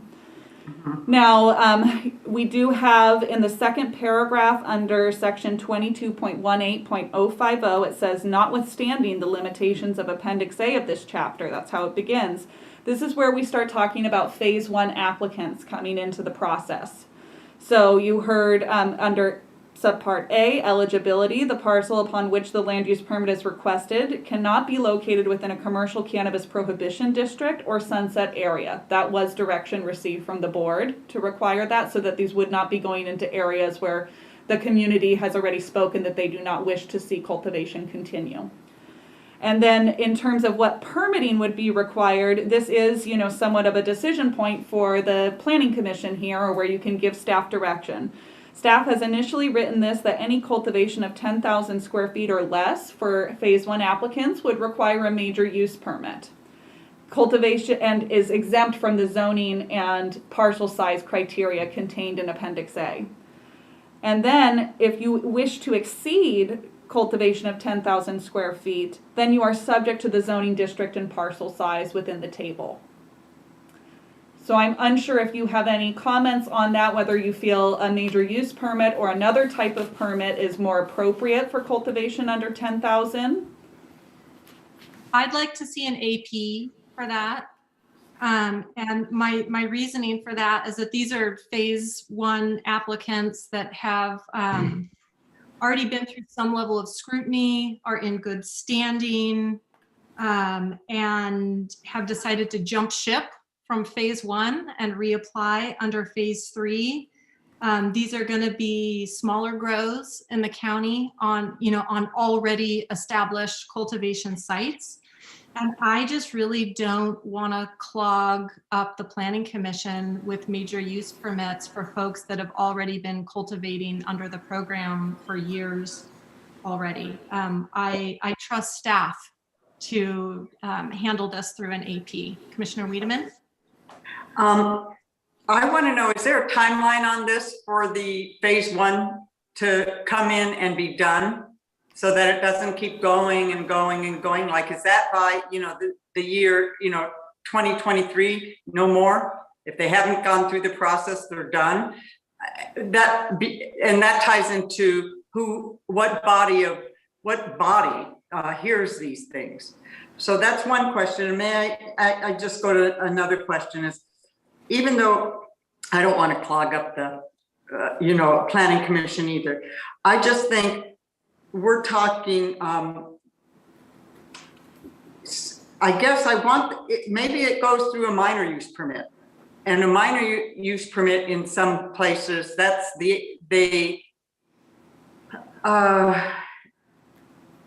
it's a tough one because I don't want to hold everything up either. I don't want to clog our board up, but at the same time, it's 10,000 square feet or less, right?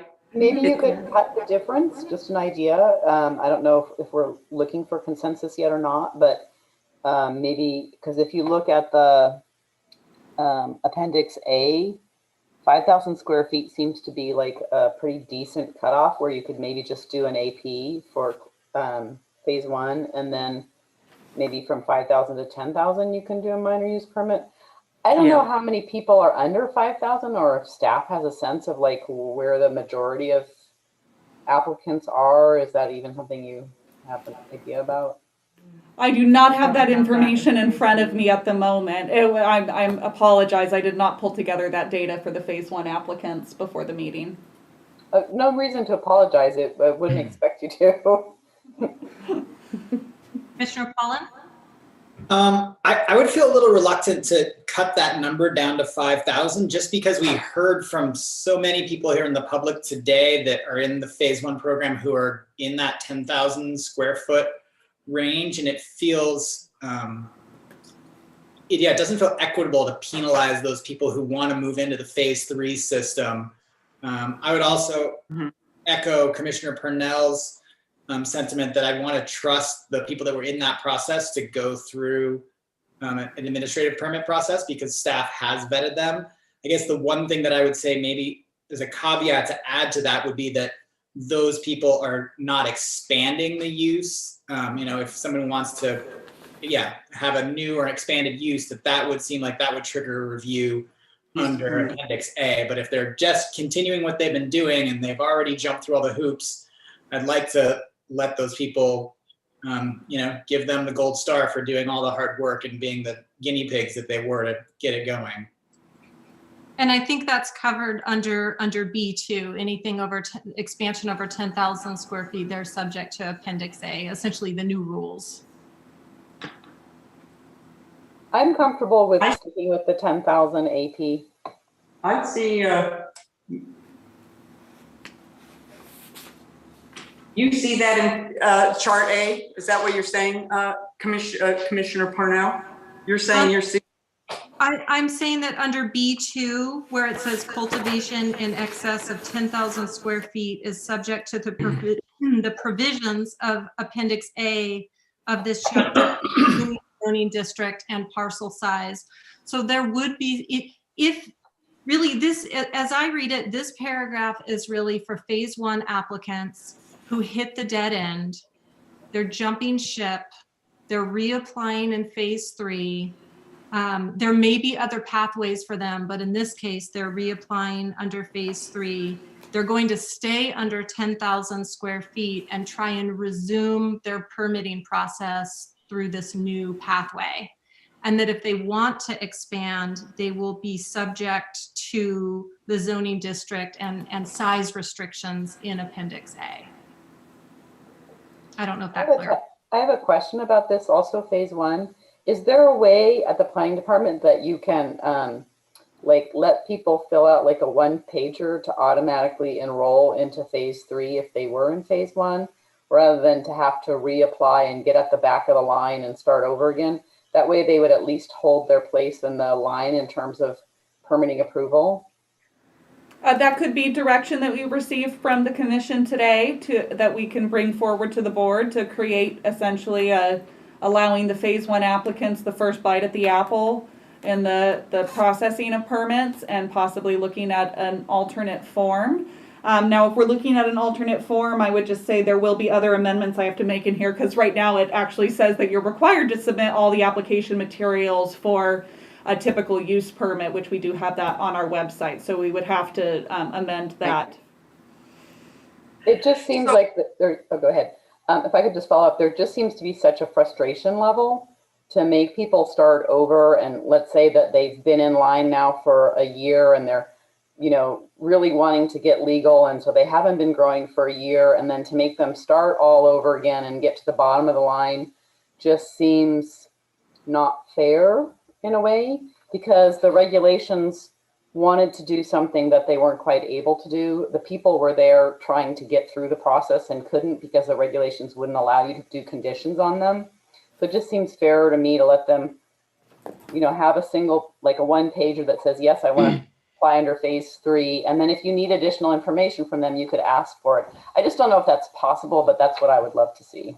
Sure, and I just would like to let the commission know that while you're in phase 1 application, phase 1 applicants are allowed to cultivate while in application under phase 1. So just making sure that's clear. And I do just want to, if I could just briefly go back, I know Commissioner Wiedemann had asked a question that I don't believe I've answered yet at this point, over who would be the hearing body to hear for a phase 1 application. So if it were a major use permit, that would be the Planning Commission. If it were an administrative permit, that would be the zoning administrator. And similarly for a minor use permits can go either way. They either go to the zoning administrator, or if they believe there's public interest in that or wish to kick it up, they can kick it up to the Planning Commission. And then your other question about if there was a timeline for phase 1 applicants to transition, that has not been a topic of discussion yet. The commission could provide a recommendation on that, of having a timeline under which phase 1 applicants would need to apply underneath the chapter 22.18. That could be something that you give us direction on today. Okay. Commissioner Nelson? It's difficult for me to have an opinion on this because I haven't been working on it on a daily basis where staff has. And so I don't know what all the handicaps are. For instance, if we do the one page, as Commissioner Jones suggests, is that putting them ahead of somebody else that's already made their application? I have all these basic questions that I don't have answers for. Right. So may I suggest maybe a bridge would be, I don't mind let me put it this way, I don't mind the majority of them being processed through administrative permits. However, if you get one that, is, the question is, if there are some that need to be kicked up for more review, how do you do that? In an administrative permit, right? It means you're going to do all of them. If somebody comes and says, I want to stay 10,000, but I have, 60 acres and my zoning is going to let me go bigger. So now that's what, getting back to Commissioner Parnell saying, well, that's going to push them into our chart A. Is that correct? Yes. Yes. So, with the current way that administrative permit chapter is written, it says that it shall be under the jurisdiction of the zoning administrator unless specified otherwise.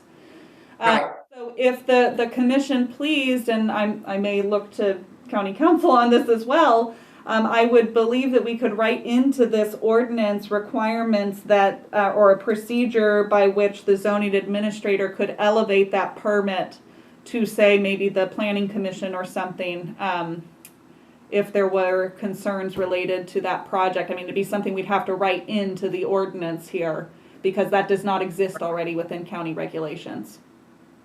What I'm reading here is that phase 1 applicants that chose to reapply under phase 3, whether or not that's an administrative permit or a use permit, and now I'm referencing section 22.18.070 required findings, that no matter what level of land use permit, every application will be subject to those required findings. And then correct me if I'm wrong, Julia and Kristen, but they'll also be subject to standard conditions of approval, correct? Correct. So they'll go through scrutiny with any level of use permit. And I think that's what gives me confidence to say that let's let these small phase one cultivators Okay. who have been in queue for 3 or 4 years, many of them, go through an administrative permit process. Okay, let's take a straw vote. I'm for it. I see a Anybody thumbs else in up. favor? Wait just a second.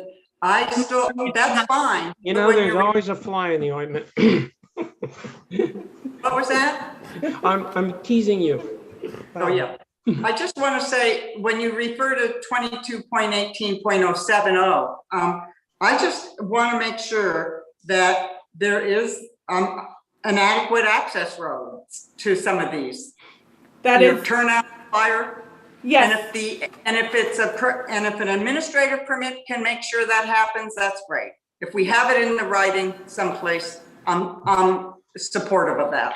Yes, I have some additions to make as well too to required findings, and I think we'll get there. But maybe we can take our straw poll to see if we have the support for an AP for phase one applicants moving into phase 3. So I see a full support there. So excellent. We can make that change. That'll result in the change to footnote 7 on the Appendix A table as well. Julia, can I ask a question in this section too? Because it does say phase 1 applicants who applied for a phase 1 permit, and you did raise the question many hours ago about what about applicants that got kicked out of the process for tree removal or failure for the background check. Should that be included in this section as well, or did you have another area where you wanted to address that issue? No, this is the area that I was hoping to address that under, specifically because we have the eligibility section here. So if there were modifications or direction, and the commission can also choose to give us just, sort of what your concerns may be, and we can present those to the board as well. In relation to phase 1 applicants that maybe were denied a permit under phase 1 for various reasons. So, but under eligibility is where I was really seeking for that direction. That would be part A. Yeah, personally, I would be in favor of including the 4 rationales that you listed in your staff report for exclusion from eligibility there. I don't have any problems with that. I guess I have kind of a question about that. Like 10,000 square feet is not that much. So what is that, taking down 1 tree? It seems a little onerous to me. Well, it may help for you to know that Chapter 10A17 does not allow you to remove a single tree for cultivation activities. That is a reason for denial of your permit. And it might be helpful to know also that there's a state prohibition on doing timber harvest conversions for the purposes of establishing cannabis cultivation. So you cannot do like a less than 3 acre conversion under state regulations and law right now for the purposes of establishing a cultivation site. Yeah, no, I don't think you would need 3 acres for a 10,000 square foot grow. No, but I believe I'm onerous. Well, and a benefit is oh, sorry, I don't mean to cut you off. Go ahead, Commissioner Jones. My apologies. I just wonder how much of it people, I mean, I grew up here. People don't like a tree, they cut it down. They don't think that they need a permit to cut down a tree, and then we're going to penalize them later, or maybe they cut down 2 or 3 trees. It just seems,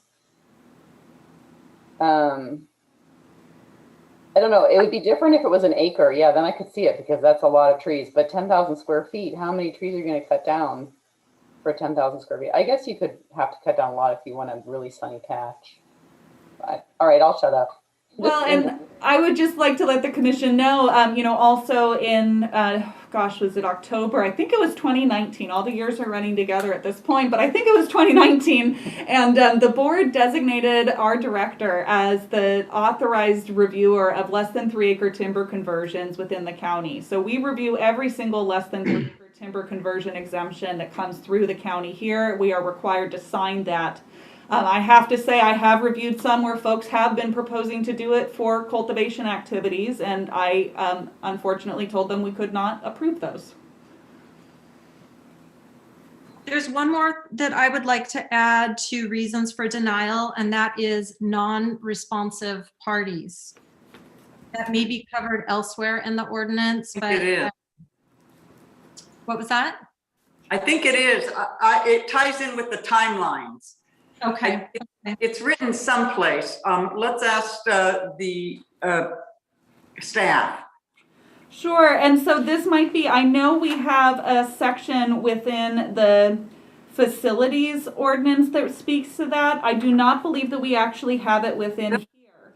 So it may be something, in the coastal zone, we do have a requirement that essentially says if you leave an application incomplete for a period of 1 year, it is deemed administratively withdrawn.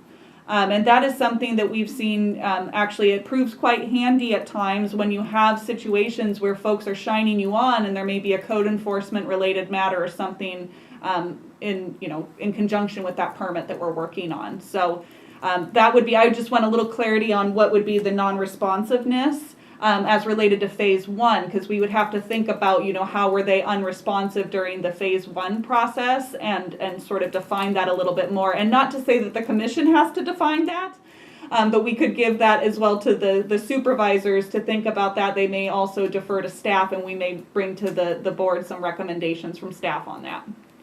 I'm inclined to defer to staff because I think we start getting into issues of what kind of records does staff keep? Do you have records of when you requested a backup copy of this document and that was the last communication and then they didn't respond? And so I think you're better informed about what kind of records are kept and what kind of communication has been had with applicants. And I think you also have a good sense of what an appropriate time frame would be, whether it's 180 days or more or less. I'm inclined to defer to staff on that. Is the commission in agreement with that? I see 4 thumbs up. Okay. Good catch, Allison. Okay, and then one more thing.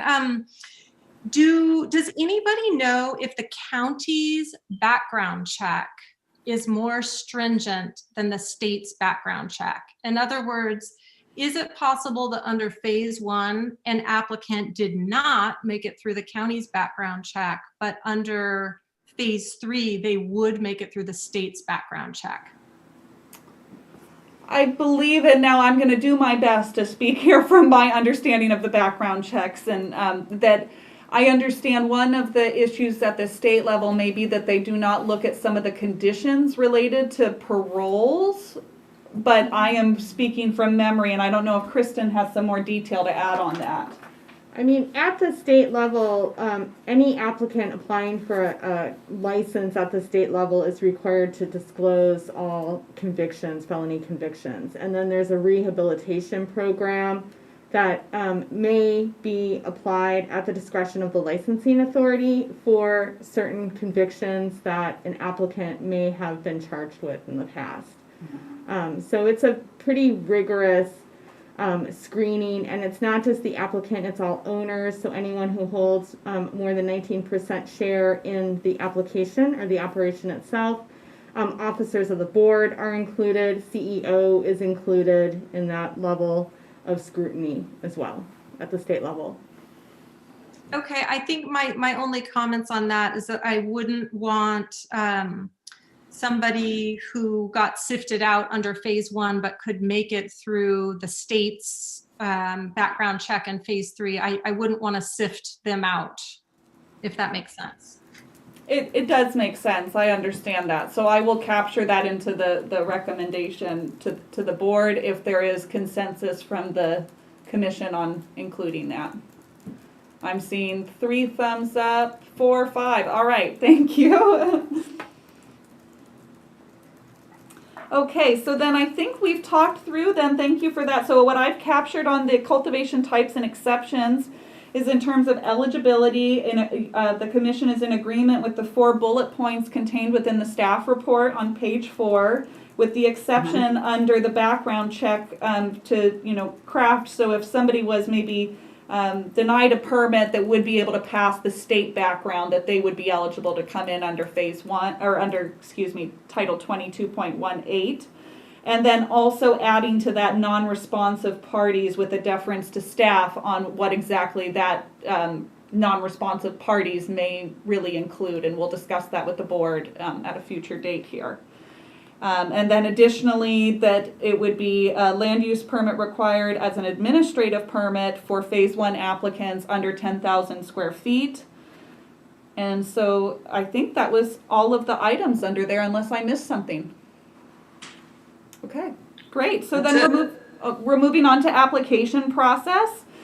This is really sort of boilerplate. It refers back to chapters 20.192 and 20.196 of County Code, which is the Administrative Permits and Use Permits chapter, and basically states that the permits will be processed in accordance with the requirements within there.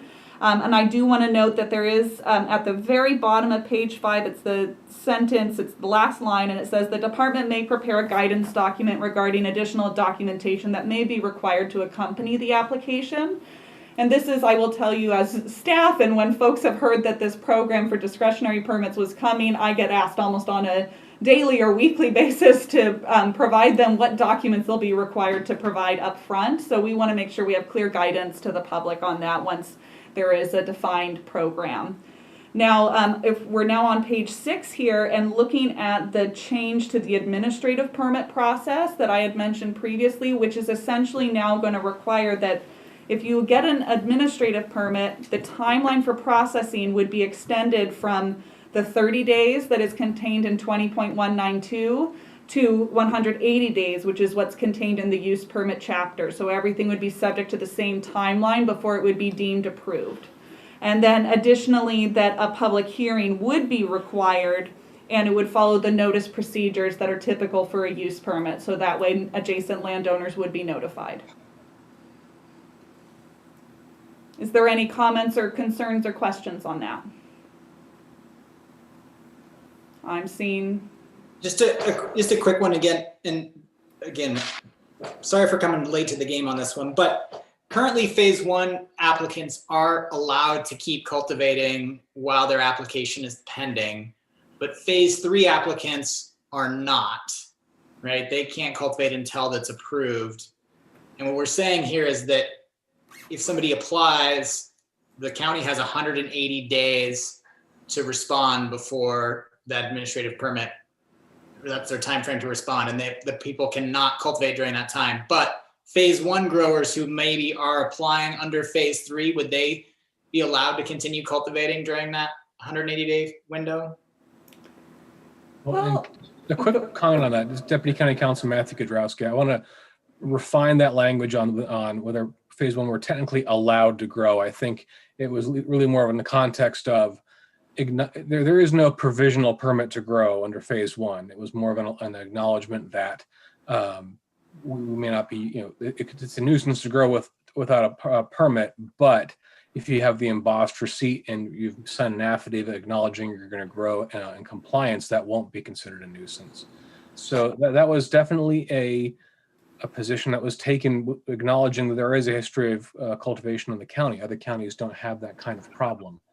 I think it's definitely a decision point to do that in a use permit context, where people could be investing a lot more money on that going forward, especially if they're expanding beyond a certain point.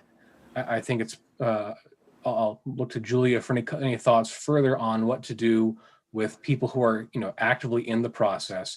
I think the goal for phase 3 under the existing ordinance was clearly not to have people growing before they got their permit issued. Mm-hmm. So yes, and thank you, Deputy County Counsel.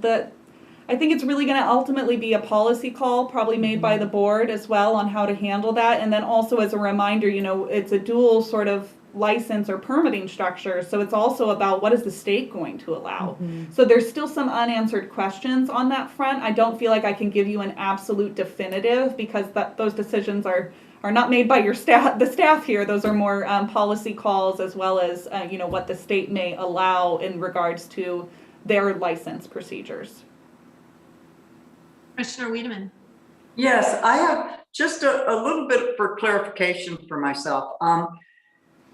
Phase 1 growers coming into the process to get to phase 3, right? I understand we just said, okay, the administrative permits, 10,000 square feet. But when I look at our Appendix A, now, do they stop there now that, is that going to get them into, they just need an administrative permit to go forward, that they now are legal in phase 3? Or is that, what is that transition? Just for my own clarification, because when I do look at Appendix A, and I look at small outdoor grows, small indoor grows, 5 to 10,000 square feet, RR10s, and several of them are going to be RR10s, are minor use permits, rangelands major, and the AP is ag. And there's probably not very much ag out there. So out of curiosity, when the commission prior said, well, wait, it could all be AP because they're so small. But I find that unless I'm not understanding, if they just get an administrative permit and it allows them to be now phase 3 compliant, that I think is in conflict with this A chart. Yes, you're correct. It is. That is why it's all in that footnote 7 on that chart. Because the idea, the direction that we received from the Board of Supervisors on January 25th of this year basically said that basically they are not subject to the requirements of that Appendix A chart. They should be allowed to come in regardless of what that chart says in regards to zoning district and parcel size, to essentially allow them to come in with what they had already been applying for under phase 1 and seek permitting pursuant to a land use permit under this chapter. Right, but we just made it an AP versus a use permit. If I may, this is Kristen. I would like to just add to this conversation for a moment. I think your points are very valid, and thank you for that, Commissioner Wiedemann. I think it's important to probably look back at why phase 1 was developed and how it was developed. So phase 1 was developed to essentially allow existing cultivators a bridge into the regulated marketplace. So they all had to prove that they were pre-existing cultivation sites prior to legalization occurring in the state. And the state also encouraged that sort of a transition for all pre-legalization existing businesses by creating a provisional license at the state level. So essentially, in allowing the phase 1 cultivators a bridge into phase 3, we're continuing to honor that intent of their ability to potentially continue operations as an existing cultivator. This would not be applied, however, to anyone newly coming into phase 3 for a new 10,000 square foot or less cultivation site, which is what the discrepancy is in that zoning table that you're seeing. I hope that helps a bit. So, but we're still going to talk about the zoning table at a later time, right? Yes. I'm not really comfortable requiring a major use permit for 25 plants. No, I understand all that. So I understand why these 1,100 permit holders, right, in phase 1, or maybe they're down to 800. And, I saw that process, 2 years of that process. I saw where it broke down, where it didn't. But I get them. I kind of want them to have a pathway to legalization for sure. That's not the issue. It's just trying to say, I just want them to meet the same restrictions as they would in our use permits. And that's now going to be on the shoulders of the administrative permit personnel. And that's it. And yes, they would still be subject to meeting all the same required findings and all of that with it, as presently the direction I'm hearing from the commission today on that. Now, the only thing I just wanted to circle back on before we continue on to talk about the required findings was there had been, I believe it was brought up by Commissioner Jones, about potentially sending direction to the board to create either like a streamlined or a one-page form for the phase 1 applicants. So just kind of before we get off that subject, I'm curious if there was support from the rest of the commissioners on that, and if whether or not we should capture that into our report to the board or have them subject to all the same forms and materials as new cultivators coming in. So just to be clear, I do want to, if I could clarify what you just said. Please. I would like it to be considered that their current application is essentially sufficient under phase one. Not that they don't have to have an application. They need to have, if they have a complete application under phase one, that would be sufficient if they're less than 10,000 square feet for them to complete a phase two process. And that maybe there's just a one pager that allows them to tell you that they want to go from phase one to phase two. Not that their whole application would be one page. Yeah, no, and I think, so if I just think practically, there would have to be some level of a bridge between that, because the application form under 10A17 asks very different questions than what we would be asking for a land use type permit. So we would have to think about what kind of materials would need to be absolutely mandatory to provide in addition to what was submitted under 10A17, just to make sure we have the bare information we need to move forward with a discretionary permit. But if the commission is in agreement with that approach, then staff can capture that into our memorandum that we'll transmit to the board, as well as your resolution that we will transmit to the board at the end of this meeting. Commissioner Wiedemann? I don't think a new person who hasn't been part of a grow should be penalized to go to kind of like have to wait for the 1,100 applicants. I think everybody should just kind of open it up and keep processing it, right? That's mine. And maybe I'm misunderstanding Commissioner Jones' point, but I don't think people who, just because they're not established in that process, they should be able to, once it opens up, it opens up. So what I heard there then was from Commissioner Wiedemann basically saying no priority processing for phase one applicants. Am I seeing a consensus from the commissioners on that? And I'm seeing head shake no. So I'm going to say then we do not, I see a thumbs up from Nelson. I see, so I think we don't quite have consensus on that. So if I may, through the chair, it is possible, I think, to assess the phase one applicants and what's included in that application, and then create maybe an abbreviated application for them that is simply the supplemental materials that will be required. I think it's a little bit hard to figure out how to create a first come, first serve order, whether it's a phase one as the first to be served. But if we could potentially look at a streamlined application, because we can repurpose most of those materials from phase one, that might help ease the burden on phase one parties needing to come into phase three. I think that could be a consideration for the commission. Commissioner Pollan? Well, I would be in favor of that supplemental application that just states the terms that are needed to make it possible for discretionary review. But I would personally be in favor of some sort of a prioritization for people in phase one for those phase three permits. And I'm curious, a question for staff, are they currently processed in a chronological order of when they're received?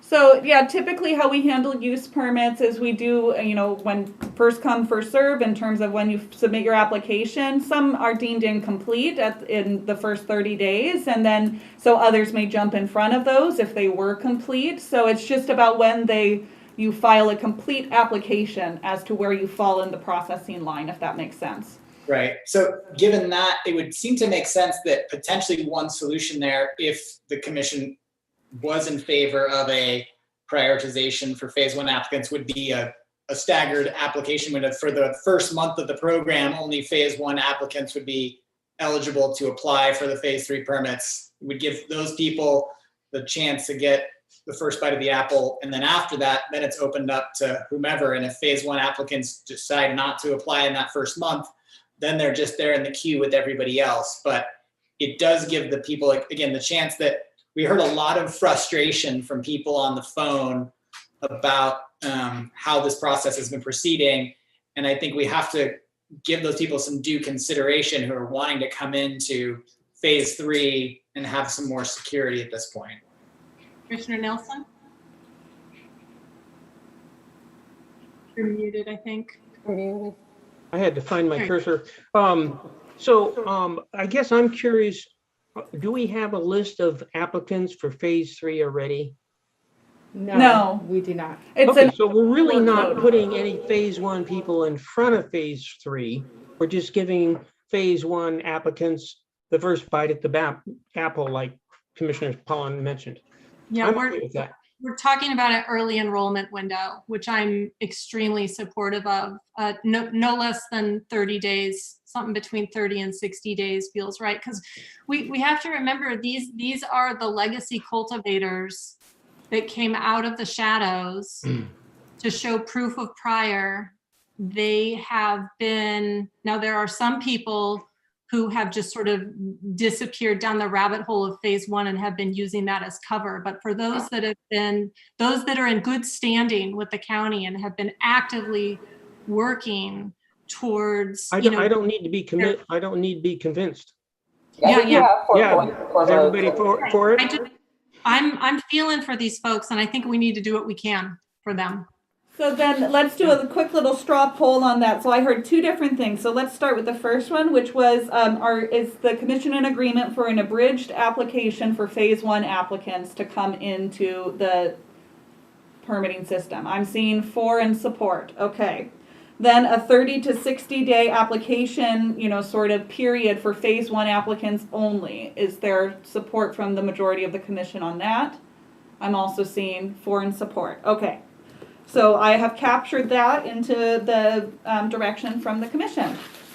Can I also just provide, and this isn't legislative, but give advice to the planning department to put out a 1-pager letter that tells all these people who have applicants that they have this 60 days, so that it's not like a phone tree. It's everybody got notified.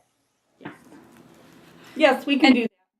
And to add to that too, it may be that some phase 1 applicants decide that there's actually a better pathway forward than phase 3. They might decide to go the Appendix G route or to hire their CEQA consultant. So I would even go a little further and just say some solid communication from county planning to phase 1 applicants about what pathways are available and what the requirements for those pathways will be, just to help them in the decision making, because most cultivators I'm talking to are trying to figure out what the best pathway is, and they're really scratching their heads. And so I hear that concern, and I just want to let you know we are, our department, we've been asked pretty much on a daily basis to opine on different pathways for phase 1 applicants. It's really not our place to do so. That the Appendix G route and the CEQA issue is for compliance with the state license.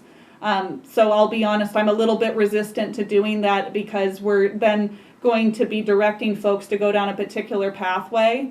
And my concern is if they're unsuccessful based upon the county suggesting that they pursue a particular pathway.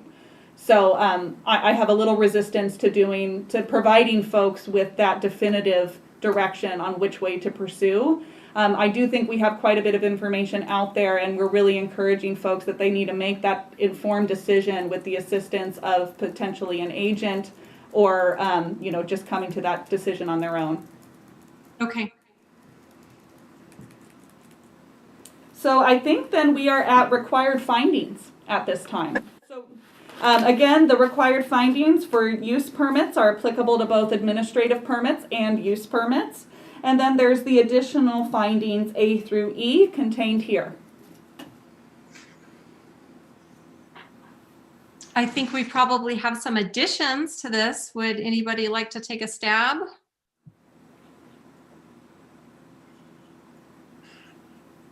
If not, I will. Lead us off. I like all the required findings that are here. I would like to see at least one added. I would like to see a finding that the proposed cannabis cultivation site is in compliance with greenhouse gas reduction targets. And just from my understanding, that's looking at a 14.3% total VMT reduction and a 16.8% light duty VMT reduction per capita. So, and I think actually, Chair Purnell, I believe that would actually be addressed through the CEQA process on each of these applications, primarily through the greenhouse gas questionnaire and also the vehicle miles traveled area that we would have to evaluate for various sites underneath that.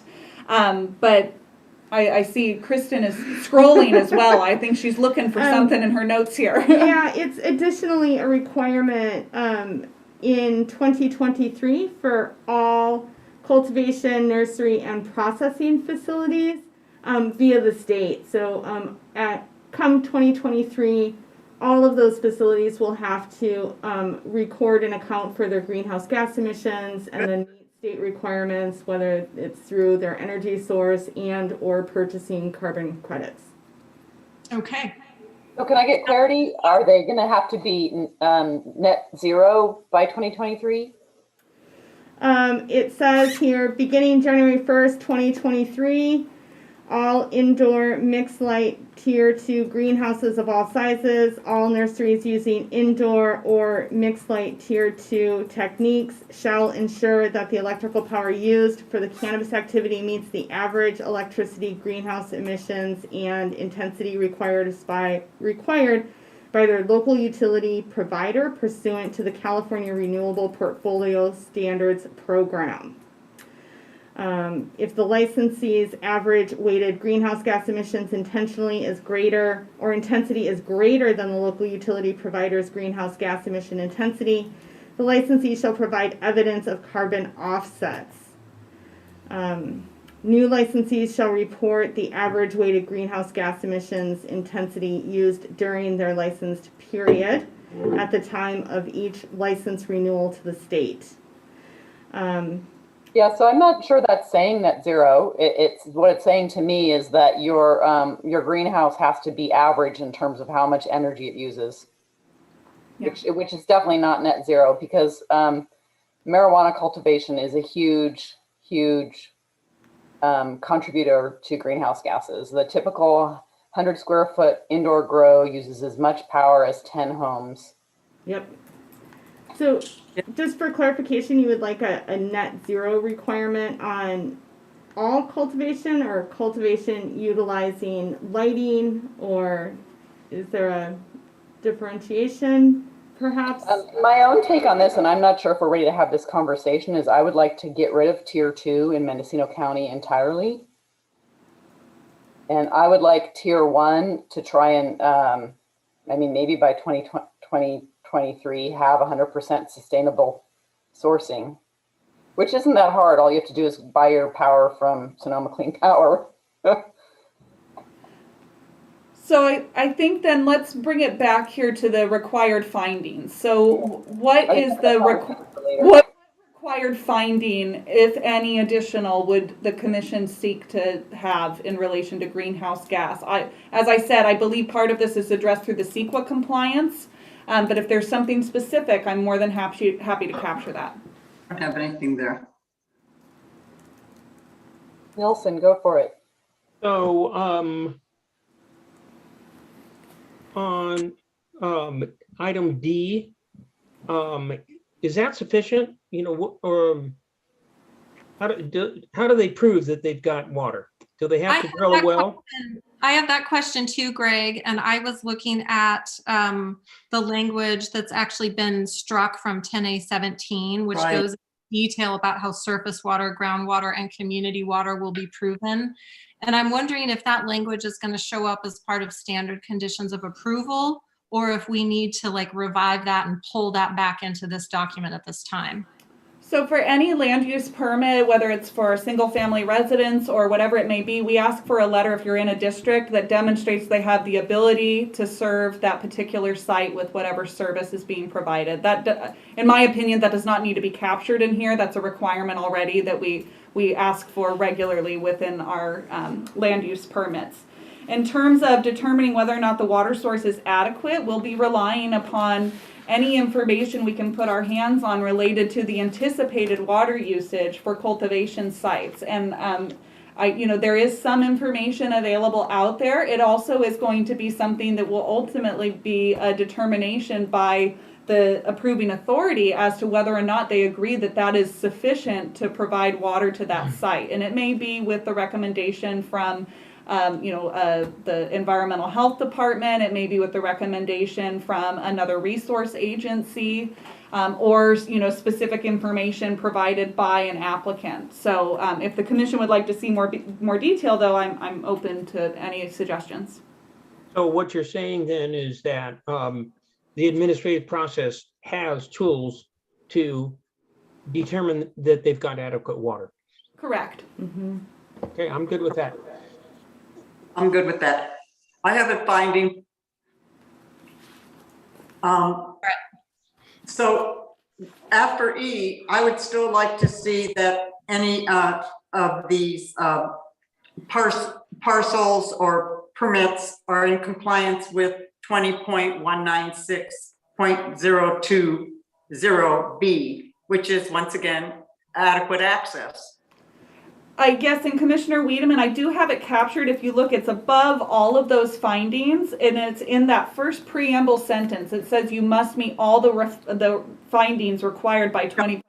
Okay, you don't in 2020 all the way down, including B. Okay, correct.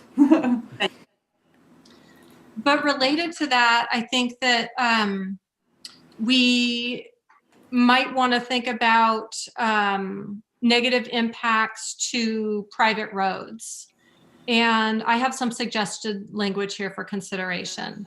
That the project will not negatively impact private roads, and the applicant is in good standing with the local road association or de facto association. I support that. Wiedemann, did you have a comment? What I want to say is if they, when you read that, if they are not on if they don't have an easement to their property, a legal easement, right? Then, and they're coming up a private road, it's going to put them in a minor use permit or a major use permit, actually a major use permit. And so that's how that reads. Deputy County Counsel Matthew Godrowski, to comment on that. There's a lot of things that are kind of unknowns I hear in that language. In particular, getting any kind of sign off from a de facto road association might prove extremely difficult, is my take on that. The process that exists right now for permits in the county, and I'll look to Julia to correct me, is we look for them to provide their proof of access. And because realistically, people should being on a private road means you have some kind of an easement, whether that easement was via a map or via a grant. And those issues are, realistically between the people on that easement. And sometimes easements aren't perfect, and that's acknowledged. The difficulty is we have a lot of private roads in this county created over a very long time, and those really are matters between those private parties to really come together on and figure out, well, if someone is using something that might be bringing up either heavy trucks or equipment, then realistically the remedy is for those people to work it out and or maintain their roadways. But obtaining a sign off, sometimes there are associations, there are varying levels of either sophistication or organization. And then definitely there are some that are not. And trying to go to each individual owner on a property along a private road could be very difficult. Certainly. And there are varying levels of sophistication and even functionality with private road associations. I think here what we want to avoid is the county through a new ordinance basically creating a whole bunch of situations of civil litigation, because there are those there are those applicants that will be contributing members to a road association, and then there are those that are not. And maybe this would be addressed through the use permit process when neighbors are notified and would have a chance to show up at the hearing, but perhaps that could be part of the findings. What I don't want to do is unnecessarily further burden neighborhoods with with much larger scale grows, and then all of the traffic that goes along with that, the water truck delivery, all of the employees coming in, fertilizer deliveries, like we are talking about, in some cases, like industrial scale agriculture on some of these roads. And I just think that we need to be cognizant of that and do what we can to minimize those impacts. That's my point on this. So perhaps what we could do is capture that concern in our transmittal to the board as well, and to see if they have any suggestions on how best to tackle that. We can include your suggested language and seek some, I mean, staff, I have to say, I'm trying to think through it quickly, but I'm not coming up with a great solution right at the immediate fingertips here, but maybe with a little more time. 7 o'clock, Julia. I think hands up, right? All right, Greg. So, quick question for Matt. Is there any avenue for members of owners of property on a road that doesn't have an association? Is there a legal way for them to form an association? Because this has come up as long as I've been on the Planning Commission. Deputy County Councilman Matthew Godrowski, the difficulty with that is, how do you obtain all those people who are now owners along that roadway to form that association? Even if there was desire by some of them to do so, to require that is also very difficult, because there's absentee owners, there's owners who want no part of it. And realistically, that's why the civil code, I believe the civil code, provides, a very basic structure for, if there's a private road that is shared, here's how you work out maintenance. And how those issues should come up. Now, something that I don't know how this would work out in terms of how different size cultivation sites would be served, but if we're expecting large deliveries of things, if there's an expectation of water delivery and or soil delivery of that kind of magnitude, I don't know if that's something we can take into consideration as part of what is the appropriate access for that level of cultivation. I guess my overall concern with private roads and how we're dealing with it, or thinking of dealing with it here, is how different is this really from what was otherwise allowed on these rangeland parcels? And what kind of additional burdens are we thinking about here that realistically, depending on what's profitable or what's a market-based use of property in the future differently, would create a similar burden or problem with that roadway? So what I'm asking is, if there's 10 people that have access off of a private road, if 6 of them want a road association, can they force it on on all the owners along the road? Deputy County Council Matthew Godrowski, I can't answer that affirmatively or negatively. I believe that seems to me very difficult. That could be possible, given that I don't know how you start judging the majority rules along a private road like that. I'm not saying it isn't something that's possible or allowed for in the law, but I don't know that it is. Well, I think some attorney could make a living on forming private road associations. Commissioner Jones. 2 ideas or 2 thoughts. One is there is something called a business improvement district, which if the majority of property owners decide they want to join it, then everybody has to, and everybody has to pay into the tax. I think you could also do something similar with tax increment financing for improving a road with all the property owners that are there. So those are 2 tools that are out there, but I think that we're dealing with something different here, which is, does a marijuana cultivator have bigger impact on a private road than the person who owned that property who is not a marijuana cultivator? And I don't know that I know the answer to that. I do think that it's not that hard to notify everybody on a private road. I mean, you can just go into Parcel Quest, pick all the parcels out, and you've got an instant mailing list. It's not that hard to contact those property owners and find out if someone is not in good standing. I think it'd be pretty easy, actually. So maybe an alternate route to this, we think about as part of potentially the noticing procedures or something like that. If you are on a private road, notification to owners along that road. That would solve it for me. And it would need to be notification beyond the 300 feet. It would need to be notification to everybody along that road. And if that's something that the county could take on, I would be completely satisfied. I really want those, I want to give those neighbors a chance to weigh in. There's going to be those cultivators who want to expand, who are willing to put extra money into the road and awesome neighbors. And I would welcome those folks in my neighborhood. But if they're not going to contribute, and other than to the degradation of the road and additional nuisances, then I would hate to give those people their land use permit. So then I think what staff would suggest then is, rather than making it a required finding, would be to back up and put that into the application process section and specify that for, being along a private road, notification shall be. Now, I just want to be clear on this point. I would assume it would just be neighbors that are abutting that private road, or whether or not, because sometimes you get those little feeder roads off the edge of it as well too, but I would probably want to keep it limited to just those that abut that private road where the access is taken. If that's agreeable to the commission? I'd be satisfied with that. Okay.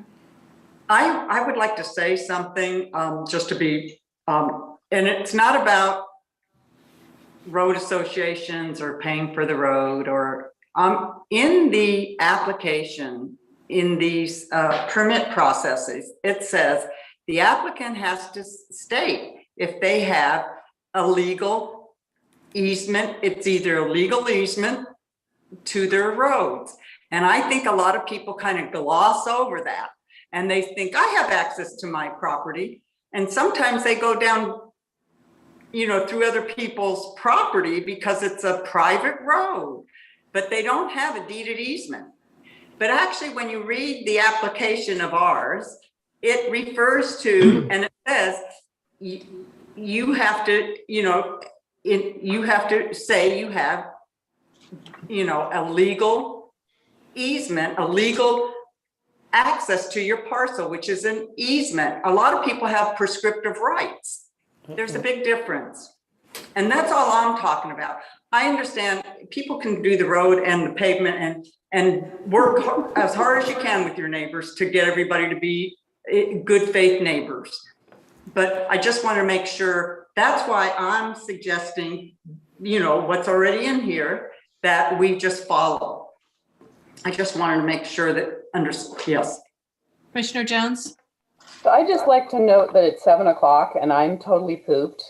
And I don't want to wait and talk about Appendix A at the very end. So I would like to ask a point of order from the chair, if we could tackle Appendix A now before we get bogged down in every section of this ordinance, because to me, it seems to have the most merit in terms of reflecting the concerns of the commission and the community.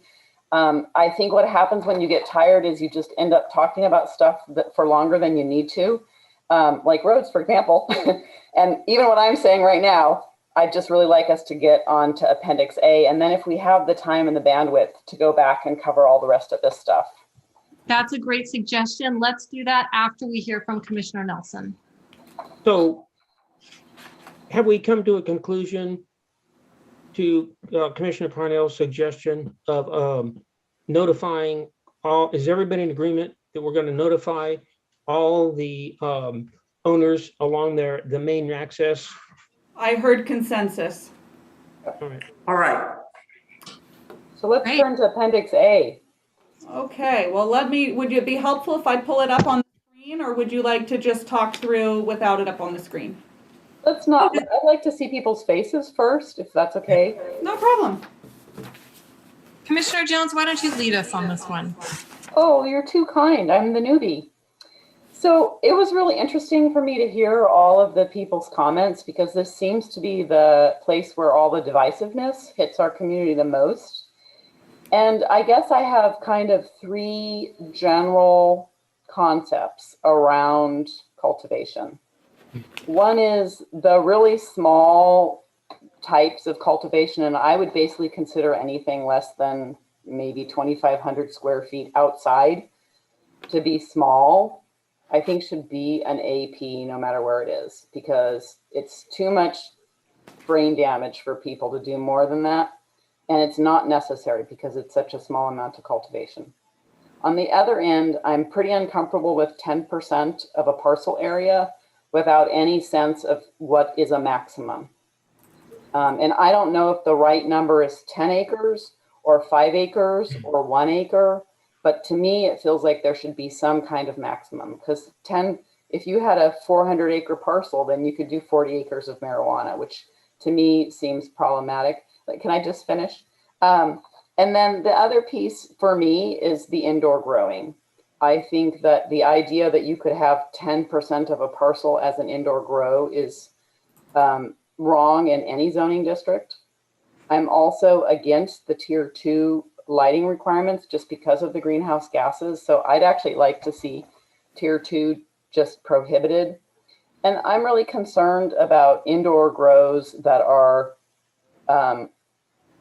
frankly over 10,000 square feet, or maybe I'm okay with 22,000 square feet, but certainly nothing more than that in any district, because you're just using so much power and it's really not necessary in our climate.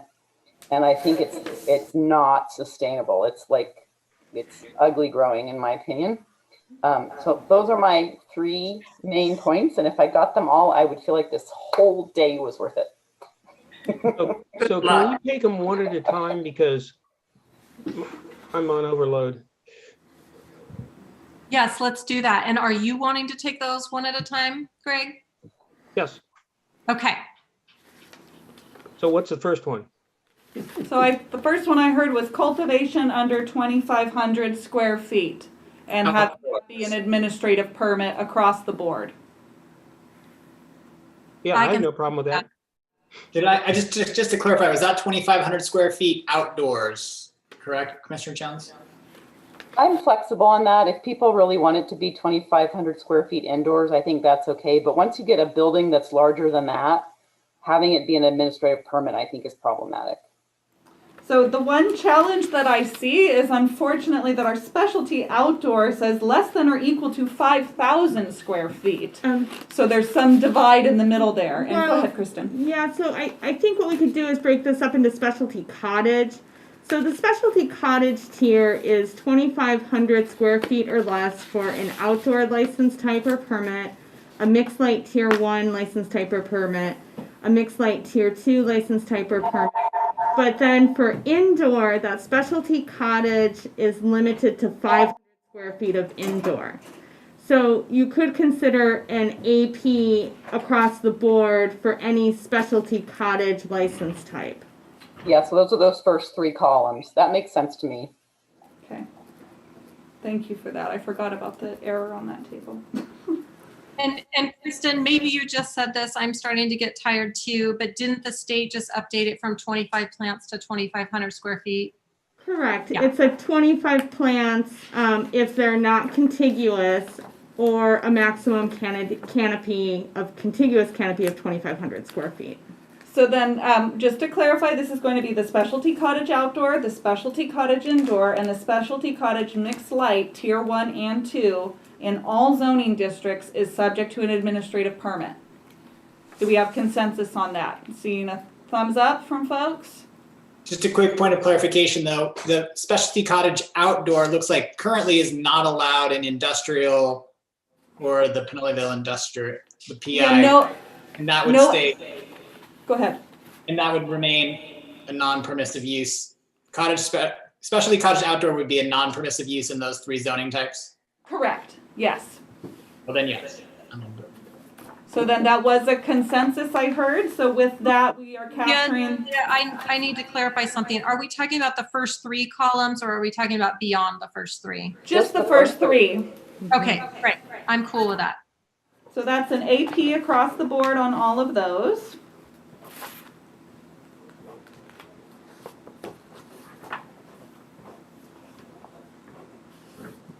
Okay, and so the next one is when we get up to medium indoor. I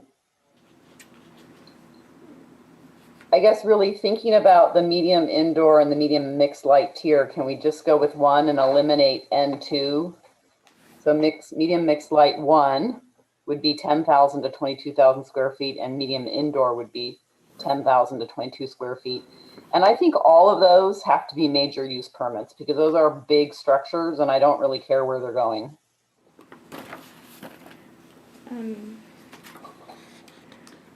So let me just break that down here real quick. So that was the medium mix light. You would like it to just be tier 1?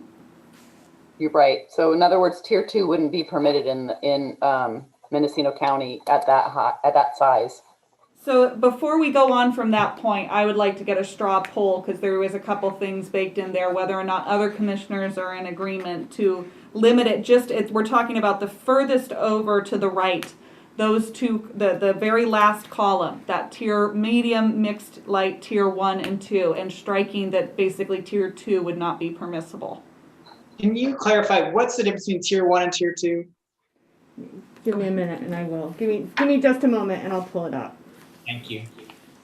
It's about how much light they're allowed to use to cultivate and how long they can cultivate with light. Okay, thank you. Definitions. Okay, so I can tell you exactly the difference here. So mixed light tier 1 cultivation only allows for up to 6 watts of lighting to be used per square foot. Mixed light tier 2 cultivation allows more than 6 watts, but not to exceed 25 watts per square foot. And indoor cultivation allows for more than 25 watts per square foot. So in indoor cultivation, the tier below 25 watts is tier 1, above 25 watts is tier 2 for indoor. No, if you look at the mixed light categories, below 6 watts is tier 1 for the greenhouse mixed light category, and more than 6 watts, not to exceed 25 watts, is the mixed light tier 2 category for greenhouses. And what is it that exceeds 25 watts? Indoor. The indoor. Yes. Gotcha. So is there a consensus to strike the tier 2 at the very furthest to the right column for the medium mixed light?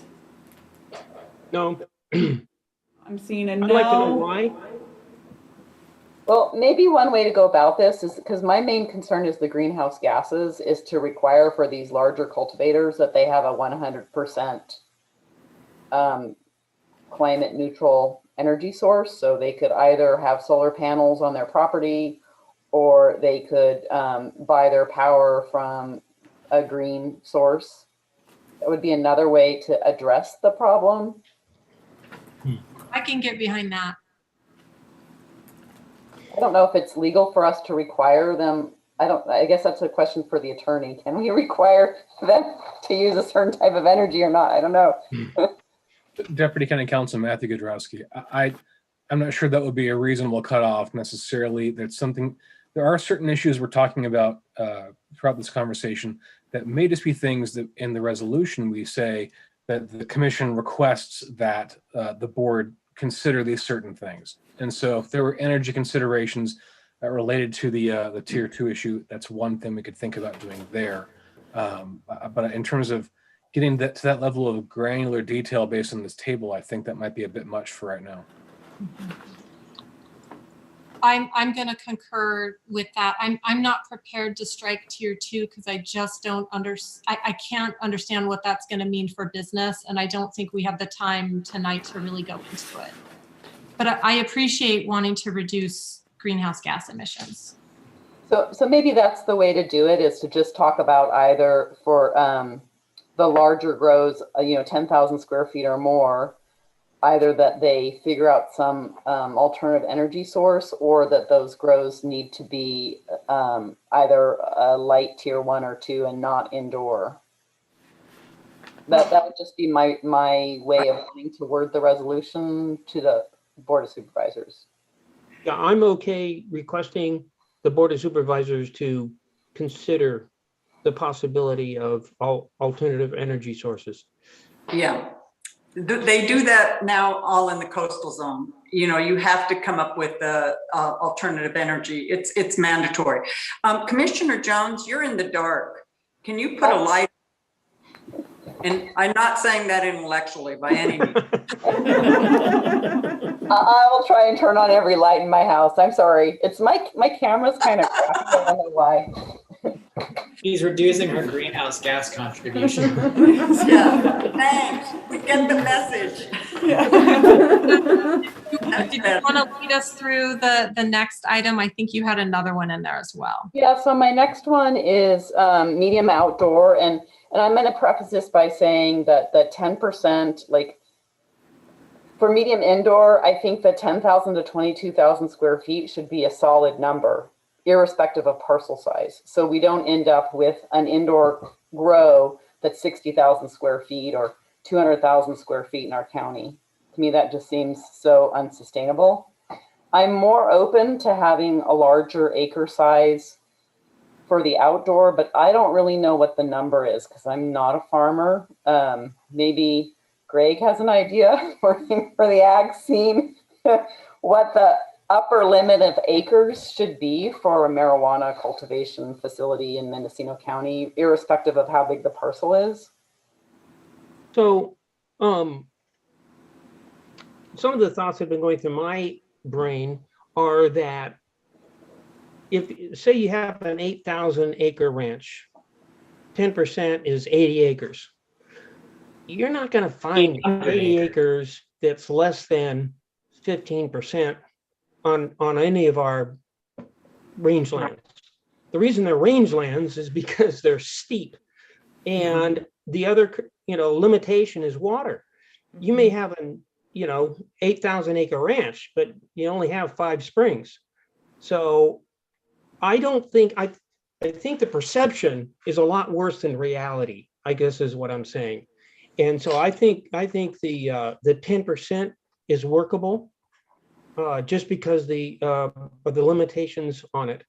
You may have one parcel that you could find 10% of it, but I think most of them are going to be 1%. And the other part that gets confusing is they talk about parcels. Are they talking about tax parcels? Are they talking about legal parcels? Or are they talking about ownerships? Just so there's 3 possibilities there, and I don't really know which one is. Well, I can clarify that. It's going to be legal parcels. So you may have multiple assessor parcel numbers that make up one legal parcel, but you're not going to be able to combine acreage of separate legal parcel numbers in order to do that.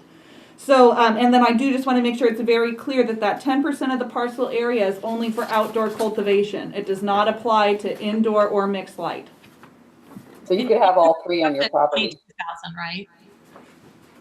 I'm sorry, I missed your question, Commissioner Purnell. Indoors capped at 22,000, correct? That is correct. Yeah. Okay. Commissioner Richmond. I didn't hear you. Go ahead, Diana. Yes. I concur with Greg on this.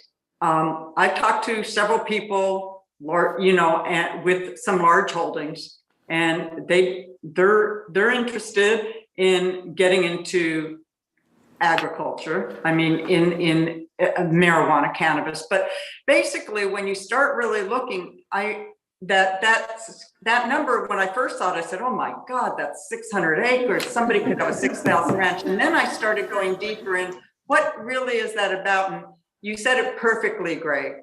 It's not that big of a number of really size, and it offers people to really do a farm of this. And when you're looking at resource base and you're looking at let's say greenhouse gases, or you're looking at getting it out of greenhouses, this is one way to do it.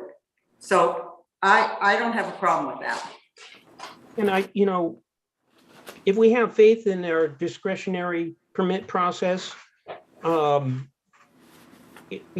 it's just you're not gonna have a huge amount of acreage because of the limitations, the access, the water, power.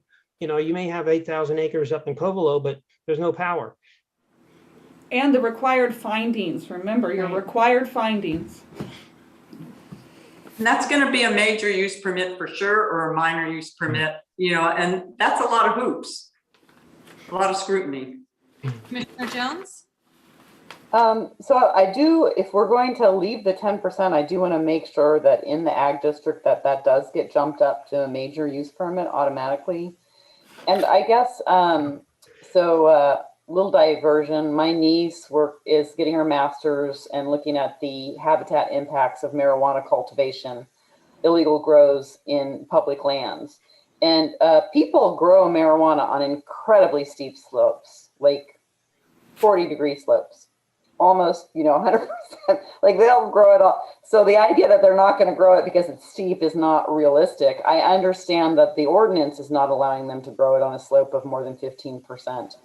But the other thing that I also just wanted to bring out is the ability to grow a large amount of pot on a piece of property somewhere in the hinterland will provide a big incentive for infrastructure improvement in order to make that happen.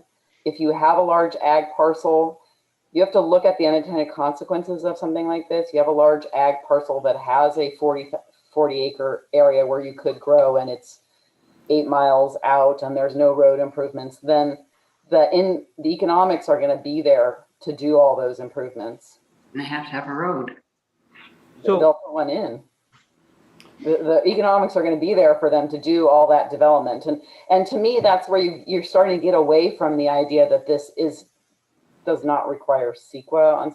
I mean, obviously it would require CEQA, major use permit, but I don't know. I think that anytime you increase the value of low valued land, you're going to get more properties transacting and more development on that land. That's just the way capitalism functions. Commissioner Nelson and then Commissioner Pollan. So maybe we should talk about the allowable slope. What is it, 15% right now? 15%. I know when we put in a logging road, the maximum could be 12%. Right. Maybe that's a better number. I'd go with that. I can lower the slope to 12%. I understand that. And there's some comparison, relative comparison there. Maybe and I also just heard we also had input from another perspective of people who were also cottage industry people and old time growers here too, who have moved to another level of productivity. And Sonoma is already, right now they're 5%, they're going to 10%, and Lake County. And I don't think we have, when you saw that map that Julia Acker showed, we don't have people. I mean, when you're driving along the valley floor, in Anderson Valley, and you think, gee, look at all this ag land, right? But a lot of it's not really going to meet these requirements. So if I could ask staff to, I'm assuming at some point this is going to come back for us to provide a recommendation to the Board of Supervisors to adopt. If it comes back more than once before that time or even at that time, maybe you could do a GIS analysis to figure out how many acres of ag land have a slope that's less than 12% and actually give us a number so that we're dealing with a real number instead of a hunch. So I do want to just be very clear that today you are providing a recommendation to the Board of Supervisors on adoption of this ordinance. That time is now. That is today. So and then I also want to clarify that the language that's within the draft ordinance right now is in the required findings, and it's finding B under 20.18.070, and it says the location and operation of cannabis cultivation site will, to the maximum extent feasible, avoid or minimize its impact on environmentally sensitive areas, including hillsides exceeding 15% oak, woodland, and timber resources. So it is a bit of it's a finding that has some judgment associated with it, where the approving authority has to determine whether or not that applicant has done enough to minimize those impacts. And that'll come back. Commissioner Pollan's been very patient. Go ahead, Cliff. Thank you, Chair Purnell.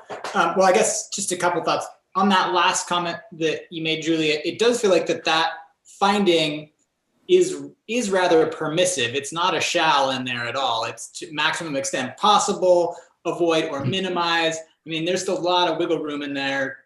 If a project cannot avoid a slope greater than 15%, it does appear that a finding could be made that that applicant did all that they could.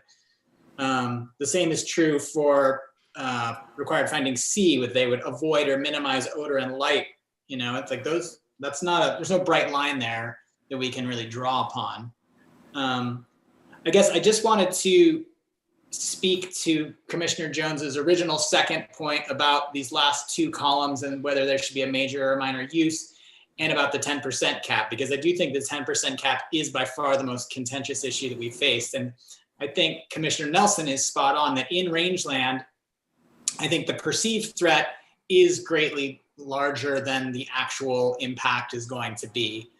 I do think it is different in the ag lands, and it's true that our number of ag land acres is not hugely significant compared to the Central Valley, but for Mendocino County, those ag lands are vitally important for a number of industries, and even a 10% cap on that seems like that could be significant. I mean, those are the areas in which they are flat, there is water. I understand that we want to incentivize future growth in the industry to happen in those areas where it's the most appropriate, but ag lands are not just uninterrupted fields. People also live in those areas. If you look at, on that map that Julia outlined, like there's a lot of people that live in ag zoning. And so, I'm sure there are many multi-hundred acre zoned ag parcels. And so we're talking about, a permissive grow of tens of acres, potentially even hundreds of acres. And I know that that was stated that is happening in other parts of the state. But personally, I don't really want to see Mendocino County doing a race to the bottom to grow as much as is grown in other parts of the state. I would like to incentivize some reasonable growth, but I think that a cap on areas in ag land of 10% feels excessive to me, at least at this point in time.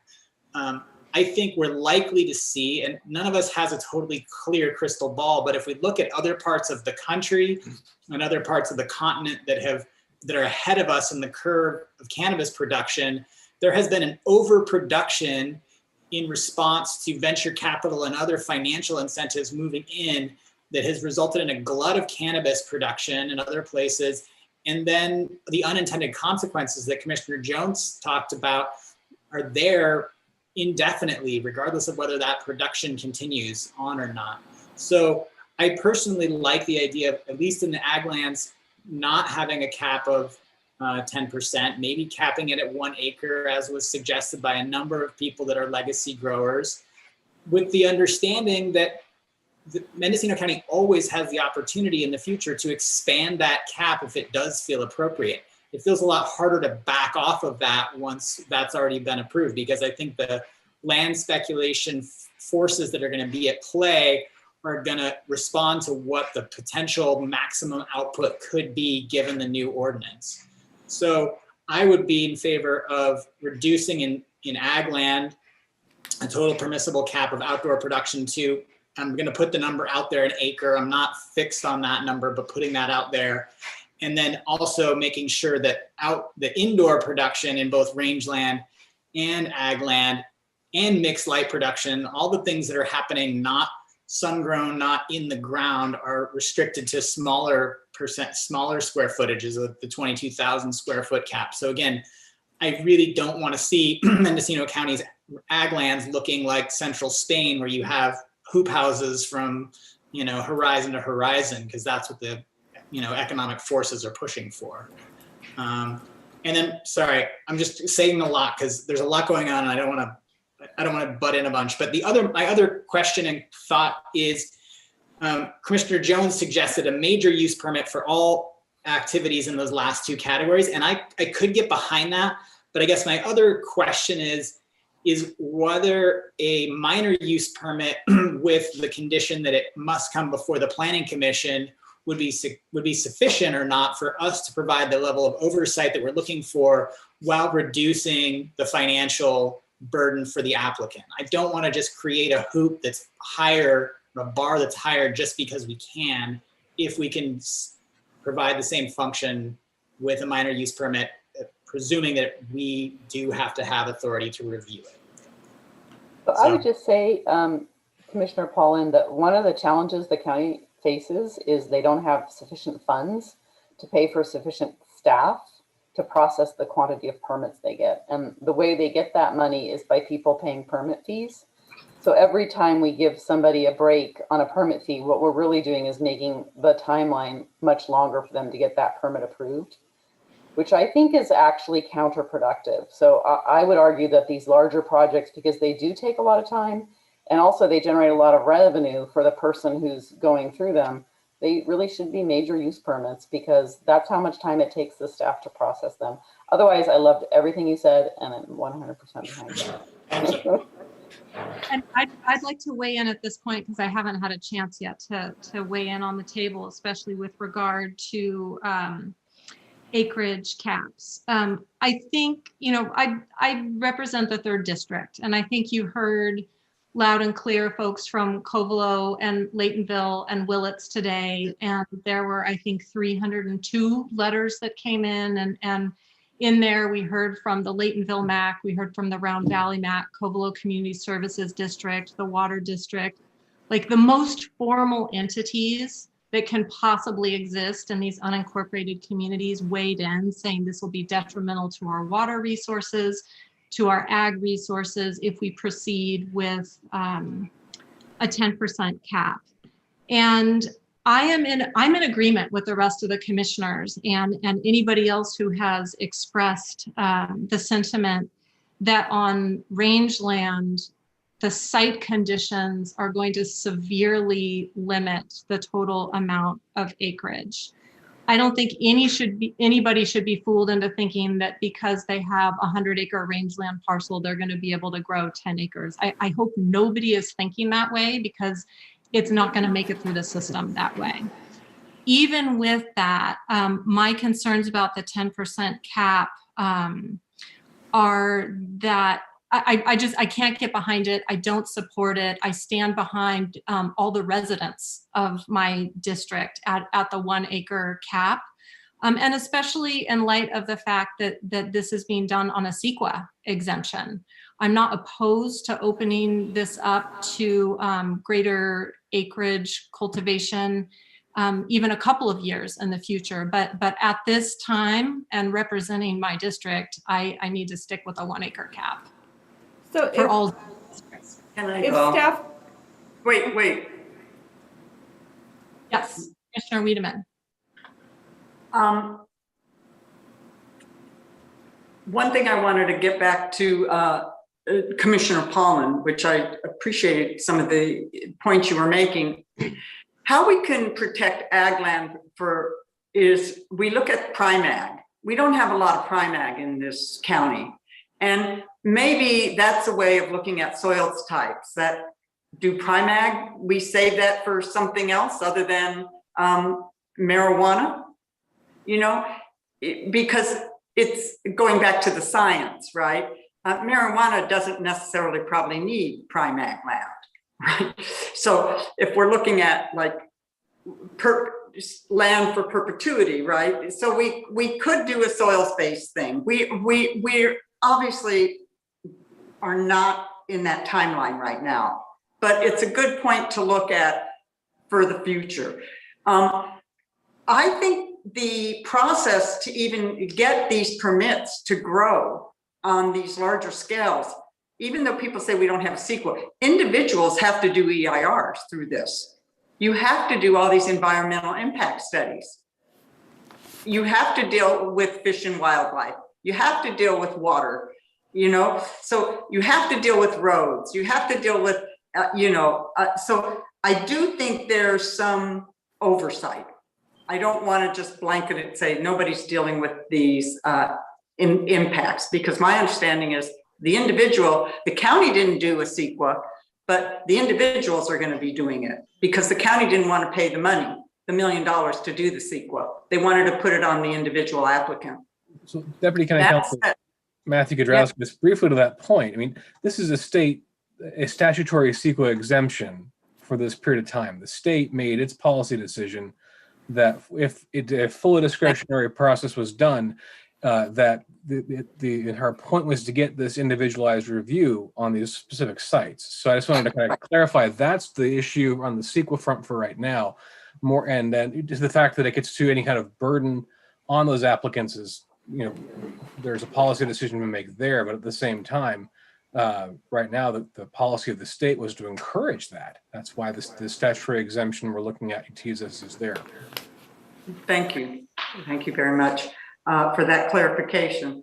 Anyway, I'm not getting, on the larger grows, I would, and because they're coming for a major use permit on these larger areas with rangeland, well, ag land is actually an AP. I understood Commissioner Jones wanted to change that to a major use permit, or throw that into a use permit process. I'm willing to negotiate it might not be 10% this time around, maybe it's 5%, but you can't ignore people who are farmers or land, and they want to be able to get into this cannabis business. You have to at least address some of that. So if I may, it's a little challenging for staff. The commission's been jumping a little bit over quite a few different subjects here. So if we could try to drill down a little bit on some of these questions before we start bringing up other concerns and issues, that would be really helpful to staff, because I have to admit I'm getting a little lost right now in some of the conversation. You totally stole my thunder. I'm so lost. Yeah. And perhaps from the notes you've taken, or I don't know, somehow, can we address one issue at a time? Yes, I think we should address asterisk 6. Yes. And figure out where the commission is going to land. You all know that I support striking asterisk 6 altogether, but I may be in the minority on that. Well, why don't you ask us? Okay. What is asterisk 6? The 10%. Is the 10% cap. It's allowing 10% of acreage cultivation on ag, upland residential, and rangeland zoning. And for me, all problems get solved if we just strike number 6. But I'm also hearing arguments for larger scale cultivation. So let's just straw poll this. Okay, let's see if this works. Raise your hand if you want to stick with the 10%. It depends. Are we talking about forest land, rangeland, ag land? So we're ag, upland residential, and rangeland zoning. Those 3.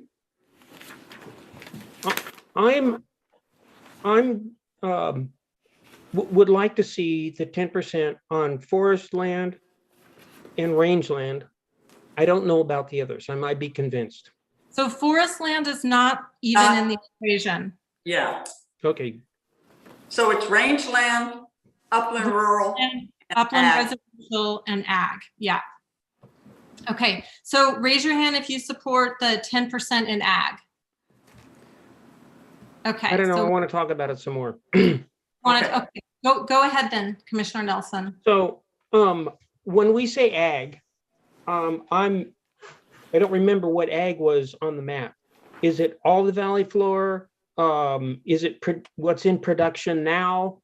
In my lifetime, we've gone from sheep to prunes to pears to grapes. Oh no, I forgot hops.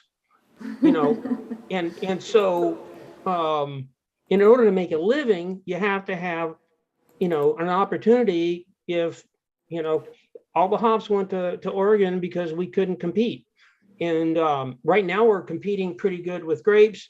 I'm not sure, but I think grapes will compete with marijuana, especially with all the additional production.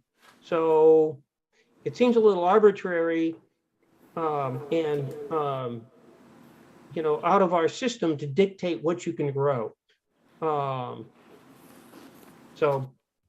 that's what's on my mind. So Commissioner Nelson, what caps do you support in which districts?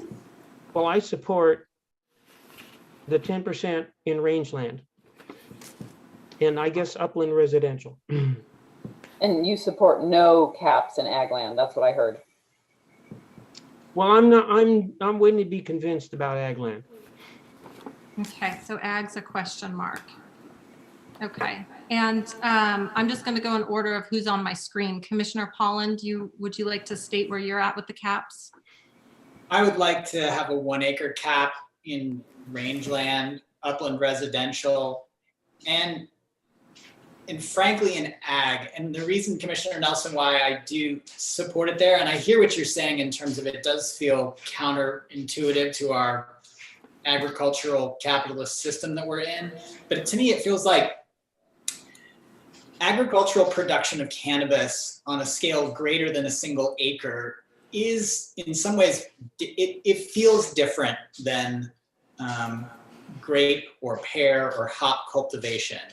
That it does have and has been demonstrated to have a more significant impact on the adjoining parcels to it. It's not so much, Commissioner Wiedemann, my concern about like the conversion of that ground that's never going to be able to be used for agriculture again. I mean, it's an annual crop. If it doesn't do well and someone is not paying off well, it could get plowed under and they could put whatever they want in the next year. But for the adjoining parcels that are a part of that community, and it is a significant part, I mean, it's the valley floor of Potter Valley, Little Lake Valley, Covelo Valley, the Russian River Valley through Ukiah and Hopland. I mean, there are significant ag parcels in this county.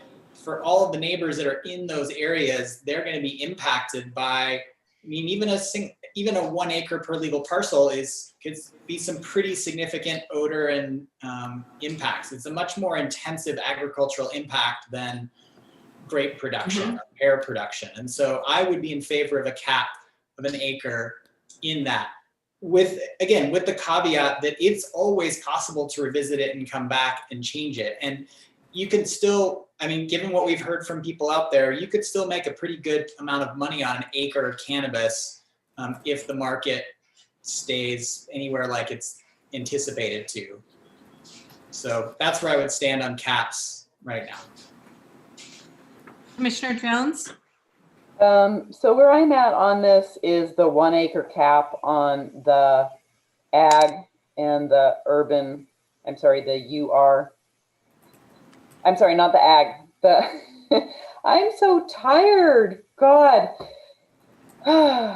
So rangeland, 1 acre. Upland residential, 1 acre. Ag land, I feel a little more flexible on. Like if you wanted to go for 5% there, I would be open to that, because for me, it's more an issue of where are the prime ecological resources that we want to try and protect, and also keep the prices from going crazy for rangeland. That's kind of where I'm coming from at.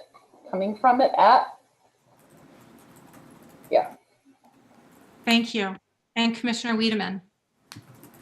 Well, I thought for sure ag land would be 10%. It makes kind of sense. And they still have to go through hoops. You know, they still have to deal with issues relating to that particular crop.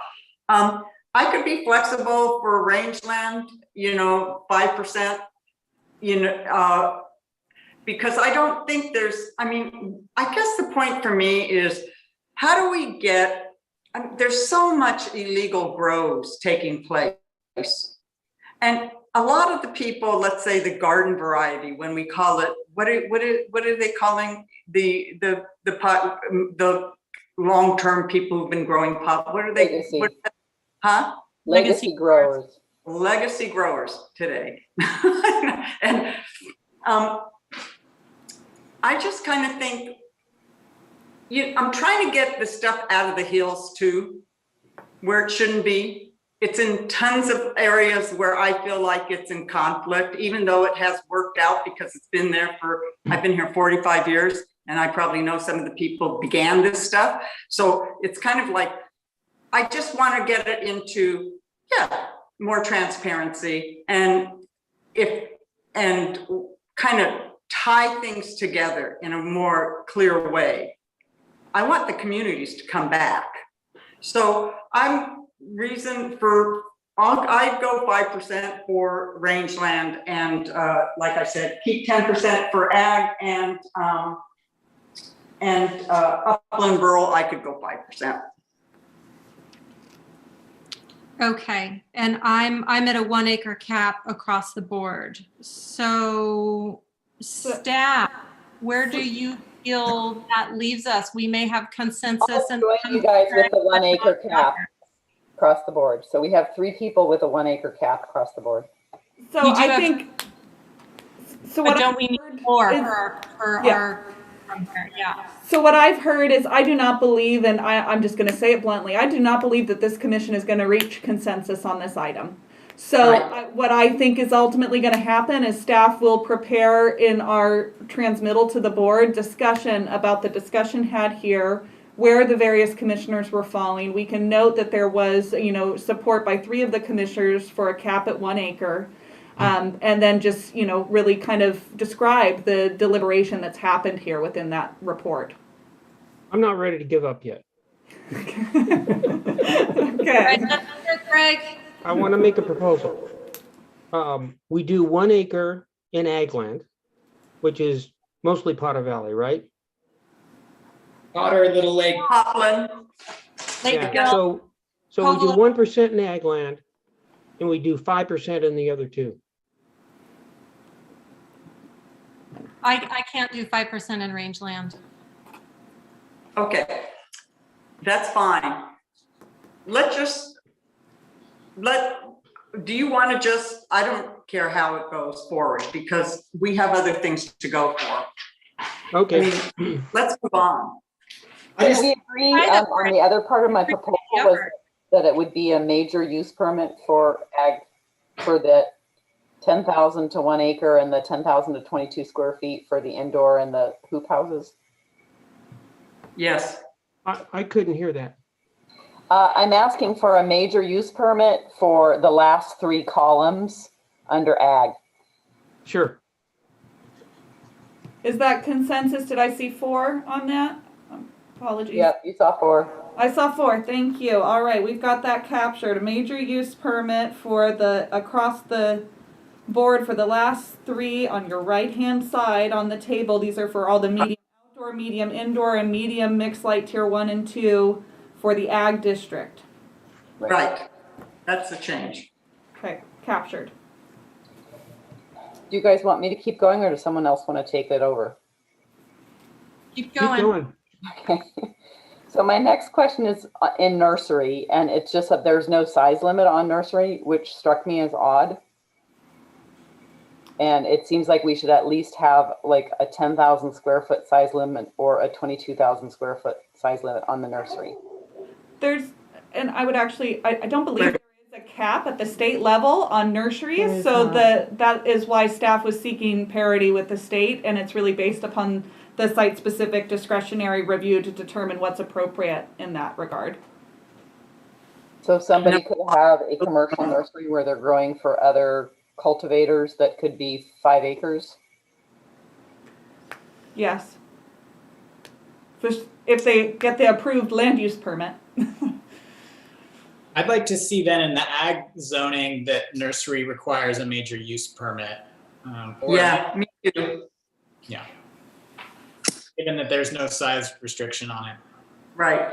So I'd like to add to that also the upland residential, because upland residential, that's all of Spy Rock and Bell Springs, and those are actually neighborhoods.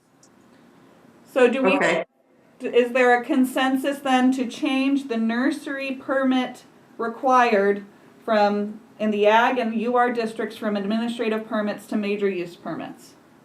Yes, and I would like, but I'd like to add it to the RR10s. Which is a minor now. Yes. So a thumbs up from various folks on that too. I'm seeing it. Okay, thank you. So that would be a major use permit for nurseries in the RR10, ag and rangeland and UR districts. I'm just going down there, and then APs in the industrial districts. Right. Okay, and then my last little bit of commentary has to do with the specialty outdoor through the small outdoor, which is basically the 5,000 square feet to 10,000 square feet indoor outdoor fun. So I would like to see a major use permit for RR10 for all the way across the board there. And also for upland residential. And I don't really have comments beyond that for that section. This is Kristen. May I ask a question, please? You said specialty, I believe, all the way through small outdoor, but then you said 5,000 to 10,000 square feet. So the specialty sizes are 2,501 square feet to 5,000 square feet. So I just want to make sure that we're capturing. Okay, I'm sorry. Columns 4 through 7. Wait, specialty 4 through 7 are major and except for the specialty mixed light tier? Right. So all those would be major use permit for RR10 and upland residential. And then for small indoor, I guess I'd like to make this change. Now that I think about it. With that small indoor, 5,000 square feet. Yeah. So you're suggesting to increase it from, and I'm drawing a blank. You're suggesting increasing it to a major use permit from a minor use permit? Right. So read. Why? Because I think those are significantly sized projects. I guess maybe not the specialty indoor. You're right, that's fair. Maybe just the, I'm sorry, I count all the way across here. 1, 2. Maybe just 6 and 7 should be upgraded. And the other ones you could leave as minor use permits. The difference is though, it's a bigger specialty outdoor is 5,000 square, less than or equal to 5,000 square foot. And the specialty mixed is less than that. It's 25 to 5,000. Just for clarity's sake, this is Kristen again. All specialty licenses, regardless of whether they're outdoor, a mixed light license, or an indoor license, allow for 2,501 square feet up to 5,000 square feet. Small licenses, regardless of the type, are 5,001 to 10,000. So that might not be fully clear on the table in front of you, but the specialty outdoor starts at 2,501 and runs to 5,000 square feet. The specialty indoor is a little different because remember the specialty cottage is capped at 500 square feet. So the specialty indoor is a broad range of 501 square feet to 5,000. But all of the specialties are capped at 5,000, and then the small start 5,001 to 10. Well, I don't know. It just sounds like we're being rather arbitrary. I'm not feeling the logic. So the logic is someone builds a 10,000 square foot warehouse next to your house in upland residential. Yeah. Okay. Well, it's R10. In R10. So I think maybe we just make them major use permits. For the small, which aren't really small because they're 10,000 square feet. Yeah, they're not, and they are in an RR10 district.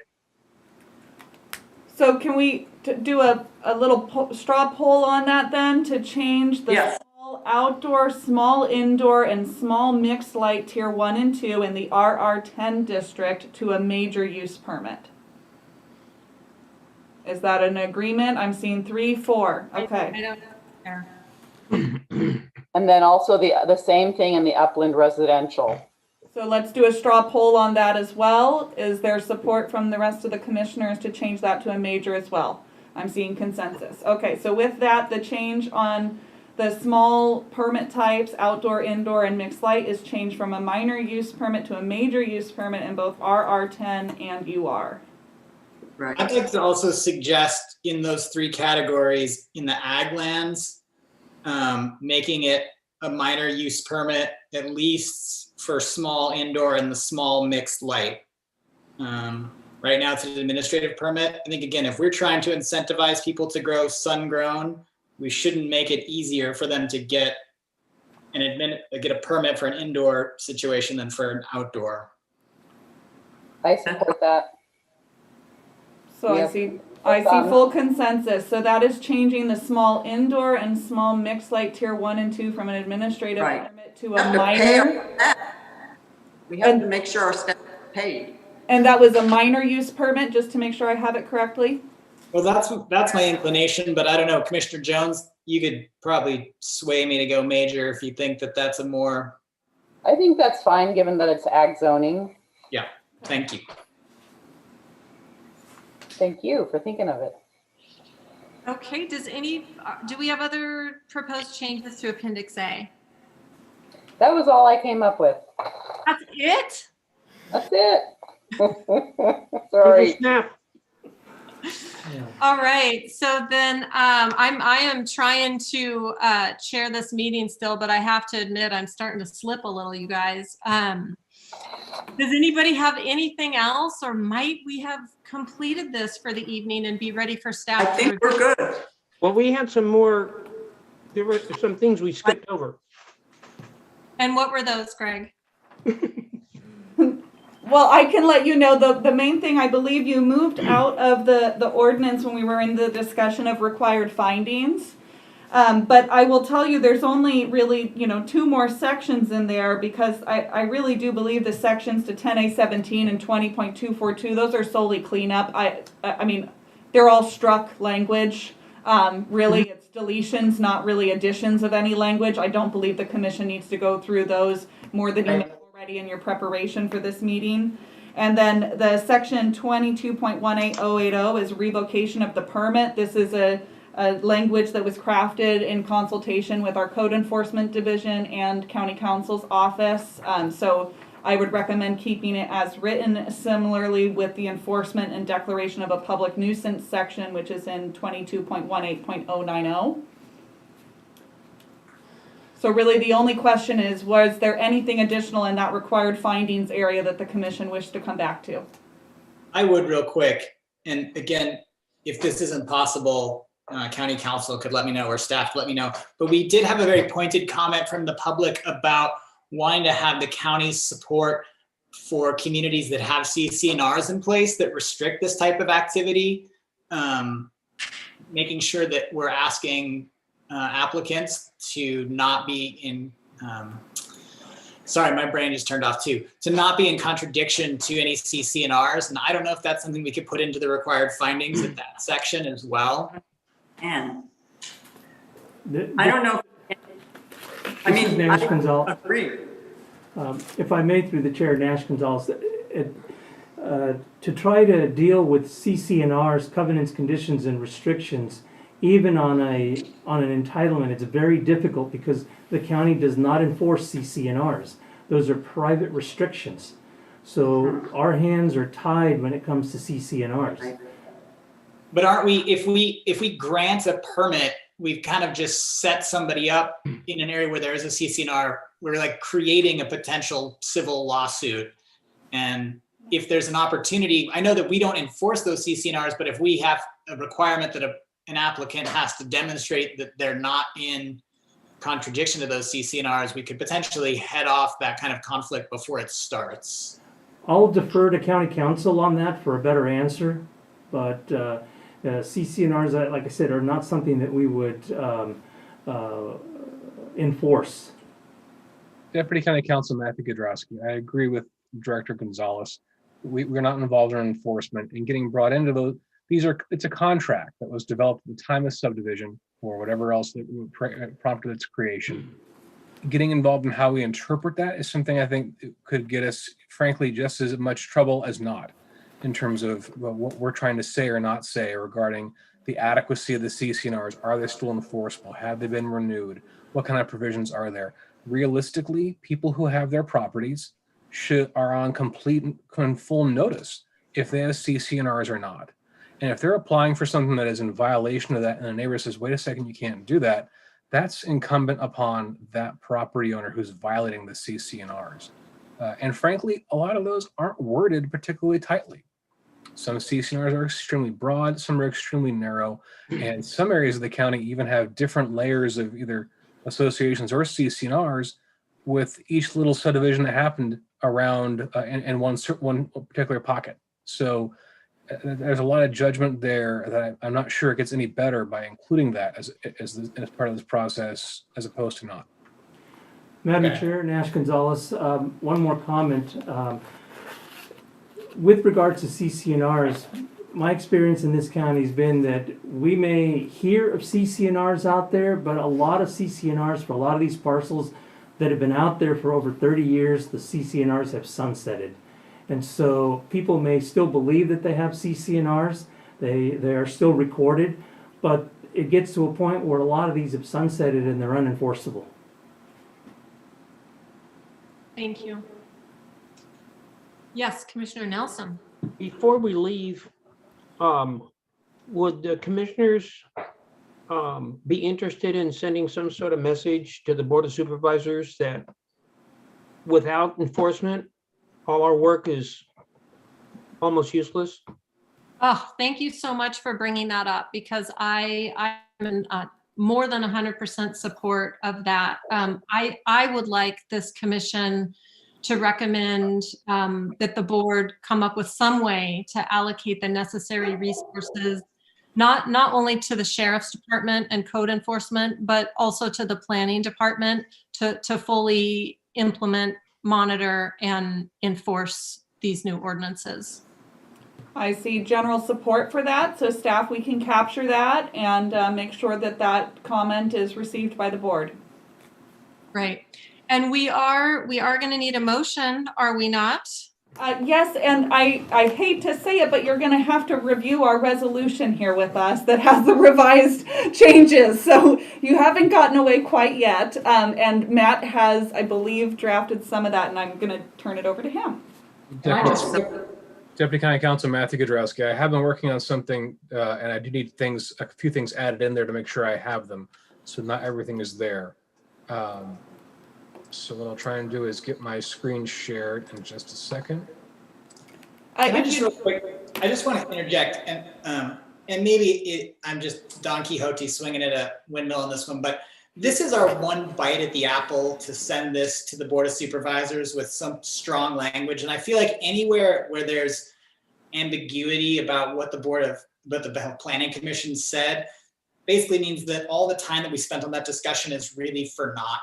And I feel like on that *6, we were actually really close to coming to some consensus around that. I feel like there's a general consensus, whether it happens because of the physical limitations that are on the land or because of a cap that we put in place, that these types of expansion, that large expansion in these areas is not something that we're looking for. And I just feel like we do our constituents a disservice if we can't get to that point of consensus. And again, I defer to you, Chair Purnell. You've been doing this longer than I am, and we're all tired, but it felt like we were pretty close on that one. And maybe we could get the Board of Supervisors on board with all that we just heard, the many hours of testimony that we heard and the hours that we spent in deliberation. We could give it another 5 minutes and get to that point of consensus. I'm willing to give that a shot, and I did take notes on what everybody said, and even though it's not specific, I will tell you the trend that I see. There is not unanimous support amongst the Planning Commission for 10% in all districts. That can be said.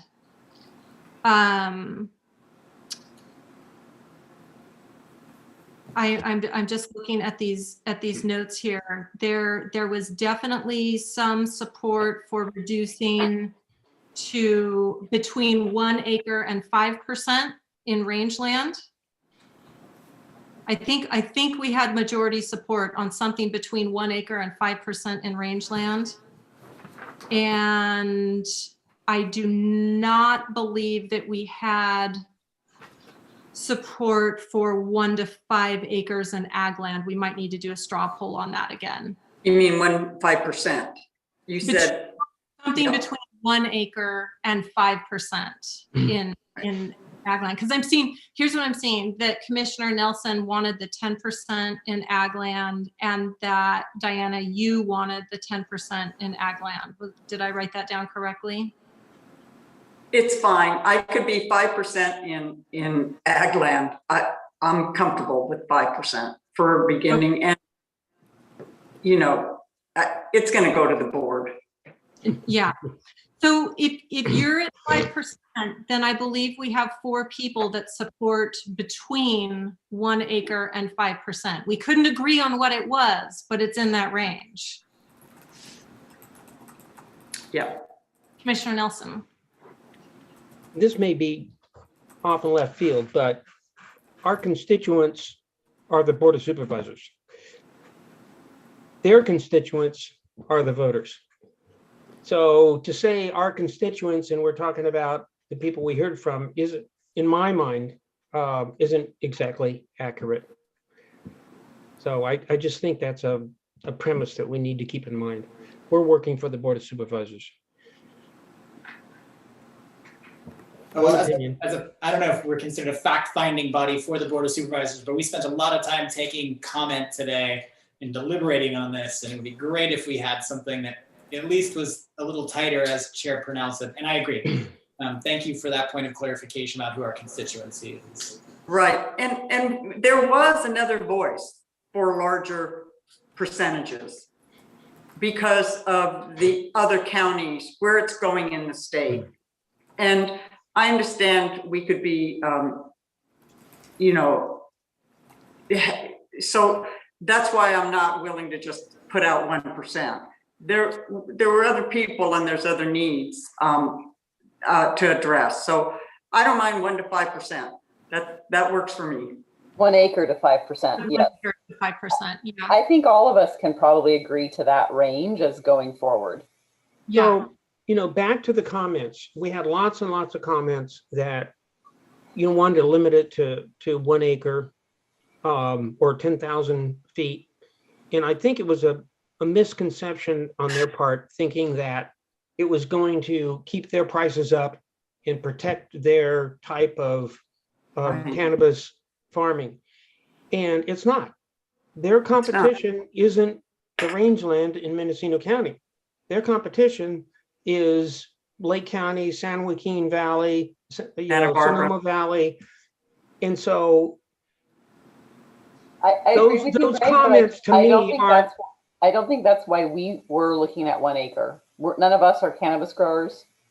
None of us are doing this because we're trying to protect our prices. We're doing this because we have concerns about the potential, for me anyway, price escalation on different types of property depending on its owned, environmental concerns, concerns to neighbors, which are very different, safety concerns are very different than the concerns of the growers. I hear you, but I don't think that's where Commissioner Paulin, Purnell, and I are coming from. Agreed. And I think that Commissioner Nelson's absolutely correct that we can't implement anything here that's going to be a protectionary measure. It's just not possible. I think, again, no one knows what the crystal ball is clearly showing, but my sense is that Mendocino County cannabis is going to lose out in the long run to these other areas for the same reason that Mendocino agriculture in other areas struggles. We don't have the same access to markets. We don't have the same access to labor. You know, Salinas has thousands and thousands of greenhouses from old commercial flower production that are sitting there vacant that are going to start being cannabis production. My biggest concern in wanting to not have these caps get too big is that, yeah, I don't want to encourage a boom that's going to then bust and result in, you know, the hoop house ghost town or the rangelands that have been, there's an 8-mile road out to a 40-acre flat spot now that's sitting there, you know, eroding for the next 40 years. And that's my biggest driver in trying to have these caps be reasonable for the times. So I'm going to say let's think of our comments at this point as closing remarks so that we can get back to what staff has for us. This is a really great wrap up. Commissioner Wiedemann, did you have closing remarks? Yes, I do believe I want to clearly the important piece is protecting resource lands for perpetuity. How that's going to pan out, you know, maybe we're looking at the next 5 years for this issue, 10 years. But the other thing I'm trying to do is get what I feel like the communities that are outside of communities back into the communities, bring them into the fold. And that's why I'm saying we need to bridge some of these outliers with people who are maybe less outliers. So 1 to 5 is my compromise. Okay. I think we need to send it to the supervisors. I don't think we're going to come to a consensus. No, but I do think though that we have consensus on less than 10%, or to say that we were not able to come to consensus. Yeah, we're not able to. I mean, I want to go for 10%. I was trying to compromise so that we could, you know, agree on something to send to the supervisors. I still think 10% in rangeland is the way it should be. Okay. So staff, I think what it's looking like, and we can do a straw poll if necessary, but I believe that we've got four commissioners in agreement that the cap in all districts should be somewhere between 1 acre and 5%. And we have our knowledgeable ag representative holding firm at the 10%. Does anybody disagree with that summary? No. Okay. I'm a little uncomfortable with it, but I'll let it go. You'll let it go. Okay. Thank you, Diana. All right, so we've got to hear what Matt has to say and make a motion. Yes, please. Well, Deputy County Council Matthew Gadrowski, I'm going to share my screen momentarily. I'll do that again. While he's sharing his screen, I have a question about the permit process and the bylaws for the Planning Commission. When I was at the city, we were able to limit people to 2 minutes instead of 3 when there were so many who wanted to speak. And I'd like to see if that's something that the commission would consider in the future, because I think the problem is we get so tired that we stop working effectively after 4 hours of testimony. So Deputy County Council Matthew Gadrowski, I can't necessarily say what's specified in our bylaws or if that's just something that we follow the board on. I'm sure we can, there's some amount of leeway for the chair to make that decision. And I will also try and confirm with my boss regarding that item before we come back with bylaw changes. Great, thank you. Thank you. So what I have on the screen, I hope, is the revised resolution with changes shown in blue. These are all changes being added to what's actually the existing paragraph 2, and then I've added a paragraph 3 for things that were have as considerations. So paragraph 2 relates to adopting the ordinance amendment, making the changes to the code shown in the attachment, and the following additional changes. And Julia, I'll be looking to you to see if I'm missing anything in particular between these, and obviously to the commission to make sure this is worded correctly. A is that section 22.18.030A1 be revised to allow for the drilling of test water wells. This is the issue where it said no well permit be given, but there was the desire for an allowance for test water wells. Julia, does that wording work? Yes, that does. If there's no legal reason, you could leave out the numbers and just say ABC. We're looking at it. Okay, well, just making sure people are clear. I appreciate that. Paragraph B, this is the provisions and the definitions, in 030. This is moving of those provisions. Could you put permitted with well permits in place? I didn't hear all that, I'm sorry. Will you put in the one we just talked about drilling, that they will have a well permit. They need one anyway. I don't think we need to spell it out. Okay. Julia, I think we can reasonably, if there's a permit necessary for that, we can add that in later. Most of these changes at this point really are conceptual and won't be specific wording at this point. Thank you. Paragraph B, this is provisions.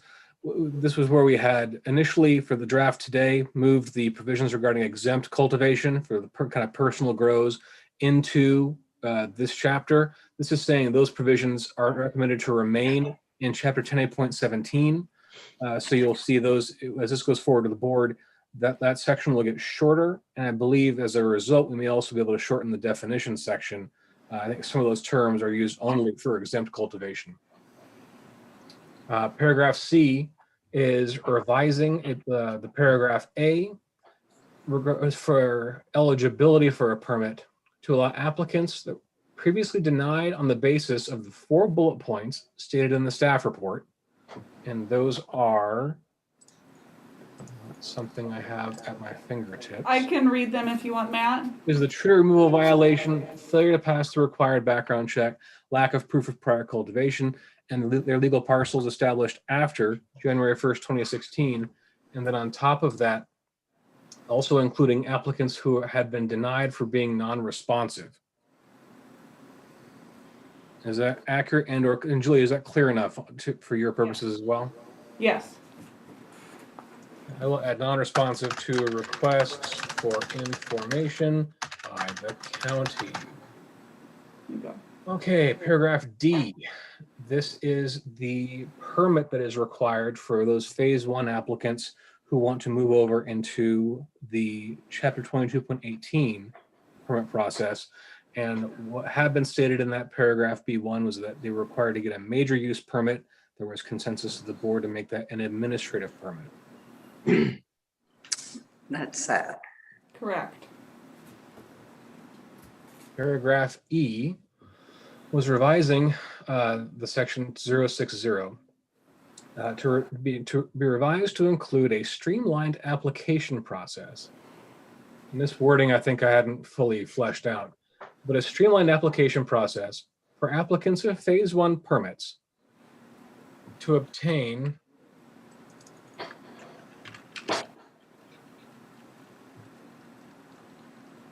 an application and administrative permit.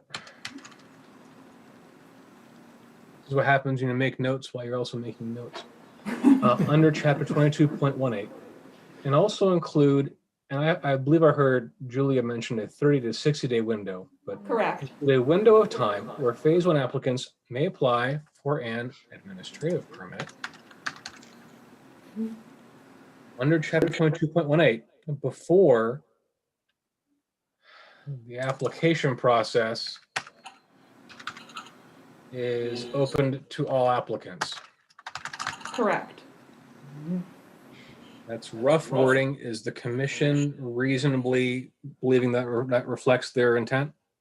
Looks good. The next one, I think I do have a hole in it though. So this is also in 060, the application process. Be revised to include a requirement for applicants for land use permits on parcels located on private roads, let's go with abutting, to notify all property owners abutting that private road. And I didn't catch when that notice would occur, if it would just occur at the public hearing stage or any other stage in the process. It was the public hearing stage is what I understood. Yep, that's right.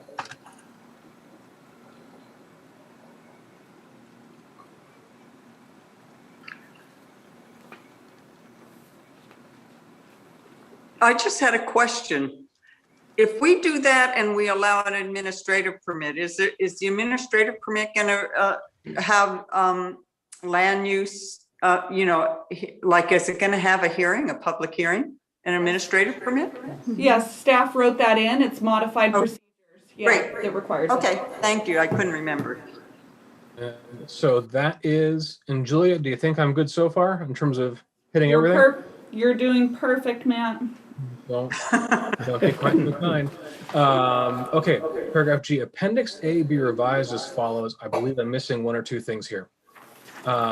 First, specialty cottage outdoor limitations be modified to be consistent with state law and regulations. This is right now it says 25 plants, and I believe our cannabis manager read out how the state law also allows up to 2,500 square feet. So this was just capturing to make that in line with state Yes. law. Correct. Number 2, for all specialty cottage cultivation types, the permit required by the zoning table be changed to an administrative permit. That's correct. Require a major use permit for all medium outdoor, medium mixed light, and medium indoor cultivation types on agricultural zoned parcels. Correct.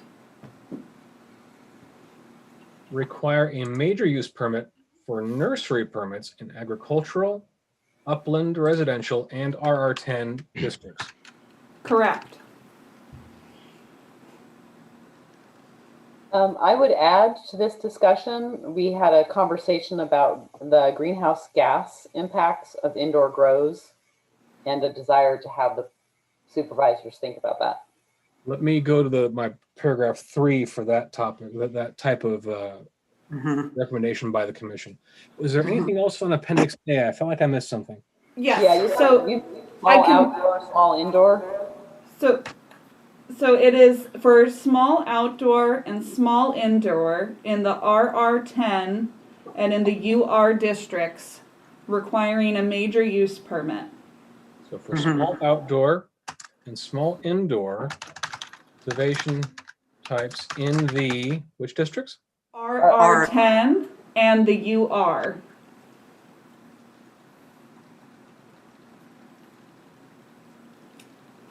And then one additional change beyond that is Actually, I'm sorry. If you see on the screen, I didn't get what's being required. To a major use permit.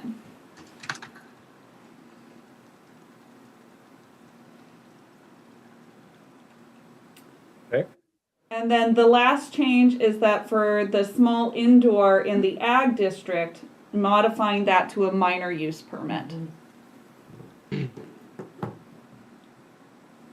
And that is all the changes on the table that were agreed upon, and then there were the discussion notes that we had. I think we also... Major use permit is required? No, that was a minor use permit in the ag district. I think we had one other agreement, and that is that oh yes, footnote 6 does not apply to indoor or mixed medium light tier cultivation.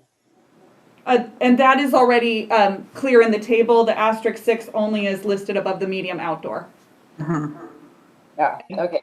Didn't we also small mixed light tier 1 and 2 in ag would require a minor use permit? That's correct. So Matt, in the Roman numeral 6 there, it would also be that for small mixed light tier 1 and 2 in the ag zoning district requires a minor use permit as well. So just needing to add the small mixed light tier 1 and 2.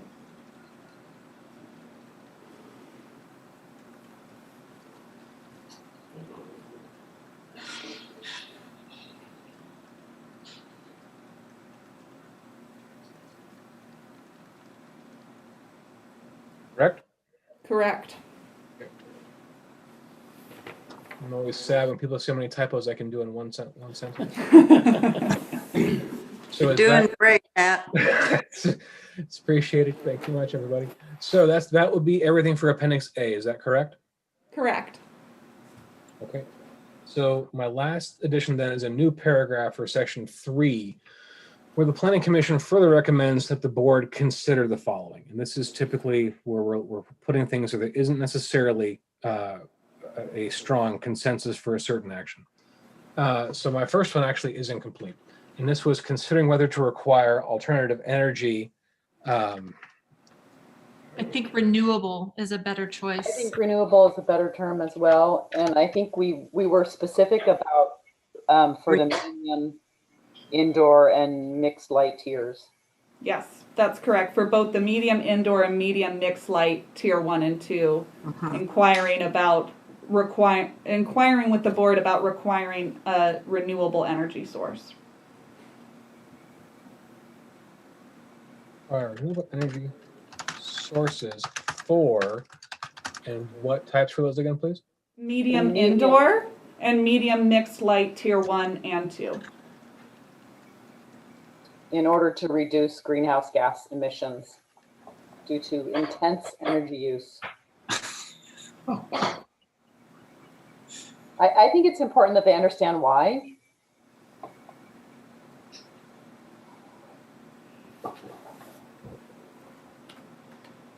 Is that accurate?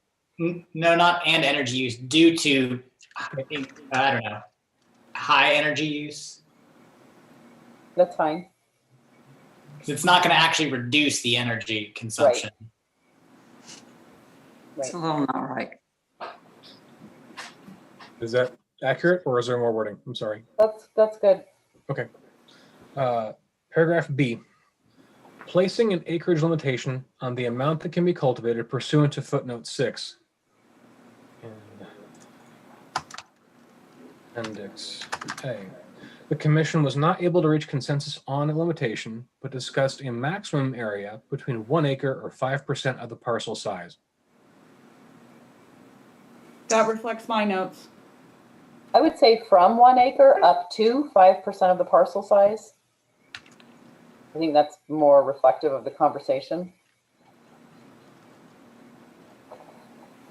Except for Commissioner Nelson. Do you want to put Nelson, Greg? Do you want to put your position? You know, the 10% for rangeland in there, Yes.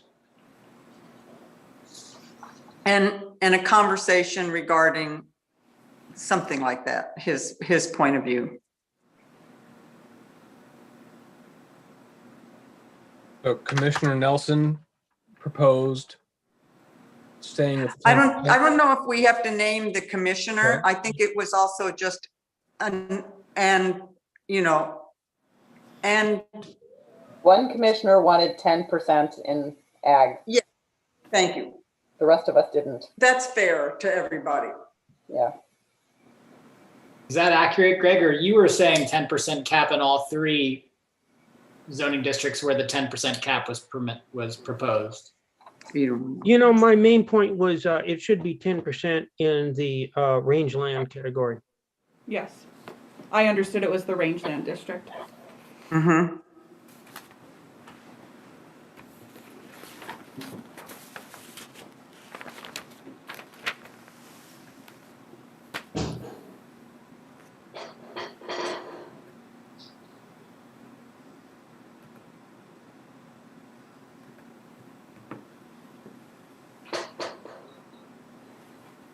So you'll also have to change note 7 on appendix A per the discussion about phase 1. Yes, I think, staff, ordinarily I will capture that just as as being encompassed in that previous change. It's really interrelates. Yeah. Right. Just want to make, obviously you remember. So is the paragraph B that I have in the resolution accurate? I believe so. Yes. Okay. And thank you to the commissioners that encouraged us to put in the extra couple of minutes so that we could make some kind of recommendation. And the last paragraph they're added is the paragraph C, where they're asking the board to consider allocate appropriate resources to the Department of Planning and Building Services and the Mendocino County Sheriff's Office for enforcement and oversight. Yeah, for permitting, enforcement, and oversight. You know, I feel like it should be strongly. Yeah, me too. Strongly Like recommend. in order for this to even have a chance to work. Right. They need to hire 6 people alone just for the planning section of this, and then they should really pump up, you know, the general fund needs to take some money out for this. Otherwise, we're going to be here again. I guess I'm not sure to put in the word, an adverb like strongly, and I think realistically, it's been called out here. This is all, these recommendations are all pretty strong. And I think if they're here in writing, the board will take note of that, and so will staff report to the board in calling that out. I promise. Maybe you can say the commission emphasized the importance of allocating appropriate ... That's good.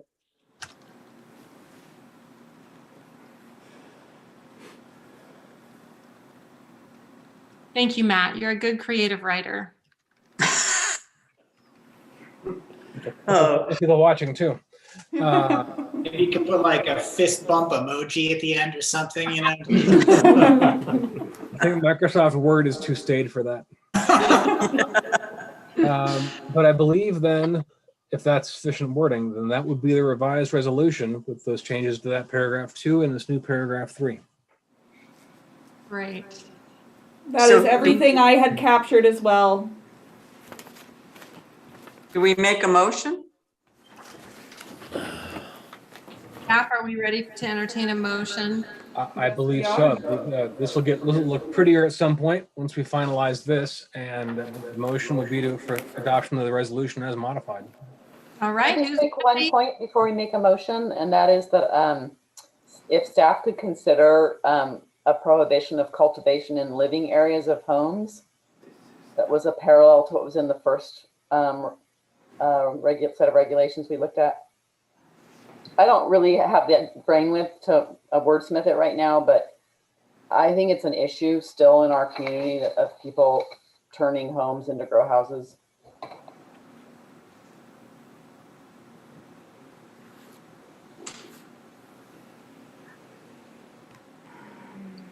I think that might be something for an additional discussion another day. We could certainly have that as a topic for discussion, and maybe the Planning Commission transmits like a letter or a memorandum through staff to the board on that. I agree that it's an issue. I think it's something we'd want to have discussion on, and my strong preference is to save it for another day. That's fine. And I will add that this chapter 22.18 is solely for commercial cultivation going forward. So it'll be an interesting tale when we get an applicant wanting to only convert a residential structure for that purpose. I would think that for a permit for commercial cultivation, there's easier ways of doing cultivation than putting it into a house. Except that that's a very common practice now. And so we have a lot of homes that are basically shells. There's nothing built out inside, and they're in residential zoning districts. I mean, I have one on my street. This is how I know about it. And so, Deputy County They Counsel, destroy them. acknowledge that it is a problem. I think the issue here is this is all for who gets a permit for it. And in terms of who's going to go through a permit process for that, that's probably a more difficult situation. Yeah, I was trying to get parallelism because the other one indicated, the other ordinance that we looked at did not allow for distribution, manufacture, etc., within the livable spaces of a residential unit. So I was just trying to get that parallel construction over here. That's all I was trying to do. Okay. Is anybody ready to make a motion? Okay, let's get the motion out. Hold on.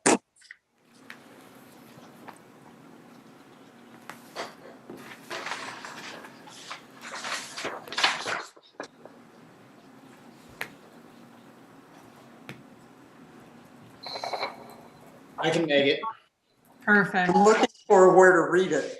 Yeah. So just correct me if we made any revisions that need to change this, but I believe it says, I recommend that we adopt a resolution recommending the Board of Supervisors approve the ordinance amendment number OA-2021-0002, which will establish chapter 22.18 commercial cannabis activity land use development ordinance and modify chapter 10A.17 Mendocino Cannabis Cultivation Ordinance and Chapter 20.242 cannabis cultivation sites of the Mendocino County Code. And Deputy County Council Matthew Gadrowski, I would just add as modified at the meeting. As modified at the meeting. Do we have a second? I'll second. Okay. Roll call vote. Commissioner Wiedemann, Yes. Commissioner Pollan, Yes. Commissioner Jones, Yes. Commissioner Nelson, Yes. Chair Purnell. Yes. Motion passes unanimously, 5-0. Wow. Good job, everybody. Way to stick with it. Yeah. And Greg, Kudos. thank you, Greg, for hanging in with this. And hold on, we've got a couple more items of business on the agenda here, just to go through the pleasantries of matters from staff and matters from commission. So Chair, Matt, do you have anything? Madam Chair, Nash Gonzalez, I would like to take this opportunity to thank Commissioner Nelson for all the years of service.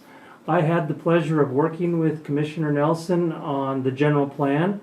And yes, we did go from 9 in the morning till almost 10 o'clock at night on various occasions. And he did keep us on track during that time. And Commissioner Nelson, we're going to miss working with you.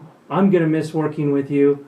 Thank you very much for everything that you've contributed to the county, to this department, to this commission. Absolutely. Thank you, Nash. It's been an honor to be on the Planning Commission, an honor to work with staff. Everybody's been so good, and I love the exchange with the commissioners. So it's been a great experience for me. Thank you. and with that, we have no other matters from staff. Thank you. Are there any matters from the commission? I've got a couple of chapters of Tolstoy I'd like to just read into the record. Yeah. Great. Well, Greg, thank you. I said it yesterday and I'll say it again now. Thank you. It's been an honor. For me too. Yeah. All right. And thank Happy you trails, all for, guys.